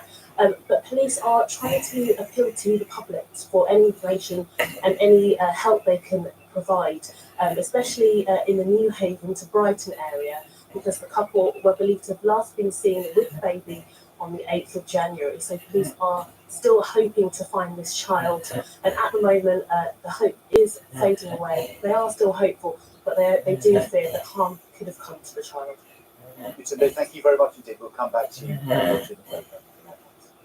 At least 32 people are dead and 85 are injured after a passenger and a freight train collided in northern Greece overnight. Yes, rescue workers have been searching through the derailed wreckage to find survivors, as Stephanie Prentice. It's been described by local authorities as a powerful collision and a terrible scene, while passengers said the crash felt like being in an earthquake. We heard a big bang. It was 10 nightmarish seconds. We were turning over in the wagon until we fell on our sides and until the commotion stopped. Then there was panic. Cables everywhere. Fire. The fire was immediate. As we were turning over, we were being burned. Fire was right and left. As rescue teams work their way through these dark and smoky carriages, the death toll keeps rising. After a high-speed collision in the night between a cargo train and a passenger train, hundreds of passengers have been evacuated by rescue teams, some dragged to safety after crawling through upside-down carriages. It was chaos, tumbling over, fires, cables falling, broken windows, people screaming, people trapped. These people are the lucky ones. Fire officials say the first two carriages of the train completely disintegrated in the crash. The next two were derailed entirely. How two trains travelling in opposite directions came to directly collide will be the next issue officials will tackle. For now, their focus is on recovery. And as morning breaks in Greece, the hope is the light will bring survivors with it. Stephanie Prentice, BBC News. The former Health Secretary, Matt Hancock, reportedly failed to follow expert advice that anyone entering a care home at the start of the pandemic should be tested for COVID, it has been claimed. Yes, WhatsApp messages linked to the Telegraph newspaper suggest that Mr. Hancock was told in April 2020 there should be testing of all going into care homes. Mr. Hancock has accused the paper of reporting a distorted account of the pandemic. Let's speak now to our chief political correspondent, Nick Erdley. Morning, Nick. What more can you tell us about this story? Morning to you, Sally. Well, we haven't seen the full messages, so we can't tell you the full context and what all the contents were, but they have been published by the Daily Telegraph this morning. They got hold of them via the lockdown critical journalist Isabel Oakeshott. You might remember she helped Matt Hancock write his memoirs about the pandemic. But there are some messages that have been published today which suggest that Mr. Hancock was told in April 2020 by Chris Whitty, the Chief Medical Officer, that everybody going into a care home should be tested.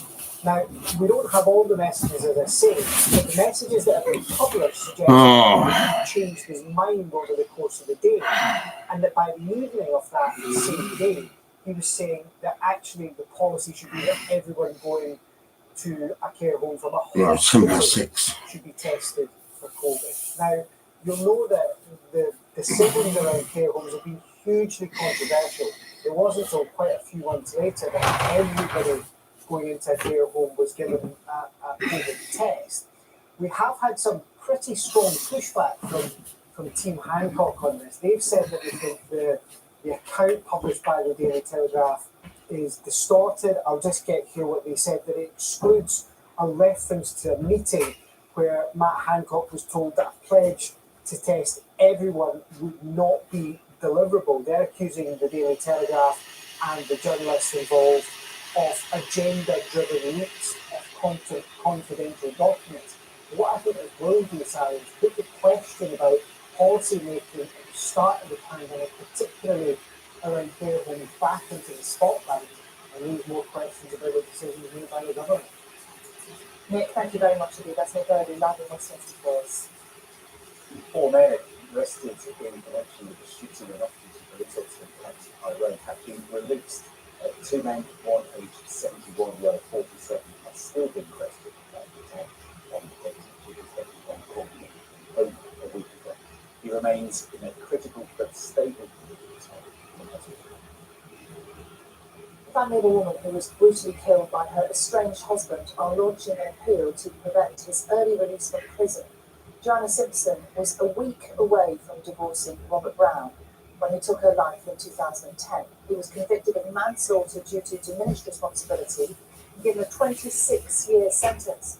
He could be released in November this year after serving just 13 years.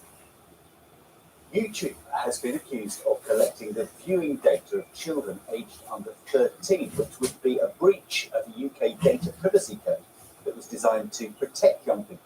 An official complaint has been lodged with the Information Commissioner's Officer. Our technology editor, Zoe Kleiman, reports.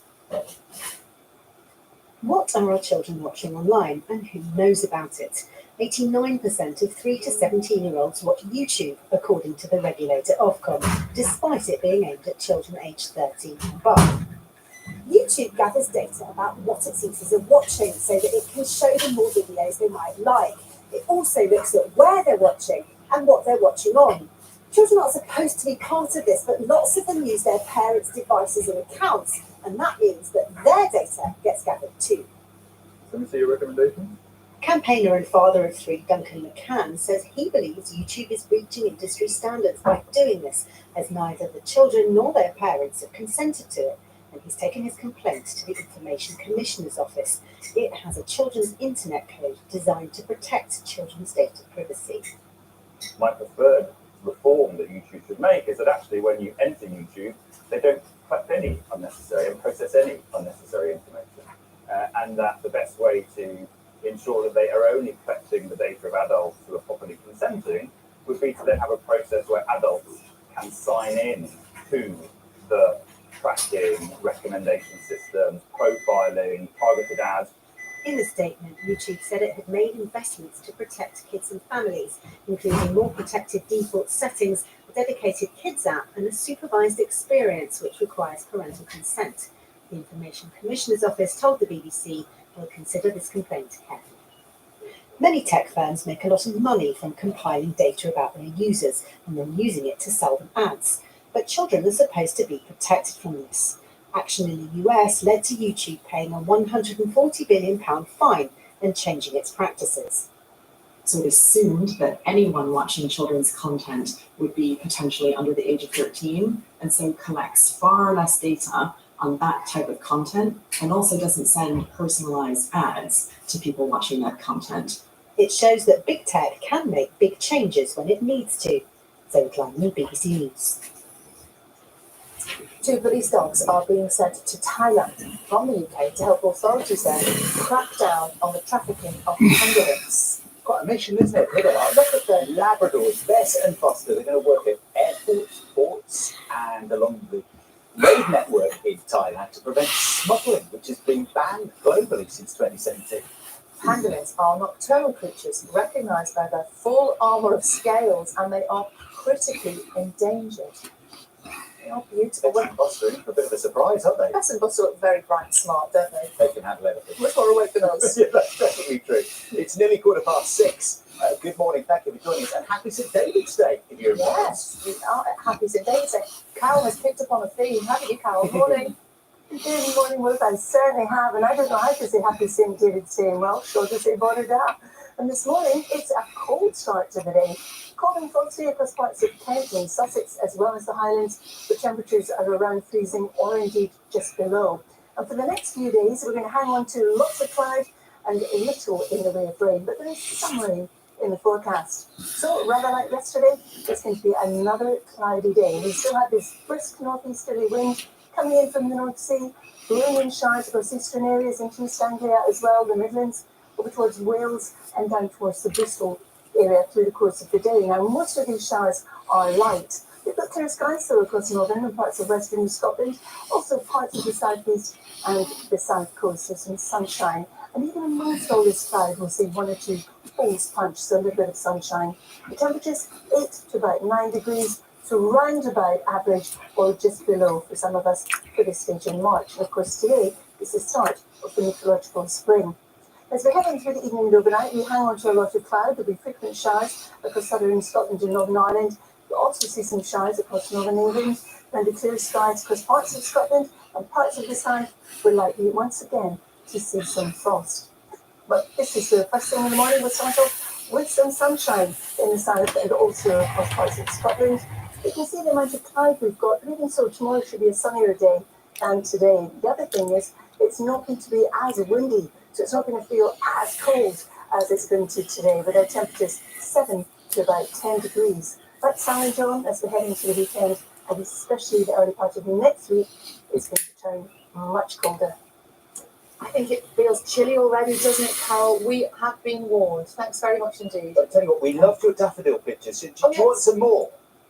Yes. Yes, please. Should we get people to send in some daffodils wherever they are, especially in Wales this morning when St David's Day? But you've got lovely daffodils in your garden or you seem to have.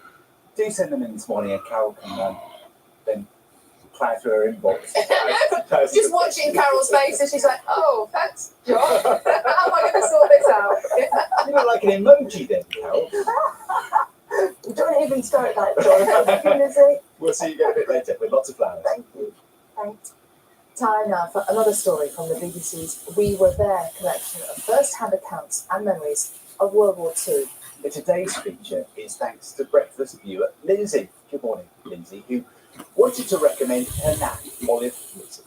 Now, Olive was just 14 when she landed a job as a messenger girl at Bletchley Park, home of top-secret codebreakers. Tim Moffat has been to meet her.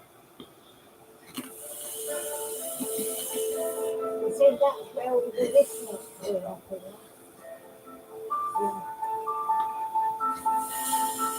Bletchley Park, a place where codes were cracked, secret Nazi messages revealed, and the course of World War II altered.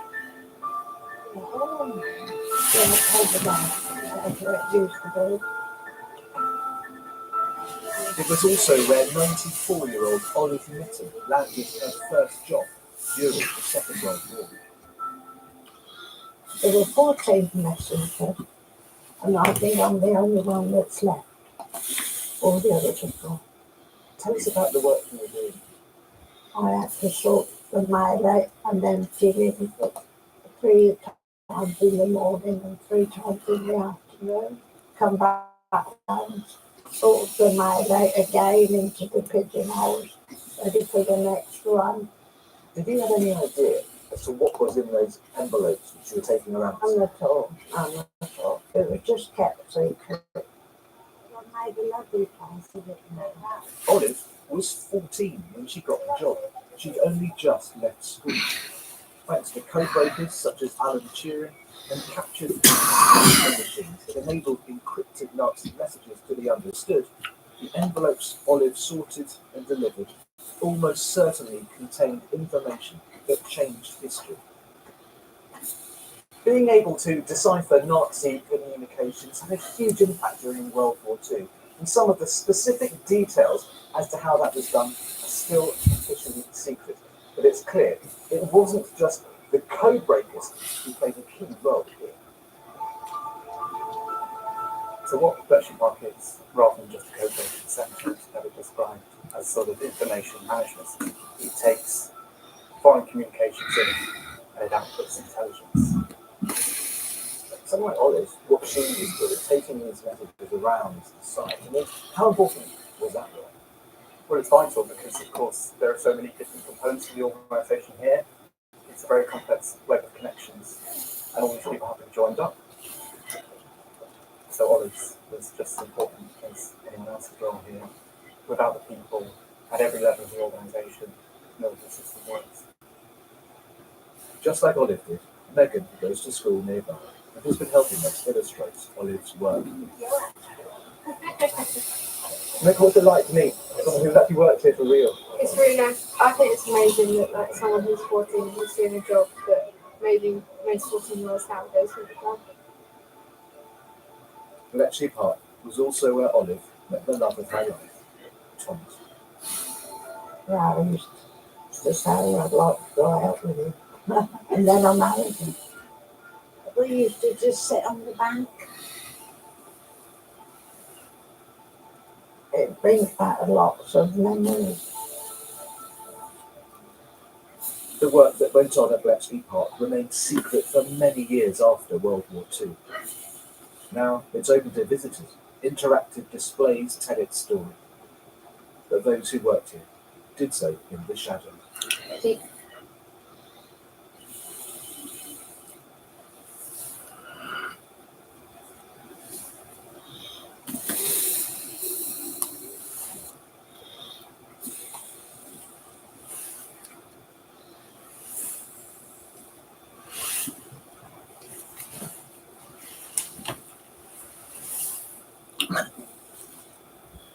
Years did not officially exist, yet helped the Allies win the war and gave Olive a job which would change her life.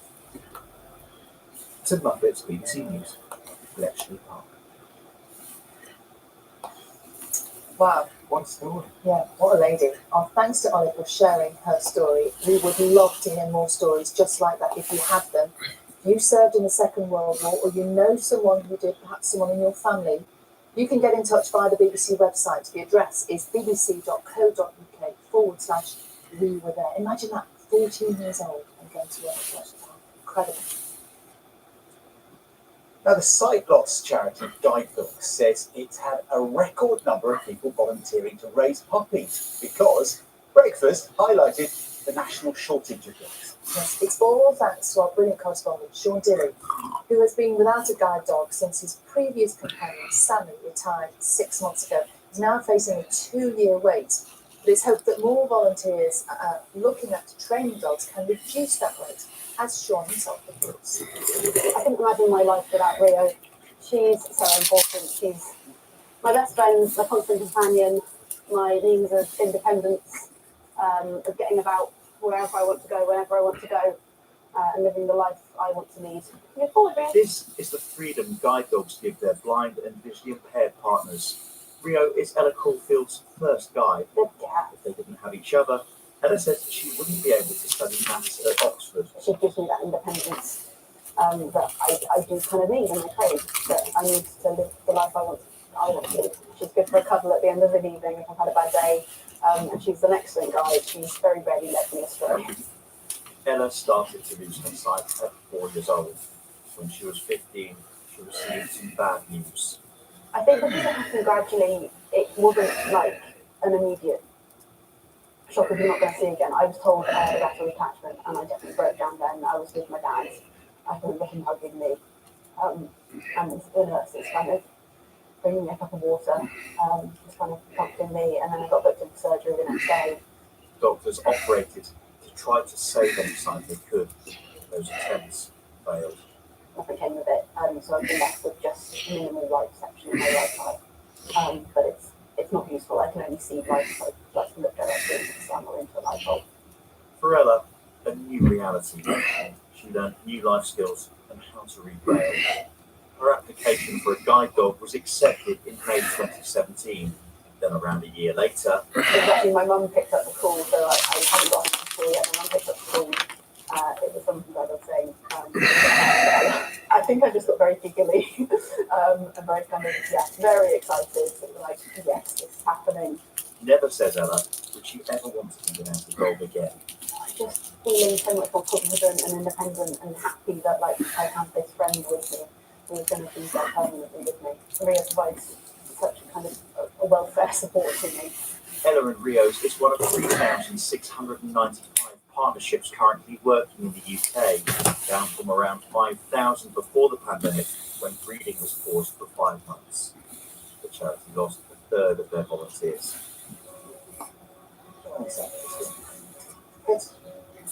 Good boy. It's been 6 months since my guide dog Sammy retired. Sammy is more important to me. You always will be. I know you'll always be my boy. Sharing my story is by far the hardest thing I've ever done in my career. The impact, though, has been huge. You are actually quite moved today. The bonds you two had. The Nidblock family were one of many watching that day.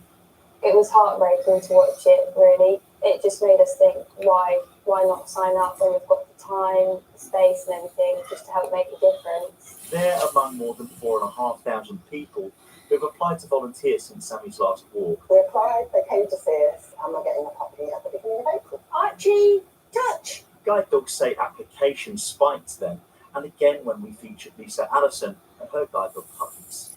I would like to say to BBC Breakfast viewers, thank you so much to everyone who's already applied to volunteer with guide dogs. Since the coverage, we've seen a peak in applications. So in January alone, we received almost 3,000 volunteer applications.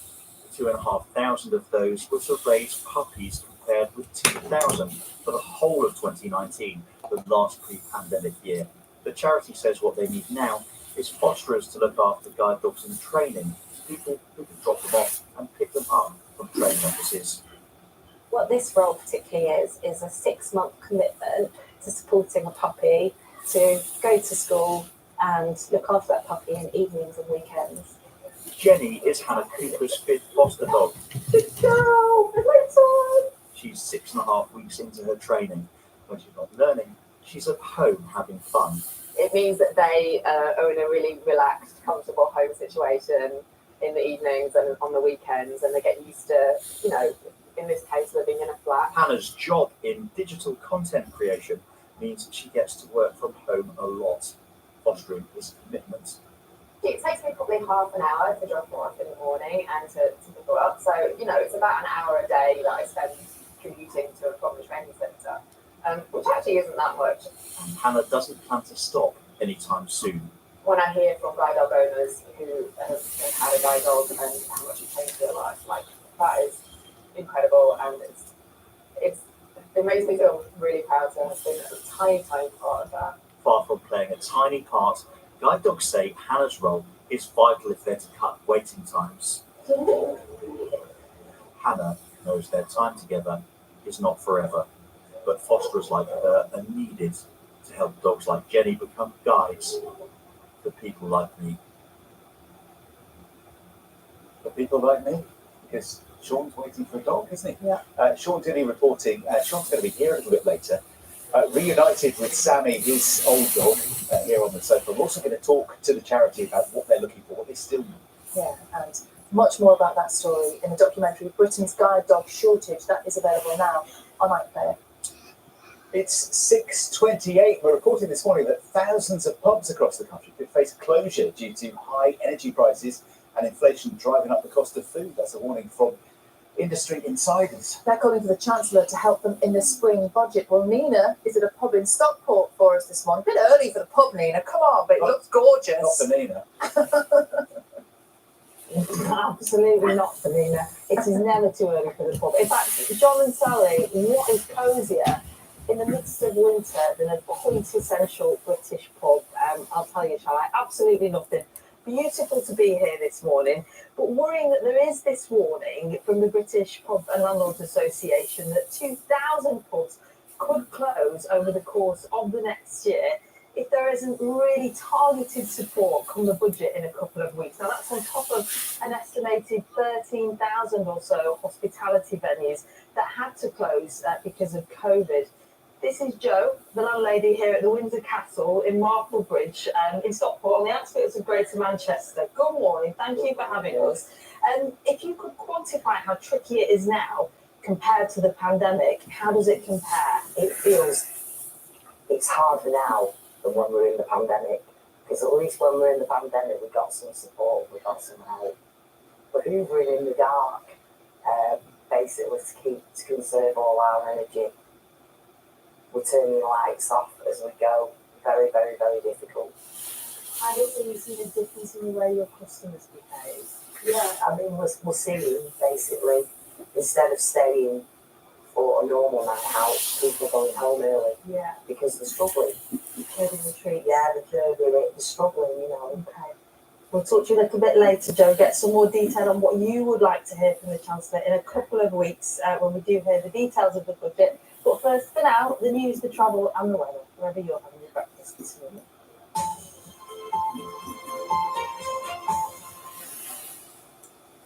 Hello, I'm Sarah Farmer with the news in the south.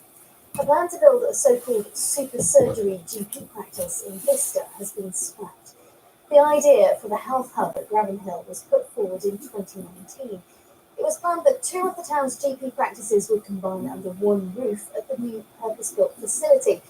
It was hoped the premises would meet the growing healthcare needs of the town. However, due to increased costs and the gap in funding, it's no longer viable.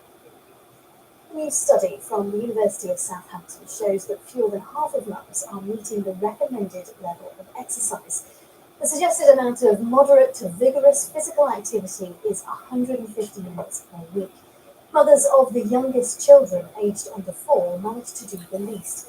The findings have led to calls for more support to help parents engage in exercise, like this climbing group in Southampton, which mums can take babies along to. It was particularly the mums with young babies who were not finding the opportunities to undertake that activity, which is really important for their physical health, for their mental health. So providing more opportunities, this amazing example here, really is important for young mums. Drone footage has revealed the extent of damage to a seawall at Ventnor on the Isle of Wight, which partially collapsed during the storms in November. The promenade has been closed to the public since the collapse. The footage shows corrosion to steel piles supporting the walkway, with large voids within the structure. Work has been carried out to temporarily stabilise the defences, but it's unlikely to reopen to the public until the end of next winter. Brighton and Hove Albion made it through to the quarter-finals of the FA Cup last night after a 1-0 victory at Championship strugglers Stoke City. Tonight, the FA Cup action comes to Southampton St Mary's Stadium, with the League Two side Grimsby Town the underdog visitors. Over time now, here's Alex Osborne. Hello, good morning. Well, today brings us the start of a meteorological spring, but I don't think it's going to be feeling overly spring-like. A bit of a chilly start for us this morning, with quite a lot of cloud around for the day ahead. The chance also of a few scattered light showers with the occasional brighter spell, but generally quite large areas of cloud. Highs today again around 8 or 9 Celsius, but with a northeasterly breeze, I think it will feel chillier than that. Into tonight, it continues largely cloudy with a few light showers possible at first. Before later towards dawn, becoming drier with some clear skies, and the cold night ahead with lows of -1. So a cold start, touch of frost around for Thursday, but tomorrow generally is much brighter compared with today. Mainly dry with more in the way of sunshine, lighter winds too, so it should feel a little bit less chilly. Some travel news now, and in Cranley, Guildford Road is still closed both ways. That's due to emergency water main repairs between Rowley Drive and Manfield Park.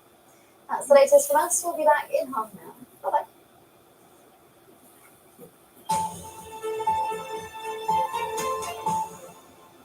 Hello, this is Breakfast with John Kay and Sally Nugent. 6:34 on Wednesday, 1st of March, and here's what's on breakfast this morning.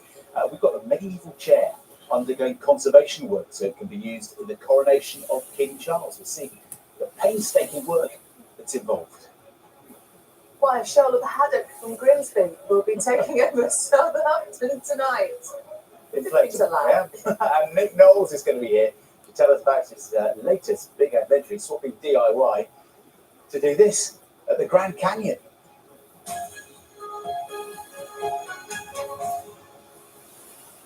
More than 700 sex offenders have slipped under the radar of police in 3 years, according to new figures uncovered by the BBC. Yeah, currently, if a registered sex offender wants to change their name, they should inform the police. But critics say those regulations are too easy to bypass. The Home Office carried out 2 reviews of the issue last year, but has not released the findings, as Phil Mackey reports. These are just a few of the men who've been jailed for sex offences, either after they've changed their names or who have changed their names since. We know of dozens of others, and it's feared there could be many more out there. Freedom of information requests have revealed that police no longer know the whereabouts of at least 729 sex offenders. Campaigners believe most have changed their names to make it easier to disappear. It should be that offence follows you for the rest of your life, so that when you want to start a new job or you're getting into a new relationship, those people around you are aware of who you are and what you've done. Della Wright was abused as a child. Decades later, when she reported the case to the police, she learned that the responsible had gone on to change his identity and offend again. If it's as simple as a sex offender saying, no, I've never been known by any other name, and nobody checks that, it's far too simplistic, and so it's just open to abuse. Absolutely. She's leading a campaign for what they're calling Della's Law, which would deny sex offenders the right to change their names. Talking about driving licence, passports, people are coming out, being prolific offenders, getting a new passport, and they're going abroad to abuse children abroad. We've not got a grasp on our sex offenders in this. The MP, Sarah Champion, is hosting a debate about the issue in Westminster tomorrow. The scale of sex offenders changing their names and disappearing in the system is really chilling. So why is it the Home Secretary isn't acting to close this gaping loophole?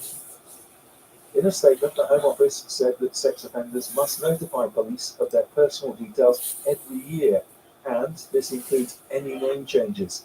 Failure to comply, including providing false information, is a criminal offence, punishable by up to 5 years imprisonment. The National Police Chiefs Council has said that it believes that sex offenders are managed robustly here in the UK. It said that anyone's got the right to change their names, but there are extra legal obligations placed on sex offenders, and it believes that the UK has world-beating tools to manage them effectively. The Lucy Faithfull Foundation has worked successfully with sex offenders for decades, helping to stop them committing more crimes. If changing a name assists in doing that, then that for me becomes a priority. But of course, they have to do that in a way that is consistent with their registration requirements, that doesn't allow them to seek opportunities and take opportunities to re-offend. The majority of sex offenders who change their names do tell the authorities, but a worryingly high number are using it as a loophole to evade scrutiny. Phil Mackey, BBC News. It is 6:38 exactly. You're watching Breakfast from BBC News with John Payne and Simon Rubin.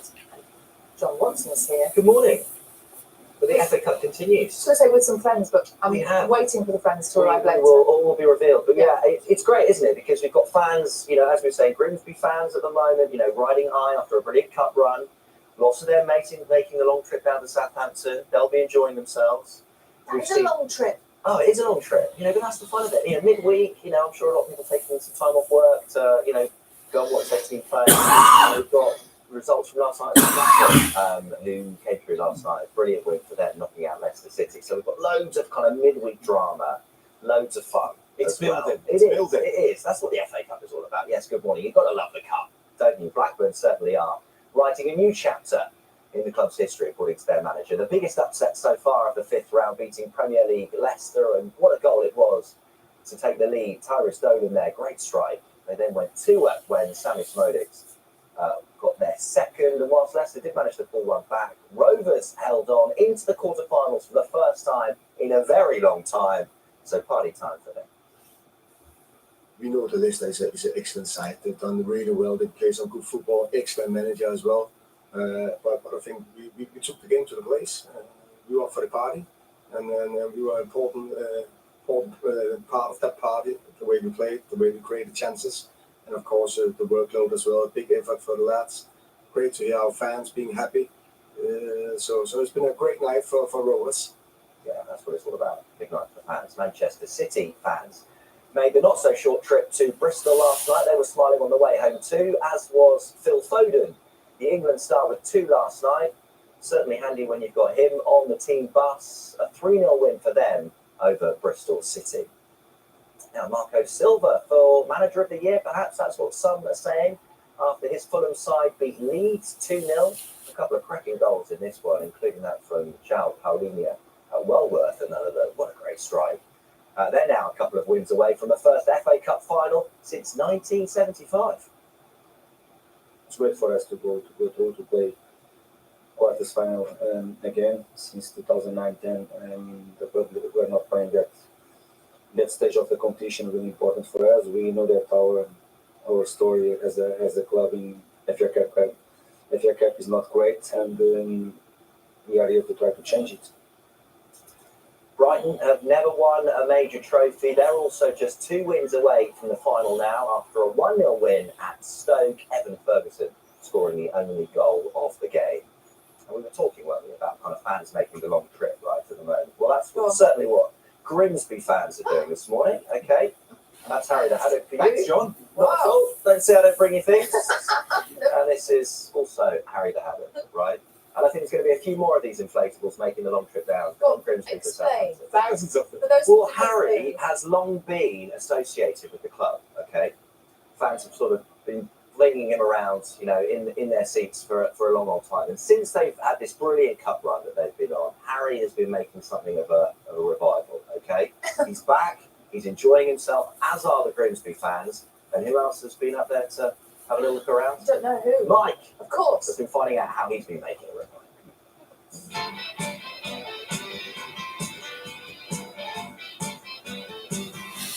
The town more famous for its catch of the day is finally landing the big ones again in the FA Cup. BT teams from the divisions above on their way to the 5th round at Southampton. And it's breathing life back into Harry Haddock, the inflatable fish mascot who first shot to fame in the giant-killing cup run of 1989 when 4th Division Grimsby caused a major shock at top-flight Middlesbrough and then took the lead at cup holders Wimbledon. Would it be a day for old Harry the Haddock? Should seem the one that got away. In fact, there were quite a few Haddocks on show at Wimbledon. And behind that goal, a show of inflatable Haddocks, feast of jubilation.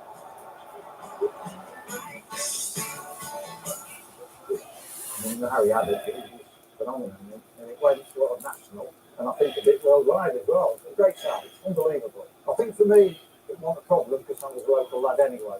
So I was born here, and I knew the fishing industry and all things like that. But to the other lads, they was amazed with it.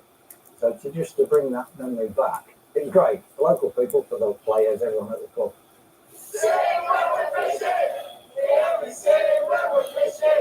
Decades on, thanks to another cup run, the fans are living the dream again. And the Haddocks are connecting the past with the present. Score it in the last round, Harry Clifton, also born and bred here, is feeling the wave of support. It's a cool way of just putting our sort of stamp on it, on the cup, and just having a way where we can be recognised, and it just gives you that lift and that determination, and just that to just leave everything on the pitch and give it absolutely everything, and the fans are with you, so it's like literally like a 12th man.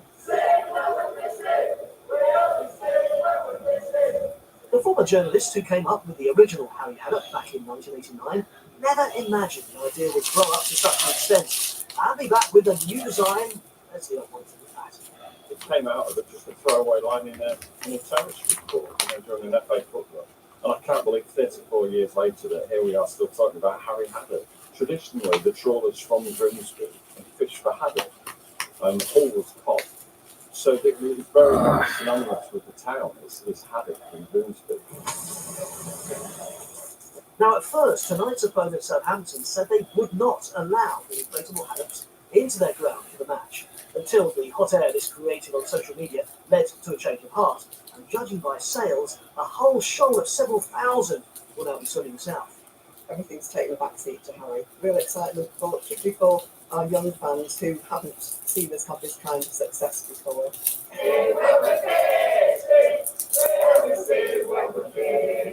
Obviously a major part of the local history of fish, so obviously we chat about it in the stands, so let everyone know about it. Go on the Mariners! We know the more traditional fish and chip shops at Grimsby and Big Clubs, cod is off the menu for good reason. It's just all about the haddock. And while this FA Cup run for the club has been a glorious glimpse into the past. Harry here in victory form, of course. There's also a chance to now see the future, when the fish, in some ways, may have had its chips. The club, you see, is on the up. It has new owners who, just like the area, are embracing new horizons.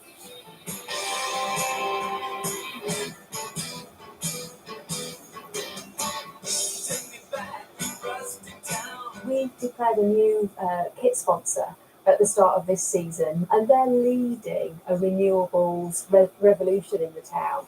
We're seeing the ambition of the football club inspiring others, and that ambition reflected in the rest of the town. If you thought you knew about Grimsby, look again.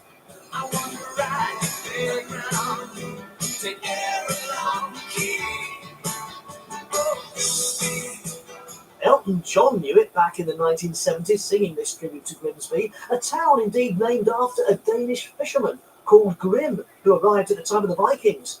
Ideal material for comedian and huge Grimsby fan Lloyd Griffith, who's currently away on his UK tour. A lot of people do go, oh, you put the Grim in Grimsby, and it was just like, oh, we've heard it all before. And you just wonder what that, you know, if a bloke who settled was called Steve, you know what I mean, called Barry, do you know what I mean, Barry B or Steve B, but he was called Grim. And we just have to deal with it. But yeah, it's a bit of a joke that people kind of go, oh, it's Grim and Grimsby again. Do you know what? It's not.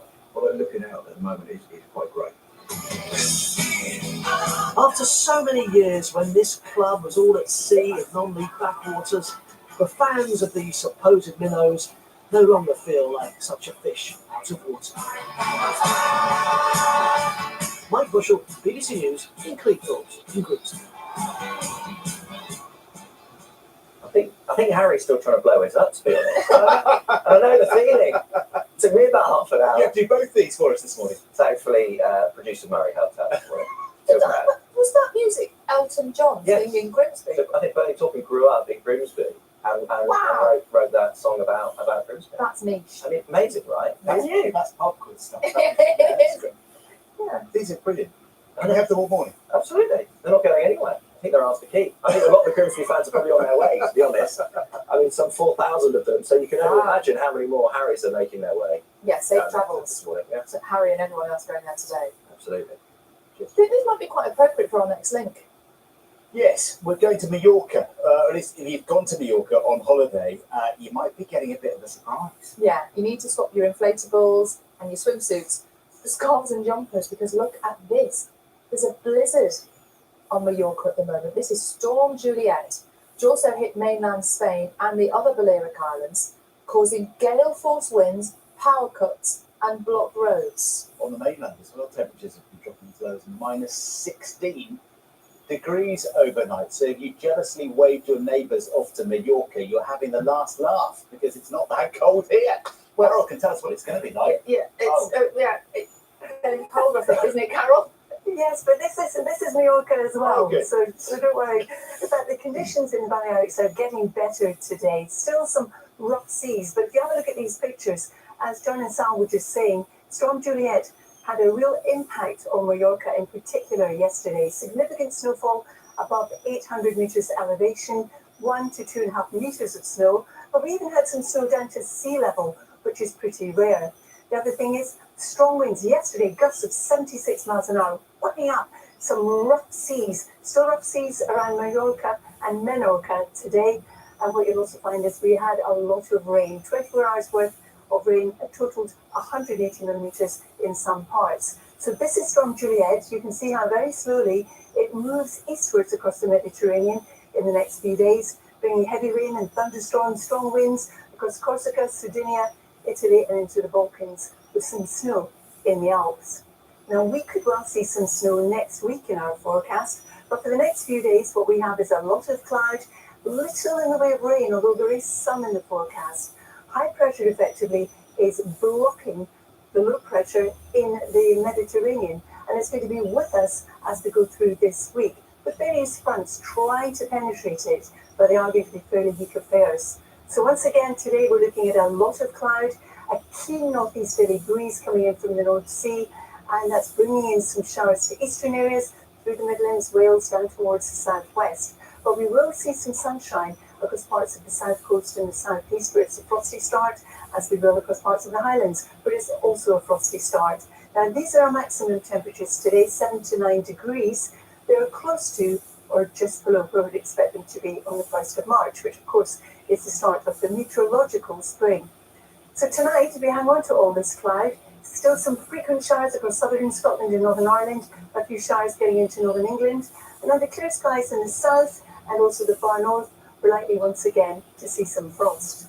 So as we head through tomorrow, high pressure is still anchored across our shores.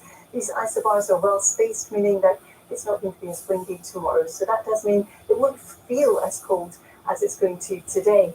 Once again, we'll have areas of cloud, but more sunshine tomorrow than today, particularly across southern parts of England and Wales and also across northern Scotland. But we should see more holes punched in that cloud, so more of us having a brighter day. Temperatures 7 to 10 degrees. And then as we head on towards the weekend, high pressure is still very much with us. We've got a weak weather front coming in, producing some light and some patchy rain as we head on into Saturday across the north of the country. But behind that, we start to pull in much colder air. You can see all the blues in the chart representing the cold air, but then note how they get that bit darker blue. We pull in more of a northerly flow, so the air is coming down from the Arctic, hence it is going to turn much colder. So as we head towards the weekend, we've got that weather front coming in across the north of Scotland, bringing in some showery outbreaks of rain. For many of us, it will be dry with variable amounts of cloud and some sunshine, but then note how it turns more unsettled as we get to the beginning of next week. It's going to turn colder, and some of us will see some snow. A lot of it will be in the hills, but we could see some at low levels, and we might see it as far south as the south of England. That's something we're keeping a very close eye on, exactly where the snow is going to be, but it's still a long way off. And at the moment, the trend looks like it will turn that a little bit milder by the end of the week. So Sam and John, a lot to wait for. It's getting like Mallorca. Oh, yes. No, not sure if she said that. Oh, thank you. We need to keep them in check, don't we? Spin it here. 52. Let's be optimistic about it, shall we? Now we're turning our attention to the coronation, which is coming ahead in a few months' time. And the centrepiece of coronations for more than 700 years has been a medieval chair that kings and queens have sat on as the crown is placed upon their heads. 700 years old. It's an old chair. It is. For the last 4 months, conservationists have been working to restore the chair ahead of the coronation of King Charles III at Westminster Abbey in May. But there is still work to be done to ensure it is fit for royalty. Our royal correspondent, Nicholas Butchell, reports. Just over 9 weeks to go now to the coronation, and Westminster Abbey is still busy with tourists. The physical preparation of the Abbey has barely begun. But in one of the Abbey's side chapels, one of the key components of the coronation is being made ready. This is the coronation chair, the 700-year-old chair made in the year 1300 and used at every coronation since then. The late Queen Elizabeth was seated on the coronation chair for her crowning in 1953, just as her namesake Elizabeth I had been 4 centuries before, and Henry VIII and others before that. The chair bears the marks of the centuries, graffiti from the 1800s, when visitors were able to carve their initials into it, but conservators say, all in all, it's in remarkably sound condition. And there are several initials and some names. Some have been identified to go on to become earls or barons. It's made from oak and it's gilded. It would have originally have painted and gilded glasswork as well, so it would have looked like a metallic object. It's decorated with punchwork, which is small tiny dots that are used to create images. So there's birds, there's figures of saints and kings, and there's bits of foliage as well.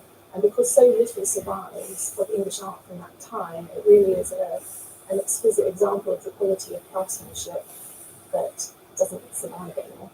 By Coronation Day, the chair's preparation will be complete. There will be no attempt to restore its original gold leaf gilding.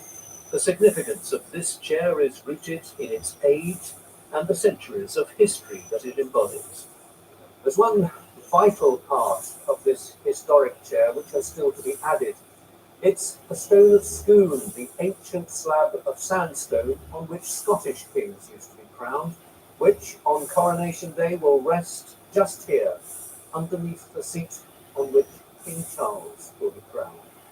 The Stone of Scone, or Stone of Destiny as it's sometimes known in Scotland, will be brought from Edinburgh at some point over coming weeks to be placed in the chair which was originally designed to hold it.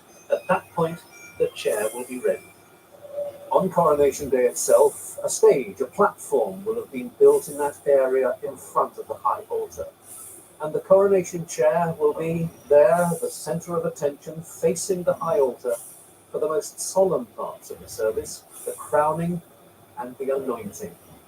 It will be the coronation of a British king, a religious service tailored in some respects to modern times, but honouring the centuries of tradition, represented by the chair which will be its centrepiece.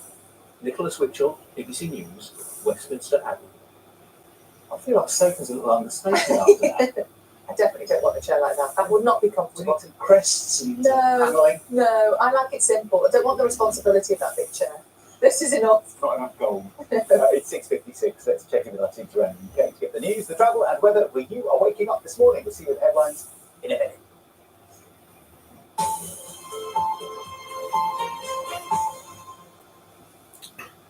Hello, I'm Sarah Farmer with the news in the south. A plan to build a so-called super surgery GP practice in Bicester has been scrapped. The idea for the health hub at Gravenhill was put forward in 2019. It was planned that two of the town's GP practices would combine under one roof at a new purpose-built facility. It was hoped the premises would meet the growing healthcare needs of the town. However, due to increased costs and a gap in funding, it's no longer viable. A new study from the University of Southampton shows fewer than half of mums are getting enough exercise. The recommended amount of moderate to vigorous physical activity is 150 minutes per week. Mothers of children under 4 manage to do the least. The findings have led to calls for more support to help parents engage in exercise, like this climbing group in Southampton, which mums can take their babies along to. Drone footage has revealed the extent of the damage to a seawall at Ventnor on the Isle of Wight, which partially collapsed during the storms in November. The promenade has been closed to the public since the collapse. The footage shows corrosion to steel piles supporting the walkway, with large voids within the structure. It's unlikely to reopen to the public until the end of next winter. A world-leading boat-building academy in Dorset is to start offering bursaries to encourage more women into the industry. The 40-week boat-building course at the academy in Lyme Regis normally costs £18,000, but can lead to a career where skills are much in demand. There are currently no women on the course, but it's hoped by offering targeted bursaries, women will be encouraged to apply. It's really important for kids to know that it's an option, and they see women not just sitting looking pretty on the boat, but actually getting their hands dirty and doing something that they may not have considered before. New opportunities there. Time to take a look at the weather forecast now with Alex Osborne. Hello, good morning. Well, today brings us the start of a meteorological spring, but I don't think it's going to be feeling overly spring-like. A bit of a chilly start for us this morning with quite a lot of cloud around for the day ahead. The chance also of a few scattered light showers with occasional bright spell, but generally quite large areas of cloud. Highs today again around 8 or 9 Celsius, but with a northeasterly breeze, it will feel chillier than that. Into tonight, it continues largely cloudy with a few light showers possible at first, before later towards dawn, becoming drier with some clear skies and a cold night ahead with lows of -1. So a cold start set to frost around for Thursday, but tomorrow generally is much brighter compared to today. Mainly dry with more in the way of sunshine, lighter winds too, so it should feel a little bit less chilly. Some travel news for you now. In Oxfordshire, the B480 at Chislington is partially blocked in both directions. That's because of an accident at the Coach and Horses Junction. Traffic there is slow. And to Surrey now, in Cranley, Guildford Road is still closed in both directions due to emergency water main repairs.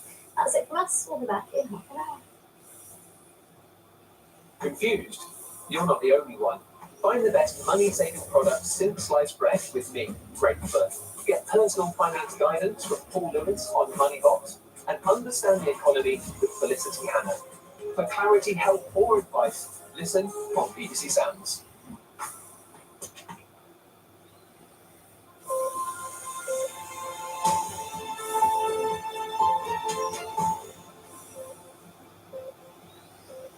morning. Welcome to Breakfast with John Kay and Sally Nugent. Hello, good morning. Here are your headlines at 7 o'clock, and the search continues for a missing 2-month-old baby. Its parents, Constance Martin and Mark Gordon, are being held on suspicion of gross negligent manslaughter. These CCTV images show the couple moments before they were arrested. We will have the very latest from the scene.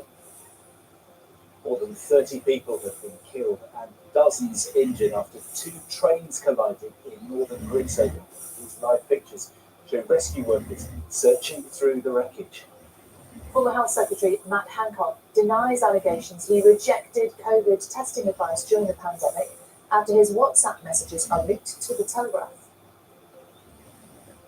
Good morning. Are you in danger of losing your local? There's a warning this morning that 2,000 pubs could close this year without targeted support from the Chancellor in the budgets. I'm in Marplebridge, near Stockport, asking what might help. In sport this morning, 2.5 years after Azim Rafiq made the allegations, the long-awaited Cricket Discipline Commission hearing into claims of racism at Yorkshire and English cricket gets underway later. And the code-breakers of Bletchley Park will speak to Breakfast viewer Olive, who tells us she was just 14 when she got a job as a messenger there during the Second World War. Good morning and happy St. David's Day. For the next few days, we're looking at a fair bit of cloud, some sunshine and a few showers as we head into the weekend. And next week, it's going to turn much colder. I'll have all the details later in the programme. Good morning. It's Wednesday, the 1st of March. A major search is still ongoing for a 2-month-old baby who police fear may have come to harm in freezing conditions near Brighton. It's the child's parents, Constance Martin and her partner, Mark Gordon, are being held on suspicion of gross negligent manslaughter. But apparently they haven't given any more information about their baby, as Vincent McAvick reports. Monday night in North Brighton. After 53 days on the run, Constance Martin and Mark Gordon are spotted on CCTV walking down a residential street. While shopping in this convenience store, they were spotted by a member of the public who called 999. Shortly after they were filmed again, officers arrested the couple without their baby, walking towards an allotment site and golf course leading to the South Downs. But despite finally having the couple in custody, they have not provided any further information about the condition or whereabouts of the child. Police fear it could have been abandoned in freezing conditions. They're now being held on suspicion of gross negligent manslaughter. Around 200 officers from Sussex and London's Metropolitan Police have worked around the clock to try to find the baby, whose sex is unknown and who is believed to have never had medical treatment. Drones, a helicopter and sniffer dogs were all deployed to assist. In the daylight, officers worked their way slowly through the large allotment the couple were thought to be heading towards. Every shed and greenhouse was being checked, and temperatures close to zero. 35-year-old Constance Martin comes from a hugely wealthy family with close ties to the royal family. She grew up in this country estate in Dorset and was at drama school in 2016 when she first met 48-year-old Mark Gordon. Gordon, a registered sex offender who was deported to Britain from the United States in 2010 after spending 20 years in prison for a rape he committed aged 14. Ever since, they have led an isolated life. Then in September, when Martin was well into her pregnancy, they began moving around rental flats. Police believe the baby was born in the back of a car in early January. The couple came onto the police's radar on January 5th, when the car was found on fire on the side of the M61 near Bolton. From there, the pair took a taxi to Liverpool, then another to Harwich, arriving there on the morning of the 6th of January. By lunchtime on the 7th of January, they were in East London, where they bought a blue tent from Argos and abandoned their pushchair. There were then yet more taxi journeys, including a final one to the port of Newhaven. Since then, they've used a large amount of cash to live off-grid and evade detection until Monday night. In January, Constance's father, Napier Martin, made this appeal to his daughter. Darling Constance, even though we remain estranged at the moment, I stand by, as I have always done, and as the family has always done, to do whatever is necessary for your safe return to us. Whilst detectives hope the baby is alive, perhaps being looked after by someone else, they're becoming increasingly concerned. Constance Martin's father said on Tuesday that whilst he's relieved that she's been found, he is worried about his missing grandchild they hope to finally meet. But after another night of freezing weather, that hope here is fading. Vincent McAviney, BBC News. Well, Yatunde Yusuf, is it the allotments which are currently being searched? And Yatunde, I know hundreds of police officers are involved in the search. It has been going on through the night, and the actual area they're searching is vast, isn't it? Yeah, that's right. It's a major search operation. Some 91 square miles is being searched behind me here. This morning I've seen police vans come to and from the area, search and rescue specialist teams too, and they're really focusing on the golf course area and the allotments as well, where we've seen officers combing through undergrowth, looking through water butts, as well as sheds.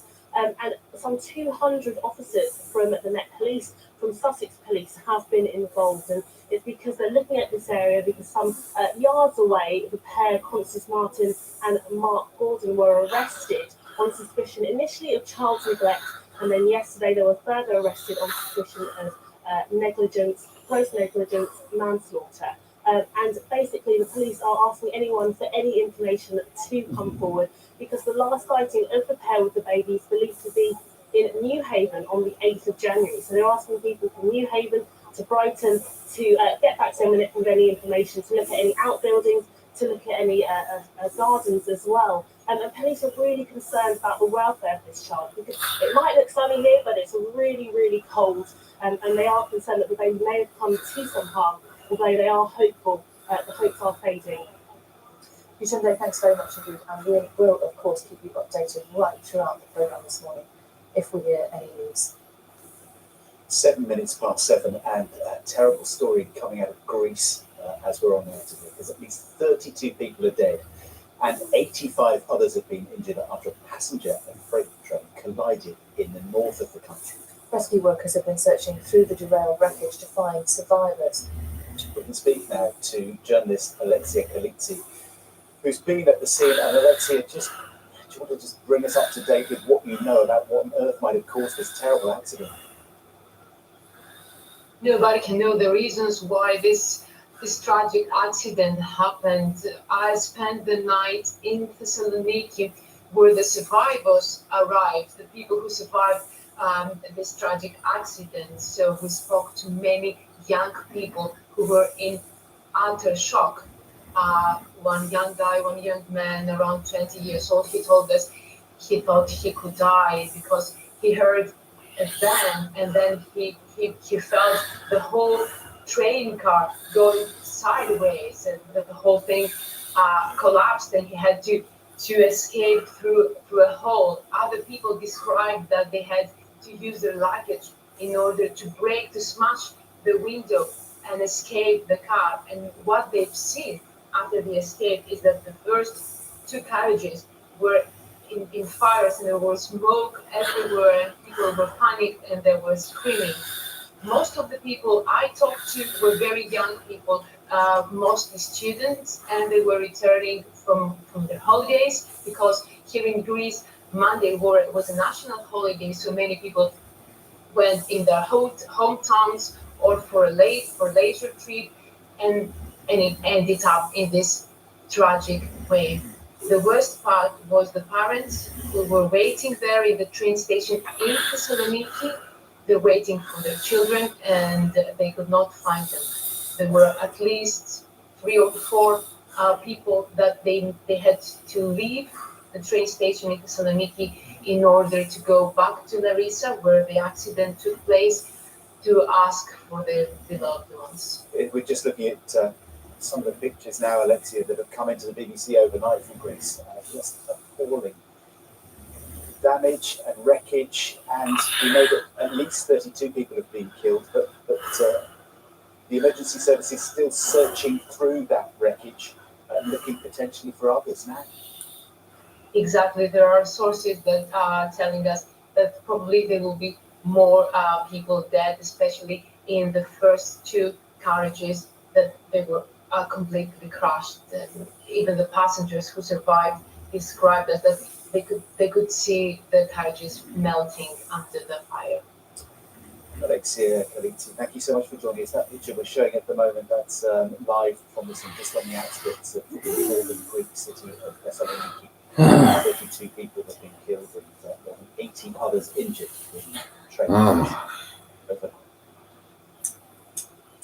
Now, the former Health Secretary Matt Hancock reportedly failed to follow expert advice that anyone entering a care home at the start of the pandemic should be tested for COVID, it's been claimed.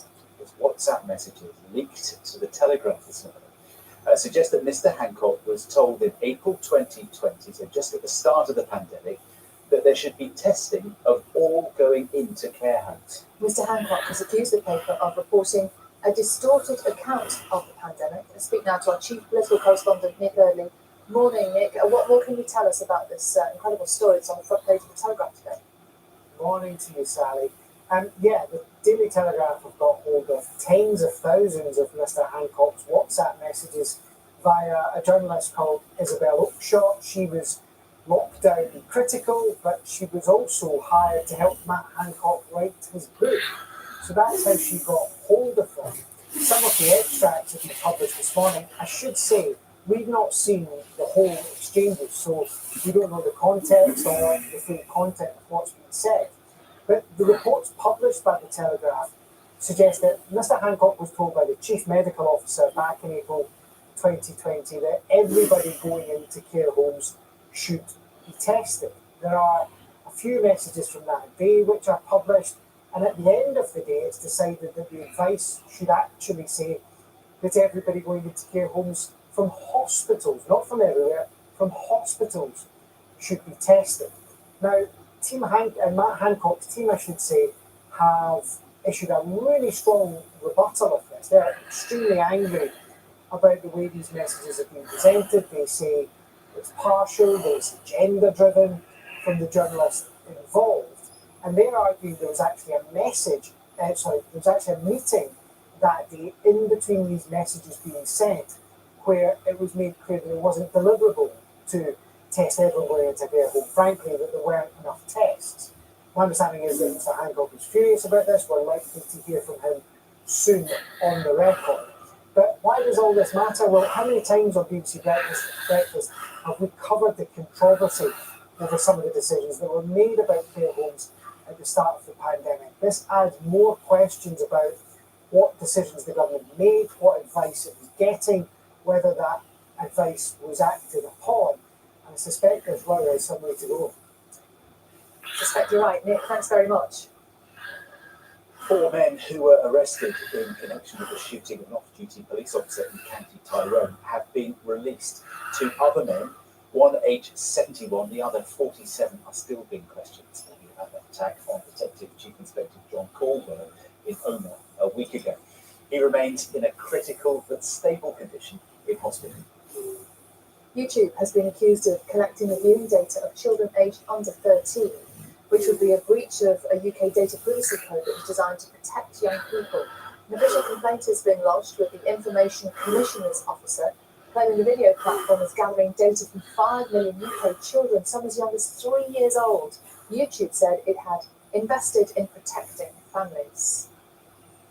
It's the 1st of March. It's St. David's Day, and the Prince and Princess of Wales were visiting parts of South Wales yesterday ahead of St. David's Day, and it all got a bit competitive, didn't it?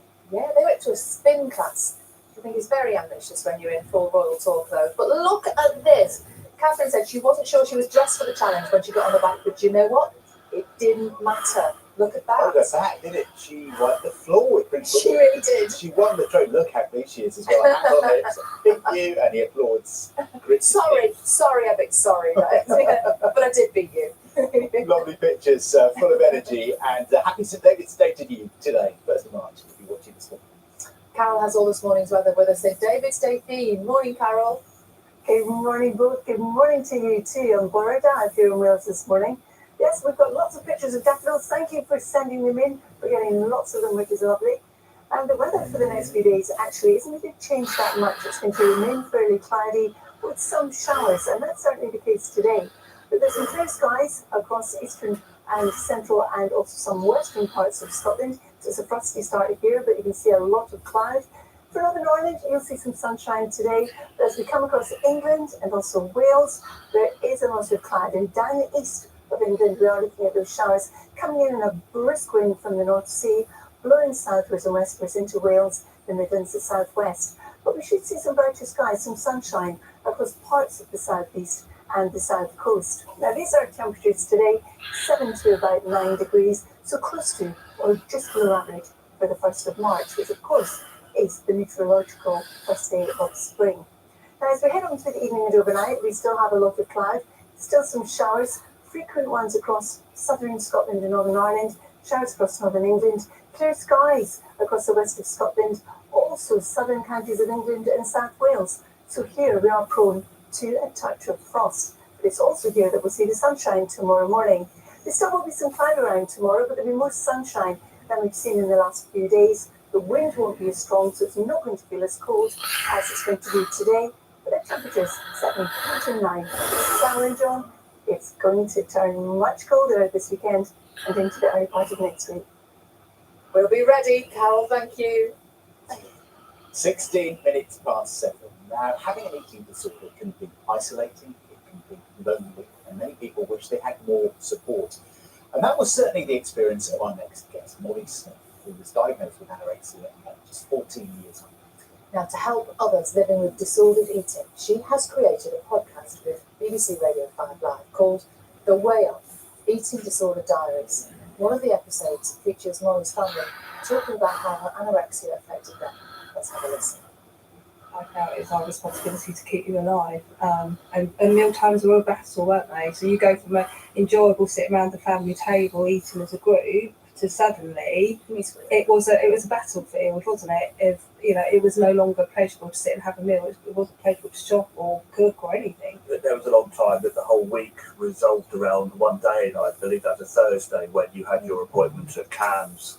CAMS, for the listeners, is Child and Adolescent Mental Health Services, so it's the team I was referred to That was the day that you'd go to CAMS and you would be weighed. If I gained weight, I would just be distraught the whole week until I could get weighed again. But you guys were happy. I was gaining weight, I was getting better, and then the opposite would happen, and I would be happy because I'd lost weight. But then there would be more arguments because you'd have to get me to eat more food or have extra things in my meal plan, and it was kind of like a losing situation. Delighted to say that Molly joins us now with her long show. Kerry Fleming, who is from the Eating Disorder Charity, Beat. Good morning, all of you. Molly, congratulations. What an incredible achievement. I mean, we know that you have worked so hard on this and spoken at such a really personal level, been very brave and very open. How have you managed to do it? Personally, thank you so much. It's such an honour to even be here, but to have the podcast as well. And I think it's definitely been a process of being able to open up about my eating disorder. At first, I couldn't even say the word anorexia. It took me even a year to sort of say the word, let alone talk about it. So it's sort of been a process of being able to tell friends, being able to tell family, and then sort of coming forward with this idea, really to help other people, because when I was ill, I just felt so alone, and there was nothing really out there which I could really relate to or feel really safe listening to. And so to be able to create something that hopefully makes people feel less alone in their struggles is such an honour. You've just made a really important point there that was safe to listen to, because at this point when you are struggling, perhaps, you do need something that is safe. How do you make your programme safe for people who are watching this morning, and mums and dads who might be concerned about this? You've got, social media is such a big influence, somewhere safe to go. Yeah, completely. I think especially with eating disorders, they're so competitive, and they really run off this idea of competing and comparing as well. So a brilliant thing we've done with the podcast is we've worked with the incredible charity Beak, which Kerry is here from today, and they've basically helped us screen all of our content to make sure that what we are including is not triggering in any way. And so for anybody listening who is at a really vulnerable place with their eating disorder, it's safe to listen to, and there's no content for upsetting. Okay, that's really, really important, isn't it? Joe, Mum, when when Molly said to you, right, I've won this competition and we're going to make a podcast, and it's not just about my experience, but it's going to be about all our experiences as a family. What did you think? Because it's a big deal for you as well. Yeah, it was, and I suppose it's like lots of different layers. So firstly, initially, it's like, wow, well done. We knew obviously when we were going through the process. We didn't know initially when she first applied, but she sort of said, I'll put an application. She was very casual about it, and then she got through to the second part, and so we thought this is becoming more real now. And she recorded the second part where she was poorly. And then, yeah, she had COVID, and then when she rang up saying, Mum, I've got the award, it's like so proud really, because obviously what Molly's gone through has been a really painful experience, primarily for Molly, because you can't put yourself in your child's shoes, but also a really difficult process for us, because you're watching your child battle with a really severe eating disorder. And mental health is such a hard thing for lots of people to talk about, but we've always talked, because I think it's a very secretive illness, and the more that you can talk about it. And at the beginning, it's quite hard to know how Molly would feel about us sharing it with friends, family, work colleagues. But with for me to be able to cope, to give the best support to Molly, I need to be able to talk about it. And I think it's something we should talk about. Wow, Karen, this is a perfect point, I think, to bring you in, because one of the things about lots of mental health issues, but eating disorders in particular, is the secrecy, isn't it? Yes. And shame. How important is it, as we've been hearing, that people should just say those first few words? They're the hardest to say, aren't they? Yeah, completely. And I think what Molly's podcast has done is that it's opened up that avenue for conversation between carers and their loved ones. I think Beta are extremely grateful for what you're doing with that. I think it's such a relatable podcast, because it doesn't just focus on your journey and family's journey. It focuses on other eating disorders that aren't spoken about as openly, and it opens up such a hopefully less shameful conversation in the household for people, and for young people to actually go, do you know what, look what Molly's done. I can do that. I can speak to my mom. I can speak to my family about that. So we're extremely grateful for what this podcast will hopefully do for the awareness of eating disorder. It's a really brave thing to talk to one person about what you've been going through, but potentially to talk to the world about it through a podcast is mega, isn't it? I mean, I can see from your smile that you're embracing that. Yeah. And is it helping you? Oh my God, it's so helpful. It's so helpful. I think even sort of on a lower level, just when I interact with friends, it's so helpful. Just having that conversation. It's actually been a really productive process, just being able to talk about things that I've been through, but also the thing I found the most rewarding is talking to other people and their stories. I've loved learning so much about other people's stories, different eating disorders, different stereotypes people face. It's such an important conversation. I'm not scared to have it. Good to hear. Yeah, good for you. And Jo, we're just hearing about how it's important to talk about eating disorder, and disordered eating, when it happens to one person in the family, it happens to the whole family essentially, doesn't it? Yeah. The whole family is in it. But I know that you have tried throughout all of this to be optimistic. Yes, definitely. And how do you do that, and what does that mean in practical terms? I think initially when Molly was diagnosed with eating disorder, she didn't relate to that. She was in her own little bubble. She didn't accept that she had an eating disorder. We spotted it quite early on. And I think you've got to talk about it, because as a family, you get a lot of good support. So we struggled initially to get the support, but once we got the support, it was fantastic. But you only get an hour a week, and actually it's the family and the family unit and the pressures on you to get your child better. And obviously they're the most precious thing in your life, and there's a lot of responsibility on the family to get them better. Joe's saying they managed to get that hour a week, not enough, but we know from talking about these issues on the programme before, a lot of people, maybe post-pandemic particularly, really struggling to access help. Yes. Is it getting any better? Is help more available? It's a really tricky one at the moment. Waiting lists are longer, and statistics are showing that more young people are waiting longer than they should be, not meeting national targets that have been set. And that is down to staff retention is quite difficult in the NHS at the moment. Getting new staff into the eating disorder workforce is extremely difficult. Staff that are there are doing everything they possibly can. They are going above and beyond for their service users. But right now, there is just such a demand on the service. We've seen a massive increase over the last couple of years. You make a really important point. Why is that? Well, it's hard to pinpoint exactly, but during lockdown, people were isolated. People were away from their normal routines. They were away from friends out of school. They were outside of work. People were just forced into situations that they weren't overly comfortable with. And it just may have caused some presentation, some symptoms to exacerbate themselves, may have caused people to feel a bit out of control. And the one thing they can't control is what they're eating. And so there's a lot of different factors at play, but we do feel, and albeit we've seen pre-pandemic levels to now, we've seen over 300% increase in the demand on our services. Compared to 100%. Yeah, so in 21 and 22, we delivered 300% more support than we did pre-pandemic.